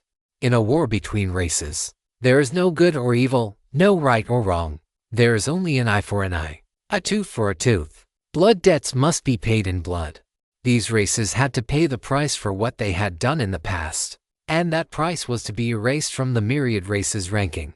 The main force of the Nether Legion was commanded by Yui. This newly ascended Nether Lord of Death commanded hundreds of millions of Nether troops, wherever they passed. Not a blade of grass remained. Those branches of the monster race, nests of the insect race, and fleets of the machine race that had participated in the slaughter, captivity, and consumption of the human race were like paper-thin defenses before the death torrent of the Nether Legion collapsing at the first touch, leaving no survivors. And the Golden Scourge Legion made the entire myriad worlds tremble with fear. This undead legion, transformed and upgraded by Sumyubai's myriad worlds mother tree avatar, were now true undead creatures. Yet, they obeyed Sumyubai's orders absolutely. And each of them could summon a large number of undead minions. This undead scourge knew no fatigue, knew no fear, and was overwhelming and endless.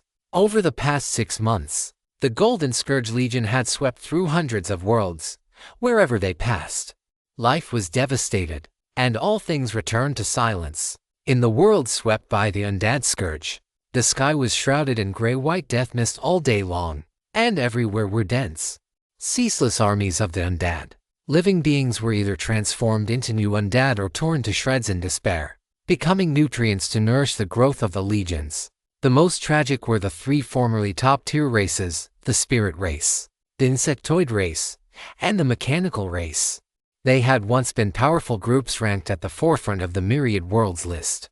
But now, most of the spirit race's territories across the myriad worlds had been completely purged. The remnants of the spirit race were like stray dogs, exiled to barren, abandoned worlds, hiding and cowering, struggling to survive. The insectoids fared even worse. Their hive mothers were uprooted by the Golden Scourge legions, and their massive armies of billions were slaughtered to the last. Only a few insectoid queens managed to escape to the fringe worlds with scattered remnants. Their fates unknown. The mechanical race, however, managed to avoid the most brutal slaughter due to their unique form of life. But their mechanical factories, resource planets, and colonial outposts scattered across the myriad worlds were dismantled one by the two great legions. Today, the remaining forces of the mechanical race could only shrink back into a few hidden mechanical fortresses, never daring to step out again.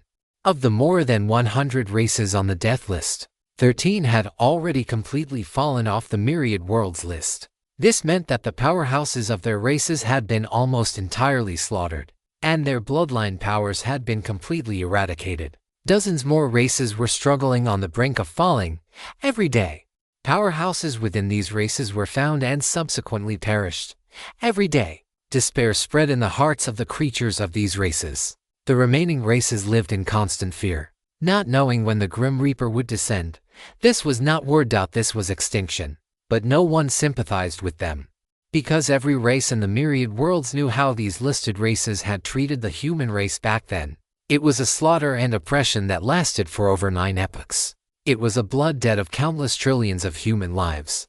Now, it was merely a case of paying blood for blood. While the high-level landscape of the myriad worlds was undergoing violent tremors, changes at the grassroots level were also quietly taking place.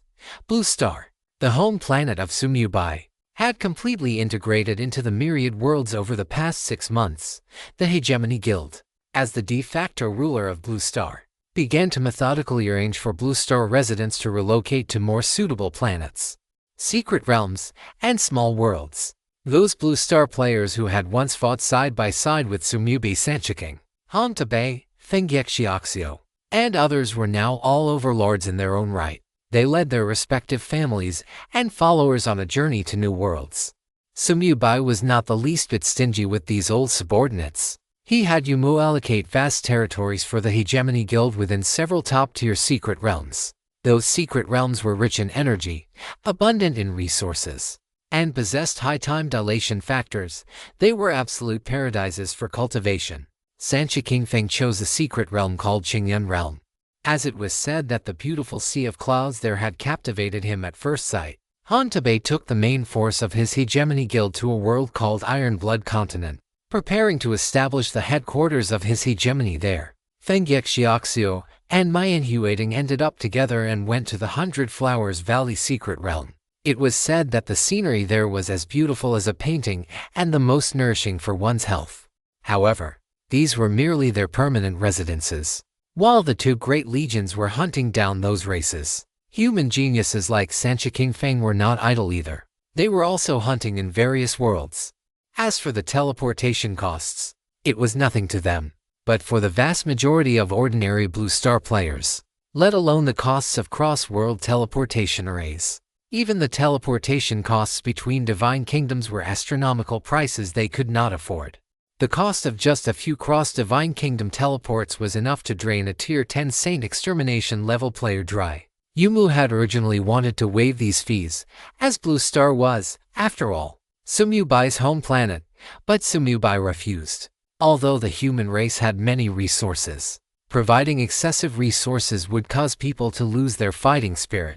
What the human race could do was ensure that everyone who wanted to improve had a path to follow, as long as one worked hard. there would definitely be a harvest. Letting them reap without sowing was not a long-term solution. Within the human race, healthy competition was also necessary.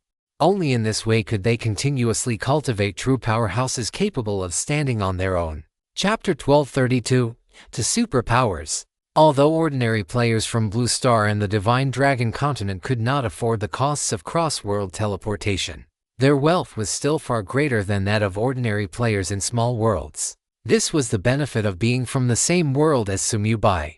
While they could not afford the cross-world teleportation arrays, there was no problem at all with taking a spaceship to other worlds. The only difference was that it required wasting some time on the journey. Thus, the large spaceships of the Myriad Worlds Transport Group began to travel frequently between Blue Star, the Divine Dragon continent, and various habitable planets and worlds.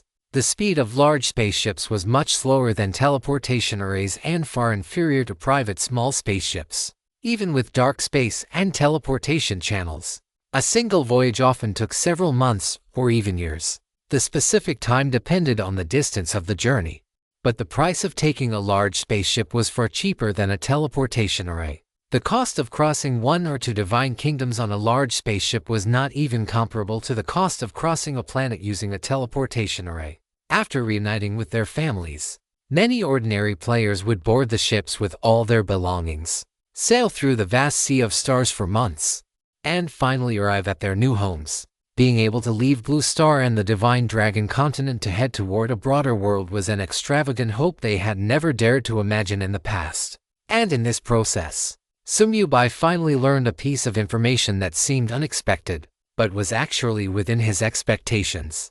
The Myriad Worlds Transport Group, the superpower that monopolized cross-star region transport in the Myriad Worlds, was founded by Zhu Xingchen himself. Sumyubai had long suspected this, because those teleportation channels that spread throughout the Myriad Worlds universe were definitely the handiwork of a space sovereign. Apart from Yu, who had long since become a ferryman in the River of Time, Zhu Xingchen was the only person in all the Myriad Worlds capable of founding the Myriad Worlds Transport Group. Therefore, Sumyubai was not particularly surprised when he learned of this information. What truly surprised him was another super faction, the Bounty Hunter's Home. The first super faction Sumyubai had ever come into contact with. He still had vivid memories of how overbearing the rules of this faction were back then. That was also the first time a faction had made Subugmubai feel a sense of envy. There was no helping it, at that time, in his eyes. The Bounty Hunter's Home made money far too easily, and this super faction, although not founded by Zhu Xingchen himself, was inextricably linked to this master of time and space. The power behind the Bounty Hunter's Home was none other than the core members of the Galaxy Mercenary Group, led by Liu Shuyao. Although they had all fused with divine veins and were not considered members of the human race by the Myriad Worlds game, both Zhu Xingchen and the members of the Galaxy Mercenary Group believed that they were still human, as long as they acknowledged it themselves. They were members of the human race. One could only imagine how powerful and glorious the human race was back then, holding two major super factions in their hands. It was just a pity that all of this came to an abrupt end more than 9 epochs ago. In order to seal the void, Zhu Xingchen forcibly broke through to the rule-breaking realm, directly resulting in his rejection by the Myriad Worlds, making it impossible for him to return. The main force of the Galaxy Mercenary Group was either killed in battle or sealed away. Since then, the human race suffered heavy losses, with less than 1/10 of their combat power remaining, regardless of the reason. Weakness was the only original sin. Although some races stood by the human race out of gratitude for past favors, it was to no avail, because the enemies of the human race were equally powerful. Most importantly, the human race could no longer afford the cost. To avoid being wiped out by enemies like the demon race, the few remaining powerhouses of the human race ultimately had no choice but to seal themselves away. Only by doing so could the name of the human race disappear from the Myriad races ranking. This was also done so that the human race could possess the God-forbidden lands. And the existence of the God-forbidden lands allowed the human race to preserve a final spark in the worst-case scenario. It was precisely because of this that high-level human figures like Q and Yi Yuan went into hiding, sealing themselves within various God-forbidden lands to silently observe and cultivate geniuses. After the Great Upheaval, the human race no longer had the strength to control these two super factions. This was something even Yumu could not change. At that time, he was the only remaining main god of the human race. How could he be a match for the demon race or the mechanical race? Even with the addition of Yuyuan and Huijian, it was far from enough. Thus, the Myriad Worlds Transport Group and the Bounty Hunters Home eventually fell into the hands of other races. They had been waiting for Zhu Xingchen to return, or for the human race to give birth to another powerful existence capable of suppressing all the myriad worlds.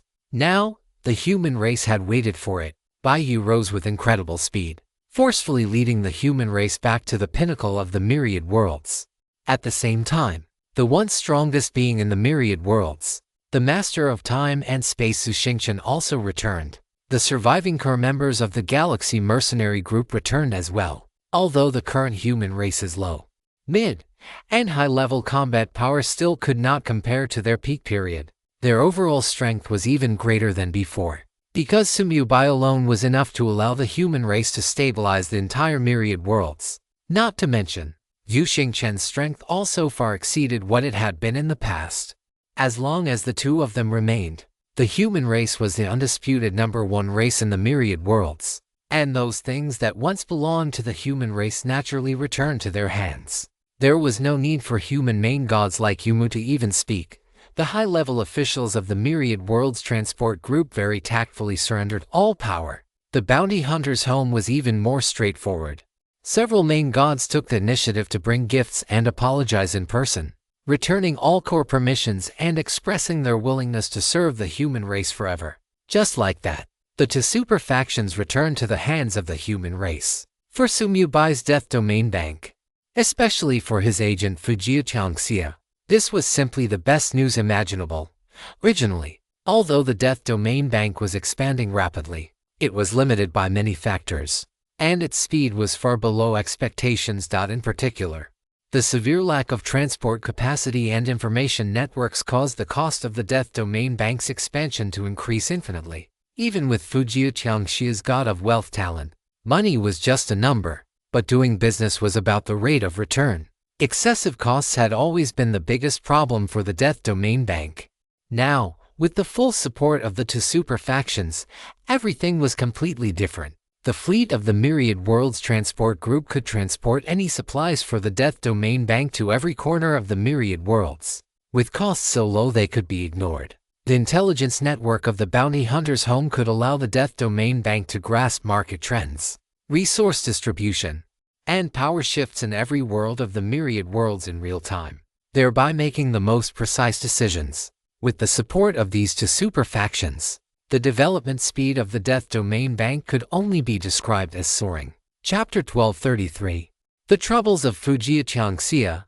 Fujia Changxia, the business genius entrusted by Sumu Bai to manage the Death Domain Bank, had been as busy as a spinning top for the past 6 months. Well, the chubby kind.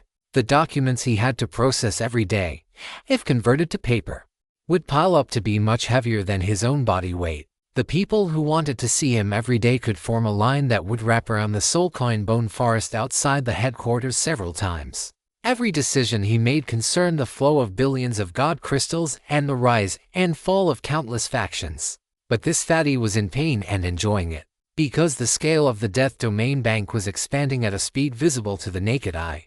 In just half a year, the number of branches had increased more than tenfold, already covering nearly half of the realms in the myriad worlds. In half a year, the total assets of the Death Domain Bank had expanded more than tenfold, already faintly resembling a super faction. During this period, the name Fujia Changxia had thoroughly resounded throughout the myriad worlds, becoming a legend in the hearts of countless merchants. The day the Death Domain Bank completely permeates the entire myriad worlds, Fujia Changxia felt a sharp glint flash through his eyes. The Myriad Worlds Bank will truly be complete. With the full support of the Myriad Worlds Transport Group and the Bounty Hunters Home, he believed this day would arrive soon. Not by then, these 3 super factions, all controlled by the human race, could be fully integrated into one. Fujia Changxia looked forward to that day. A behemoth formed by the merger of 3 super factions would be able to shift the landscape of the entire myriad worlds with a single move. However, he was not without his own worries. Still a question mark. Fujiya Qiangxia had lost count of how many times he had checked his profession information. The god of wealth profession, ever since it was promoted by the boss using his talent, had refused to display any information. The 3 question marks on his character panel had accompanied him for a very long time. Although Sumyubai had once mentioned that this was because the Myriad Worlds game lacked data on the god of wealth profession after its promotion, making it impossible to digitize. Fujiya Qiangxia still felt deeply puzzled. If it couldn't be digitized, that was one thing. But why hadn't any new abilities appeared since his profession was promoted? He didn't know the reason, nor did he know when he would truly awaken. But he knew one thing. As long as he followed the boss, he couldn't go wrong. Thinking of this, Fujiya Qiangxia withdrew his thoughts and immersed himself once again in the ocean of documents. 6 months. To the long history of the myriad worlds. It was but an insignificant instant. Yet, in this very instant, the landscape of the myriad worlds had undergone earth-shaking changes. Top-tier combat power continued to increase, and a heritage system was initially established. The enemies of the human race were settled one by one. Blue Star was integrated into the myriad worlds. 2 major super factions returned to the human race. The Death Domain Bank expanded rapidly. Everything, absolutely everything, was developing in a better direction.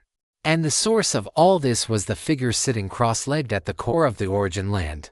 Sumyubai's true body was still in seclusion. He had already completed the path to the perfection of time and space. The great Tao of Chaos rules had also broken through to the realm of perfection, counting the previously broken through supreme rules of luck, death, and life. Sumyubai had already completed more than half of his perfect rule route. This meant that his degree of fusion with the origin of the myriad worlds universe had also exceeded half. The further one went, the higher the difficulty of adding a new perfected supreme rule. The process of merging with the origin of the myriad worlds universe also made it easier to lose oneself and be completely assimilated. But Sumyubai had full confidence in himself. I didn't expect Lanyu to take a step ahead. Sumyubai raised an eyebrow. After his chaos rules broke through, he didn't receive the announcement of the sequence achievement for the Chaos Underworld Lord. This also caused the connection progress between his internal main world and the myriad world's origin land to once again lag behind his breakthrough speed. However, this was not a major problem. Sumyubai glanced at the several clusters of rule origins that were constantly growing, feeling no urgency at all. The origin of the luck rule, which was the first to be completed, had now expanded by a large margin. The 4 rule origins of death, lifetime, and space had also grown to a certain extent. Now that the origin of the chaos rule had been completed, it would soon begin to grow as well. Most importantly, Sumyubai clearly felt that the total energy of the myriad worlds was much stronger than before. And this was even after he had used the catastrophe talent to freeload and promote quite a few rule-level treasures. If not for the existence of the heaven-deceiving Tao pattern, the myriad worlds would not be able to withstand Sumyubai's current strength. Therefore, under the blessing of the incomplete heart of reincarnation, his every small breakthrough could feed back into the myriad worlds, making this high-level embryonic universe even stronger. The 2 complemented each other, achieving one another. The myriad worlds would, under Sumyubai's feedback, transform into a complete high-level universe. And in this process, Sumyubai would also completely fuse with the universe origin of the myriad worlds and become the universe lord of this high-level universe. Next, it's time to break through the 7th supreme rule Great Tao. With a thought from Sumyubai, the gray-white orb in his hand, radiating a dense aura of chaos, instantly merged into his body. This was a chaos-type destruction-level treasure he had previously sublimated using his catastrophe talent, serving as a springboard to deduce the perfected chaos rules. Now that the chaos rules were perfected, this treasure had naturally completed its mission. Universe Chaos Orb. This was the name it took after sublimation. The orb was about the size of an infant's fist, its entire body presenting the color of chaos before it was opened. Inside, countless fine air vortices could be vaguely seen swirling, each rotation emitting powerful fluctuations. Looking closely, Those vortices were not disordered but followed a certain profound rhythm, as if the ultimate mystery of chaos had been condensed into a square inch. As a destruction-level treasure, the Universe Chaos Orb's primary ability was weakening and enhancement. This was a domain-type treasure. Within the domain of the Universe Chaos Orb, enemies at the late stage of the Rule Realm would be weakened. Meanwhile, Sumyubai himself would be enhanced in reverse. The lower the strength of the person, the more they would be weakened. Opponents below the middle stage of the Rule Realm could even have their souls and bodies completely suppressed, reducing them to mere mortals. The domain of the Universe Chaos Orb could cover a terrifying range of up to 999 light-years. With this treasure, Sumyubai would have a huge advantage against any existence below the Dao Fruit Realm. Likewise, he had also added the catastrophe characteristic to this treasure. Catastrophe characteristic. Domain effects increased tenfold. It remained as simple and brutal as ever, at tenfold increase, including the suppression effect, the enhancement effect, and the range of the domain. The seventh one, Itsu. Sumyubai's gaze fell upon the origin of the Fate Rule, and with a flip of his wrist, a brilliant crystal suddenly appeared. The next moment, he moved his divine sense, catastrophe. Wishing everyone a happy new year. Chapter 1234, Celestial Orbit of Fate, the seventh one.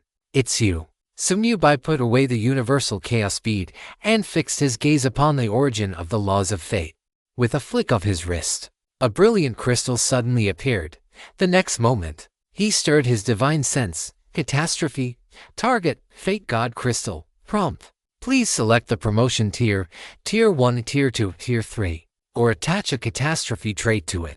Click to view details. This was a crystal ball, translucent throughout, with what appeared to be countless threads interwoven and tangled within. The threads were either bright or dim, thick or thin. Some extended into the endless distance, while others ended abruptly, as if they might snap at any moment. It was also a high-level low-grade treasure, though it did not come from the battle at the Nether Abyss. This item had been found among the spoils of war left behind by Haikwan. It was likely obtained by the other party through killing and looting at some unknown point in time. Ascend to Tier 2. Sumyubai did not hesitate in the slightest, directly activating his catastrophe talent. Prompt. Confirm consuming 10 million godheads to ascend the high-level low-grade treasure Fate God Crystal to a higher tier. Confirm. Within his inner world, the mountain piled high with endless godheads collapsed at one corner once again. A massive amount of godheads was instantly refined by the catastrophe talent, transforming into a torrent of the purest energy that surged madly into the Fate God Crystal. The crystal ball vibrated violently, and the countless interwoven threads inside suddenly burst into brilliant light. The threads began to extend, interweave, and reorganize. The originally chaotic trajectories gradually became orderly, as if weaving a massive web covering all things. In the center of the web, a faint vortex slowly took shape. Deep within the vortex, countless flickering lights and shadows could be vaguely seen. Those were the infinite possibilities of fate, being captured, manifested, and deduced by this supreme treasure. Finally, when all the light faded, what hovered before Sumyubai was a mysterious sphere the size of a fist, transparent as crystal, yet seemingly containing endless profound mysteries within. Prompt. Congratulations. You have obtained the rule-breaking great supreme item Celestial Orbit of Fate. Sumyubai reached out and grasped the Celestial Orbit of Fate. Without waiting for the universe's will to react, he pointed a finger. Heaven deceiving Dao pattern condense. Having resolved the issue of rejection by the myriad worlds, Sumyubai's mind stirred, and he instantly grasped the abilities of this supreme treasure. The Celestial Orbit of Fate, like the universal chaos bead from before, was a domain-type supreme treasure. However, the difference was that the Celestial Orbit of Fate could neither weaken an enemy's strength nor enhance Sumyubai's own. Its function lay in peering. As long as Sumyubai wished, he could instantly peer into the fate trajectories of all targets within the domain of the Celestial Orbit of Fate. The clarity and duration of the peering depended on the target's strength, their fortune, and the holder's soul intensity. For powerhouses at the late stage of the Rule Realm, one could peer into all possible changes within the next 3 breaths. For those at the mid-stage of the Rule Realm, one could peer into the next 10 minutes. For those below the Rule Realm, One could even foresee the trajectory of their fate for several days or even months to come. Although one could only peer into 3 breaths of fate for powerhouses of the same realm, that was already enough. Because the second effect of the celestial orbit of fate was interference. After peering into the target's fate trajectory, Sumyubai could consume a certain price to forcibly nudge the other party's fate threads, changing the course of their causality. The magnitude of the price also depended on the extent of the change. Making an enemy's hand slip while swinging a sword might only require consuming a small amount of divine power. Saving someone who was destined to die, however, would require paying a heavy price, such as damaging one's own fortune, or even leading to one's own demise. In other words, the domain of the celestial orbit of fate did not only apply to enemies. In many situations, it was even more capable of changing the ending of teammates. Of course, the stronger the person one wished to save, the heavier the price that needed to be paid. This went without saying. It is indeed a fine supreme treasure. Sumyubai nodded in satisfaction and stirred his divine sense once more. Catastrophe. Attach catastrophe trait separately. Prompt. Confirm consuming 1 billion soul power to separately attach a catastrophe trait to it. Confirm.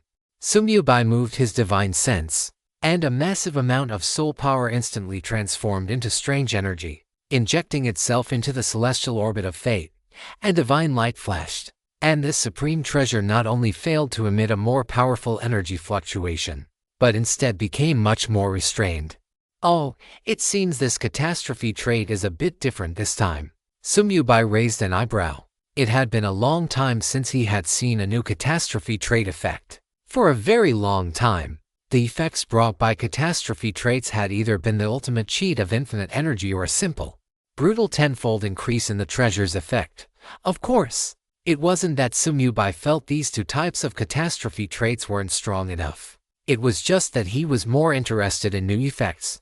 This time, the catastrophe trait that the catastrophe talent added to the celestial orbit of fate was indeed somewhat unique. Catastrophe trait. 1. Peering into fate requires no consumption of soul power. 2.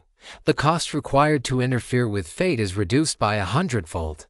2 effects. Seeing the catastrophe trait of the celestial orbit of fate, Sumyubai immediately laughed. Although the first effect didn't have much significance for him, as his soul power was nearly infinite, but the second effect was genuinely useful. The cost of interfering with fate, reduced by 100-fold. This meant that causality that originally required damaging one's fortune to change could now be accomplished at a negligible cost.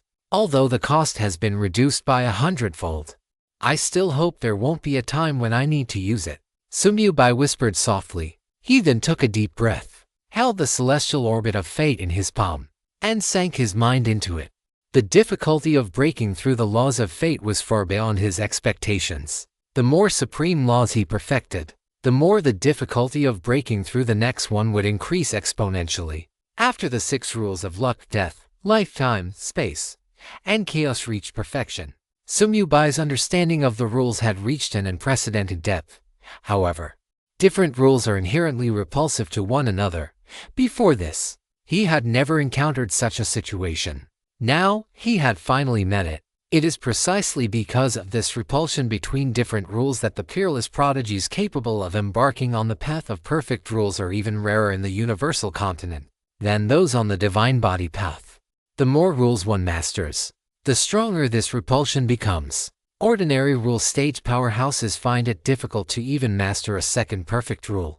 Yet, Sumyubai only began to feel this repulsion starting from his 7th perfect rule. Such talent is entirely sufficient to reach the pinnacle of the universe. This bit of repulsion is not a major problem. Sumyubai frowned, his gaze fixed on the origin of the myriad worlds universe. The key is still this thing. Chapter 1235. Mutation of the Zhuanshan Divine Eyes. After comprehending 6 perfect supreme rules, his degree of fusion with the universe's origin had already exceeded 50%. This was originally a good thing, but at this moment, this deep fusion had become the greatest obstacle to breaking through the rule of fate. Because the deeper the fusion, the easier it is for him to lose himself and be assimilated by the origin of the myriad worlds universe. In the end, he would completely become a part of the myriad worlds. Now, even without comprehending new perfect supreme rules, He could feel the call of the myriad world's origin at every moment, whenever Sumyubai immersed his consciousness into the fate heavenly track. Attempting to peek into the ultimate mysteries of the rule of fate, a vast and gentle consciousness would always try to pull him into the depths of the myriad world's origin. That was the call of the universe. That was the temptation of returning home. That was a trial that every existence aspiring to become the master of the universe must overcome. Sumyubai sank in time and time again, only to forcibly break free again and again. The surrounding origin power surged madly into his body, transforming into nourishment for his insights, but also into a gravitational force pulling him toward oblivion. 1 day, 2 days, 10 days. 1 month. This breakthrough took Sumyubai more than 3 full months. He could no longer remember how many times he had struggled to break free from the edge of losing himself. But fortunately, he had succeeded in the end. Fusion degree. The great Tao of the rule of fate, perfected.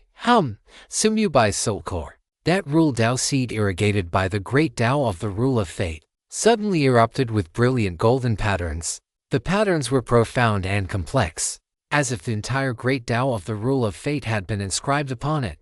It was the supreme brand of the perfect great Tao of fate. Following that, this rule Tao seed burst forth with dazzling golden light, and within that light, a brilliant flower of the great Tao bloomed.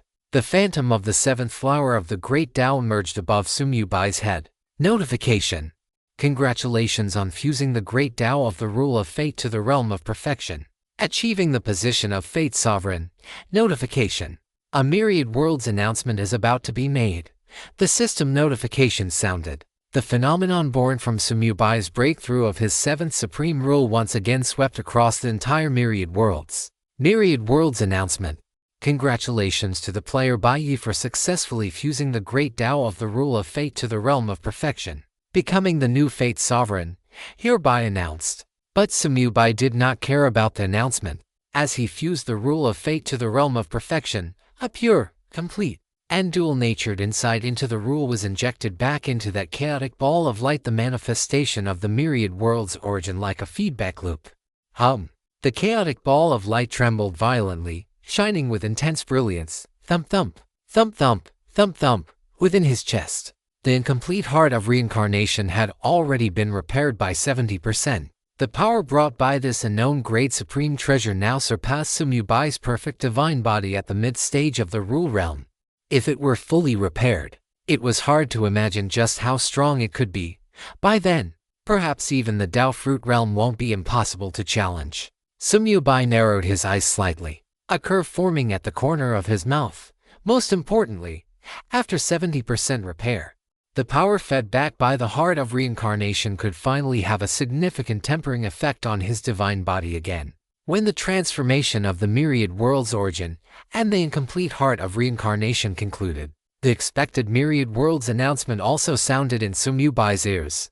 Myriad world's announcement. Congratulations to the nether player Mingri for successfully fusing the great Tao of the rule of fate to the realm of perfection, achieving the position of fate nether sovereign, hereby announced. In an instant, at the core of the origin land, that golden origin representing the rule of fate suddenly erupted with unprecedented, brilliant divine light. The divine light poured down like a waterfall, vast and mighty, all of it cascading into the center of Sumyubai's brow, deep within his internal main world. That bridge of light connecting the myriad worlds to himself solidified once more. At the same time, Sumyubai's degree of fusion with the myriad world's origin increased further. This immersion was even more severe than he had imagined. To think it's like this after mastering only 7. Sumyubai's brows were locked in a frown, and he was just about to forcibly break free from the immersion. Just then, a sudden change occurred. His pupils instantly turned golden, and the vertical eye at the center of his brow suddenly snapped open. A taiji-like pattern spun rapidly within the vertical eye, deep within his eyes. The power of death and the power of life swirled and interchanged. Xuantian divine eyes activate. But at this moment, neither the power of life and death nor the power of time and space were the protagonists, because their light was completely overshadowed by the golden light representing the power of fate. The Xuantian divine eyes. This top-tier secret technique had its original foundation in the rule of fate. Therefore, after Sumyubai successfully mastered the complete rule of fate at the realm of perfection, This ocular technique finally completed its true transformation, an indescribable, profound aura permeated from his eyes.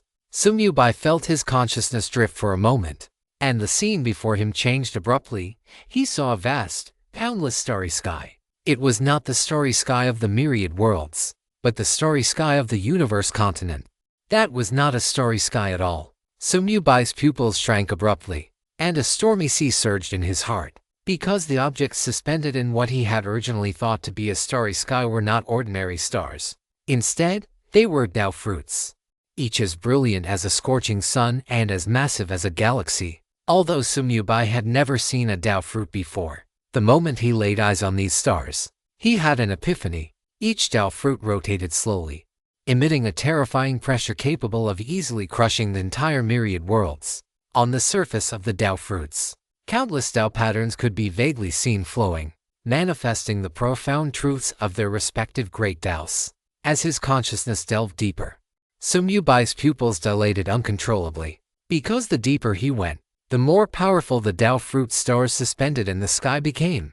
They were so powerful that he didn't even dare to fix his gaze upon them. The Dao fruit of a mid-stage Dao fruit realm expert. The Dao fruit of a late-stage Dao fruit realm expert. Sumyubai's pupils trembled violently. For some reason, he could distinguish the cultivation realms of these Dao fruits at a single glance. Each Dao fruit represented the fall of a Dao fruit realm expert. Deeper still, there even appeared some blurred clusters of light. These were existences that Sumyubai was currently unable to see clearly at all. But he knew very well in his heart, those were things similar to Dao fruits left behind after the fall of fusion Dao realm experts. The speed at which his perspective delved did not slow down due to Sumyubai's shock. Soon, he saw the deepest part of this Dao fruit starry sky. There, floating amidst the chaos, was a massive palace. The grand palace was forged from some unknown divine material, its entire body a deep purple gold, with its surface engraved with countless complex and profound Dao patterns. Every time the Dao patterns flickered, they caused the Dao fruits across the entire starry sky to resonate. Above the palace gates hung a massive, golden plaque, and on that plaque, there were only 3 large characters. Chapter 1236. The origin of the Zhuanshan lineage, Zhuanshan sect, on the golden plaque. The 3 large characters were written in an ancient and vigorous style, each stroke seemingly containing the power to create the world, just by touching them with his gaze.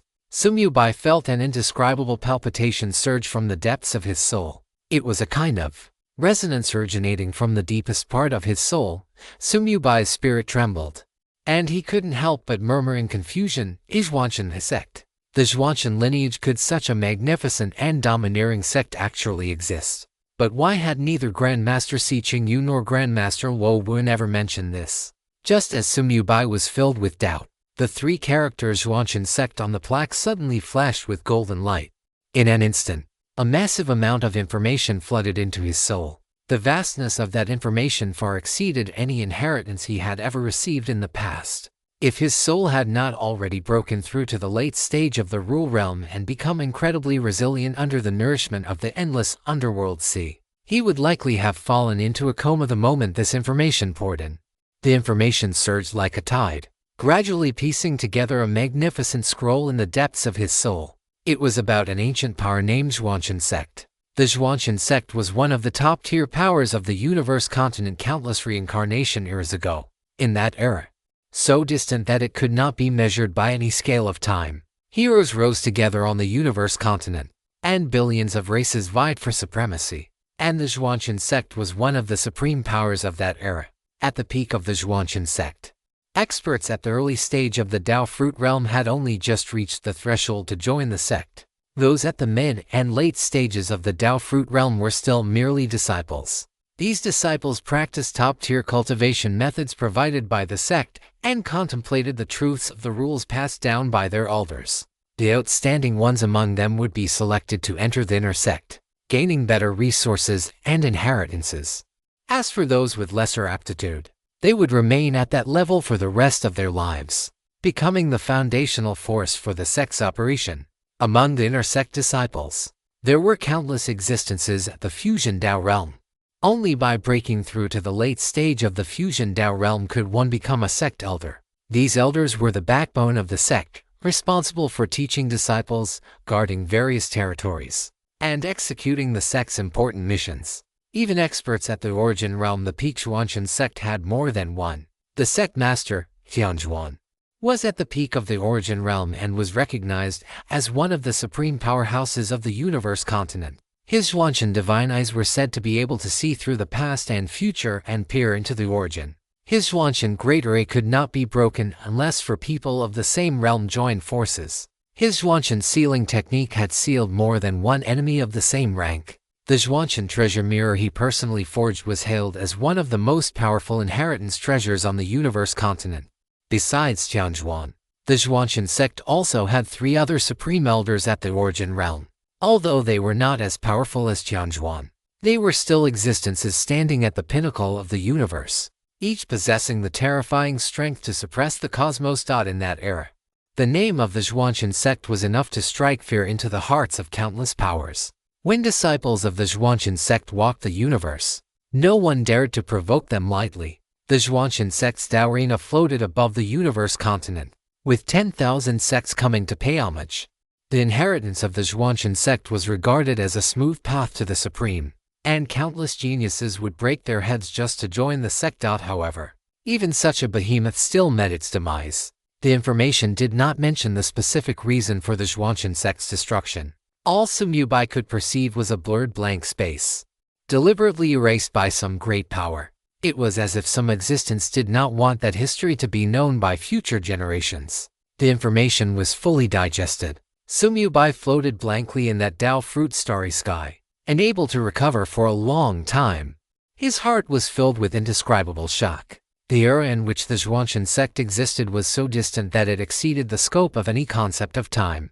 It was a mythical era that had already vanished into the long river of time and space. So, that's how it is, Sumubai muttered to himself, his voice laced with an indescribable complexity. He finally understood why Ancestor Si Qingyu and Ancestor Luo Wen had never mentioned the existence of the Zhuanshan sect. It wasn't that they were unwilling, it was that they simply didn't know. The Zhuanshan inheritance they had obtained all came from the Zhuanshan treasure mirror, and the very first being to obtain the Zhuanshan treasure mirror was the founding ancestor of the Zhuanshan lineage, a figure renowned throughout the entire universe continent. But even this founding ancestor likely did not know how glorious the Zhuanshan sect had once been, because every trace and every piece of history regarding the Zhuanshan sect had long since been erased. Only the Zhuanshan treasure mirror had somehow been passed down, giving rise to the Zhuanshan lineage. And the reason Sumubai had been pulled into this place was also due to the existence of the Zhuanshan treasure mirror. This treasure, which he had easily freeloaded and upgraded using his catastrophe talent, was originally the core inheritance object of the Zhuanshan sect, a legacy treasure personally forged by the sect master, Tianjuan. The Zhuanshan treasure mirror had chosen Sumubai. Therefore, when his laws of fate reached perfection, and when his Zhuanshan divine pupils truly underwent metamorphosis, when the profound aura originating from the laws of fate resonated with the Zhuanshan treasure mirror, only then was his consciousness guided to this place. After a long while, Sumubai finally composed himself and cast his gaze back upon the massive purple gold palace. The palace doors remained tightly shut. The intricate Dao patterns engraved upon the doors seemed to take on a new meaning in his eyes now. Each line seemed to depict a fragment of some supreme origin. As they flowed, they stirred the resonance of the entire starry sky of Dao fruits. He attempted to probe with his divine sense. It remained unmoved. He attempted to test it with the power of laws. It was like a stone sinking into the ocean. He attempted to activate his Zhuanshan divine pupils, trying to see through the scene behind the palace doors. Golden light surged within his pupils, the yin-yang fish-shaped irises spinning rapidly as the powers of life and death, time and space, and fate surged simultaneously. But the palace doors remained shut, and behind them lay only a hazy chaos. He could see nothing at all. I can't get in. Sumubai's brows were tightly locked. He tried to withdraw his consciousness, wanting to leave this starry sky and return to his physical body. But no matter how hard he tried, his consciousness felt as if it had been nailed to this space, unable to break free. I can't get out. Sumubai's frown deepened. Was he trapped? Just as he was at his wit's end, A flash of inspiration suddenly struck his mind, the Zhuanshan treasure mirror. Since this starry sky of Dao fruits existed because of the Zhuanshan treasure mirror, and he himself had been guided here because of the Zhuanshan treasure mirror, could he use the Zhuanshan treasure mirror as a key to open these palace doors? The moment this thought appeared, before Sumyu-bai had even had the chance to activate the Zhuanshan treasure mirror, the next moment, the Zhuanshan treasure mirror, which had long since merged into his body, actually appeared within this starry sky of Dao fruits. Chapter 1237, The Figure. The Zhuanshan treasure mirror hovered before Sumyu-bai, its entire body flowing with a profound purple-gold radiance. The light was not blinding, yet it seemed to contain a supreme power that transcended all things. From the moment he learned of the Zhuanshan lineage, Sumyu-bai understood that this item, which he had initially thought to be a saint extermination great treasure, was entirely a matter of fate. If the previous master of fate hadn't been a Zhuanshan successor who obtained the Zhuanshan treasure mirror, how could he have easily freeloaded and upgraded a god-grade appraisal book into such a supreme treasure just by using his catastrophe talent? It was just like when he was first pulled into the Myriad Worlds game and easily exploited a bug to obtain the catastrophe talent, the only forbidden grade talent. Both of these were left behind by the original supreme gods of the Myriad Worlds, although they themselves might not have been certain what the two truly signified. Thinking of this, Sumyu-bai couldn't help but feel a sense of doubt.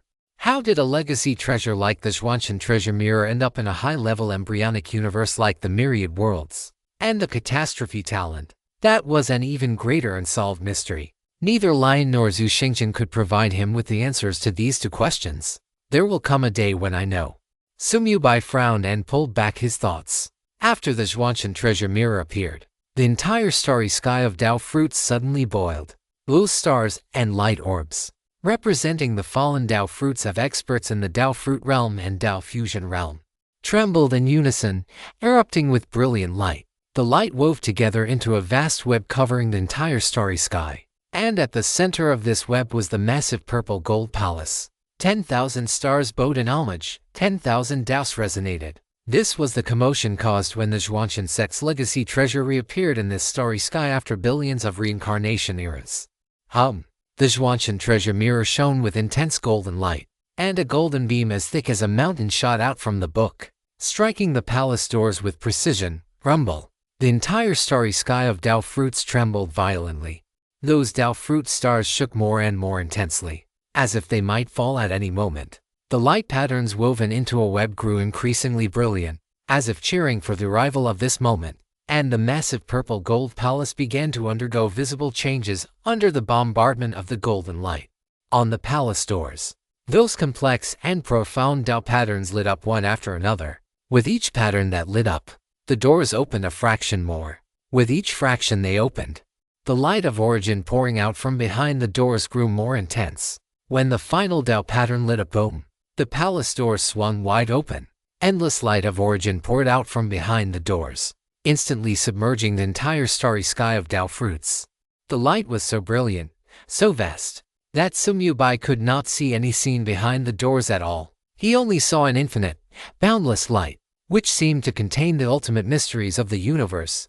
Within the radiance, life and death cycled, causality intertwined, time flowed, space folded, destiny wove itself, and chaos evolved. Sumyu-bai held his breath, staring fixedly into the depths of the light. He did not know how much time had passed. It could have been an instant, or it could have been 10,000 years. As the endless light gradually receded and calmed, Sumyu-bai's vision was finally able to pierce through that chaos and see the scene inside the great hall. His pupils contracted to the extreme, deep within the hall. At the very source of the endless primordial light, a figure sat cross-legged, back turned toward him.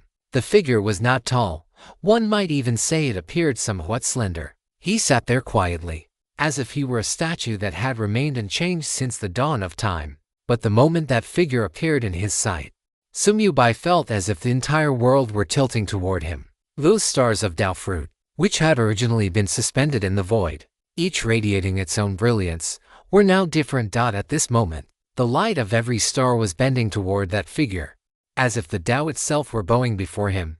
Those Dao patterns, woven into a web, were originally the imprints left behind by the successive powerhouses of the Zhuanshan sect. But at this moment, all the Dao patterns were trembling slightly, emitting a low hum, as if they were paying homage. Even Sumyu himself felt an irrepressible urge rising from the depths of his soul. To kneel, to prostrate himself in worship, it was not fear, nor was it oppression, it was an inevitable result stemming from the very level of his existence.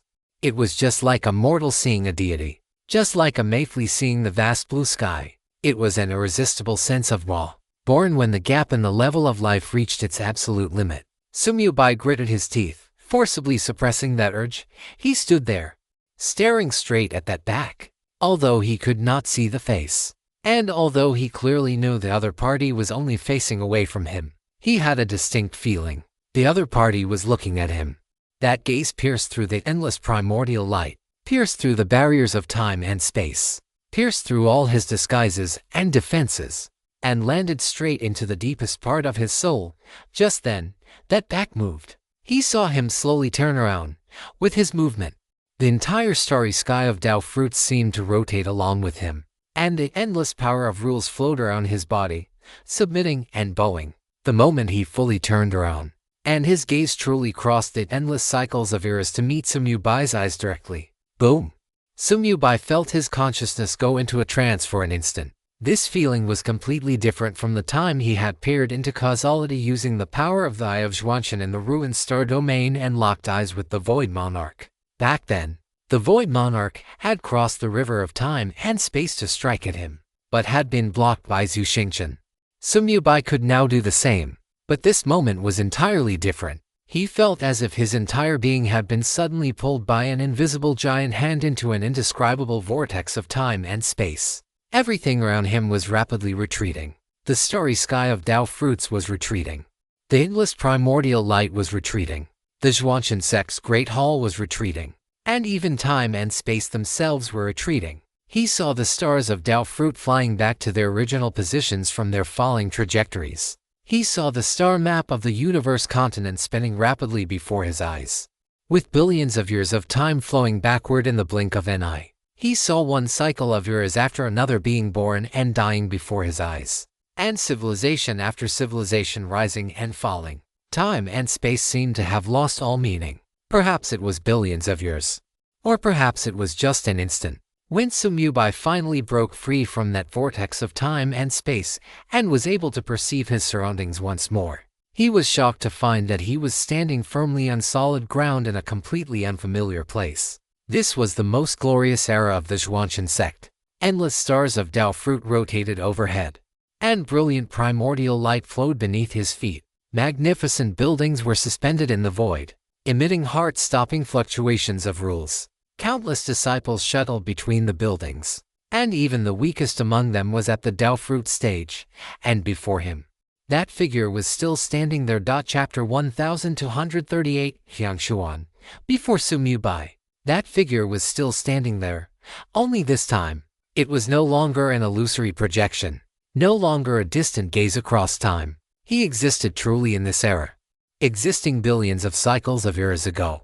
Although the figure had not yet spoken, Sumyu had already realized the other party's identity. The founder of the Zhuanshan sect, the sect master of the Zhuanshan sect, the creator of the Zhuanshan treasure mirror, the peak existence of the primordial realm standing at the pinnacle of the universe. Jiangshuan. He stood there just like that, looking at Sumyu calmly. Those eyes still contained the vicissitudes of eternity, still appearing as if they could see through everything. But at this moment, there was a bit more warmth in those eyes.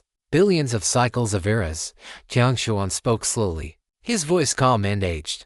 Yet it seemed to pierce through all time and space, reaching the deepest part of the soul. I have finally waited for you. The moment the voice fell, Sumyu entire body trembled. Billions of cycles of eras. What kind of concept was that? One cycle of an era was 129,600 epochs. And one epoch was 129,600 years. What an incredibly long span of time this was. How old was Sumyu? Even after closing his doors for so long, he had been in the Myriad Worlds game for less than 2 years. In his view, the Void War that took place more than 9 epochs ago was already distant history.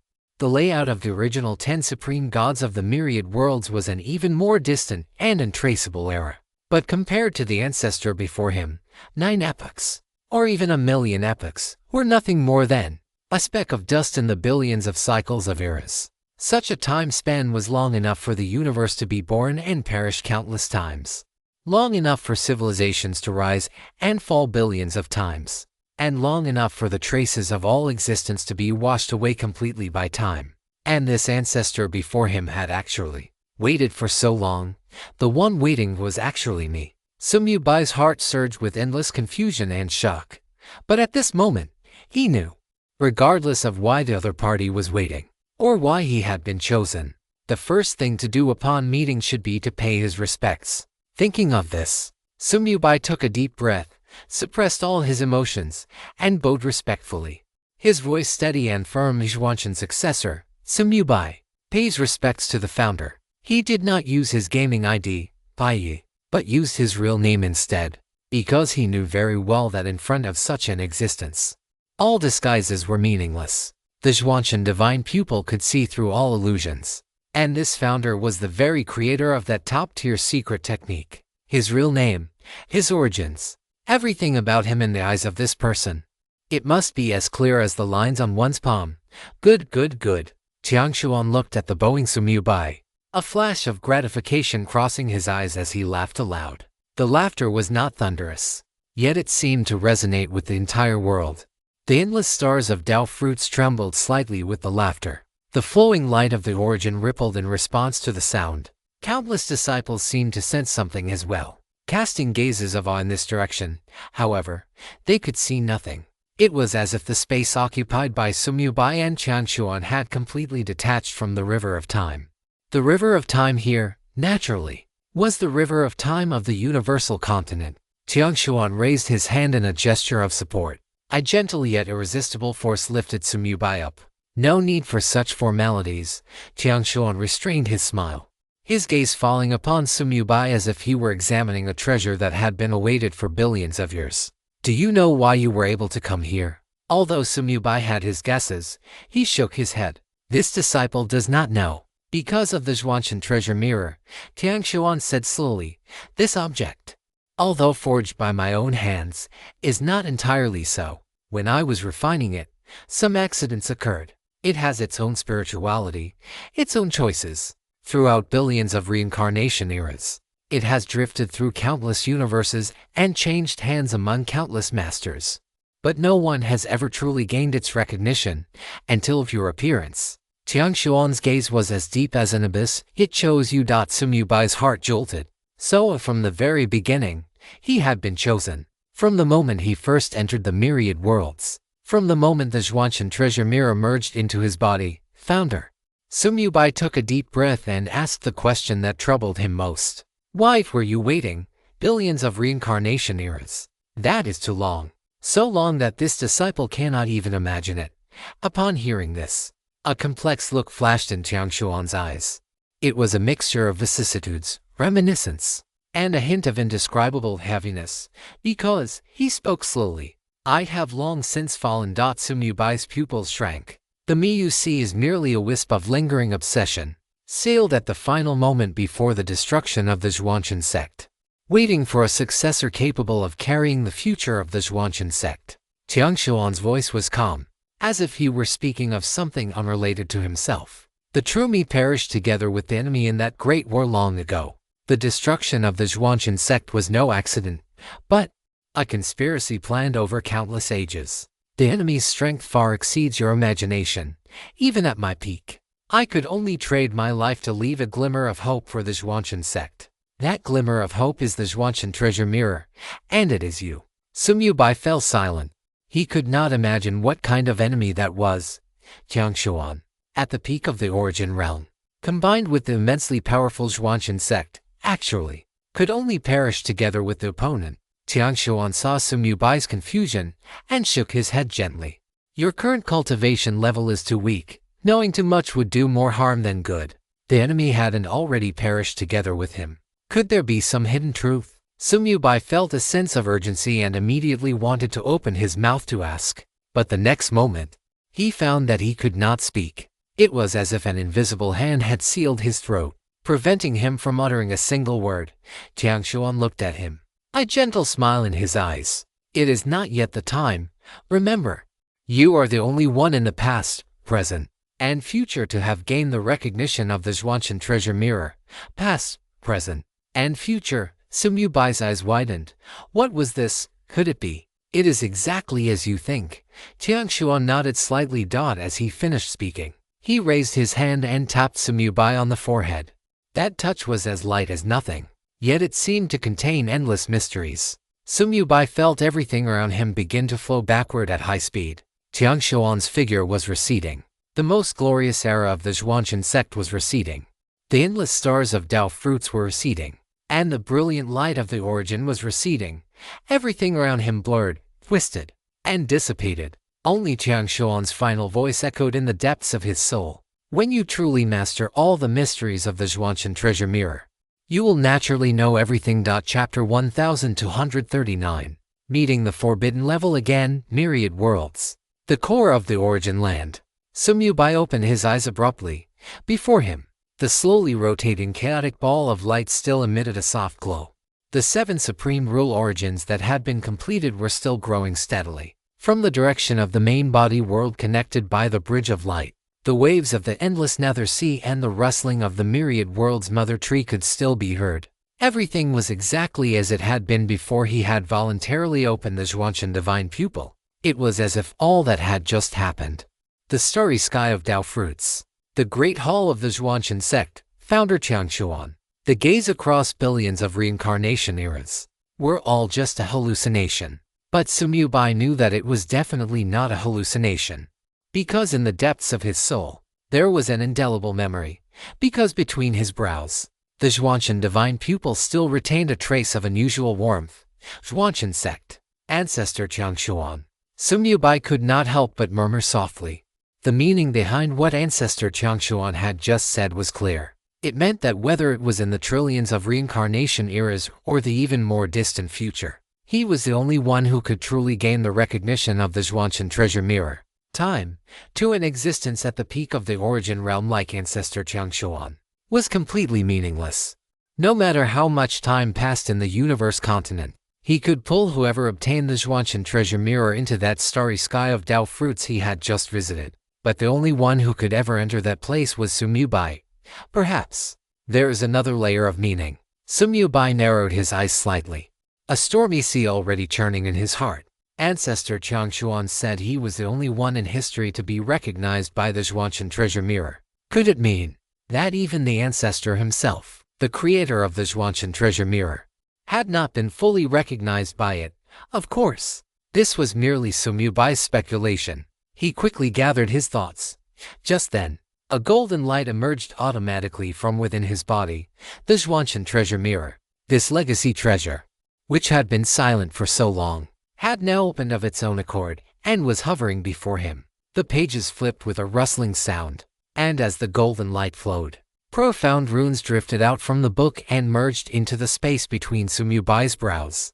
That was the legacy. Sumyu Bai's pupils constricted slightly. He immediately composed his mind, sat cross-legged, and focused all his attention on receiving this sudden gift. He remembered that Grandmaster Si Qingyu had once said that within the Zhuanshan treasure mirror, besides the 3 top-tier secret techniques, the Zhuanshan divine pupil, the Zhuanshan grand array, and the Zhuanshan sealing method, there was a 4th top-tier secret technique. But at this very moment, as he truly received the inheritance from the Zhuanshan treasure mirror, he realized clearly, there were not just 4 secret techniques. The Zhuanshan treasure mirror did indeed contain 4 top-tier secret techniques. But above these 4, there was one more, a taboo level secret technique. The moment the words taboo level flooded into Sumyu Bai's soul, his entire body shook violently. This was the 2nd time in his life he had encountered the term taboo level. The first time was catastrophe, his unique taboo level talent, that monstrous talent, which had never disappointed him since he entered the myriad worlds and was powerful enough to overturn all conventional understanding. And now, he had seen these 3 words for the 2nd time, not in the description of the catastrophe talent, but within the legacy of the Zhuanshan treasure mirror. For a moment, he was a bit confused. Did the Zhuanshan sect possess a taboo-level legacy from the start? Or was this the accident that ancestor Changshuan had spoken of? Endless shock surged within Sumyu, but his focus remained firmly locked onto the legacy information pouring into his soul. The information arrived like a tidal wave, gradually outlining a clear picture in the depths of his consciousness. He now knew all for top-tier secret techniques. The Zhuanshan divine pupil could see through illusions, peer into the origin, foresee the future, and perceive cause and effect. The Zhuanshan grandeur could set up any formation to trap, kill, or refine enemies.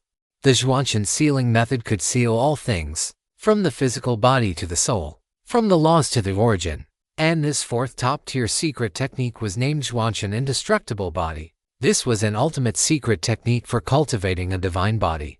When cultivated to the extreme, it allowed the divine body to possess near indestructible properties, even if the soul were extinguished or the origin destroyed. As long as a single drop of blood or a wisp of energy remained, one could slowly recover over the long passage of time and return to their peak. The requirements to learn the Zhuanshan Indestructible Body were also the highest. Being at the early stage of the Dao Fruit realm was merely the basic threshold. The most important thing was that one had to be on the path of the divine body. With such requirements, it was no wonder that among the successive generations of Zhuanshan direct descendants, only a handful had been able to comprehend it. Even so, that was only the requirement for learning it. To truly cultivate the Zhuanshan Indestructible Body to perfection, one needed to possess a perfect divine body before even beginning to learn it. Sumyu couldn't help but click his tongue. Such heaven-defying requirements were likely something even the Zhuanshan sect at its peak could rarely meet. As for the fifth, taboo-level secret technique above these four, there was no introduction. The information he had obtained now only contained the first requirement for cultivating this taboo-level technique. Forge a perfect foundation. Sumyu narrowed his eyes slightly. The perfect foundation referred to in the information was not the divine body path or the law path. It was forging a perfect foundation for the Zhuanshan divine pupil. The information had already provided a clear method. Absorb the power of the 10 supreme laws and fuse them perfectly into one. Only then could the Zhuanshan divine pupil forge a perfect foundation. In the past, Sumyu had, by chance, absorbed the power of time, the power of space, the power of death, and the power of life, combined with the power of fate originally contained within the Zhuanshan divine pupil. These were 5 of the supreme laws. Now, he only needed to absorb the other 5 supreme laws. Then, using the Zhuanshan divine pupil as a furnace to perfectly fuse the power of the 10 supreme laws, he could forge the perfect foundation for his divine pupil. A perfect Zhuanshan divine pupil would not only allow Sumyu to completely escape the crisis of losing himself while merging with the origin of the myriad worlds universe, but it would also bring him a step closer to the taboo-level secret technique within the Zhuanshan treasure mirror. After digesting all the information, Sumyu slowly opened his eyes.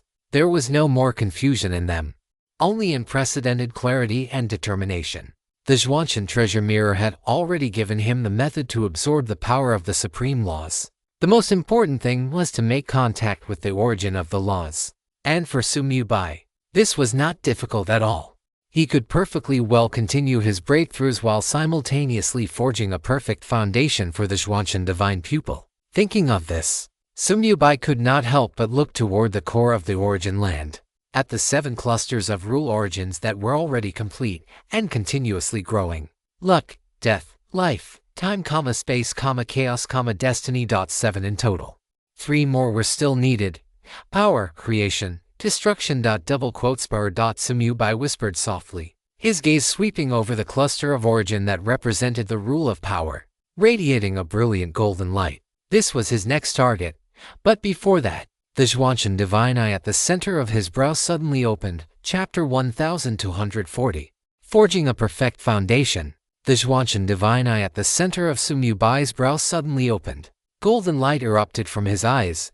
This was the power of destiny. The yin-yang fish-shaped pupils rotated rapidly, representing the powers of time and space. Deep within his eyes, the grayish-white power of death and the emerald-green power of life flowed slowly. But this was not enough. Before breaking through the remaining 3 supreme rule Daos, Sumyu needed to absorb all 10 types of supreme rule powers. He had to forge a perfect foundation for the Xuanchen Divine Eye. Only then would there be no risk of getting lost when merging the origins of the myriad universes. Although Sumubai was already confident, he did not want to take any risks at all. In addition to the 5 types of supreme rule powers he had already absorbed, he still needed to absorb the powers of luck, chaos, power, creation, and destruction. Although the rules of luck and chaos themselves were already complete, the Xuanchen Divine Eye had not yet absorbed their power. As for the 3 rules of power, creation, and destruction, even though the rules themselves were not yet complete, absorbing their origin power would not be affected. After all, what was needed to forge a perfect foundation was the rule power itself, not the state of completion of the rule. When Sumubai originally absorbed the powers of time and space, life and death, hadn't he also done so without having fused those rules to a state of completion? Begin. With a thought from Sumubai, the golden divine light shooting from the Xuanchen Divine Eye suddenly divided. It split into 5, each falling toward one of the 5 clusters representing different rules. The 5 great rule origins were simultaneously drawn in by the divine light of the Xuanchen Divine Eye. The core of the origin land suddenly erupted with an unprecedented tide of rules. 5 colored divine light flashed simultaneously, and the vast origin power, like 5 rushing rivers, followed the pull of the golden divine light and surged madly into the vertical eye at the center of Sumubai's brow. Urgh! Sumubai let out a muffled groan, his eyes instantly bloodshot. The impact on the vertical eye at his brow from absorbing the 5 great rule powers simultaneously was far beyond his expectations. The gentleness of the power of luck carried an elusive, flickering quality. The heaviness of the power of chaos contained a domineering nature that devoured everything. The purity of the power of power carried a pressure that crushed all things. The vitality of the power of creation had a restlessness that sought to reshape everything. The deathly stillness of the power of destruction surged with a ferocity that burned everything to ash. 5 completely different supreme rule powers were surging at the same time into his Xuanchen Divine Eye, which was already bearing 5 other rule powers. The resulting conflict and vibration were terrifying. If this were being borne by his divine body, it would not have been much for Sumubai, but what was bearing these powers was merely the vertical eye at his brow. Hold on! Sumubai gritted his teeth, the veins on his temples bulging. The Xuanchen Divine Eye trembled violently at his brow. The yin-yang fish pattern rotated at such high speed that its trajectory was almost invisible. The golden light erupting from the pupils was sometimes as brilliant as the scorching sun, sometimes as dim as a flickering candle, unstable and seemingly on the verge of collapse at any moment. This was the necessary path to forging a perfect foundation. Absorbing these powers did not require a long time. Just one day later, the impact of the 5 supreme rule powers began to stabilize. As the Xuanchen Divine Eye gradually adapted to the pressure of these 10 coexisting rule powers, Sumubai finally let out a long, heavy breath. The Xuanchen Divine Eye at his brow slowly closed. The absorption was complete. A series of system notifications also rang out at this moment.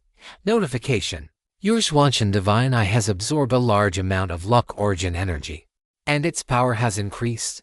Notification: your Xuanchen Divine Eye has absorbed a large amount of chaos origin energy, and its power has increased. Notification: your Xuanchen Divine Eye has absorbed a large amount of destruction origin energy, and its power has increased. The system notification stopped there, meaning the Xuanchen Divine Eye had not evolved as it did when it first absorbed the Time-Space Divine Eye. At this moment, the Xuanchen Divine Eye carried the 10 supreme rule powers. 10 rule powers of different colors, like 10 swimming dragons, slowly moved within the pupil. The 10 rule dragons each occupied their own space, neither encroaching upon nor merging with one another. This was only the first step. What followed was the true key.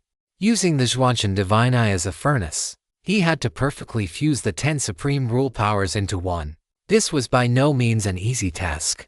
The 10 rules were mutually opposing, mutually dependent, and mutually restraining. To fuse them into one, having powerful strength alone was not enough. It required a profound understanding of the essence of the rules. Good thing I have a cheat. A smile curled the corners of Sumubai's mouth. To quickly and perfectly fuse the 10 supreme rule powers, one needed a perfect template, and he happened to have one inside his chest. The incomplete heart of reincarnation was beating rapidly. Thump thump, thump thump, thump thump. Every beat triggered a resonance of the various divine powers within Sumyubai's body. Every beat drew strands of divine power into the heart, where they intertwined, fused, and evolved. When the divine power surged back out, it had already fused into the reincarnation divine power that nourished his divine body. From the day of its birth, this heart had been doing exactly what Sumyubai wanted to do right now. Fusing the 10 great divine powers, the heart of reincarnation was the most perfect template. Then let us begin. Sumyubai closed his eyes, his consciousness sinking deep into his chest, into that heart that beat incessantly. He synchronized his own consciousness with the rhythmic pulse of the heart of reincarnation. Thump thump, thump thump, thump thump. As his consciousness delved deeper, he beheld the scene within the heart of reincarnation. It was a sight of divine power, flowing in various colors, intertwining, tangling, and merging within the unique space of the heart. With every heartbeat, old fusions were completed, erupting outward as pure power of reincarnation. With every heartbeat, new divine power surged in, beginning a new cycle of fusion and reincarnation. Round and round it went, endless and ceaseless. This was reincarnation. This was the essence of fusion. Sumyubai immersed himself in it, his consciousness following the pulse of the heart of reincarnation, observing the complete process of the fusion of laws over and over again, 10 times, 100 times, 1,000 times, 10,000 times. Sumyubai watched, mesmerized, completely forgetting the passage of time. Only when he had finally seen through the process of fusion and understood the rhythm by which the heart of reincarnation merged divine power did he suddenly open his eyes. The Zhuanshan divine pupil at the center of his brow opened once more. This time, the 10 dragons of law within the pupil were no longer clearly demarcated from one another. They began to move, following the rhythm that the heart of reincarnation had taught him. The 10 dragons of law began to slowly approach, probe, and tangle, and merge. Chapter 1241. Zhuanshan Indestructible Body. The power of the 10 supreme laws began to merge, evolve, and sublime it within the confined space of the Zhuanshan divine pupil. With every fusion, the Zhuanshan divine pupil became a fraction more solid. With every evolution, the golden light erupting from the pupil grew a fraction more profound. With every sublimation, Sumyubai's comprehension of the Zhuanshan divine pupil deepened by a fraction. This process of fusion was not something that could be achieved overnight. 10 laws, merging in pairs, then in threes, 9 merging into one, and finally, they completely unified, transforming into a perfect whole. What it required was time, and time was the one thing Sumyubai did not lack. The Zhuanshan divine pupil had already become a furnace, slowly refining and merging the power of the 10 supreme laws. Once the fusion began, it no longer required Sumyubai to devote his full consciousness to it. However, he was in no rush to continue breaking through the remaining 3 supreme laws. The void sealed by Zhu Xingchen would not return for nearly 10,000 years. The human race and the myriad worlds also needed time to grow. Sumyubai had plenty of time now. What he needed to do was to forge his foundation to perfection before heading to the universe continent. Forging a perfect foundation for the Zhuanshan divine pupil was only the first step. Next is the Zhuanshan Indestructible Body. Sumyubai closed his eyes, his consciousness sinking into the Zhuanshan treasure mirror to begin comprehending the cultivation method for this 4th top-tier secret technique. The Zhuanshan Indestructible Body was divided into 4 realms: entry, minor success, great success, and perfection. At the entry level, the recovery speed of the divine body increases 100-fold, and it becomes difficult for ordinary law-based attacks to leave permanent damage. At the minor success level, the divine body initially possesses the characteristic of indestructibility, as long as the divine soul remains intact. Even if the divine body is blasted into dust, it can be reconstructed and reborn in a very short time. Although the divine body already possesses such characteristics once one reaches the Law Lord realm. Recondensing the divine body requires the consumption of divine power and divine soul energy. However, the Zhuanshan Indestructible Body at the minor success level allows the divine body to naturally reorganize and be reborn without consuming any divine power or divine soul energy at all. Furthermore, the strength of the divine body is significantly enhanced, sufficient to withstand attacks of the same rank without suffering any harm. At the great success level, the divine body and divine soul further merge, reaching the realm where the body is the soul, and the soul is the body. With every gesture, the power of the divine soul follows, and every strike carries the force of a divine soul attack, even if the divine soul is injured. As long as a trace of breath remains in the divine body, it can nourish the divine soul and assist in its recovery. However, this did not mean much to Sumyubai, because he already possessed the End of Days Underworld Sea clone and the Myriad Worlds Mother Tree clone, both of which were imbued with the catastrophe characteristic. Whether it was the divine soul, the divine body, or the divine power and soul energy required for recovery, none of it was worth mentioning to him. But the Zhuanshan indestructible body was highly likely to be related to the forbidden level secret technique contained within the Zhuanshan treasure mirror. After all, forging a perfect foundation for the Zhuanshan divine pupil was merely the first step. Therefore, Sumyubai had to cultivate this top-tier secret technique. However, the Zhuanshan indestructible body was not entirely useless. Cultivating it could also allow Sumyubai's divine body to break through faster, rather than calling it a secret technique.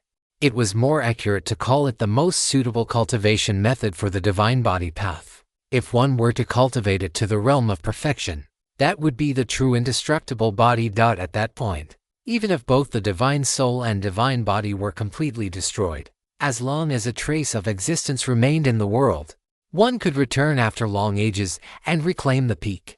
This was the Zhuanshan indestructible body. It was the strongest secret technique of the Zhuanshan sect, aside from that mysterious forbidden level secret technique. Yet, while the secret technique was powerful, cultivating it was by no means easy. Across the entire universe continent, those who could meet the requirements to cultivate the Zhuanshan indestructible body were as rare as phoenix feathers and killing horns. In the low realm, being able to reach the entry level was already quite impressive. Only in the Dao fruit realm could one cultivate it to minor success. To reach great success, one had to be in the Dao fusion realm, and the perfected Zhuanshan indestructible body could only be achieved in the origin realm. But after Sumyubai finished reading the cultivation method, only one thought remained in his mind. He had to cultivate this secret technique to at least minor success while still in the low realm, perhaps even a great success, because his foundation was simply too good. The perfect divine body path allowed him to possess divine body strength far exceeding those of the same rank from the moment he stepped into the low realm. The two major clones, the End of Days Underworld Sea and the Myriad Worlds Mother Tree, provided him with nearly infinite energy support. He could burn and temper his divine body recklessly without worrying about being unable to recover from the damage. The constant pulsing of the heart of reincarnation drew his connection to his divine body ever tighter. With such an astonishing foundation, if he were unable to cultivate the mystic heaven indestructible body to a level far surpassing ordinary people while at the rule realm, it would truly be a waste of these heaven-sent opportunities. Begin. Sumyubai centered his mind and, following the cultivation method of the mystic heaven indestructible body, began his attempt to enter the initial stage. The first step was to burn the spirit and refine the body. Using his own divine power as the fire and his divine body as the furnace, he had to burn, temper, and reshape his divine body inch by inch. This burning was not the same as burning one's divine body for combat. The latter was to burn the divine body to boost combat power. The former, however, was to temper the divine body. The process of tempering was excruciatingly painful, comparable to being thrown into a furnace and forged repeatedly. But only through such tempering could the divine body possess that indestructible characteristic. Sumyubai took a deep breath, drew upon the power of the rules within him, and transformed it into a raging divine flame that ignited his divine body from the inside out. Even though he had been mentally prepared, the moment the divine flame truly ignited, the intense pain that penetrated his marrow and reached his very soul still made him let out a muffled groan. But Sumyubai did not stop. He gritted his teeth and allowed the divine flame to incinerate every inch of his flesh, every bone, and every meridian. His flesh turned to ash in the burning, only to be reborn under the nourishment of his divine power. His bones shattered inch by inch in the burning, only to be reconstructed under the repair of his divine power. His meridians disintegrated into nothingness in the burning, only to be reshaped under the gentle care of his divine power. 10 times. 100 times, 1,000 times. Every burning was a rebirth. Every reshaping made his divine body a fraction more solid. Sumiyubai had lost count of how many times his divine body had shattered and been reshaped. Yet, he could clearly feel that his already powerful perfect divine body was slowly continuing to grow stronger throughout this process. Days turned into weeks. The power of the 10 supreme rules within the Mystic Heaven divine pupils continued to fuse in an orderly fashion. The Mystic Heaven indestructible body was also progressing toward the entry-level stage. For Sumiyubai, this held not the slightest difficulty, nor were there any bottlenecks. More than a month passed in the blink of an eye. A powerful aura suddenly erupted from Sumiyubai's body. Mystic Heaven indestructible body entry level. But this was merely the beginning. The power of the 10 supreme rules within the Mystic Heaven divine pupils had not yet fully fused. The entry-level stage of the Mystic Heaven indestructible body was also far from his current limit. Sumiyubai had no intention of stopping.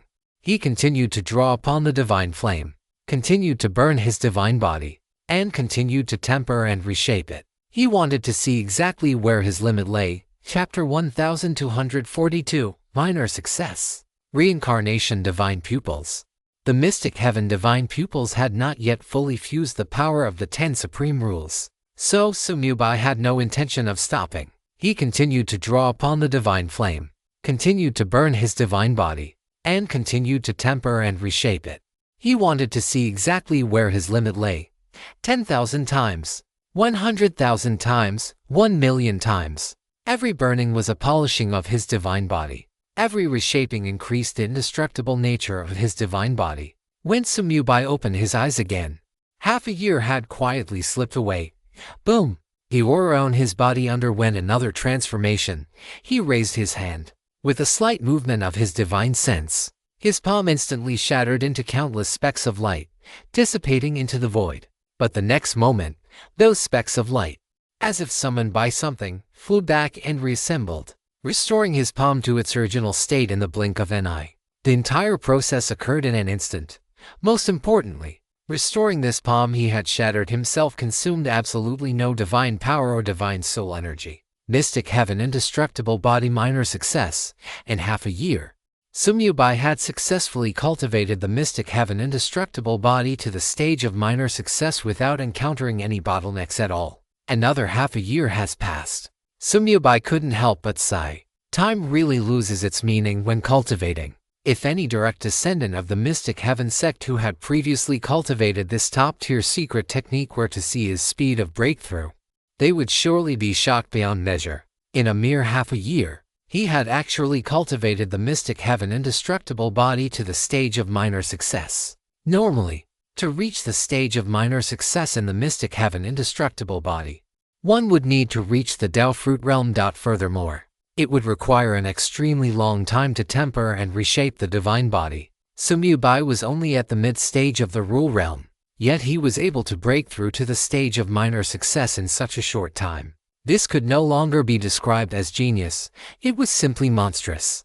Also, it had only been half a year, so how could time have lost its meaning? Could he be any more humble bragging? Let alone the Rule realm. Even for practitioners at the Low realm, a single closed-door cultivation session would last at least hundreds or thousands of years, and at most, entire epochs. Only someone like Sumiyubai, who was accustomed to cheating, would feel that half a year was too long. However, this wasn't him intentionally humble bragging, because he had only been cultivating for a little over 2 years in total. This time, entering the origin land for closed-door cultivation had taken up nearly half of that time. For Sumiyubai, it had indeed been a very long time in seclusion. He felt the surging, seemingly endless vitality within his body, and a look of satisfaction flashed in his eyes. This top-tier secret technique, the Mystic Heaven indestructible body, was practically tailor-made for him, but he still did not stop, as the goal of this closed-door cultivation had not yet been completed. While the Mystic Heaven indestructible body had reached the stage of minor success, his divine body had also become much stronger than before. Although he hadn't yet broken through to the late stage of the Rule realm, he was not far off. Sumiyubai was certain that as long as he continued, his divine body would soon break through to the late stage of the Rule realm. The minor success of the Mystic Heaven indestructible body was only the first goal. The limit he sought to challenge was to cultivate this top-tier secret technique to the great completion stage while still in the rules realm. Theoretically, that was a realm only reachable by those at the Dao fusion stage. But Sumyubai firmly believed that with his perfect foundation, there was absolutely hope. Therefore, he would continue to sprint toward the great completion stage. Time began to flow once more. Another 3+ months passed. Sumyubai remained immersed in that endless cycle of burning and reshaping, tempering his divine body over and over again. Everything in the outside world was cast to the back of his mind. The transformation of the myriad worlds, the rise of the human race, the threat of the void, the covetous gaze of the universe, none of it mattered. At this moment, in his world, there was only the cultivation of the Zhuanshan indestructible body. However, when he opened his eyes again, he had not successfully broken through to the great completion stage. Yet, a smile appeared on Sumyubai's face instead, because the reason he stopped cultivating the Zhuanshan indestructible body now was not because he had encountered a bottleneck. It was because the fusion of the 10 supreme rules within the furnace of the Zhuanshan divine pupils had reached its final, critical moment. The Zhuanshan divine pupils with a perfect foundation. I am looking forward to this. A sharp glint flashed in Sumyubai's eyes as his consciousness sank into the vertical pupil between his brows. At the same time, he felt the rhythmic beating of the incomplete heart of reincarnation. Thump thump, thump thump, thump thump. With this perfect teacher, the process of the Zhuanshan divine pupils fusing the 10 supreme rules was extremely smooth. All he needed to do now was the final finishing touch.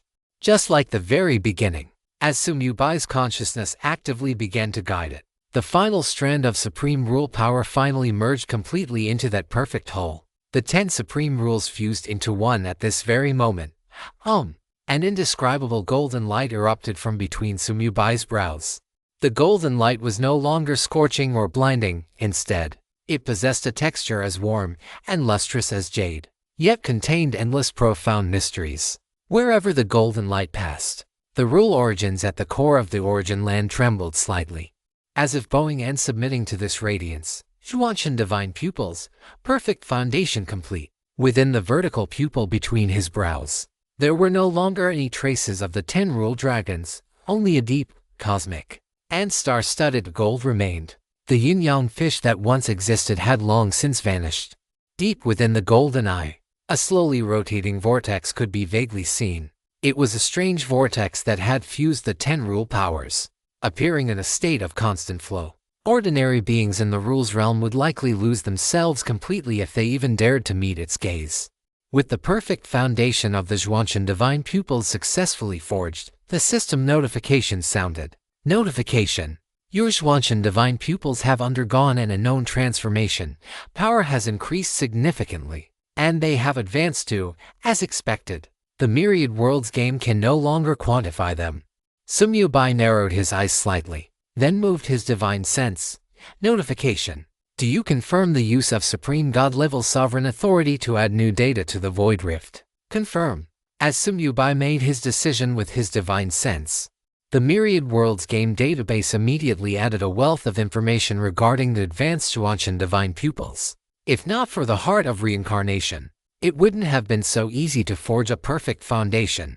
Sumyubai touched his chest and murmured to himself, let's call the advanced Zhuanshan divine pupils the reincarnation divine pupils. The moment the words fell, the system notification followed. Notification. Congratulations on comprehending the top-tier secret technique Reincarnation Divine Pupils. Chapter 1243. Annihilation and Rebirth. Reincarnation Divine Pupils Top-Tier Secret Technique. A powerful ocular technique that fuses the power of the 10 supreme rules, possessing mysterious and unfathomable abilities. Specific effects must be experienced by the player themselves. The data for the Reincarnation Divine Pupils was provided by Sumyubai himself. Even he was not yet entirely clear on the effects after forging the perfect foundation. So naturally, the Myriad Worlds game had no detailed data. Moreover, at this realm, it was already difficult to quantify his abilities in detail. Sumyubai was in no rush to test exactly how many wondrous uses the Reincarnation Divine Pupils had. This was not the place for testing either. One thing he could be certain of now was that after forging the perfect foundation, The process of him merging with the origin of the Myriad Worlds universe would no longer carry the risk of losing himself. Next, it is time to continue the breakthrough. Sumyubai slowly stood up and looked toward the core of the origin land. His gaze swept past the 7 rule origins that had already reached perfection. He looked at the remaining 3 rule origins that had yet to reach the state of perfection: power, creation, destruction. Next, it was the power rule Great Tao. Sumyubai took a deep breath, moved his divine sense, and took out a high-level low-grade treasure of the power element. It was an ink-colored, archaic jade pendant named Baksuan Ancient Jade. It was one of the spoils of war left behind by the ancestor of myriad demons Kanli during the Battle of the Nether Abyss. A treasure that could be carried by someone of his standing among the top of the main gods was top-tier goods, even if it was only high-level low-grade. Sumyubai did not hesitate in the slightest and moved his divine sense directly. Catastrophe. Target: Baksuan Ancient Jade. Notification: please select the promotion grade, 1st tier, 2nd tier, or 3rd tier, or attach a catastrophe trait. Click to view details. Sublime it to 2nd tier. During the time Sumyubai was in seclusion, the myriad worlds could be described as changing with each passing day. Now, all races held the human race in high esteem, and there were far fewer conflicts between them. But the myriad worlds were not entirely peaceful. Many worlds were still filled with blood and slaughter, even more so than in the past, because the extermination campaign ordered by Sumyubai had already entered its final stages. Under normal circumstances, wanting to slaughter a race until it fell off the myriad races ranking would take an extremely long time. After all, the myriad worlds were simply too vast. Even if only a single powerhouse at the World Master level remained in hiding, they could still be listed on the 10,000 races ranking. Even with the new generation of human powerhouses hunting everywhere, coupled with the numerous and formidable Nether Legion and the Golden Scourge Legion, it would still take thousands upon thousands of years to track down and completely purge the more than 100 races on the death list. However, those hunting the races on the death list were far more than just the humans and Sumyubai's 2 major legions. The Bounty Hunter House, a super faction founded by Zhu Xingchen and now returned to human control, had played an immeasurable role over the past year or so. Right after that banquet concluded, the Bounty Hunter House issued a death bounty order directed at all races across the myriad worlds. The bounty order detailed every stronghold, every powerhouse, and every important figure of all the races on the death list, marking the corresponding rewards for each dot at the same time, providing intelligence on the locations of hidden powerhouses from these races to the Bounty Hunter House would also earn a bounty. Once this bounty order was released, the entire myriad worlds immediately boiled over. Those small and medium-sized races that had previously only been bystanders, those rogue powerhouses who craved resources and opportunities, those factions that held the human race in awe and wanted to curry favor, they all went mad. For a time, countless freelance bounty hunters emerged across the myriad worlds. Some formed hunting squads to search the starry skies for traces of the races on the death list. Some went solo, relying on their formidable strength to charge directly into the strongholds of the listed races and unleash a massacre. Others lay in wait along the paths the listed races were forced to take, setting traps and waiting for their prey. Even more exaggeratedly, some races even organized full-scale hunting legions specifically to surround and annihilate the large-scale migration groups of the listed races. No race wanted to miss this opportunity to both beat a drowning dog and curry favor with the humans. Slaughter became the hottest topic in the myriad worlds during this period. Death became the eternal nightmare for those races on the death list. Over the past year or so, the more than 100 races on the list not only had to face the endless pursuit of the Nether Legion and the Golden Scourge Legion, but also had to guard against bounty hunters who might emerge from the shadows at any moment. Wolves in front, tigers behind. No path to heaven, no door to the earth. This was the true portrayal of their situation. The intelligence from the Bounty Hunter House was the most accurate in the myriad worlds. With the addition of this super faction, the rate at which the powerhouses of those 100+ races on the death list fell suddenly entered a super doubled mode. On average, every month, the powerhouses of 7 or 8 races were completely hunted down. Subsequently, these races would fall off the 10,000 races ranking, completely losing their bloodline blessings. Such a speed of liquidation was unprecedented in the long history of the myriad worlds. Even the demon race, the insect race, and the machine race, the three top-tier races that once stood at the pinnacle of the myriad worlds, were now nothing more than withered bones in a grave. They were merely lingering on in a desperate struggle. And their rankings on the 10,000 races ranking had already fallen beyond the top 1,000. It was only a matter of time before they fell off the list entirely. The few remaining peak upper gods of the three races constantly changed their locations, hid their identities, and drifted between various remote and barren small worlds. They not only had to stay far away from the new generation of human powerhouses and the two major legions sweeping across the myriad worlds, but they also had to be wary of every single player around them. The bounty hunter house's bounty order was not to be trifled with. Once exposed, the only thing awaiting them would be death. Where there is destruction, there is rebirth. At the same time that the more than 100 races on the death list fell off the 10,000 races ranking, more than 100 new races naturally ascended to the list. These newly promoted races had all previously been at the very bottom of the myriad worlds. They were far weaker than the human race had been when it hit rock bottom. Some were small races from remote star regions, whose ancestors had struggled to survive in resource-deprived environments for generations, never daring to dream that one day they could ascend to the 10,000 races ranking.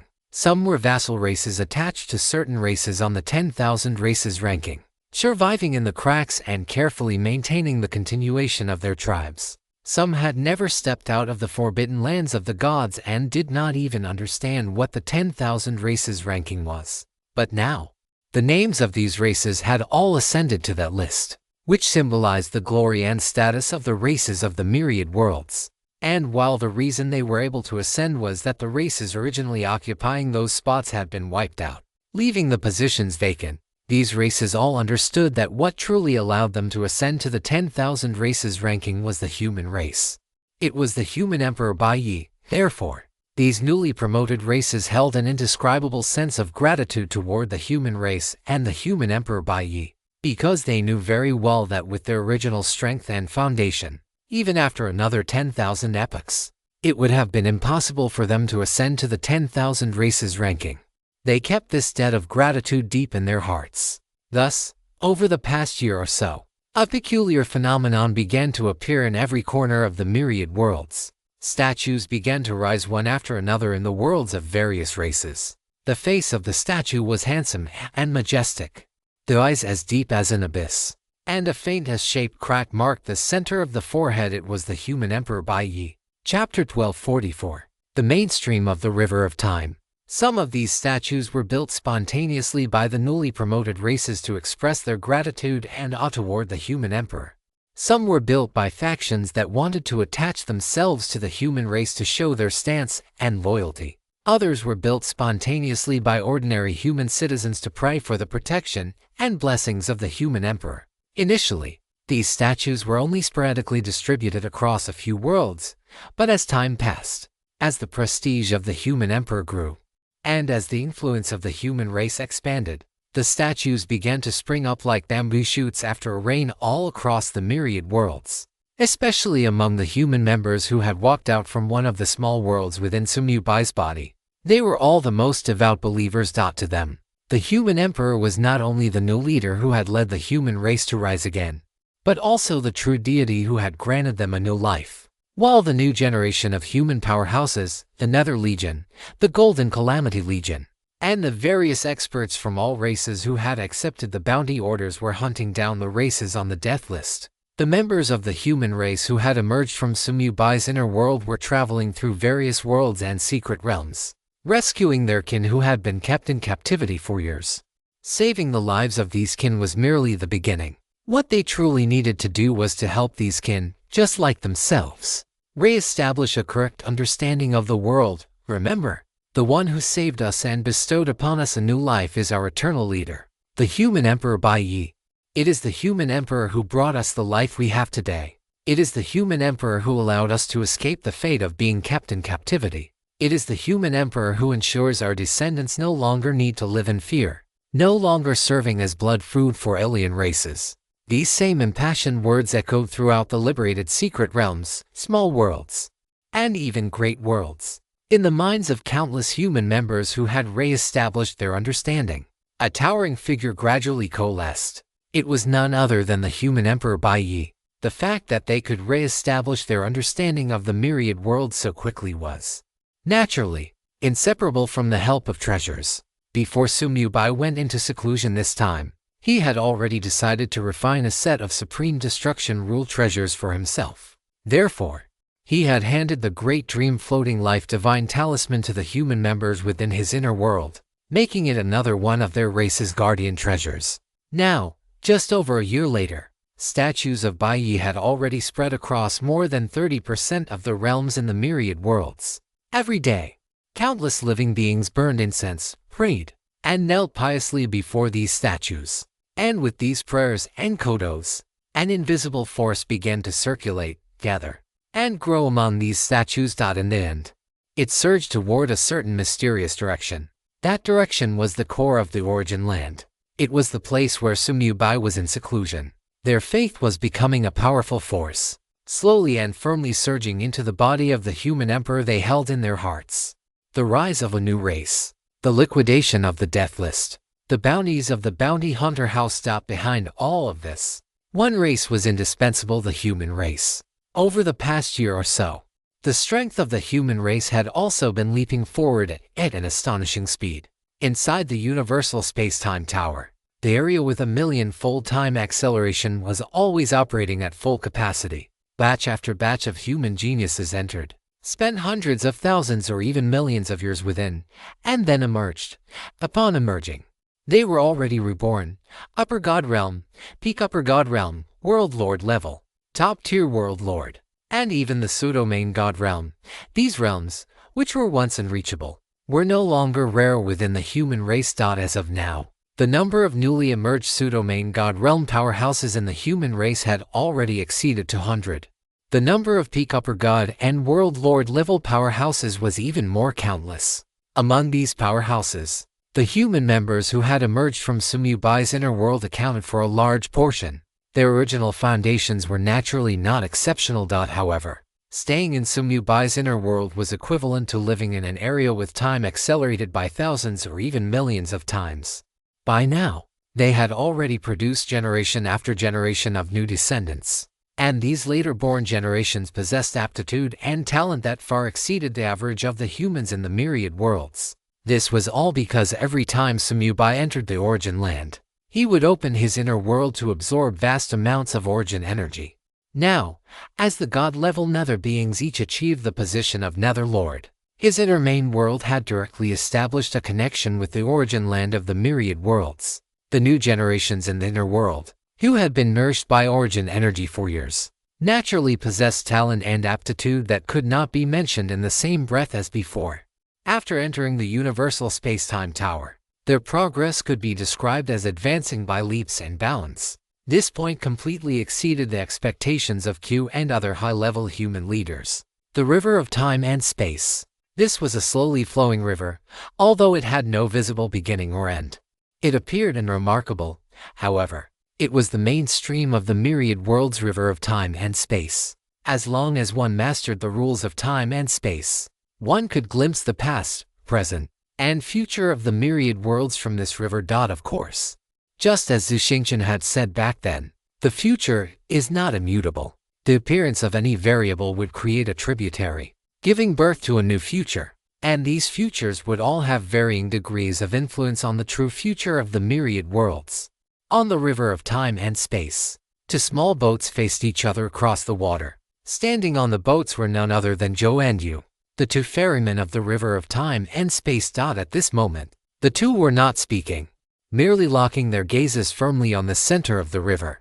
An ordinary person would naturally see nothing, but as ferrymen of the river of time and space, the two could naturally see countless images within it. Yet, these fragments of images regarding the myriad worlds were not what they wanted to see at the moment.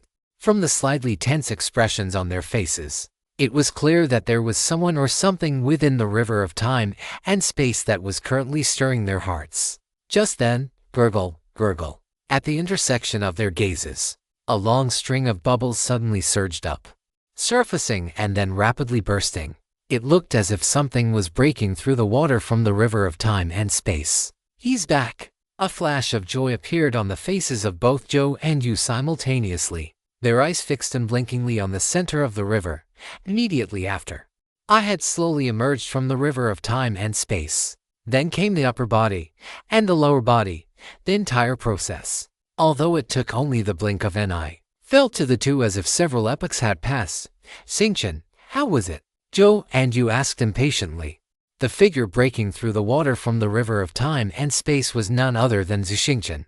"It's still not possible," as expected, facing their eager gazes. Xingqian ultimately shook his head and sighed. The myriad worlds of today are still lacking a bit of the necessary heat. Hearing this, the two ferrymen did not show much disappointment on their faces. The three of them turned their heads simultaneously to look toward the core of the origin land. They were all very clear that failure was only temporary. Chapter 1245. The Skyrocketing Fire of Faith. The core of the origin land. Notification. Your number of believers has exceeded 100 trillion, and your believer scale has reached level 5. Notification. Your number of believers has exceeded 10 quadrillion, and your believer scale has reached level 6. During the period of Sumyubai's seclusion, such system notifications had rung out more times than he could count. As the influence of the human race grew ever greater, the scale of his believers was also increasing crazily. However, during this time, his attention had been entirely focused on cultivation, so he had not paid them any mind. For him now, the power of faith had only a negligible effect. After all, his divine soul was already far too powerful. It was difficult to achieve any improvement by relying solely on absorbing the power of faith. However, this was only because the number of believers was too small and the believer scale level was too low. It was not until another system notification rang in Sumyubai's ears that he suddenly opened his eyes. Notification. Your number of believers has exceeded the number of living beings in the smallest realm of the myriad worlds, and your believer scale has reached realm level. In Sumyubai's eyes, the golden flame that had suddenly surged deep within his divine soul was reflected. Realm level. He whispered softly, a trace of surprise flashing in his eyes. Before this, the level of believer scale had always been measured by numbers. Level 1, Level 2, Level 3. The highest was only Level 9.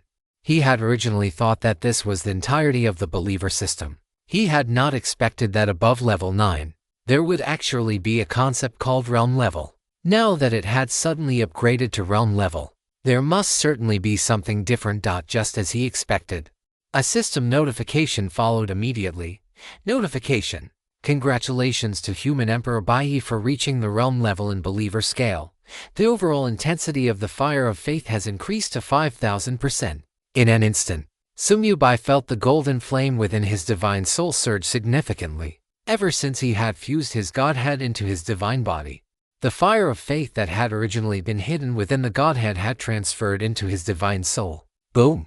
Deep within his divine soul, that golden flame, which had originally been only the size of a fist and burning quietly, suddenly expanded. The flame expanded from the size of a fist to the size of a human head in an instant, then rapidly swelled to the size of a millstone, then the size of a house. Finally, in the center of his vast and boundless divine soul space, it transformed into a golden sea of fire with a diameter of over 100 jhan. The sea of fire churned, and every wisp of flame contained an indescribable, profound power. Sumyubai closed his eyes to perceive it. A moment later, he opened his eyes, and even with his state of mind, he could not help but gasp. 75,000%. Before this, the intensity of his fire of faith had already reached 1,500%, and now, it had actually reached an exaggerated 75,000%. This level of improvement was no longer a quantitative change, but a true qualitative change. This was not simple multiplication, but an enhancement by several orders of magnitude in every aspect. Sumyubai took a deep breath, his consciousness sinking into his divine soul, gazing at the raging golden sea of fire. As the sea of fire churned, those powers of faith that flowed in from all corners of the myriad worlds originally impure and chaotic were now being refined and purified at an incredible speed. Countless golden threads of faith rose from the sea of fire, transforming into the purest power of faith. showering down upon his divine soul like spring rain. These refined powers of faith no longer required him to actively absorb them. They seemed to possess consciousness, actively and continuously merging into his divine soul, nourishing the already incredibly powerful origin of his divine soul. Sumyubai's divine soul began to grow at a speed visible to the naked eye. This feeling was like a long dried lake suddenly receiving endless sweet rain. Every drop of the power of faith was injecting new vitality into this lake. Every wisp of nourishment was making his divine soul become more solid and resilient. Although the effect of each wisp was negligible, quantitative changes could indeed lead to qualitative changes. As long as the power of faith flowed endlessly, his divine soul could continue to improve steadily until it reached a certain bottleneck. So, this is the true purpose of the faith system, Sumyubai whispered to himself, a flash of realization in his eyes. Previously, because his realm and strength had improved too quickly, and the believer scale was relatively too small, and the intensity of the fire of faith was too low, the power of faith had had a negligible effect on him. But now, everything was different. A realm-level believer scale meant that the number of his believers had exceeded a certain realm, reaching a terrifying level that was difficult to quantify. However, the changes were far from over. Just as Sumyubai was immersed in the wonderful feeling of his divine soul growing, a violent fluctuation suddenly came from the direction of his internal main world. Swish! The endless underworld sea was boiling.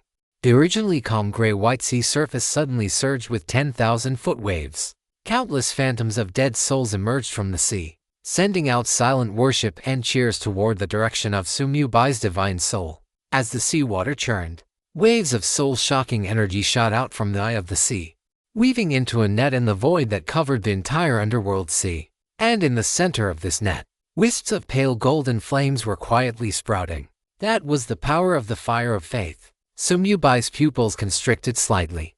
He could clearly perceive that a portion of the fire of faith, which had originally only existed in his divine soul space, was now beginning to spread to the endless underworld sea through some mysterious connection. The golden flames intertwined with the gray-white seawater, yet they were not extinguished. Instead, like oil poured into water, they formed patches of golden fire on the sea surface. Wherever the sea of fire passed, the water of the underworld sea boiled and evaporated. But what was evaporating was not the seawater itself, but the impurities and chaotic soul power contained within it. What remained was a brand new water of the nether sea, more condensed, more pure, and imbued with the power of faith. This is. Sumyubai's mind shook violently. He could feel that the soul shock intensity of the nether sea of finality was skyrocketing at a terrifying speed. Originally, the soul shock of the nether sea of finality was enough to severely injure a powerhouse at the middle stage of the rule realm and posed a certain threat even to those at the late stage. But now, with the integration of the fire of faith, every soul shock was laced with a sliver of the fire of faith's power. What did this mean? It meant that the target being struck would not only have to endure damage on a soul level but also face the scorching of the fire of faith. The fire of faith was, by nature, an ultimate power directed at the soul. It tempered the power of faith and nourished the divine soul. But if used against an enemy, it was enough to burn their soul directly into nothingness. The nether sea of finality was undergoing a miraculous transformation. Sumyubai took a deep breath, suppressing the shock in his heart. He knew that all of this was a chain reaction caused by his followers reaching the realm-wide scale and the intensity of the fire of faith surging. The fact that the nether sea of finality could undergo such a change was also because it had long since become his avatar, with the two sharing a single soul. And this was only the beginning. As the number of followers increased further and the fire of faith grew stronger, he found it hard to imagine what would happen in the end. However, just as Sumyubai finished digesting this sudden, massive improvement and prepared to continue his closed-door cultivation, an anomaly occurred once again. Chapter 1246, Tempering the Divine Soul, Continuing the Breakthrough. Just as Sumyubai had finished digesting this sudden, massive improvement and was preparing to continue his closed-door breakthrough, an unexpected anomaly occurred once again. Boom! The sea of golden flames that had been burning calmly within his divine soul suddenly surged violently. The flames were no longer burning upward. Instead, they began to spread in all directions, toward his entire divine soul. What? Sumyubai's expression changed abruptly. He could clearly perceive that the raging fire of faith was no longer satisfied with merely tempering the external power of faith. It had begun to burn his divine soul itself. The golden flames, like countless tiny fire snakes, surged from every corner of his soul space, wrapping around the origin of his divine soul and beginning to burn it slowly but firmly. Hiss! Even with Sumyubai's state of mind, he couldn't help but gasp. The pain was not physical. It was the ultimate agony coming from the deepest part of his soul, as if he were being repeatedly roasted over a fire. It was 100, 1,000 times more painful than the burning of his divine body when he practiced the mystic heaven indestructible body. Because this time, what was being burned was his divine soul. It was the foundation of his existence. It was the vessel of his consciousness. It was the source of everything he was. What is happening? Sumyubai gritted his teeth, enduring the indescribable, excruciating pain, and tried to mobilize his soul power to suppress the spreading flames. But to his horror, he discovered that he couldn't suppress them at all. The fire of faith seemed to have merged with his divine soul, becoming inseparable. Its burning was not an external attack, but an instinct originating from the depths of his soul. It was like a heartbeat, like the flow of blood, like breathing. It was as if his divine soul was actively burning. And it was simply impossible to extinguish. No, it wasn't burning. It was a tempering. Just as the fire of faith tempered those impure powers of faith. At this moment, the fire of faith had begun to temper his divine soul itself. Sumyubai's pupils constricted, and an indescribable realization welled up in his heart.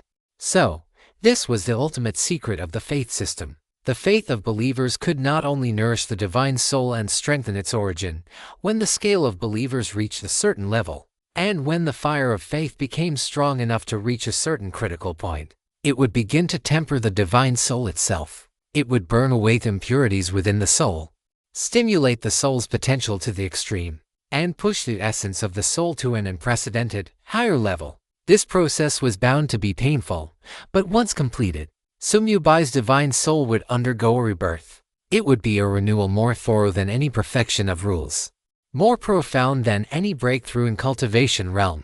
Sumyubai took a deep breath, a flash of determination in his eyes. He stopped trying to suppress it. He closed his eyes and allowed the golden flames to completely engulf his entire divine soul. The sea of fire surged. The pain was overwhelming, but his will was as firm as a rock. Because Sumyubai knew that the moment the tempering ended would be the moment his divine soul achieved nirvana and rebirth. The core of the origin land returned to silence. There was only the slowly rotating chaotic ball of light, the figure sitting cross-legged before it, and the raging sea of golden flames deep within the soul of that white-clad figure. It took a full week for Sumyubai to completely adapt to the pain caused by the fire of faith tempering his divine soul. By now, the fire of faith had completely merged with his soul. The two were no longer distinguishable. Within his internal main world, golden flames faintly flickered in the waters of the nether sea of finality. From now on, the soul shock brought by the seawater would also carry the scorching effect of the fire of faith. And in the veins of every leaf on the branches and every marking on the trunk of the mother tree of myriad worlds, golden flames also faintly burned. This, too, was the fire of faith. Since the two great avatars were one with Sumyubai's soul, the fire of faith was tempering the two avatars at the same time it tempered his soul. It is time to continue the breakthrough. Sumyubai stopped focusing on his soul, which was still being tempered by the fire of faith, and sank his consciousness into the primordial hegemon profound ancient jade. After its sublimation, this treasure had become a rule-breaking level item. It was an auxiliary supreme treasure, and its function was simple and brutal. It increased the user's power comparable to the absolute peak of the rule stage. And the cataclysmic trait that Sumyubai added to it was equally simple and brutal. Cataclysmic trait grants the user inexhaustible power. As long as this cataclysmic trait exists, the holder of the primordial hegemonic profound ancient jade can possess power comparable to the absolute peak of the rule stage, even if they are weakened to the extreme. However, it was almost impossible for Sumyubai to ever reach a state of extreme weakness. If someone were truly capable of forcing him to that point, the power at the peak of the rule stage would be meaningless anyway. Therefore, the greatest utility of this supreme treasure remained its use in reverse engineering the perfected law of power. As Sumyu-bai began his breakthrough, a massive amount of origin power from the surroundings surged toward him like a tidal wave. He contemplated the primordial hegemonic profound ancient jade while cross-referencing it with the origin of the law of power. And after comprehending the samsara divine pupils, the call of the myriad worlds universe origin could no longer distract him. When breaking through to the seventh law, the law of destiny, Sumyu-bai had spent over 3 months. The law of power was the 8th. The further one progressed, the longer it would inevitably take due to the repulsion between different supreme laws. Sumyu-bai had long been mentally prepared for this, but the actual situation exceeded his expectations. He had originally assumed that the breakthrough for the 8th supreme law would likely require more than a year. However, after his soul was tempered by the fire of faith, he felt a sense of clarity in his Tao heart. Although the repulsion between different supreme laws still existed, Sumyu-bai's already monstrous comprehension had been elevated to a new level. In the end, it took him less than 7 months to break through the final bottleneck. He successfully fused the 8th supreme law, the law of power, to the realm of perfection. Deep within Sumyu-bai's soul core, the rule Tao seed nourished by the law of power suddenly erupted with brilliant ink-colored patterns. The patterns were profound and intricate, as if the entire law of power had been inscribed upon it. It was the supreme brand of the perfected law of power. Following this, the rule Tao seed burst forth with dazzling ink-colored light, and within that radiance, a brilliant flower of the great Tao bloomed. The phantom of the 8th flower of the great Tao emerged above Sumyu-bai's head. Notification: congratulations on fusing the law of power to the realm of perfection, achieving the position of sovereign of power. Notification: a myriad worlds announcement will be made shortly. The system's voice rang out. The phenomenon born from Sumyu-bai's breakthrough to the 8th supreme law once again swept across the entire myriad worlds. Chapter 1247. Further growth of the rule origin. Myriad worlds announcement. Congratulations to player Bai for successfully fusing the law of power to the realm of perfection, becoming the new sovereign of power. This is hereby announced. Sumyu-bai turned a deaf ear to the myriad worlds announcement ringing in his ears. As he fused the law of power to the realm of perfection, a pure, complete, and dual-natured insight into the law flowed back into the chaotic ball of light that manifested the myriad worlds origin. As if feeding it back. The chaotic ball of light trembled violently, radiating intense brilliance. The myriad worlds universe origin became even more complete. Thump thump, thump thump, thump thump, within his chest. The restoration level of the incomplete heart of samsara reached 80% directly. Now, after various divine powers fused within it, the feedback of samsara divine power further enhanced Sumyu-bai's perfect divine body. However, this time, Ruin, one of the 10 god-level netherworld beings, failed to ascend to the position of netherworld lord. There was another creature in the myriad worlds whose breakthrough speed was 1 step faster than his. Beep, beep, beep, beep. Sumyu-bai's communicator rang urgently. He glanced at the caller ID, and a smile tugged at the corner of his mouth. Big brother, I've also broken through to the middle stage of the rule stage now. As soon as he answered, Bing Shuang's excited voice rang out casually. Next time there's a battle, remember to bring me along. Good.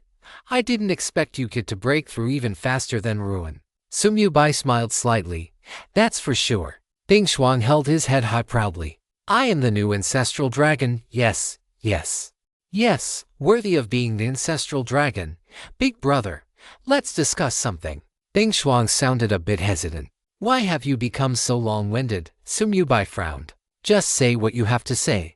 I want to change my name.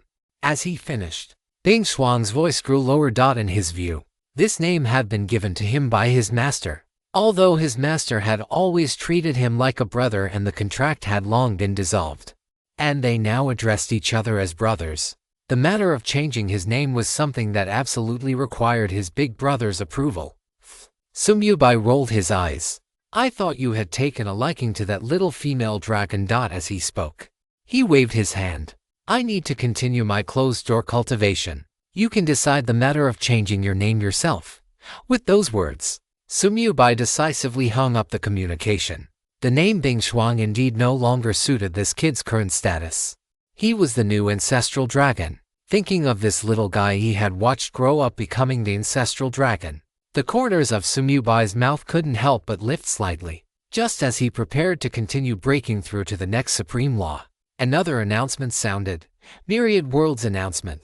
Congratulations to Netherworld player Calamity for successfully fusing the law of luck to the realm of perfection, achieving the position of Luck Netherworld Lord. This is hereby announced, in an instant, at the core of the origin land.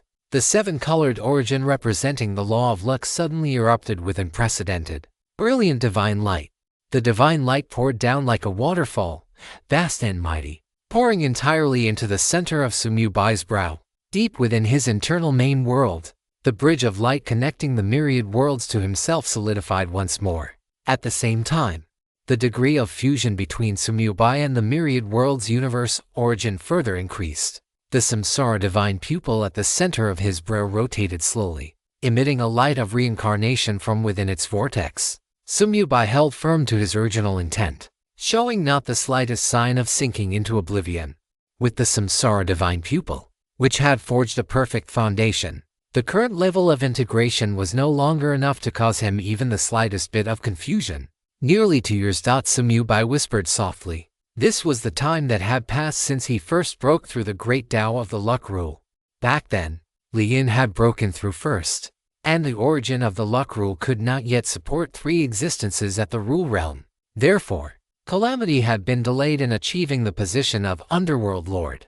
Now that the breakthrough had been successful, it was clear that the origin of the luck rule had grown further. This speed could not be called fast, but it was certainly not slow. In less than 2 years, on the scale of the myriad worlds, it was no different from a single instant. Moreover, the speed at which the rule origin grew would only continue to accelerate. It had taken nearly 2 years to grow enough to support the third rule realm existence. Then for the fourth, it might not even take a year. Further down the line, it would be possible to support several more rule realm existences in just a single month. As Sumyubai continued to break through, the incomplete heart of samsara was being repaired while continuously feeding back into the origin of the myriad worlds universe. The myriad worlds, this high-level embryonic universe, was becoming more complete and more powerful. Calamity's breakthrough was merely a minor episode that Sumyubai had long anticipated. He did not stop his cultivation with a thought. He retracted the primordial tyrant profound ancient jade and took out another high-level rule-grade treasure. This was a black-purple battle armor, engraved with streaks of destruction Dao patterns.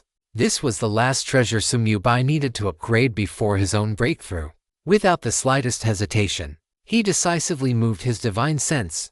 Calamity, target, armor of annihilation, prompt. Please select the promotion grade, Tier 1, Tier 2, Tier 3, or attach a Calamity trait to it. Click to view details. Sublime it to Tier 2 prompt. Congratulations on obtaining the Destruction Rule Grade Supreme Item, Divine Armor of Annihilation. As the sublimation concluded, a magnificent dark purple battle armor appeared before Sumyubai. Compared to before, it appeared even more ferocious and domineering. The dense aura of destruction it emitted seemed as if it could destroy the entire myriad worlds. It was not just as if. The power of destruction at the Destruction Rule grade was already sufficient to shatter the myriad worlds. This incomplete embryonic universe. Sumyubai pointed a finger immediately. The heaven-deceiving Dao patterns formed instantly and hid within the armor. The universe's will, which had been about to descend, suddenly lost its target and dissipated.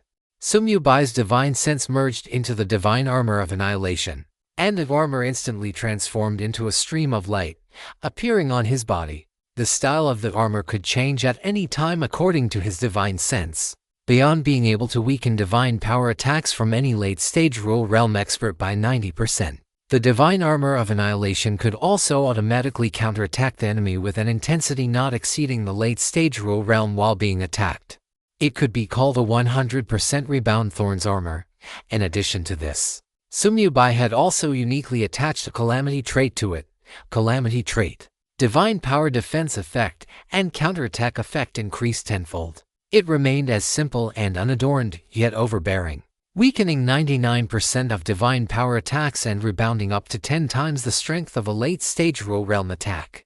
An ordinary late-stage rule realm powerhouse who obtained this item could completely dominate their peers. And yet, Sumyubai was capable of mass-producing such a monstrous supreme treasure. The late-stage rule realm was no longer his goal. What he wanted to challenge now were the Dao Fruit Realm powerhouses of the Universe Continent. However, before heading to the Universe Continent, he had to first become the Universe Lord of the Myriad Worlds. Thinking of this, Sumyubai immediately sank his divine sense into the divine armor of annihilation. He began to break through the ninth supreme rule, the rule of destruction, chapter 1248. The last supreme rule. Sumyubai's mind sank into the divine armor of annihilation. The complete true meaning of the destruction rule contained within this dark purple armor was like an endless abyss, slowly unfolding within his soul's perception. Destruction is different from death. Death is the return of all things to the ruins. It is the end, a silent conclusion, but destruction is shattering. Annihilation, it is a violent will that reduces all existence to nothingness. If death is a quiet, long river leading all life to its final destination, then destruction is a storm that sweeps across heaven and earth. It tears all order, all existence, and all concepts into fragments, grinds them into dust, and wipes them away completely. This is a power more extreme and more violent than death. Sumyubai immersed himself in it, feeling the true essence of that destruction. Time passed rapidly during his enlightenment. 3 months, 6 months, 1 year. The difficulty of breaking through the ninth supreme rule far exceeded his expectations. Every step forward required several times the mental effort of the previous ones. But Sumyubai was not impatient. He had plenty of time. He contemplated that true meaning of destruction over and over again, repeatedly comparing, verifying, and integrating his own insights with the origin of the destruction rule of the myriad worlds. During this period, Sumyubai also heard 2 announcements ring in his ears. Myriad Worlds announcement. Congratulations to the Nether player Dingshu for successfully integrating the Chaos Rule Great Tao to the realm of perfection, achieving the position of Chaos Underworld Lord. Hereby announced. Myriad Worlds announcement. Congratulations to the Nether player Popeye for successfully integrating the Power Rule Great Tao to the realm of perfection, achieving the position of Power Underworld Lord. Hereby announced. Having been beaten to the punch by Lanyu and Bingshuan, Dingshu and Popeye had ultimately been a step slower, but it did not matter. As the rule origin grew to a certain extent, they had naturally completed their breakthroughs. At the moment both of them broke through, the 2 clusters of origin representing the Chaos Rule and the Power Rule at the core of the origin land erupted with unprecedented, brilliant divine light. Deep within the main world inside Sumyubai's body, the bridge of light connecting the myriad worlds to himself solidified by another 2 points. Of the 10 underworld lords, 8 were now complete. Only the last 2 remained, the Lord of Destruction and the Lord of Creation. Among the 10 god-level nether entities, Jinmi and Jonmo had been eagerly awaiting the Creator's breakthrough, especially Jinmi. Having been born only after Ui, he could be considered the second in command of the Nether. Now, seeing his younger brothers and sisters who were born later achieve the status of Nether Lords, how could he not be burning with anxiety? Fortunately, although the difficulty of breaking through the ninth supreme rule had increased significantly, Sumyubai still did not encounter any bottlenecks that were impossible to overcome. 2.5 years flashed by in the blink of an eye crack. The final bottleneck of the destruction rule was finally completely shattered. Fusion level 100%. Destruction rule Grand Tao perfected. Notification. Congratulations on fusing the destruction rule Grand Tao to the realm of perfection, achieving the status of Destruction Sovereign. Notification. A Myriad Worlds announcement will be issued shortly. The moment the system notification sounded, the chaotic ball of light trembled violently, erupting with brilliant radiance. Under the feedback from Sumyubai, the origin of the Myriad Worlds universe was only 1 step away from a complete and total transformation. Thump thump, thump thump, thump thump, within his chest. The incomplete heart of reincarnation beat violently, its restoration reaching 90%. Of the 10 supreme rules, 9 were now perfected, leaving only the last one creation. Myriad Worlds announcement. Congratulations to the player Baiyi for successfully fusing the Destruction Rule Grand Tao to the realm of perfection, becoming the new Destruction Sovereign. This is hereby announced. Jinmi had finally waited for this day. The moment Sumyubai broke through, he felt it in his heart. This time, Duolongmide, the world-ending titan, had not managed to complete his breakthrough first. Compared to Lion, Lanyu, and Bingshuang. He was still lacking in experience. Before long, the Myriad Worlds announcement rang out once again. Myriad Worlds announcement. Congratulations to the Nether player Jinmi for successfully fusing the Destruction Rule Grand Dao to the realm of perfection, achieving the status of Destruction Netherlord. This is hereby announced. At the same time, the origin of the Destruction Rule suddenly burst forth with boundless brilliance. The bridge of light connecting the origin of the Myriad Worlds to the main world within Sumyubai's body became even more solid, and the degree of fusion between Sumyubai and the origin of the Myriad Worlds universe reached 90% at this moment. The divine pupil of reincarnation bloomed with divine light, guarding Sumyubai's consciousness so it would not be lost. The last one. Sumyubai took a deep breath and raised his hand to summon the blade of creation and destruction. This sword came from the past of the Myriad Worlds. It was the weapon of the creation sovereign, the sword of creation. Later, he had upgraded it for free into a rule-level treasure of destruction, which also carried the catastrophe characteristic. Its catastrophe characteristic was simple, yet equally invincible. Catastrophe characteristic ignores the attack reduction effects of defensive treasures. Effective up to primary Dao fruit treasures. A high-level rule treasure that could actually ignore the reduction effects of a primary Dao fruit treasure. If the rule realm powerhouses of the universe continent knew of this, they would surely fight until they were broken and bleeding for it. However, to Sumyubai, it was just meh. It wasn't that he was being humble, it was just that he had too many cheats. The catastrophe characteristic of this treasure could only be considered ordinary. Let me see just how hard the last supreme rule is to break through. Sumyubai's gaze sharpened, his consciousness sinking into the blade of creation and destruction. He began to comprehend the true meaning of the destruction and creation rules within it, subsequently deducing the perfected creation rule. The difficulty this time reached an unprecedented height. The breakthroughs of the previous 9 rules had brought Sumyubai's understanding of the Myriad Worlds to an unprecedented depth. His fusion with the universe's origin had already exceeded 90%. He was only one step away from becoming the Lord of the Myriad Worlds. But this final step was also the most difficult one. Every time he attempted to comprehend the true meaning of creation, a vast and formless power would always try to pull him into a deeper level of fusion. That was the call of the Myriad Worlds' origin. That was the temptation of becoming the Lord of the universe. That was the final test. Sumyubai held firm to his original intent. The divine pupil of reincarnation at the center of his brow rotating slowly, emitting mysterious light of reincarnation. The divine pupil, which had forged a perfect foundation, allowed him to remain absolutely clear-headed in the face of this final test. Although the divine pupil of reincarnation prevented his mind from being lost, the breakthrough of this last supreme rule remained extremely arduous. The 9 supreme rule grand Daos he had already mastered were now united against an outsider, frantically repelling the creation rule grand Dao. The difficulty of wanting to step onto the path of perfect rules far exceeded the time Sumyubai had broken through his second vitality limit. He comprehended the true meaning of creation over and over again. 1 year, 2 years, 3 years. Chapter 1249, An Unexpected Obstacle. 1 year, 2 years, 3 years. During this period, Sumyubai's soul never stopped absorbing the endless stream of faith power flowing toward him. Across the Myriad Worlds, statues of Baiyi had spread to over 80% of the realms. Day and night, countless living beings burned incense and prayed before these statues, kneeling in piety. Those powers of faith turned into golden torrents, crossing endless space and pouring into Sumyubai's soul. And the golden fire of faith had completely covered his soul, burning fiercely at all times. It not only refined the incoming power of faith but also continuously refined Sumyubai's soul itself. The pain of that soul burning never disappeared, but Sumyubai had long since grown accustomed to it. He knew that every burning was a small step forward. Every refinement made his soul more solid, resilient, and powerful.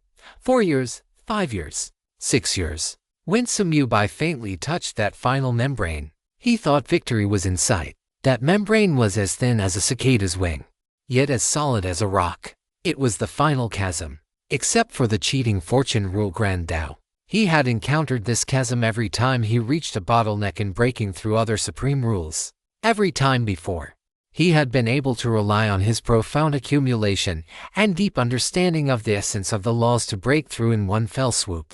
But this time, it was completely different. The moment Sumyubai's divine sense touched that barrier, boom, an unprecedented force of repulsion erupted violently. It was the 9 supreme laws that had already reached perfection. Fortune, death, lifetime, space, chaos, fate, power, and destruction. They erupted simultaneously. A unified force of repulsion directed outward. The 9 laws, like 9 giant dragons, coiled within Sumyubai's soul, all roaring in fury at the law of creation that was attempting to intrude upon their territory. That repulsive force was as vast as a sea of stars and as heavy as the universe, causing even Sumyubai's soul to tremble.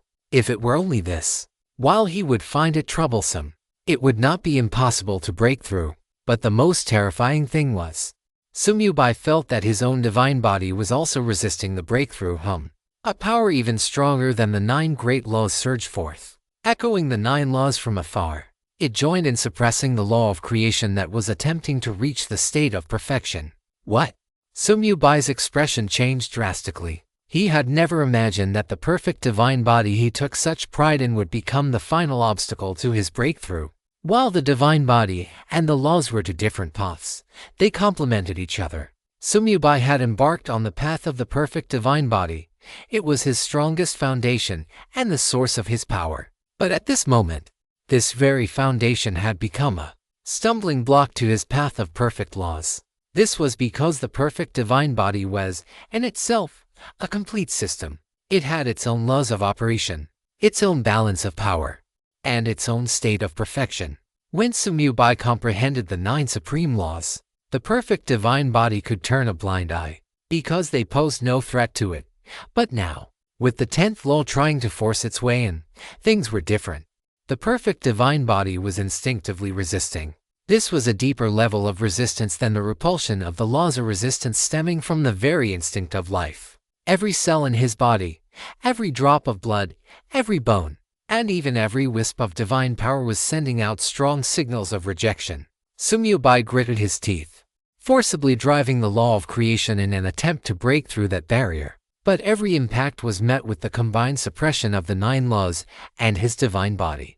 Rebounding fiercely, 10 times, 100 times, 1,000 times, he tried countless methods. Using the reincarnation divine pupils to forcibly suppress the other laws. Using the mystic heaven indestructible body to forcibly command his divine body.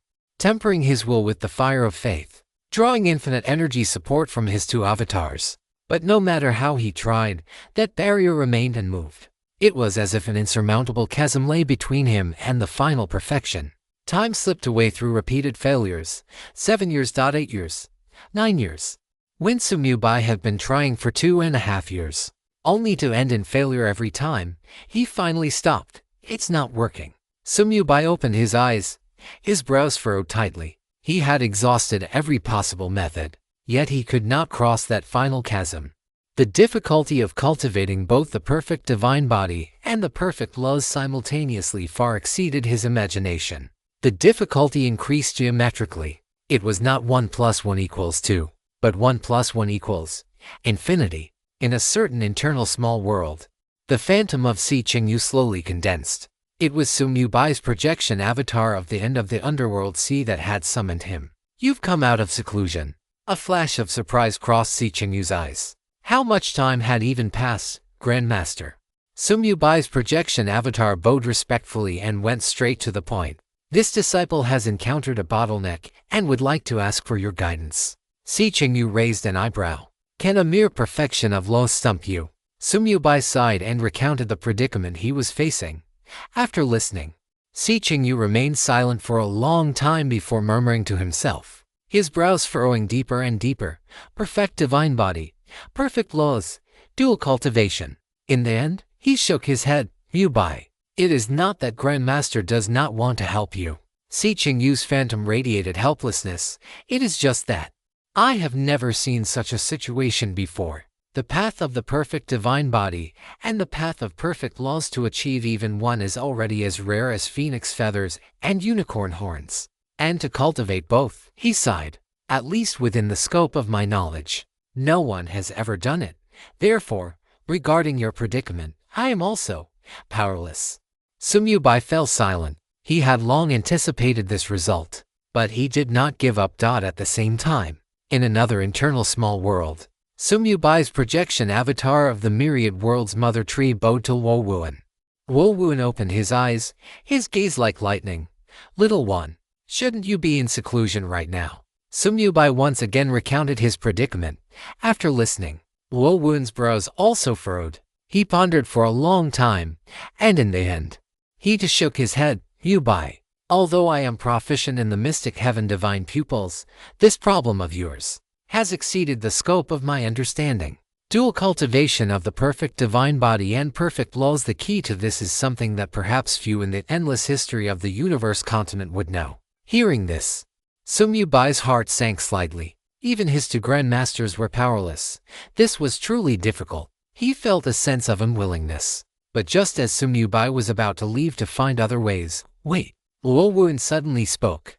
A glimmer of thought flashing in his eyes. I actually thought of a possibility. It might just work. Sumyubai's heart jolted. He stared fixedly at Wolwuin, speaking with a hint of excitement. What possibility? Special thanks to Junaying Yingtaozi, the foster mother, for the gift of the king.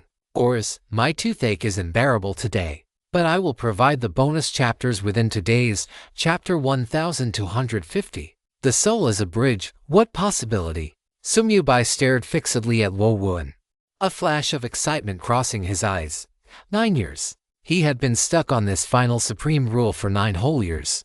This had already exceeded the total time he had spent cultivating previously. Over these 9 years, he had tried countless methods, but every time he attempted a breakthrough, he would be fiercely repelled by the combined suppression of those 9 rules and his divine body. It was the collective rejection of 9 perfected rules. It was the instinctive resistance of a perfect divine body. It was a chasm that he could not cross no matter what.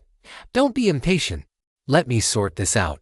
Wolwuin raised his hand in a calming gesture, signaling Sumyubai to stay composed. His gaze landed on the faint-as-shaped crack between Sumyubai's brows. Your Zhuanshan divine pupil. What level has it reached now? Wolwuin asked. This was the first time such a question had been asked by this grandmaster. Clearly, he could no longer see through it. Sumyubai was slightly stunned, then answered truthfully. The disciple calls it the Samsara divine pupil. It has absorbed the power of the 10 supreme rules and fused them perfectly, forging a perfect foundation. A perfect foundation. Wolwuin repeated the words, a complex light flashing in his eyes.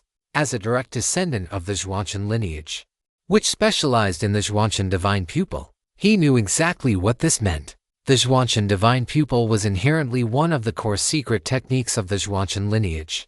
It was said to be able to see through illusions, peer into the origin, foresee the future, and discern cause and effect. Yet, among the generations of Zhuanshan successors, those who could cultivate it to the great completion stage were already as rare as phoenix feathers and kiln horns. And to cultivate it to the legendary realm of a perfect foundation, in all the history known to Wolwuin, it had never happened.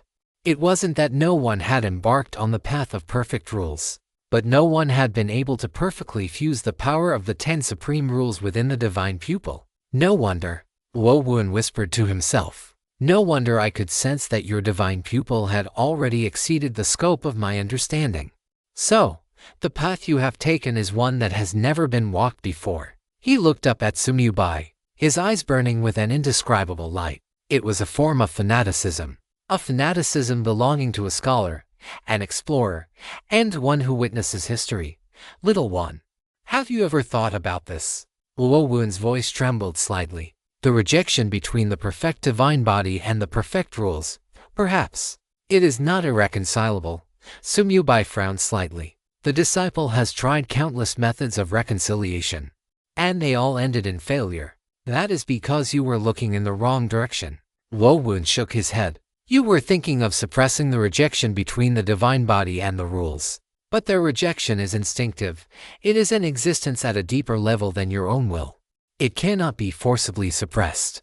Then what should be done? Sumyubai pressed. Wolwuin took a deep breath and slowly uttered for words. Use the soul as a bridge. Sumyubai's pupils constricted. The divine body and the rules are, by nature, two different paths. You embark on the path of the perfect divine body, and the divine body becomes your foundation. You embark on the path of the perfect rules, and the rules become your foundation. The two seem to have no conflict and can even complement each other. But why are they conflicting now? Because you are not yet perfect enough to walk both paths simultaneously. Therefore, the divine body instinctively resists. Woo paused, his burning gaze fixed on Sumyubai. But what if there were a sufficiently powerful third party that could forcibly build a bridge to connect the divine body and the rules? This third party is the divine soul. The divine soul is where your consciousness resides. It is the origin of your will. It is closely connected to the divine body, and it can also mobilize the power of the rules. It is the natural adhesive between the divine body and the rules. If your divine soul is powerful enough to reconcile the rejection and conflict between the perfect divine body and the perfect rules, then you can use the divine soul as a bridge to forcibly introduce the 10th rule into your system. At that moment, the perfect divine body, the perfect rules, and the perfect divine soul, body, method, and soul cultivating all three. Luo Wun's voice grew louder, the light in his eyes becoming increasingly intense. This will be an unprecedented perfect foundation. The perfect divine body as the base, carrying all power. The perfect rules as the application, controlling all laws. The perfect divine soul as the pivot, reconciling all contradictions. The three as one, complementing and achieving each other. If you succeed, Wo Wun took a deep breath, his voice carrying a hint of tremor. You will surpass every successor in the history of the Zhuanshan lineage. Even ... He paused, his gaze piercing through the void as if seeing some unreachable figure. It is even possible to surpass the first ancestor. The ancestor Wo Wun referred to was the first ancestor of the Zhuanshan lineage. He was the peerless genius who obtained the Zhuanshan treasure mirror after the fall of the Zhuanshan sect. Although this first ancestor was not as powerful as Jiang Shuan, he was still a formidable existence who had reached the origin realm. But Sumyubai fell silent. He could tell that these words from Grandmaster Wo Wun were not flattery or mere encouragement. They were the heartfelt excitement and anticipation of a predecessor seeing a certain possibility in his successor. But he could also tell that even the man himself was not certain. Grandmaster, Sumyubai said slowly, this is just your conjecture, isn't it? Yes. Wo Wun admitted it frankly. This is just a conjecture. I cannot be certain how powerful the divine soul needs to be considered perfect. Nor can I be certain that even if the divine soul reaches perfection, it can truly reconcile the rejection between the divine body and the rules. Furthermore, it is impossible to determine what the consequences will be after cultivating all three. This thought only occurred to him after he learned that Sumyubai had successfully cultivated the perfect foundation, the Samsara divine pupils. However, Luo Wun changed the subject, his gaze fixed directly on Sumyubai. Do you have any other choice now? I know you have considered using the method of breaking through the luck rules. At this point, Luo Wun shook his head, but that is impossible. The cheating method of God conferment can only be used to master one supreme rule. Otherwise, wouldn't the top forces of the universe continent be able to easily cultivate peerless prodigies on the perfect rule path? Hearing this, Sumyubai fell silent once again. Indeed, did he have any other choice? Could it be that he should abandon his perfect divine body just to step onto the perfect rule path, fully integrate the origin of the myriad universes, and become the Lord of the universe? That was indeed a path, a safe path, a path that countless people dreamed of. But that was not the path Sumyubai wanted to walk. What he wanted was true perfection. It was true extremity. It was a peak that no predecessor had ever set foot upon. I understand, Grandmaster. Sumyubai took a deep breath, his gaze becoming firmer than ever before. I will attempt to break through my divine soul to the realm of perfection. Go then. Wo Wun nodded with a gratified smile. I look forward to seeing the moment you succeed. Chapter 1251. Even seeking death won't kill me. The core of the origin land. Sumyubai's main body slowly opened his eyes, tempering the perfect divine soul. He felt his constantly improving divine soul, as well as the power of faith continuously merging into it, and shook his head slightly. Not enough or far from enough. Whether it was the quantity of the power of faith or the degree of fusion between the fire of faith and his divine soul, it was not enough. Even though it had improved significantly compared to the past, it was still far from meeting the requirements. Since I am going to attempt this, I must make the craziest attempt possible. Sumyubai whispered softly, a flash of madness appearing in his eyes. With the end of the Nethersea clone, he had an indestructible divine soul as his backing, and the myriad world Mother Tree clone could provide a continuous stream of life force to nourish his divine soul. With these two great clones, no matter how much he courted death, he would never die. Since that was the case, what was there to be afraid of? Sumyubai took a deep breath and made a decision that no one had ever thought of, nor dared to attempt. He completely let go of all his mental defenses. He no longer suppressed, no longer guarded, and no longer reserved even a shred of protection for his divine soul. Then, his divine soul actively embraced the fire of faith. In an instant, the golden flames that had previously only covered the surface of his divine soul surged into the depths of his soul like sharks smelling blood. The flames were no longer just covering, they began to permeate, they began to invade, and they truly ignited his divine soul. Sumyubai let out a muffled groan, the veins on his forehead bulging, and his entire face twisted in an instant. This pain had already transcended the category of mere suffering, and like the previous tempering, this was the excruciating pain of the soul being thoroughly ignited. It was the pain of one's very existence being incinerated. It was the despair of clearly feeling oneself fading away into nothingness. Wherever the fire of faith passed, Sumyubai's divine soul began to melt, evaporate, and dissipate like a candle thrown into a furnace. Fragment after fragment of his divine soul turned into void within the golden flames. His consciousness began to blur. His sense of existence began to fade. He could even feel that he was disappearing. But just at the moment when his divine soul was at its weakest and on the verge of complete collapse, whoosh! Deep within the end of the Nethersea, the sea ice suddenly erupted. A massive amount of divine soul power appeared out of thin air and fed back into him. Like sweet rain after a long drought, it surged madly into Sumyubai's dissipating divine soul. The divine soul shall not be destroyed. At the very instant his consciousness was about to vanish, it suddenly snapped back to life. At the same time, the myriad world Mother Tree also bloomed with brilliant light. A massive amount of life force surged over, and together with the power of the end of the Nethersea, it allowed Sumyubai's dissipating divine soul to recover rapidly. The parts that had been evaporated by the flames recondensed. The parts that had been completely annihilated were reborn. His divine soul was pulled back from the brink of disintegration. However, the fire of faith not only failed to extinguish, but it actually became even more vigorous. In the process of Sumyubai's divine soul being burned away, the fire of faith used the soul as fuel, becoming even stronger. The newly reborn divine soul was ignited once again, evaporated once more, annihilated once more, teetering on the edge of collapse once more, fed back by the end of the Nethersea and the myriad world Mother Tree once more, and recondensed once more, time and time again, cycle after cycle. Sumyubai's divine soul was repeatedly scorched, tempered, evaporated, and reshaped between destruction and rebirth. Every destruction was a purification. Every rebirth was a transformation. That kind of pain could no longer be described in words. But Sumyubai gritted his teeth and endured it all, because he knew this was not seeking death. This was a crazy improvement, using the fire of faith as a furnace and the power of his two great clones as a hammer. He was forging his divine soul to an unprecedented extreme, and throughout this process, the nourishing power of the myriad world Mother Tree clone constantly surrounded Sumyubai like a gentle spring breeze. It made his divine soul, after every rebirth, become tougher, more solid, and more perfect. Destruction and rebirth formed a delicate balance in the repeated cycle. The flames burned, and the divine soul grew.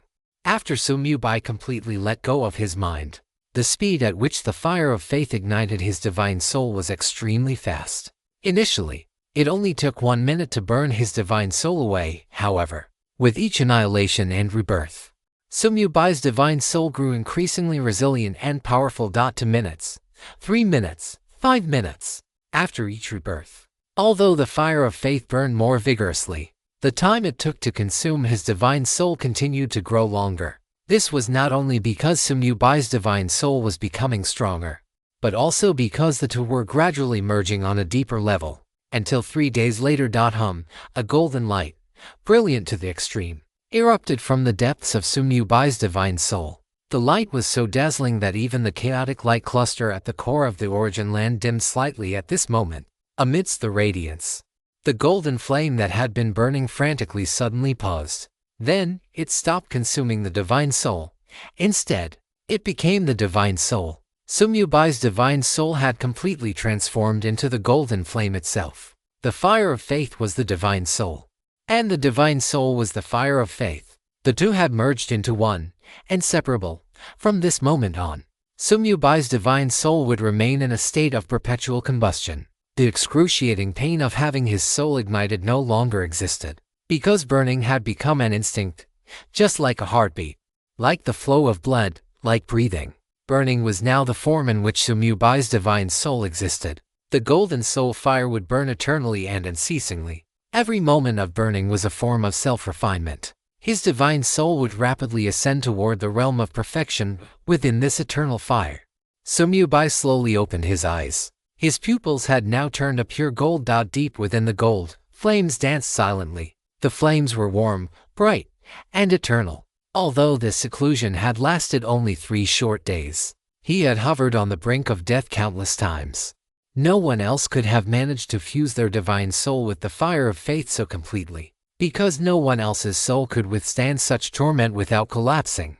Only Sumyubai could attempt such a reckless endeavor. Even if others possessed the end of all things Nether Sea clone and the myriad worlds Mother Tree clone, it would not be enough.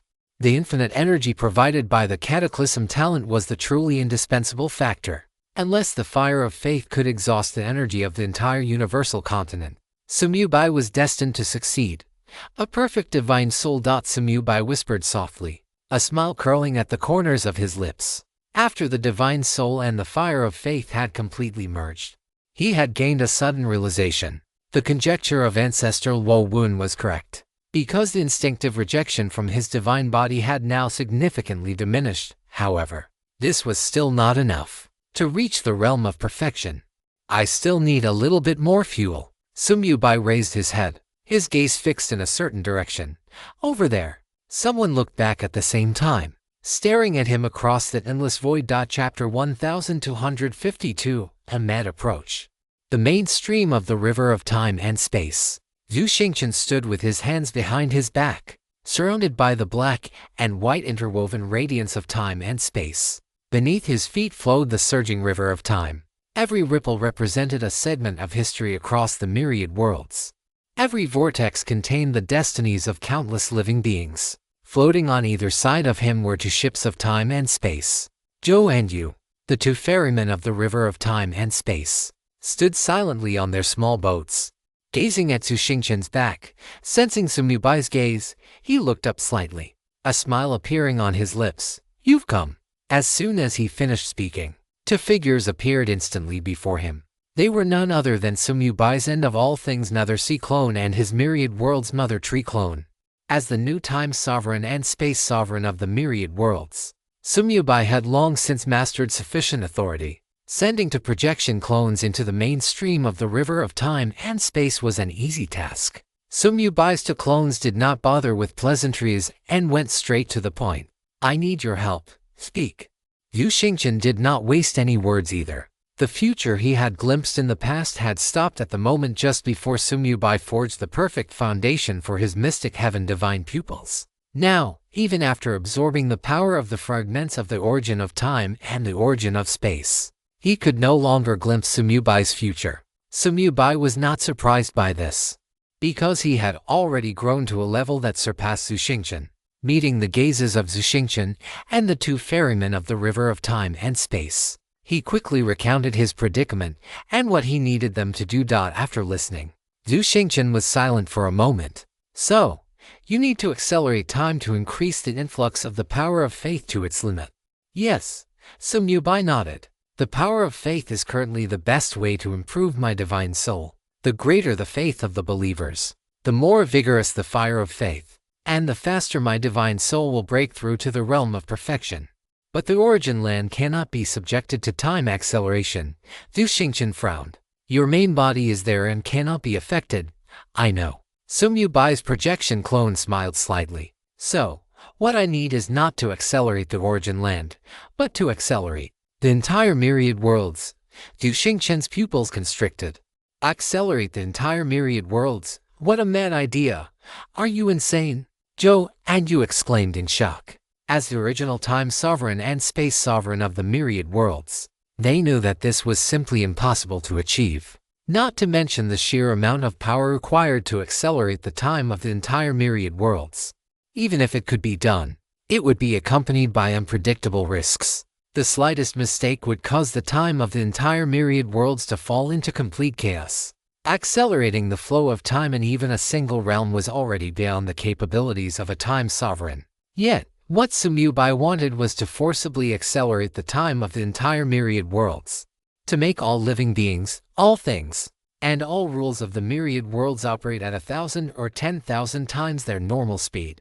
Do you know what this means? It means that the entire lifespan of a mortal would be exhausted in just a few days. It meant that the rise and fall of civilizations would play out in the blink of an eye. It meant that the history of the myriad worlds would be forcibly compressed like a fast-forwarded movie. I'm not crazy. Sum Yubai shook his head. I just need the power of faith. The more, the better, the faster, the better. The prayers of believers will transform into the power of faith and surge into my body. If the time of the myriad worlds is accelerated 1,000-fold, then the power of faith flowing in per unit of time will also increase 1,000-fold. In this way, the speed at which I temper my divine soul can be increased 1,000-fold. Zhu Xingchen fell silent. He knew that Sum Yubai was right, but the risks involved were too great.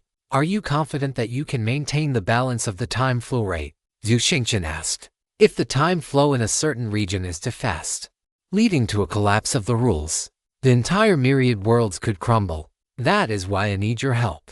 Sum Yubai's projected avatar looked at Zhu Xingchen. You possess fragments of the origin of time and space within you. Your mastery over the rules of space-time far exceeds anyone else's. Having said this, he paused before speaking solemnly. Only you can achieve such precise regulation. Zhu Xingchen remained silent for a long time. Finally, he nodded. Fine, I will help you. As he spoke, he turned to look at Zhou and Yu, saying softly, the river of time and space is in your hands. Hearing this, the two exchanged a glance and nodded heavily. Since you have made up your minds, we will go crazy with you. As the words fell, the two moved their divine senses, piloting their ships of time and space toward the upper and lower reaches of the river of time and space, respectively. What they needed to do was stabilize the river of time and space while Zhu Xingchen accelerated the time flow of the entire myriad worlds. Once they were in position, Sum Yubai nodded towards Zhu Xingchen. I'm counting on you. Zhu Xingchen did not speak. He simply raised his hand and pointed a finger. In an instant, the main stream of the river of time and space suddenly boiled. Endless power of time and space surged from his body, transforming into countless black and white threads that spread in all directions. Those threads seeped into the river of time and space, piercing through realms, piercing through every world, every secret realm, and every corner. He brought the entire myriad worlds into his perception. Wheel of time and space. Zhu Xingchen whispered. Sum Yubai's two major avatars raised their hands simultaneously, and the universal time-space wheel responded to the call. Hovering above Zhu Xingchen's head, silver and black radiance poured down from the wheel, enveloping Zhu Xingchen and providing him with a continuous infusion of time-space power. He instantly pushed this rule-breaking supreme treasure to its limit. Whoosh, whoosh, whoosh. The current of the river of time and space became turbulent in an instant. Zhou and Yu wore grave expressions, immediately utilizing the power of the ferryman to stabilize the increasingly surging river water. But compared to Zhu Xingchen's immense power, they were clearly struggling to keep up. Xingchen, if this continues, we won't be able to hold it for much longer. Zhou spoke up immediately. Yu also nodded. I'm afraid we'll have to borrow that tower of yours. Very well. Zhu Xingchen nodded slightly and gave a soft command. Come, tower. The next moment, a towering pagoda suddenly appeared above the river of time and space. It was the supreme treasure Zhu Xingchen had left for the human race, the Tower of Time and Space. However, this tower had now been upgraded by Sumyu Bai into a rule-breaking supreme treasure, the Universal Time-Space Tower. Well done! Zhou and Yu's eyes lit up. With Zhu Xingchen's tacit approval, the two divine souls probed into the Universal Time-Space Tower, beginning to drive its powerful energy. The body of the tower instantly erupted with 10,000 feet of divine light, spilling onto the increasingly surging river of time and space. With the help of this rule-breaking supreme treasure, the two finally managed to stabilize the increasingly violent river of time and space.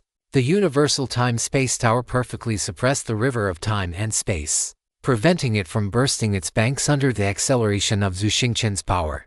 But Zhu Xingchen himself had run into a problem. Chapter 1253. Leave the rest to me. What Zhu Xingchen wanted to do was increase the time flow of the myriad worlds by accelerating the entire river of time and space. But clearly, this was no easy task. Even though he had fully broken through to the late stage of the rule realm and was using the power of the time and space origin fragments to drive the universal time-space rule with all his might, he was still lacking.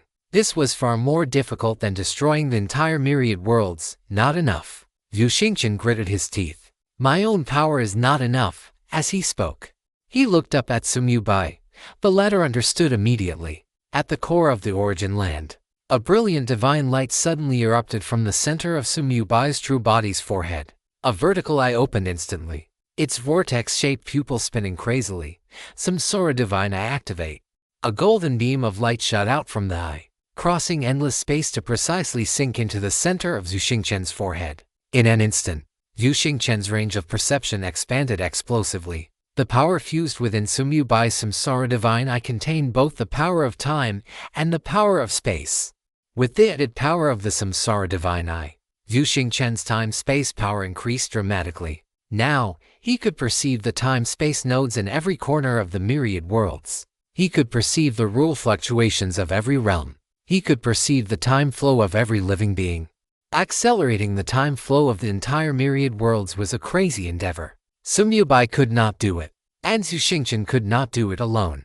But with the two of them working together, it became a possibility. After receiving the power boost from Sumyu Bai's Samsara divine eye, Zhu Xingchen's power finally enveloped the entire river of time and space. This meant that now, if he wished, he could increase the time flow of the entire myriad worlds by accelerating the flow of the river of time and space. It begins. Zhu Xingchen nodded toward Sumyu Bai and gave a low shout, slamming his hands together. Time and space accelerate. Boom! The entire myriad worlds trembled violently at this moment. The main current of the surging river of time and space suddenly accelerated.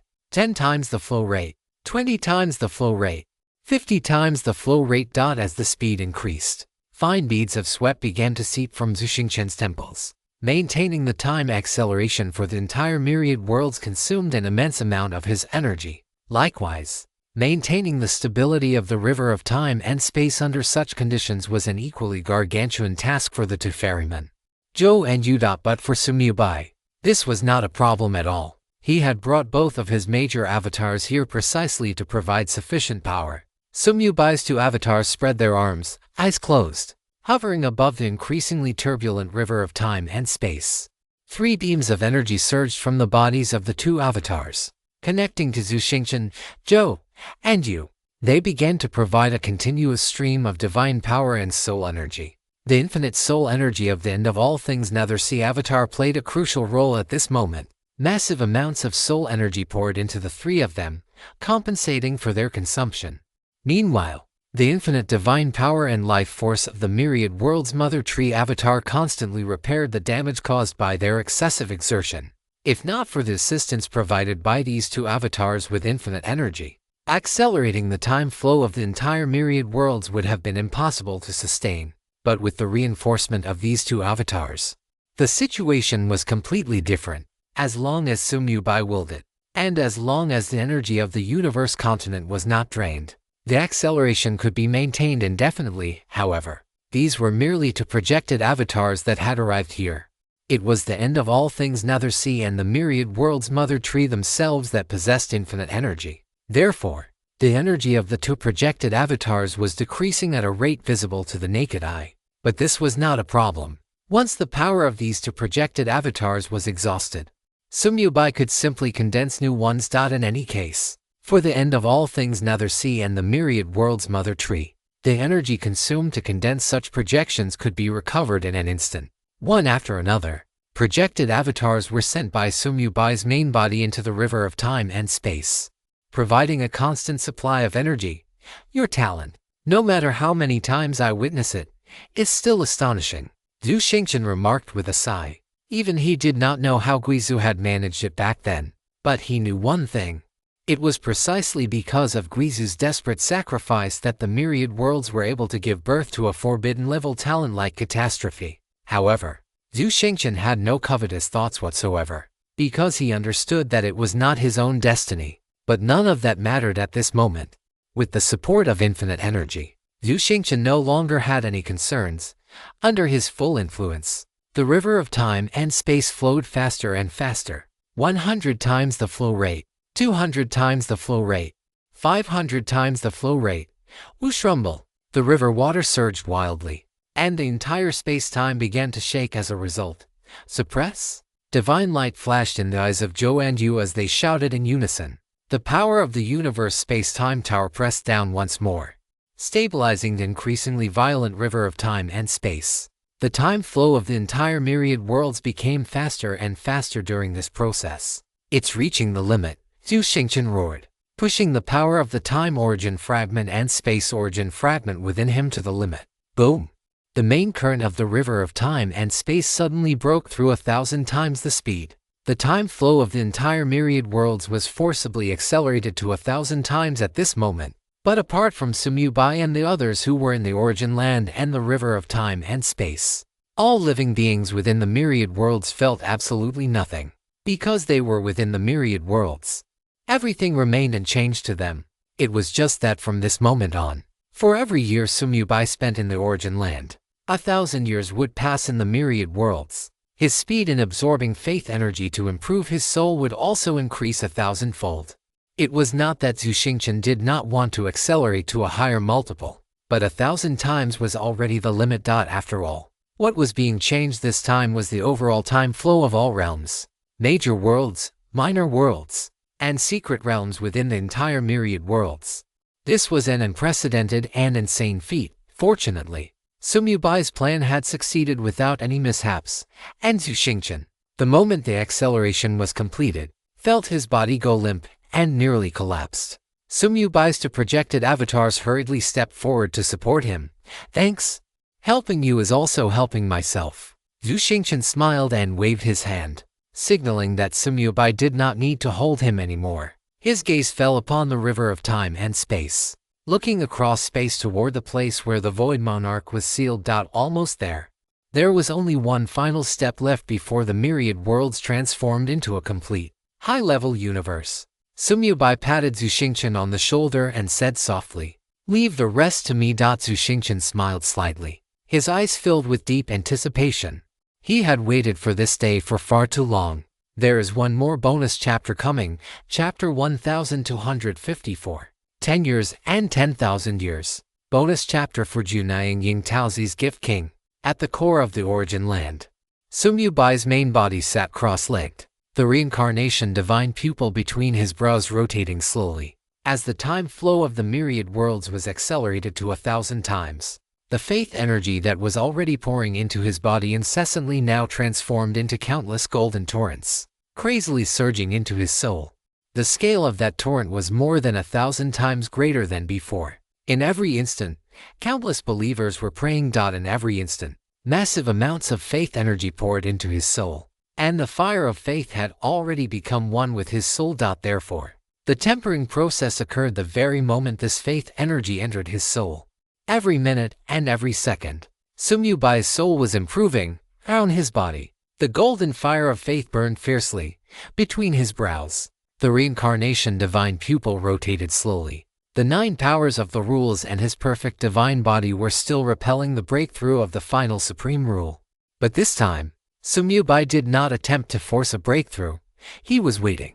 waiting for the day his divine soul completed its transformation. Only then would it be the true moment to break through the final bottleneck. What did 1,000-fold time acceleration mean? It meant that for every year that passed in the origin land, the myriad worlds would undergo vast changes, passing through a millennium. The first millennium after the time acceleration, the more than 100 races on the death list had long since been completely wiped out. The demon race, the insect race, and the machine race, the three once top-tier races, had also been completely erased from the myriad race rankings or on the 200-year mark. The territories they left behind were an unprecedented power vacuum. Those fertile secret realms, those resource-rich great worlds, and those star sectors of strategic importance were all waiting for new masters. Although Sumubai was in seclusion, his will had long been conveyed to the upper echelons of the human race. Thus, the footsteps of the human race began to march toward every corner of the myriad worlds.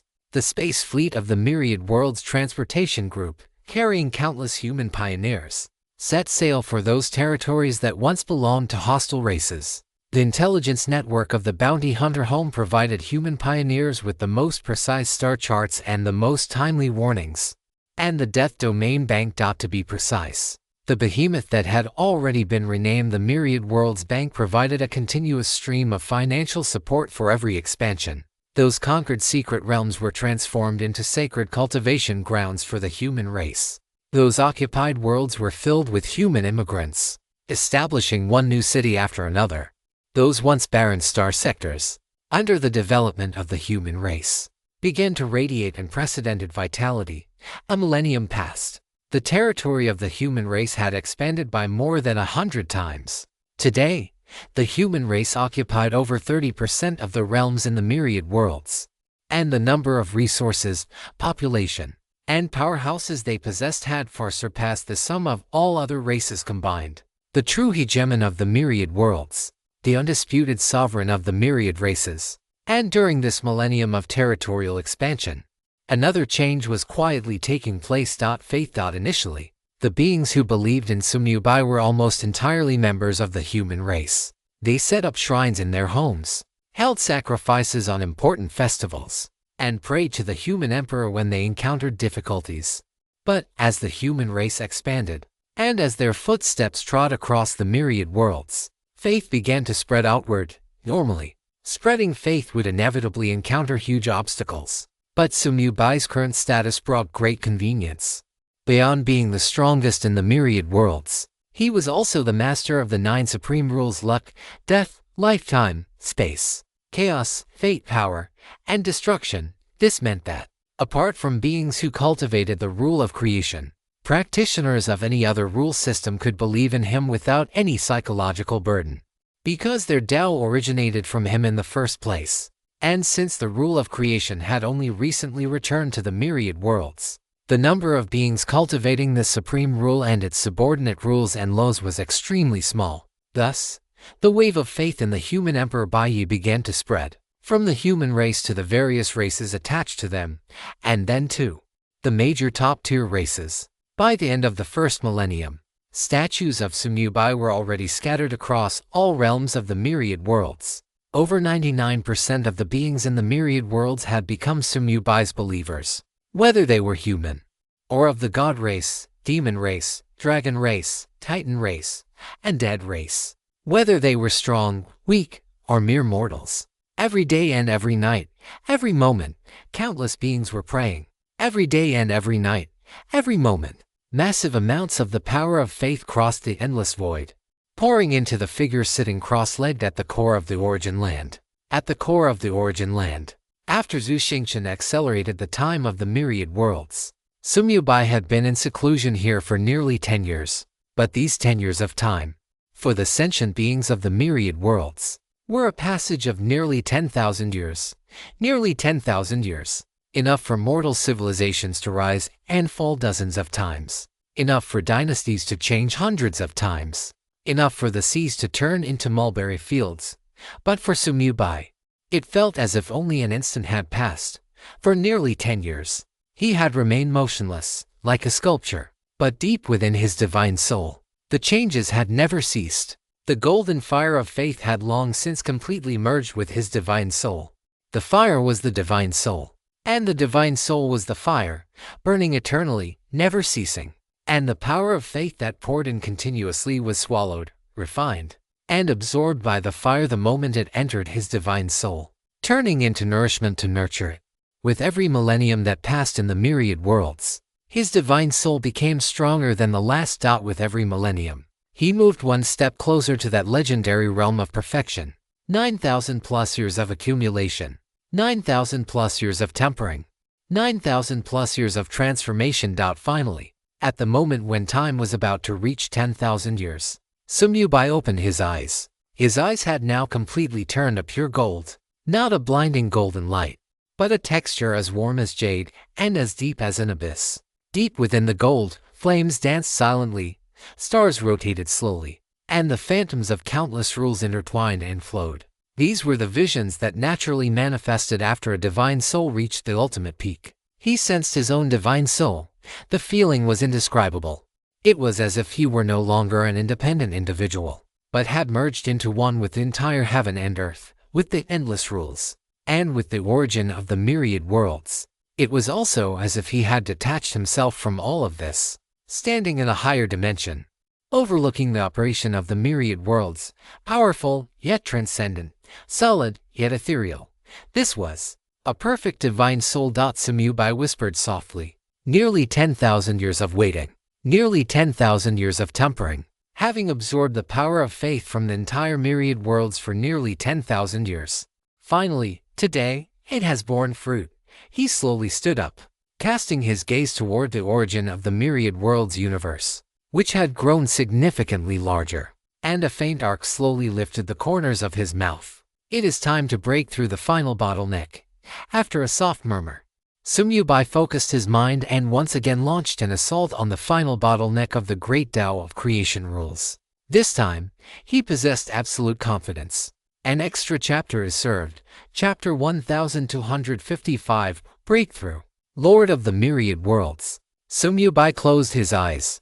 The power of his perfect divine soul, like a golden tide, surged forth from the reincarnation divine pupil deep within his brow, sweeping through his entire body. It was an unprecedented experience. In the past, whenever he attempted to break through the creation rules, he could always feel the intense rejection from his perfect divine body. That was a resistance stemming from the instinct of life itself.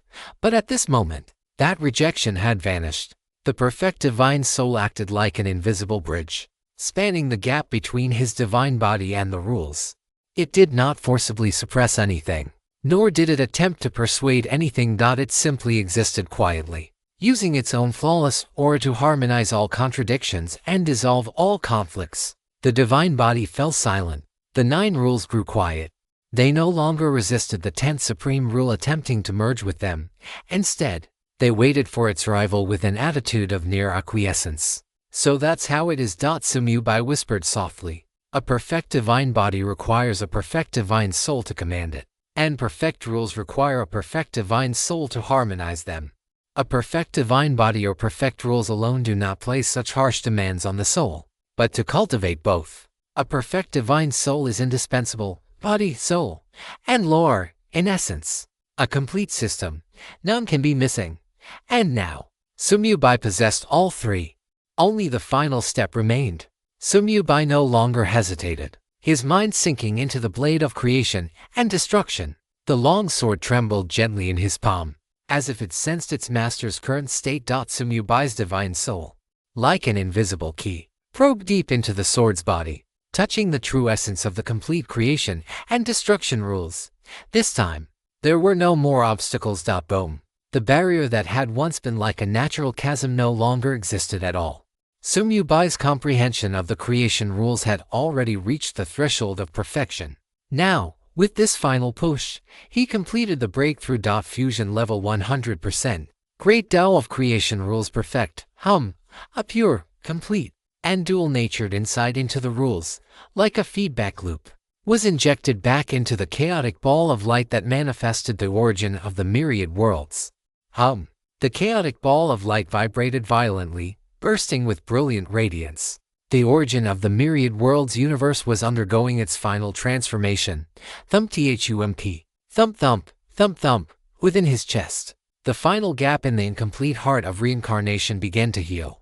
This unknown great supreme treasure was about to be completely restored. At the same time, a series of system notifications rang in Sumyubai's ears. Notification: congratulations on fusing the great Tao of creation rules to the realm of perfection, achieving the position of creation sovereign. Notification: congratulations on becoming the first all-system sovereign in the history of the myriad worlds, gathering all 10 supreme rules into one. Notification: a myriad worlds announcement is about to be made. The myriad worlds game had not granted Sumyubai any rewards for a long time, beyond the fact that it truly had nothing left to offer him. It was also because the current Sumyubai had gradually become indistinguishable from the myriad worlds themselves. Sumyubai's fusion level with the origin of the myriad worlds universe had already exceeded 90%. Now, it was pushing toward complete integration. Everything in the myriad worlds was his. What need was there for rewards? At this moment, the entire myriad worlds was cheering. Myriad worlds announcement: congratulations to player Baiyi for successfully fusing the great Tao of creation rules to the realm of perfection, becoming the new creation sovereign. This is hereby announced. Myriad worlds announcement: congratulations to player Baiyi for successfully gathering all 10 supreme rules, achieving the first all-system sovereign of the myriad worlds. This is hereby announced. Myriad worlds announcement: all living beings of the myriad worlds witness this historic moment together. The sound of the announcement echoed through every corner of the myriad worlds, and accompanying the announcement was an unprecedented phenomenon. At the core of the origin land, that ball of chaotic light representing the origin of the myriad worlds suddenly erupted with light of extreme brilliance. The light pierced through the origin land, through the barriers of the myriad worlds, through every realm, every world, and every corner, until it illuminated the entire myriad worlds. That was no ordinary light. It was the light of the 10 rule origins blooming simultaneously. The 10 types of light intertwined, transforming into a rainbow that spanned the heavens and earth, stretching across the firmament of the myriad worlds.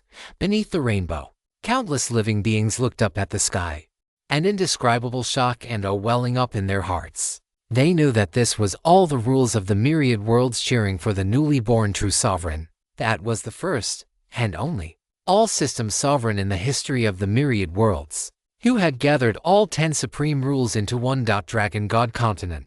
Hui Jian looked up at the sky, a smile tugging at the corners of his mouth.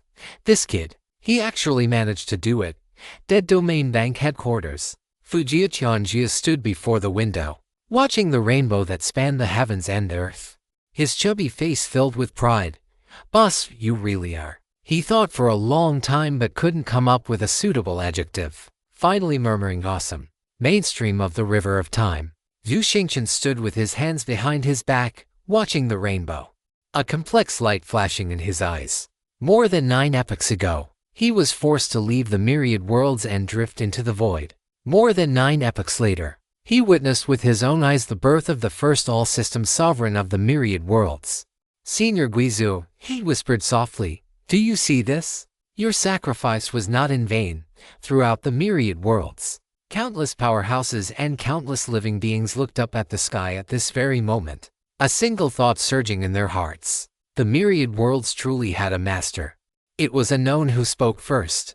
Lord of the myriad worlds. The voice was very soft, yet it seemed to carry a certain magic, spreading rapidly among the crowd. Lord of the myriad worlds. Lord of the myriad worlds.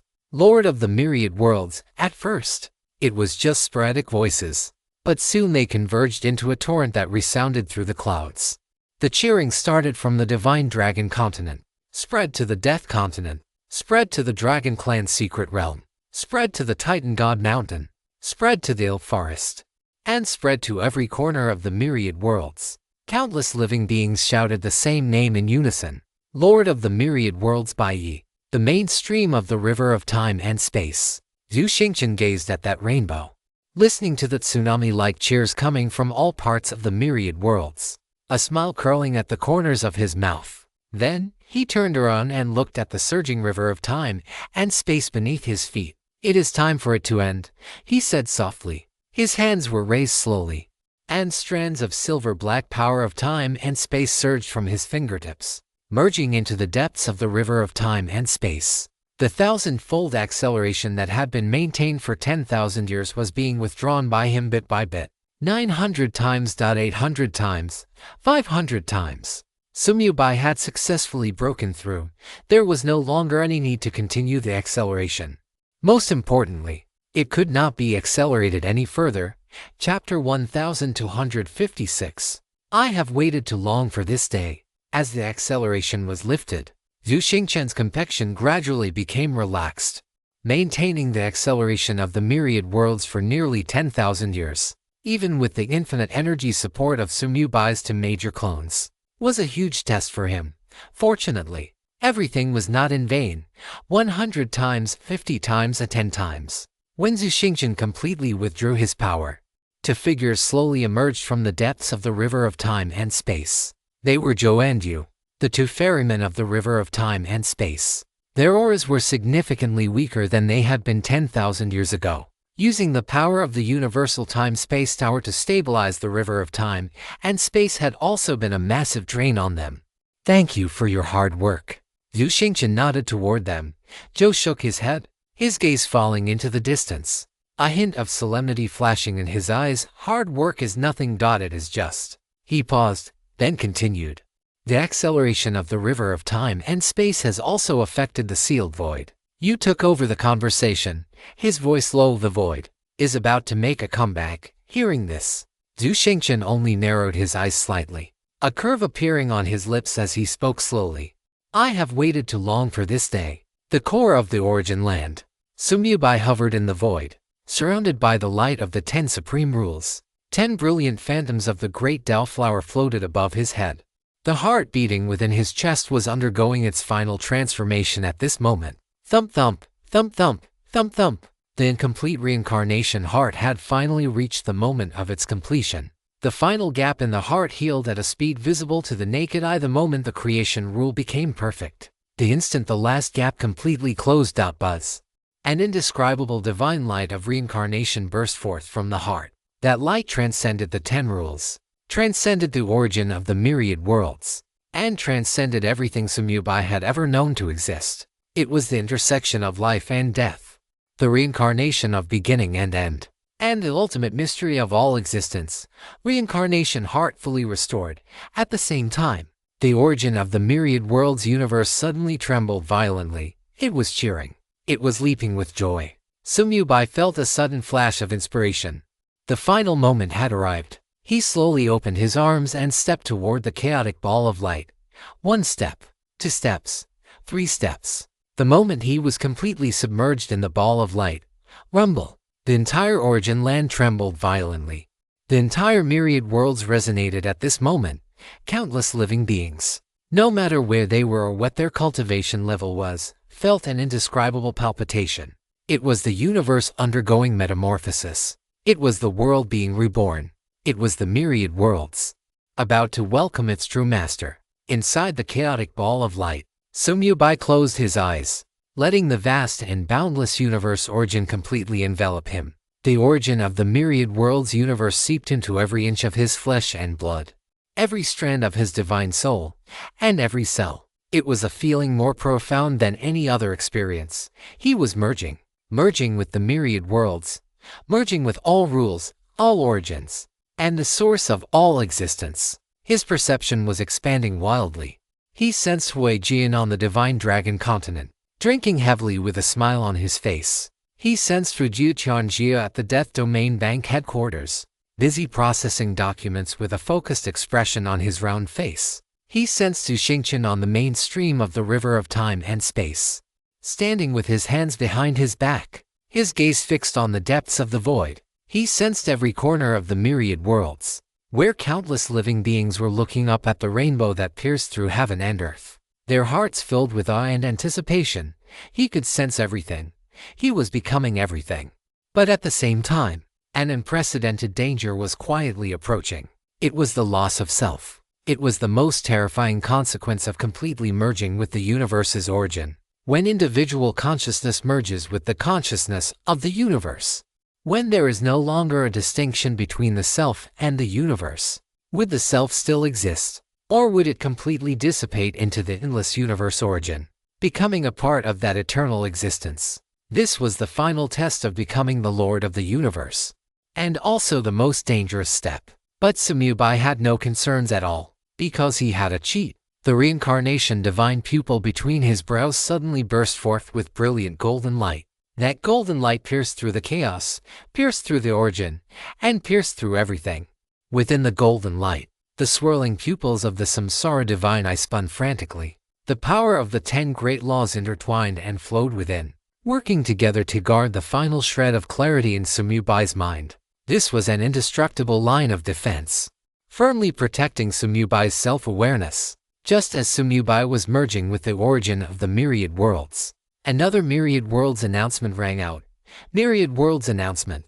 Congratulations to the Nether player and for successfully merging the great Tao of the law of creation to the realm of perfection, achieving the position of Nether Lord of Creation.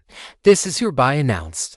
The final god level Nether being had finally completed their breakthrough.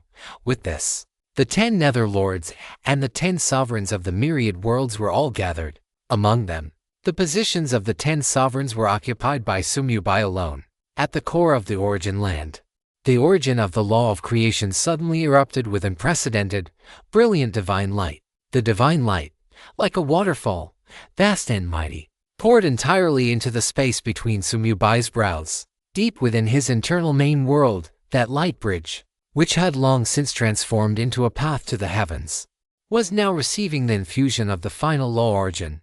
Rumble. The entire internal world was trembling violently. The nether sea of finality stirred up 10,000-foot waves, and every drop of seawater was cheering. The mother tree of myriad worlds wrestled, and every leaf was rejoicing. The light bridge solidified completely, transforming into an eternal, indestructible passage that tightly connected the origin land of the myriad worlds with Samubai's internal main world.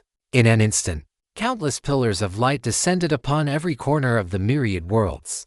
Some of these pillars landed on the Dragon God continent, some on the Death continent, some in the Dragon Clan's secret realm, some on the Titan God mountain, and some in the Ill forest.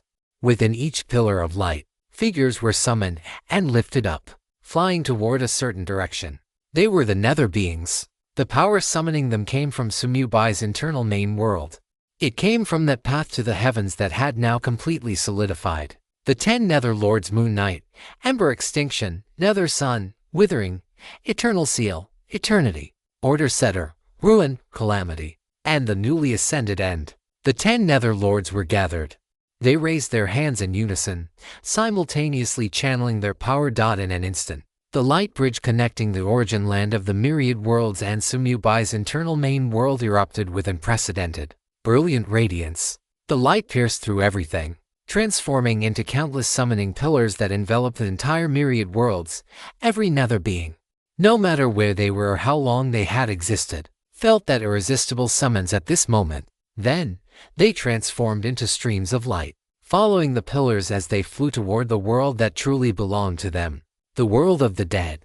When the last nether being was summoned into the internal main world, Samubai, at the core of the origin land, suddenly opened his eyes. Within his body, the heart of samsara beat gently. Each beat resonated with the laws of the entire myriad worlds. At this moment, the origin of the myriad worlds had completely merged with him, becoming a part of his body. During the process of fusion, he had thoroughly absorbed and refined the origin of the myriad worlds universe. But Samubai understood that he was not yet the true lord of the universe, because the myriad worlds at this moment were still one step away from transforming into a complete universe. The Creation of Samsara, Chapter 1257, World Pillars and Barriers. Only by successfully creating samsara could the myriad worlds transform into a complete, high-level universe. Just as Samubai had guessed from the beginning, his internal world was the piece missing for the myriad worlds to truly transform into a complete whole. The original myriad worlds were the world of the living, and his internal world was the world of the dead. Life and death were, in themselves, a complete cycle of samsara. The myriad worlds nurtured life. Life moved toward death. Death returned to the nether, and the nether nurtured no life. This was the only true completeness. Samsara. Samubai whispered softly. Then his divine sense stirred. Hum. The fully repaired heart of Samsara suddenly flew out from Sumyubai's chest. At this moment, the entire myriad worlds heard a powerful, vigorous heartbeat. Thump thump, thump thump, thump thump. That was not an ordinary heartbeat, but the heartbeat of Samsara itself. It was the rhythm of life and death, the resonance of the beginning and the end. It was the prelude to the universe's impending transformation. The heart of Samsara hovered above the firmament of the myriad worlds, erupting with divine light that illuminated the entire universe.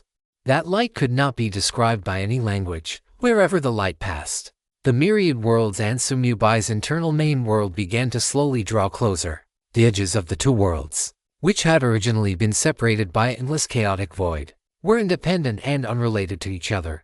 But at this moment, under the illumination of the divine light of Samsara, that invisible barrier was dissolving bit by bit. Rumble! The entire myriad worlds was trembling violently. It was not the trembling of disaster, but the trembling of rebirth. On the Dragon God continent, countless living beings looked up at the firmament, their eyes filled with shock. They saw that at the edge of the sky, the phantom of another world was slowly emerging. It was a grayish-white world, with endless nether seas surging, towering giant trees growing, and countless nether beings wandering within. That was the world of the dead. It was the part that the myriad worlds had been missing since ancient times. The brat's internal world has started to merge with the myriad worlds.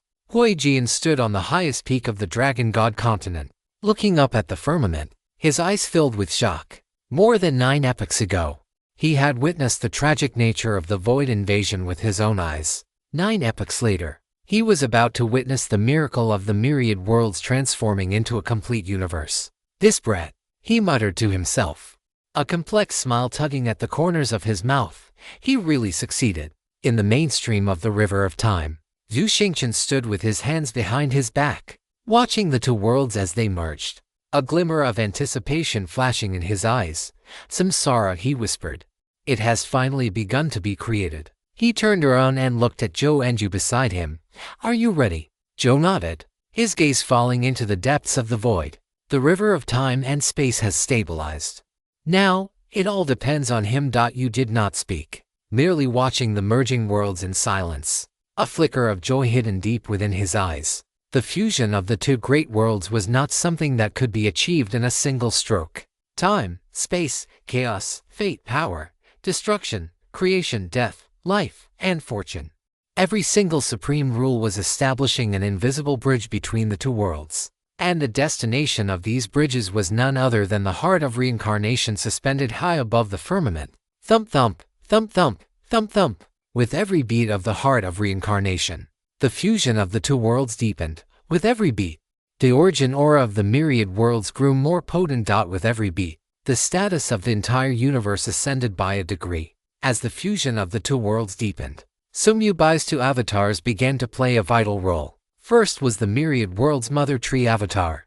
This towering, heaven-piercing giant tree had originally been rooted in the center of Sumyubai's internal main world. But at this moment, guided by Sumyubai's will, its trunk began to grow frantically, piercing through the boundaries of his internal world and breaking through the void between the myriad worlds and his internal world. Simultaneously, its branches and leaves stretched wildly, spreading toward the firmament of the myriad worlds. The lush foliage, like massive nets, covered the sky of the myriad worlds. The fusion of two worlds would generate unimaginably immense pressure. That pressure was enough to crush everything, causing the two worlds that had just come into contact to separate again, or even shatter completely. Yet, the myriad world's mother tree used its own body to prop up this new, merging universe. Its roots plunged deep into the internal world, firmly gripping the world of the dead. Its branches stretched above the firmament of the myriad worlds, steadily supporting the world of the living. The existence of the myriad world's mother tree supported the two worlds.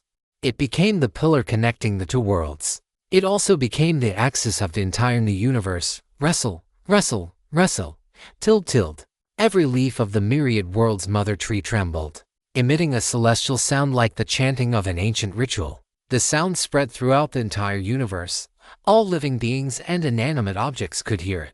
At the same time, the abyssal sea of finality was also undergoing earth-shattering changes.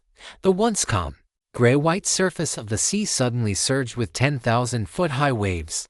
The seawater began to boil, to evaporate, and to rise. The vast, boundless abyssal sea of finality surged out from the internal main world, transforming into a massive curtain of water that pierced through both worlds. The water curtain stretched between the myriad worlds and the internal main world, becoming a barrier that separated the world of the living from the world of the dead. Although the two worlds were in the process of merging into a complete universe, the existence of the universal will would cause the complete universe to autonomously separate the living from the dead. The past rejection of the netherworld by the myriad worlds was not because they were too strong, but because they simply did not belong in the world of the living. Once the boundless abyssal sea of finality isolated the two worlds, the living would be enabled to cross this barrier to enter the world of the dead. The dead, too, would be enabled to cross this barrier to enter the world of the living. Life and death have their order. Reincarnation has its norms. This was Huangquan. Of course, if one's strength reached a certain level, one could forcibly break through the Huangquan and enter the other's world. Whoosh! The waters of the abyssal sea of finality churned madly, and countless nether beings emerged from the sea, flying toward the world below. They knew that this was their eternal resting place, unless the reincarnation channel was established, connecting the world of the living and the world of the dead. Chapter 1258. The Reincarnation Channel. After Sumyubai successfully created reincarnation, the nether beings would be able to pass through the reincarnation channel and be reborn as new living creatures. Meanwhile, creatures that perished in the world of the living would be guided by the world of the dead, crossing the Huangquan to enter the world of the dead and become new nether beings. Sumyubai's consciousness, residing in his abyssal sea of finality avatar, was currently hovering over the Huangquan, looking down at the boundary of life and death that his own body had become. From this day forward, he whispered softly, "I am the Huangquan." The fusion of the two worlds required more than just the power of Sumyubai's two avatars. Even if both avatars possessed infinite energy, it would not be enough. The 10 sovereigns of the living world and the 10 underworld lords of the dead world were all indispensable existences, because they each held the authority over their respective worlds. Outside the core of the origin land, the 10 underworld lords gathered. Moonlight, Ember, Nether, Sun, Wither, Eternal Lock, Eternity, Order, Ruin, Calamity, and End.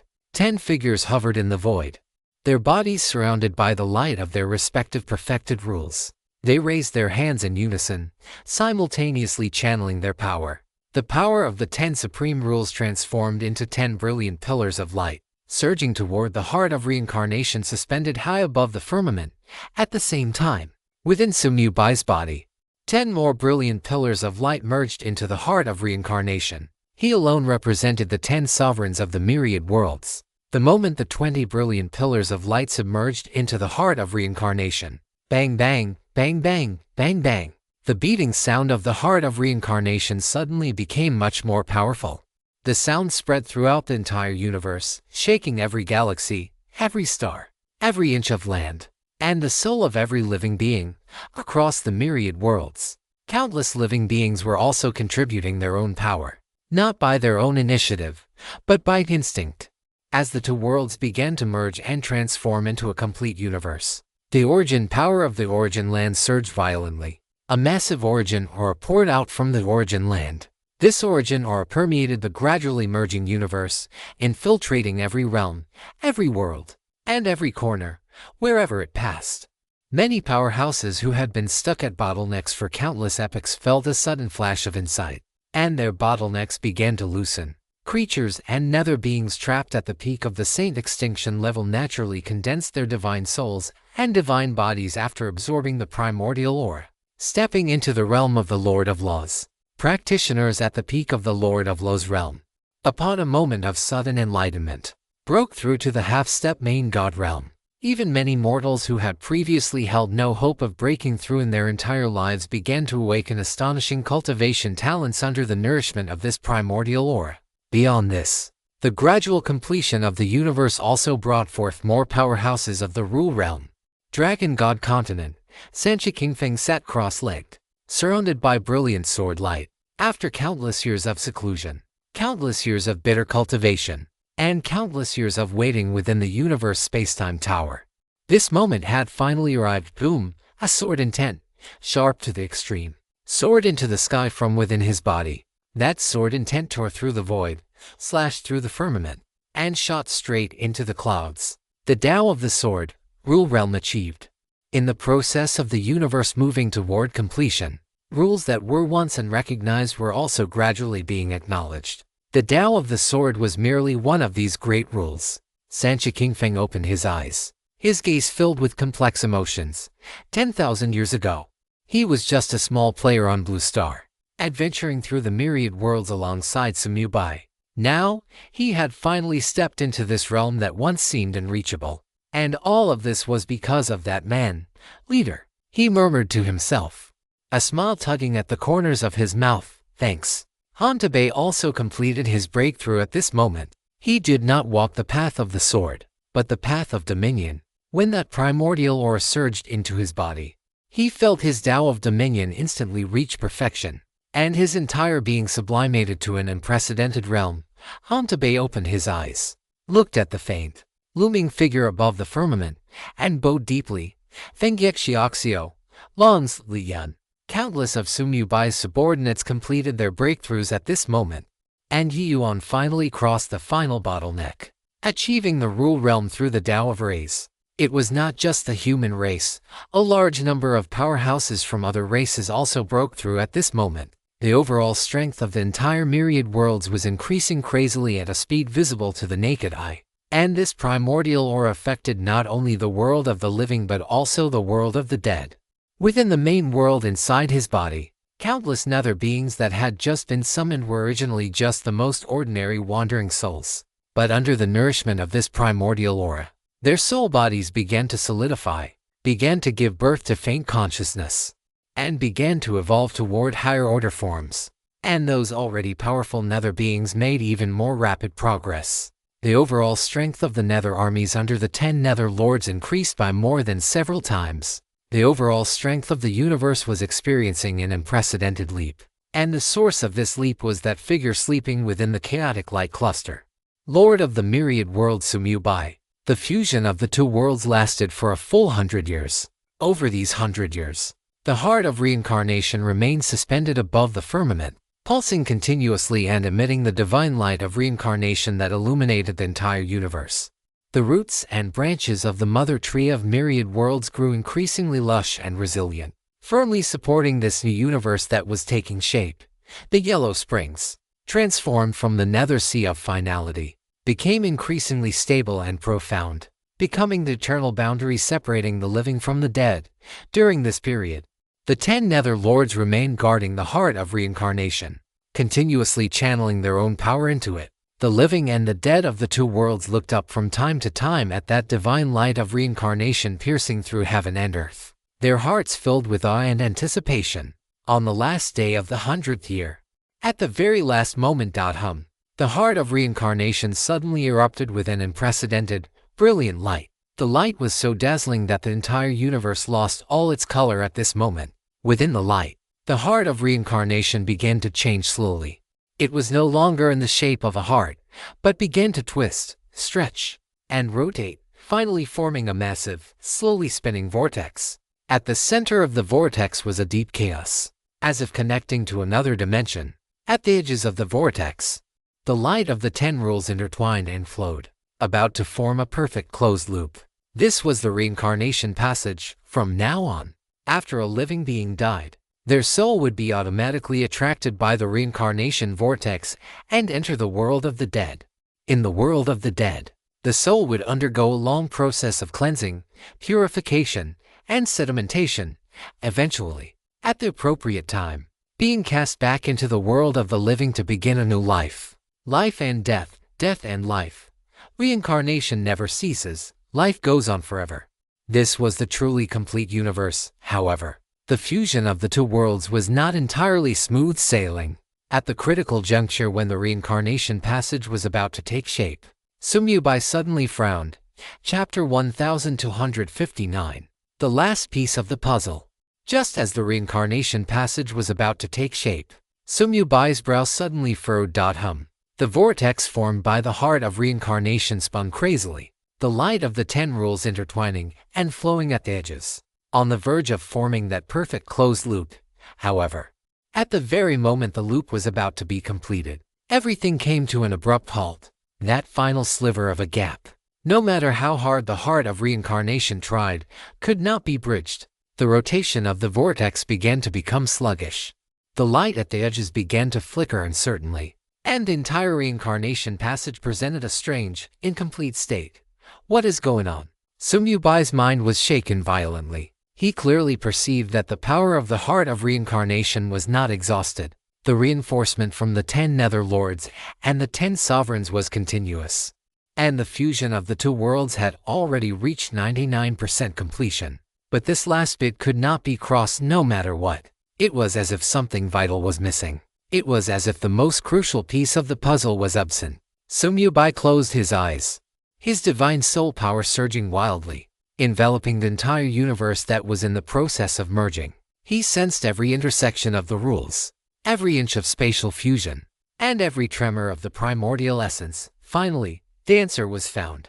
So that's how it is. Sumyubai opened his eyes, a flash of realization crossing them. For the myriad worlds to truly transform into a complete, high-level universe, it required more than just his internal world.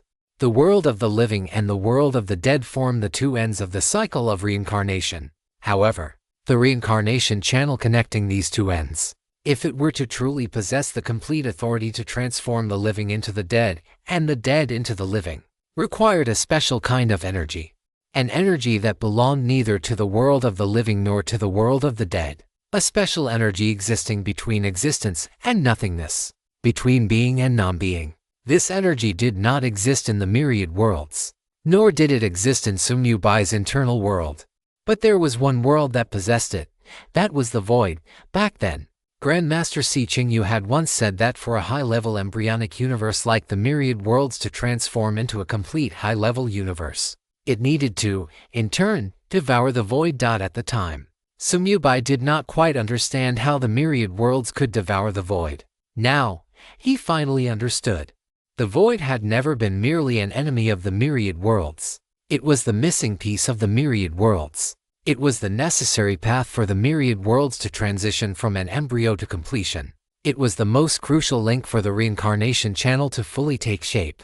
The void. Sumyubai whispered softly, his gaze piercing through the endless void, landing at the end of the river of time and space. There, the seal of time and space left behind by Zhu Xingchen was on the verge of dissipating. The Void Monarch was about to see the light of day once more.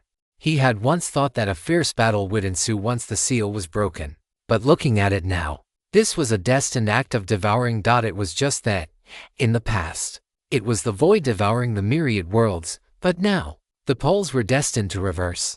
The void is the final piece of the puzzle. Sumyubai took a deep breath, a sharp glint flashing in his eyes. But he knew that now was not the time to devour the void. The reincarnation channel formed by the heart of reincarnation was not yet complete. So it had to be stabilized first. Otherwise, the fusion of the 2 worlds could collapse at any moment.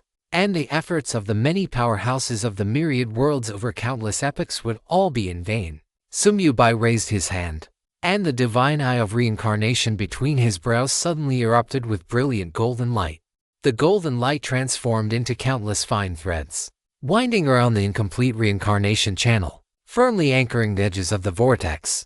In the main stream of the river of time and space, Zhu Xingchen stood with his hands behind his back, watching the reincarnation channel that was about to take shape, a smile curling at the corners of his mouth. "You do. Are you ready?" He turned around to look at the 2 figures behind him, Zhou and Yu. These 2 ferrymen of the river of time and space had guarded this river for far too long. They were the remnants of the souls of the Time Sovereign and the Space Sovereign, the fragments of true spirits that Zhu Xingchen had preserved with his final strength back then.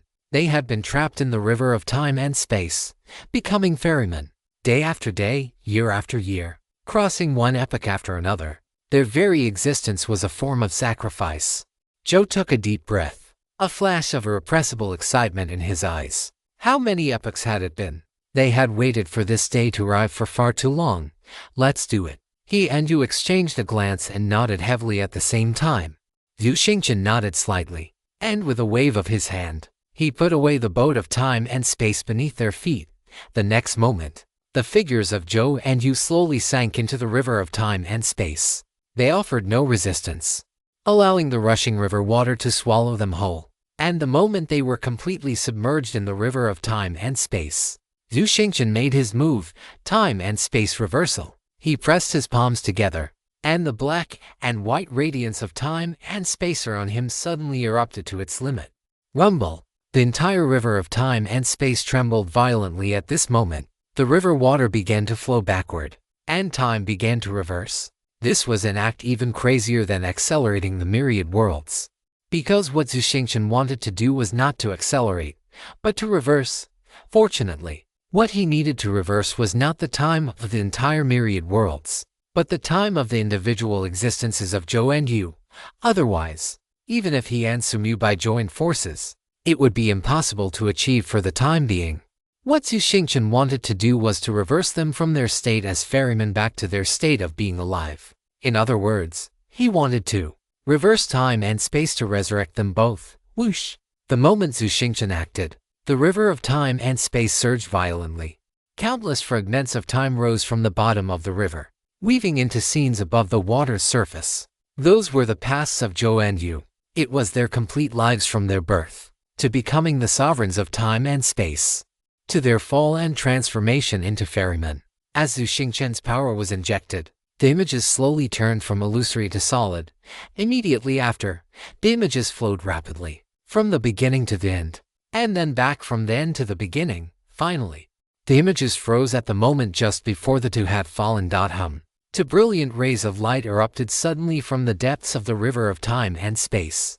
Within the light, two figures were slowly condensing. It was Zhou and Yu, not remnants of souls, not ferrymen, but complete, real, living. Two former supreme gods, true spirits gathered, divine souls recast, divine bodies condensed, vitality restored. When the last trace of light faded, the two figures stood above the river of time and space. Now, they were no longer Afia or Yme, they were living beings. Zhou slowly lowered his head, looking at his own hands. Those hands were no longer semi-transparent soul bodies, but real, solid flesh and blood. The cloak belonging to the ferryman no longer existed. In its place was a suit of pitch-black armor condensed from the divine power of time. Chapter 1260, The Void Returns. This feeling of reality was something he had not felt for a long time since becoming a ferryman of the river of time and space. Zhou raised his head and looked at Zhu Xingchen, his eyes flickering with complex emotions. How many epochs had it been? He had finally come back to life. Looking at the two who seemed somewhat dazed, Zhu Xingchen smiled slightly. Welcome back. Yu took a deep breath, feeling the power within his body though incomplete. It was undeniably real. The authority of the space sovereign, it's gone, he said softly. The treasures of the past, they are gone too, Zhou added. Yet, there was no regret in their tone, only a sense of relief. Because those authorities and those treasures had been exchanged for their rebirth, it was all worth it. Zhou looked at Zhu Xingchen and nodded heavily. Thank you. Zhu Xingchen waved his hand. This is what I promised you back then. If you really want to thank someone, thank the guy who is currently establishing the cycle of reincarnation. He looked up toward the figure high above in the firmament. If not for the fact that the path of reincarnation has just been formed, meeting the necessary conditions, I would not have been able to reverse time and space to resurrect you both. It is just a pity. I still lack the ability to resurrect the other seniors. Zhu Xingchen sighed with regret. The other seniors he referred to were, naturally, the first generation of supreme gods like Guizhou and Mingtu. Their situations were entirely different, and Zhu Xingchen did not yet possess the power to bring them back. A flash of sorrow crossed the eyes of Zhou and Yu. The original 10 supreme gods had been as close as brothers and sisters. However, both quickly composed their emotions. It was impossible now, but that did not mean it would be impossible in the future.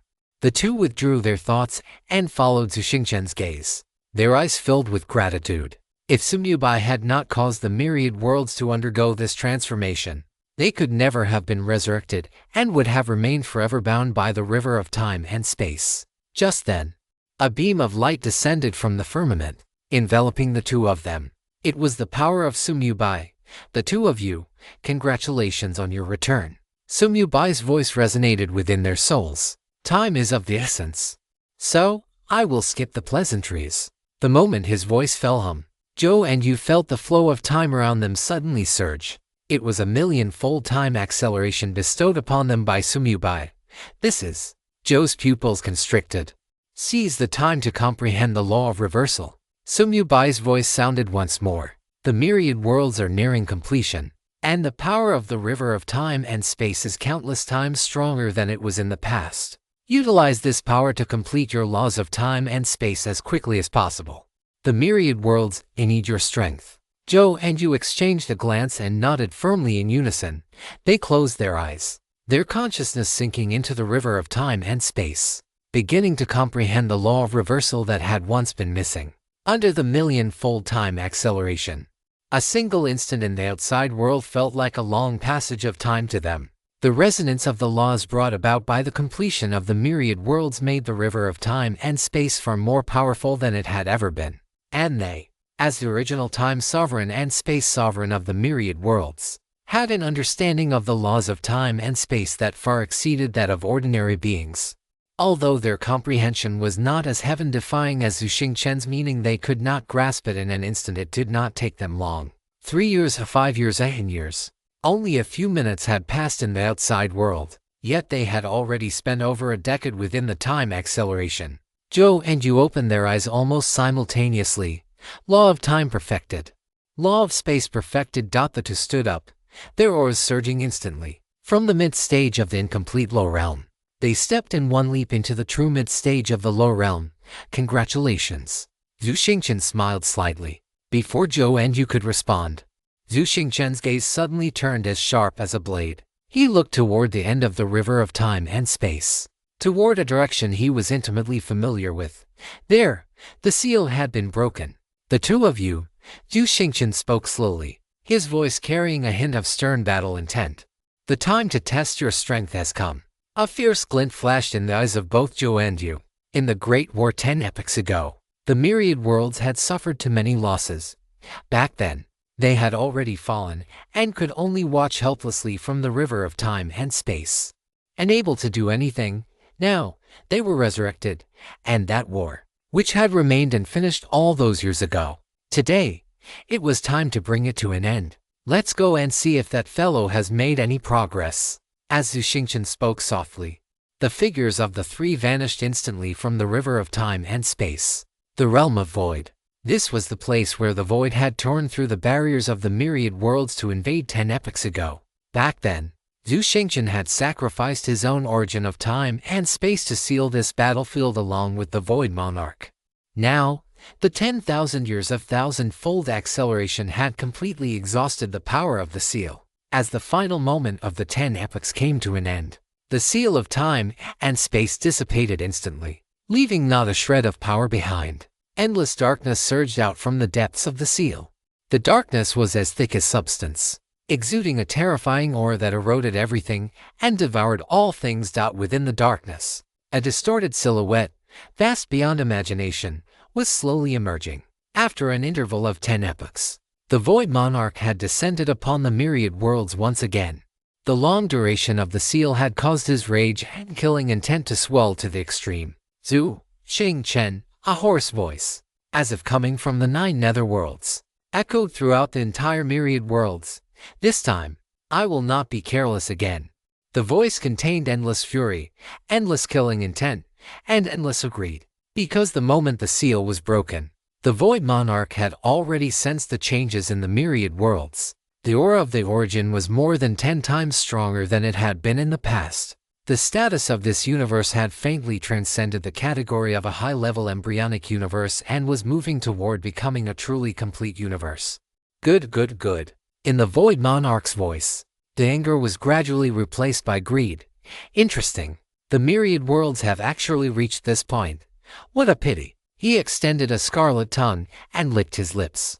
The more complete a universe is, the more delicious it is to devour. He felt no fear at all regarding the power of Sumyubai and Zhuxing Chen. Instead, He was exhilarated by the transformation of the myriad worlds, because in his view, no matter how strong the myriad worlds were, they could not escape the fate of being devoured by the void. The moment the space-time seal dissipated, endless darkness surged forth from the void, transforming into a void army that blotted out the sky and covered the sun.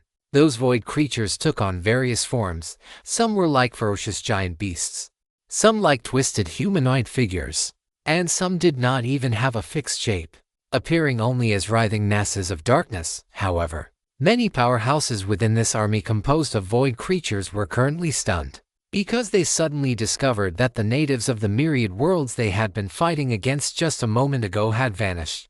After they were sealed, their memories and senses had remained frozen in that great battle from 10 epochs ago. To them, the war was still ongoing, and they had no idea that 10 full epochs had passed in the outside world.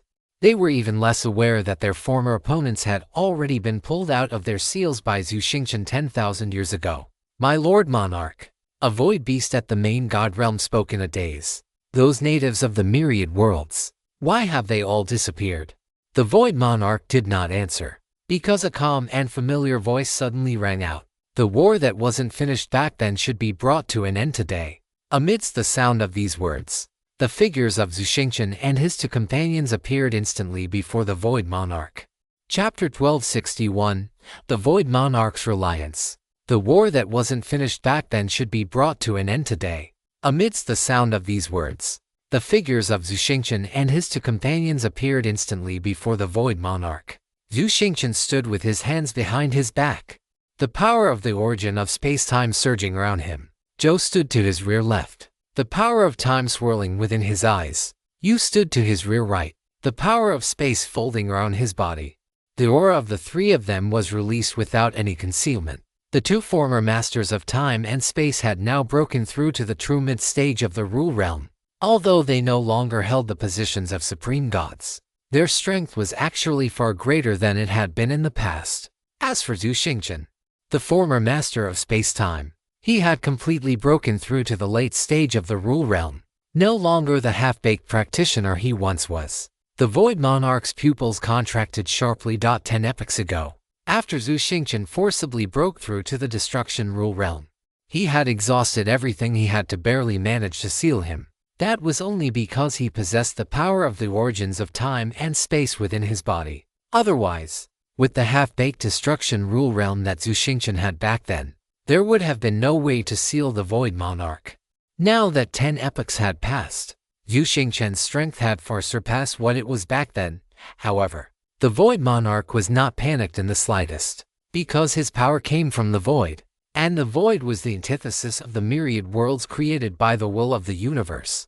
As the origin of the myriad worlds universe grew stronger, the power of the void would likewise become more powerful because of it. This was the reason why it was not certain that a high-level embryonic universe could transform into a complete high-level universe even after hundreds of reincarnation eras, because the overall power of the void always remained consistent with the opposing embryonic universe. But the number of void creatures was far smaller than that of the embryonic universe. This also led to the fact that in terms of high-level and peak combat power, the void would always be stronger than the opposing embryonic universe. To truly defeat the void, one's strength had to exceed the limits of the embryonic universe. And on this point, Zhu Xingchen also had sufficient confidence. As the space-time seal was lifted and the void made contact with the myriad worlds, the power of the void immediately began to rise rapidly. At the same time, the strength of the void monarch and the void army was also rising as if they were riding a rocket. This was the most terrifying aspect of void creatures. They did not need to cultivate, nor did they need to comprehend the great Tao of rules.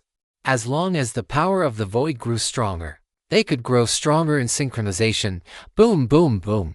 Powerful auras surged into the sky one after another, and in an instant, a large number of powerhouses at the half-step main god realm were born within the void army. The number of rule realm early stage existences, which had originally been less than 100, quickly increased to 200 to 300, until it broke through 1,000. The number of existences at the mid-stage of the rule realm also reached an astonishing several dozen. Each one of them was significantly stronger than the supreme gods of the myriad worlds in the past. Because as the supreme rules of the myriad worlds became complete, the corresponding power of the void had also increased by a large margin. If the void had possessed such terrifying power 10 epochs ago, the myriad worlds would have been devoured long ago. I am afraid that even Zhu Xingchen's forced breakthrough would not have been able to change the outcome. Because at this moment, the Void Monarch's strength had already reached the peak of the late stage of the Rule Realm. The powerful aura he radiated was even greater than that of Kai Huang from 10,000 years ago. It was evident just how massive an improvement the origin of the myriad worlds universe had undergone over these 10,000 years. Feeling the surging power within his body, a ferocious smile appeared on the Void Monarch's face. He looked at Zhu Xingchen as if he were looking at the most delicious food. He extended his scarlet tongue to lick the corner of his mouth, spread his arms, and said, "How is it? Do you still want to struggle now?" Endless darkness surged madly from his body. So what if you have become stronger? So what if the myriad worlds are transforming toward completion? The void is the eternal destination. This universe will eventually be devoured by this monarch. This is a destiny you can never escape. The powerful strength made him immensely arrogant. Zhou and Yu, who were experiencing such terrifying power firsthand for the first time, could not help but frown. They had never expected that the power of the void would increase equally because of the improvement of the myriad worlds. This battle, I fear, would not be as easy as they had imagined. So this is your reliance. Zhu Xingchen, however, raised an eyebrow. His gaze swept over the void army, which was eyeing them covetously and ready to pounce on the myriad worlds at a single command. Before finally landing on the Void Monarch, to be honest, I am disappointed. If it's only to this extent, there's no need for Sumu Bai to even make a move. Arrogant, the Void Monarch, upon hearing this, flew into a towering rage. Do you think the three of you alone can block my Void army? Kill these two nuisances, and then devour everything in this universe. The Void Monarch's voice, like a curse from the 9 netherworlds, echoed through every inch of the Void Realm. As for this fellow who carries the origin fragment within him, his gaze locked onto Zhu Xingchen, his eyes filled with such greed that it was as if he were looking at the most delicious feast. I shall handle him personally. The moment the words fell, the Void army, already restless from their surging power, went instantly berserk. Roar, kill, devour everything. Countless void creatures shrieked and roared, surging toward the myriad worlds like a tidal wave. That terrifying momentum was enough to cause anyone with a weak will to collapse on the spot. Dozens of beings at the mid-stage of the Rule Realm, thousands of powerhouses at the early stage of the Rule Realm, and tens of thousands of void creatures at the half-step main God Realm. Such a lineup, if placed 10 epochs ago, would have been enough to trample the entire myriad worlds in an instant. Zhou and Yu stretched their bodies, their eyes surging with battle intent. Ever since they became the ferrymen of the river of time and space, the two of them had not fought in a long time. Now that they had mastered the complete rules of time and space, they needed a great battle to verify their combat power, which had surpassed their peak. Zhu Xingchen, however, merely smiled faintly. In that smile, there was no fear, no solemnity, only a kind of composure that everything was under control. We are not just three. He shook his head gently. The moment the words fell, within the Void Realm, countless brilliant rays of light suddenly ignited. Chapter 1262. The Myriad Worlds Allied Forces vs. the Void Army. The light from the space-time portals illuminated the originally dim Void Realm as if it were broad daylight. 110, 100, 1,000. Densely packed portals unfolded instantly behind the three of them, like a wall of light standing between the Void and the Myriad Worlds. From every portal, figures stepped out. The first to appear was Hui Jian. This powerhouse of the sword Daorul had his shadow-chasing sword humming, his sword intent piercing the heavens, and a sharp aura surging around him. Following closely behind was Yumu. This god of wine still had a wine gourd hanging at his waist, but the aura surging around him had already reached the mid-stage of the Rule Realm. Then came Yi Yuan, this #1 strategist of the human race, who had achieved the Rule Realm through the Tao of formations, held his hands slightly raised, with countless formation patterns flowing around him. And then, it was the human army. Liu Shuyao took a step forward and appeared directly beside Zhu Xingchen. Baozi carried a heavy sword in one hand and a giant shield in the other, grinning broadly, his eyes filled with battle intent. Zhu Hai clenched his fists, lightning flickering around him as a storm surged. Wang Quan drew his bow and notched an arrow, the tip pointing deep into the Void Army. The remaining core members of the Star River mercenary group had all arrived. Following them were the powerhouses of various races. The ancestral dragon of the Mint stage ruled realm Ao Shuang, with dragon might billowing, followed by hundreds of dragons at least at the half-step main god realm. Whether because of the close relationship between Ao Shuang, Ao Shin, and Sumubai, or the alliance between the dragon race and the human race, they were all able to enter the universe space-time tower. That was why the dragon race could give birth to so many powerhouses in just 10,000 years. And the black dragon beside Ao Shuang was none other than Ao Shin, who had just broken through to the mid-stage of the rule realm due to the ascension of the myriad worlds. The Chaos Empress Len Yu led many powerhouses of the angel race to the stage. After the two angel races reconciled, this was their first time appearing on the battlefield. The High Elf Queen Catherine, holding her staff, was followed by a large number of High Elf powerhouses. The current leader of the god race was no longer Dong Fangli, but Ao Shin's fiancée Juk Xiaoyu. As the greatest prodigy in the history of the god race, she had also successfully mastered the complete rules of time after the myriad world's ascension, breaking through to the mid-stage of the rule realm. The main god of the undead race was surrounded by endless wandering souls, followed by an overwhelming undead calamity. The demon race, shadow race, misty race, crystal race. All the races of the myriad worlds had sent their powerhouses out in full force. Those who appeared here were at the very least at the half-step main god realm. This was the foundation that the myriad worlds had accumulated over these 10,000 years.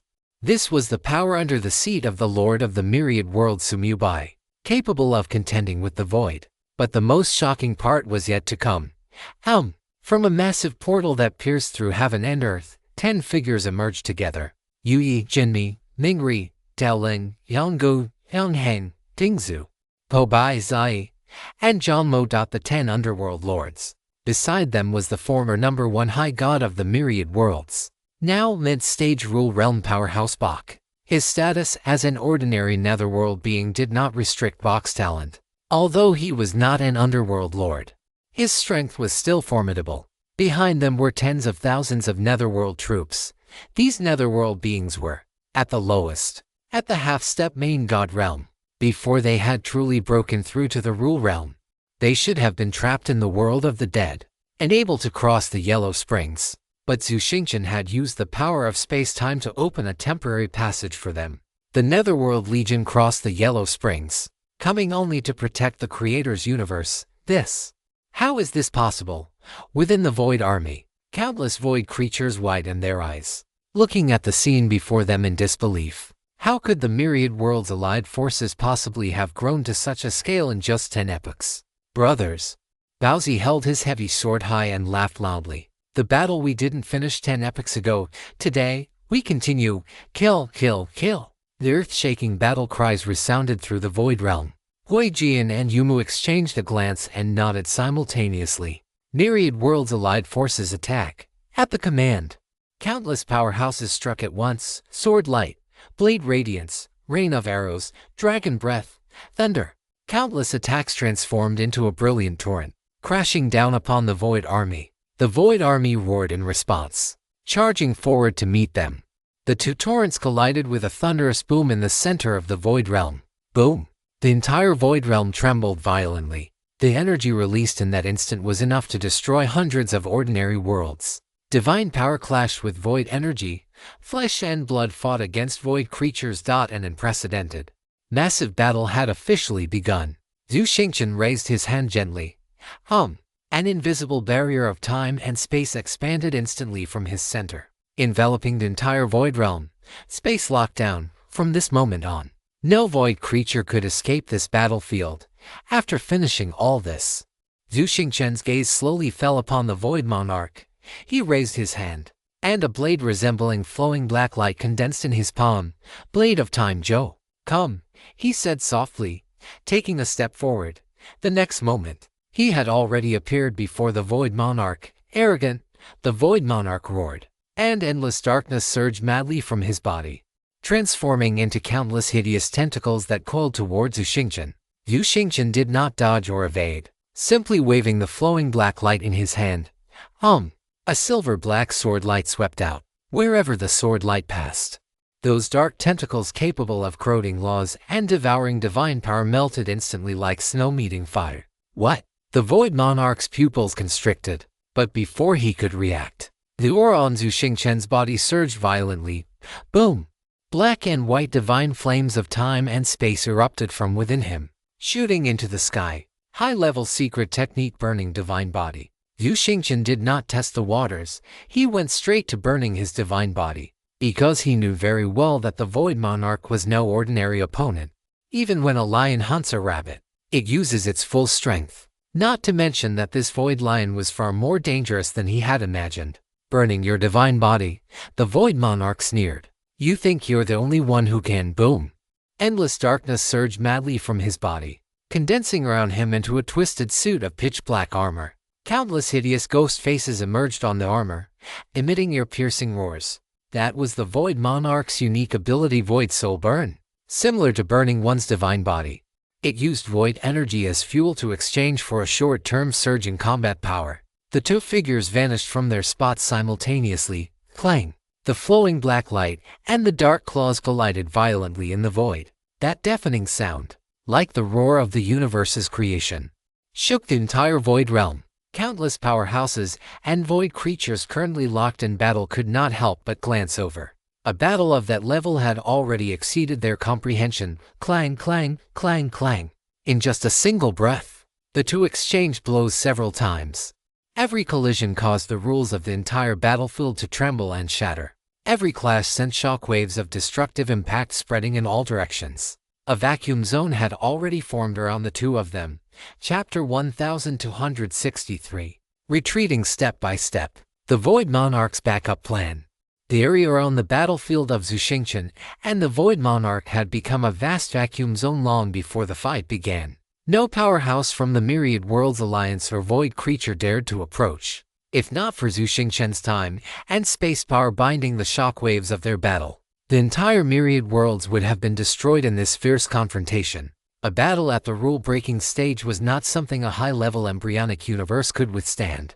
Moreover, neither of them was an ordinary rule-breaking stage combatant. Zhu Xingchen's sword light was like lightning. Every strike was incredibly precise. The power of time and space fused perfectly in his hands, transforming into trajectories capable of severing time and space itself. The Void Monarch's claws were like the wind.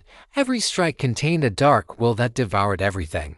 Those dark tentacles danced wildly around him, attempting to erode Zhu Xingchen from every angle. However, after hundreds of exchanges, the Void Monarch's expression began to change, because he was shocked to discover he was actually being suppressed, even though his power had increased in sync with the Myriad Worlds, and even though his cultivation had reached the peak of the late rule-breaking stage. By all logic, such strength should be impossible for a creature born from an embryonic universe to resist. But before Zhu Xingchen, the Void Monarch felt constrained at every turn. Every sword strike seemed to land on the weakest point of his power. Every clash made him feel his strength trembling, or even afraid. This is impossible, the Void Monarch roared, madly channeling his void energy. The darkness condensed behind him into a 10,000-foot phantom, which opened its sky-devouring maw and bit down fiercely towards Zhu Xingchen. Zhu Xingchen looked up at the phantom. Then, he gave a light swipe with the blade of flowing black light in his hand. Time and space returned to nothingness. A silver-gray sword light swept out. Wherever the sword light passed, that 10,000-foot phantom vanished instantly, as if it had never existed at all. How can your strength have increased so quickly? The Void Monarch finally could not help but cry out in horror. 10 epochs ago, Zhu Xingchen had exhausted everything just to barely seal him, and that was only by catching him off guard and suddenly utilizing the power of the origin of time and the origin of space. Now, after a mere 10 epochs, the opponent was actually able to suppress him. This growth rate was simply illogical. Zhu Xingchen did not answer. He merely raised a finger and pointed. A surge of time and space power shot from his fingertip, instantly vanishing into the distant battlefield.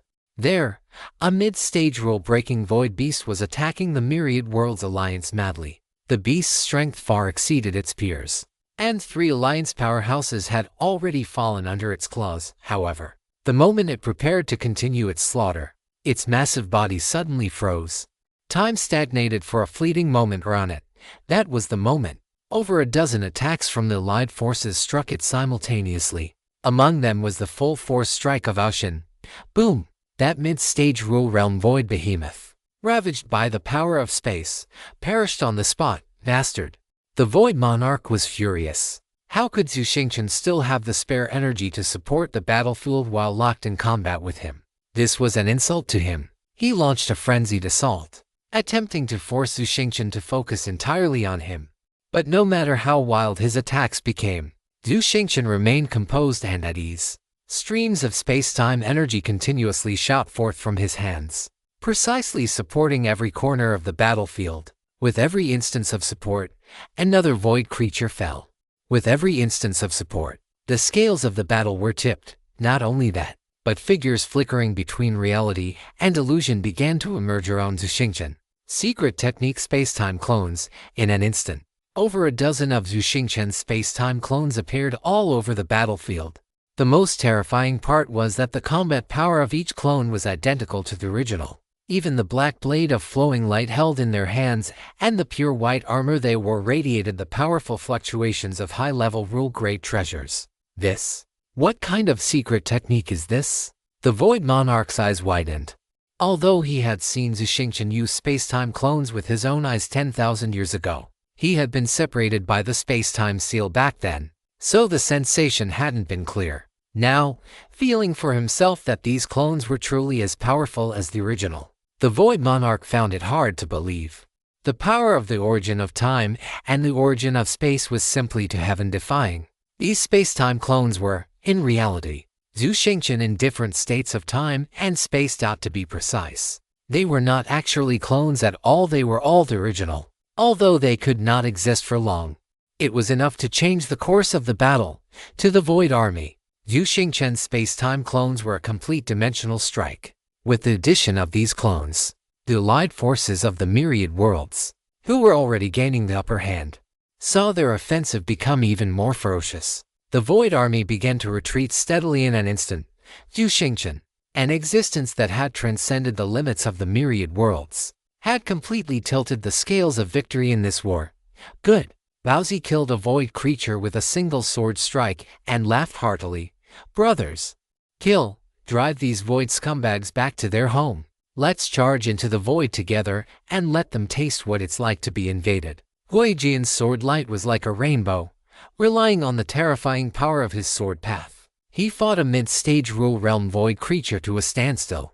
Yumu finished a flask of fine wine, the alcoholic ore transforming into a sea of flames that burned through the endless darkness, annihilating a large number of half-step main god realm void creatures.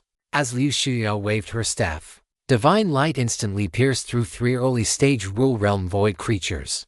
The morale of the allied forces of the myriad worlds grew ever stronger. Meanwhile, the Void Army was retreating steadily, with countless powerhouses falling. Lord Monarch, we can't hold on, a void creature shouted in terror. However, there was not a hint of panic on the Void Monarch's face. He merely stared fixedly at Zhu Xingchen, a strange smile curling at the corners of his mouth. A strong sense of unease suddenly welled up in Zhu Xingchen's heart. Something was wrong. This was all too wrong. The rate at which the Void Army was falling had far exceeded expectations. At this rate, it wouldn't be long before the Void Army was completely routed. But the Void Monarch, why wasn't he panicking? Have you noticed? The Void Monarch suddenly laughed. In that smile, there was no anger, no fear, only a kind of very composure. And what if you have? He spread his arms, as if embracing something. I told you long ago. Everything you do is in vain. Chapter 1264. The Void's True Trump Card. I told you long ago. Everything you do is in vain. The Void Monarch spread his arms, his unbridled laughter echoing throughout the realm of nothingness. The intense battlefield even paused for a split second because of it. The next moment, the expressions of everyone in the allied forces of the myriad worlds changed drastically. Because from that gap in the space-time barrier connecting the void and the myriad worlds, an indescribably terrifying suction force suddenly erupted. The gap was like the maw of an abyss, Or perhaps an ancient beast that had been starving for countless years, bearing fangs capable of devouring everything. A pitch-black vortex spun crazily at the gap.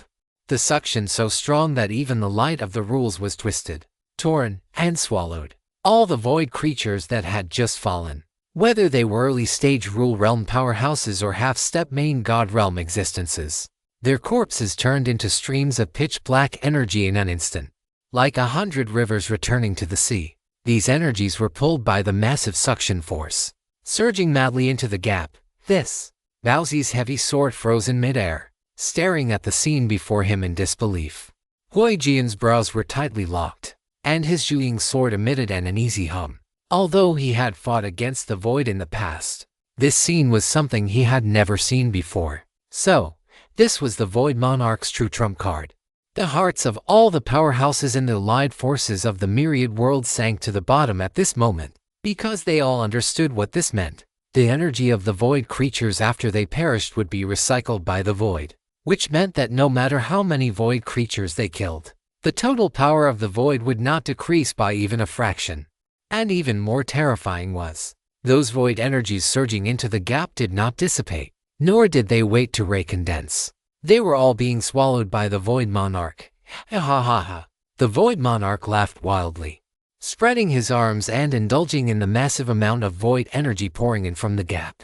That incredibly dense void energy, like a black torrent, surged madly into his body. His aura began to soar at a speed visible to the naked eye. When the last trace of void energy was swallowed by him, boom!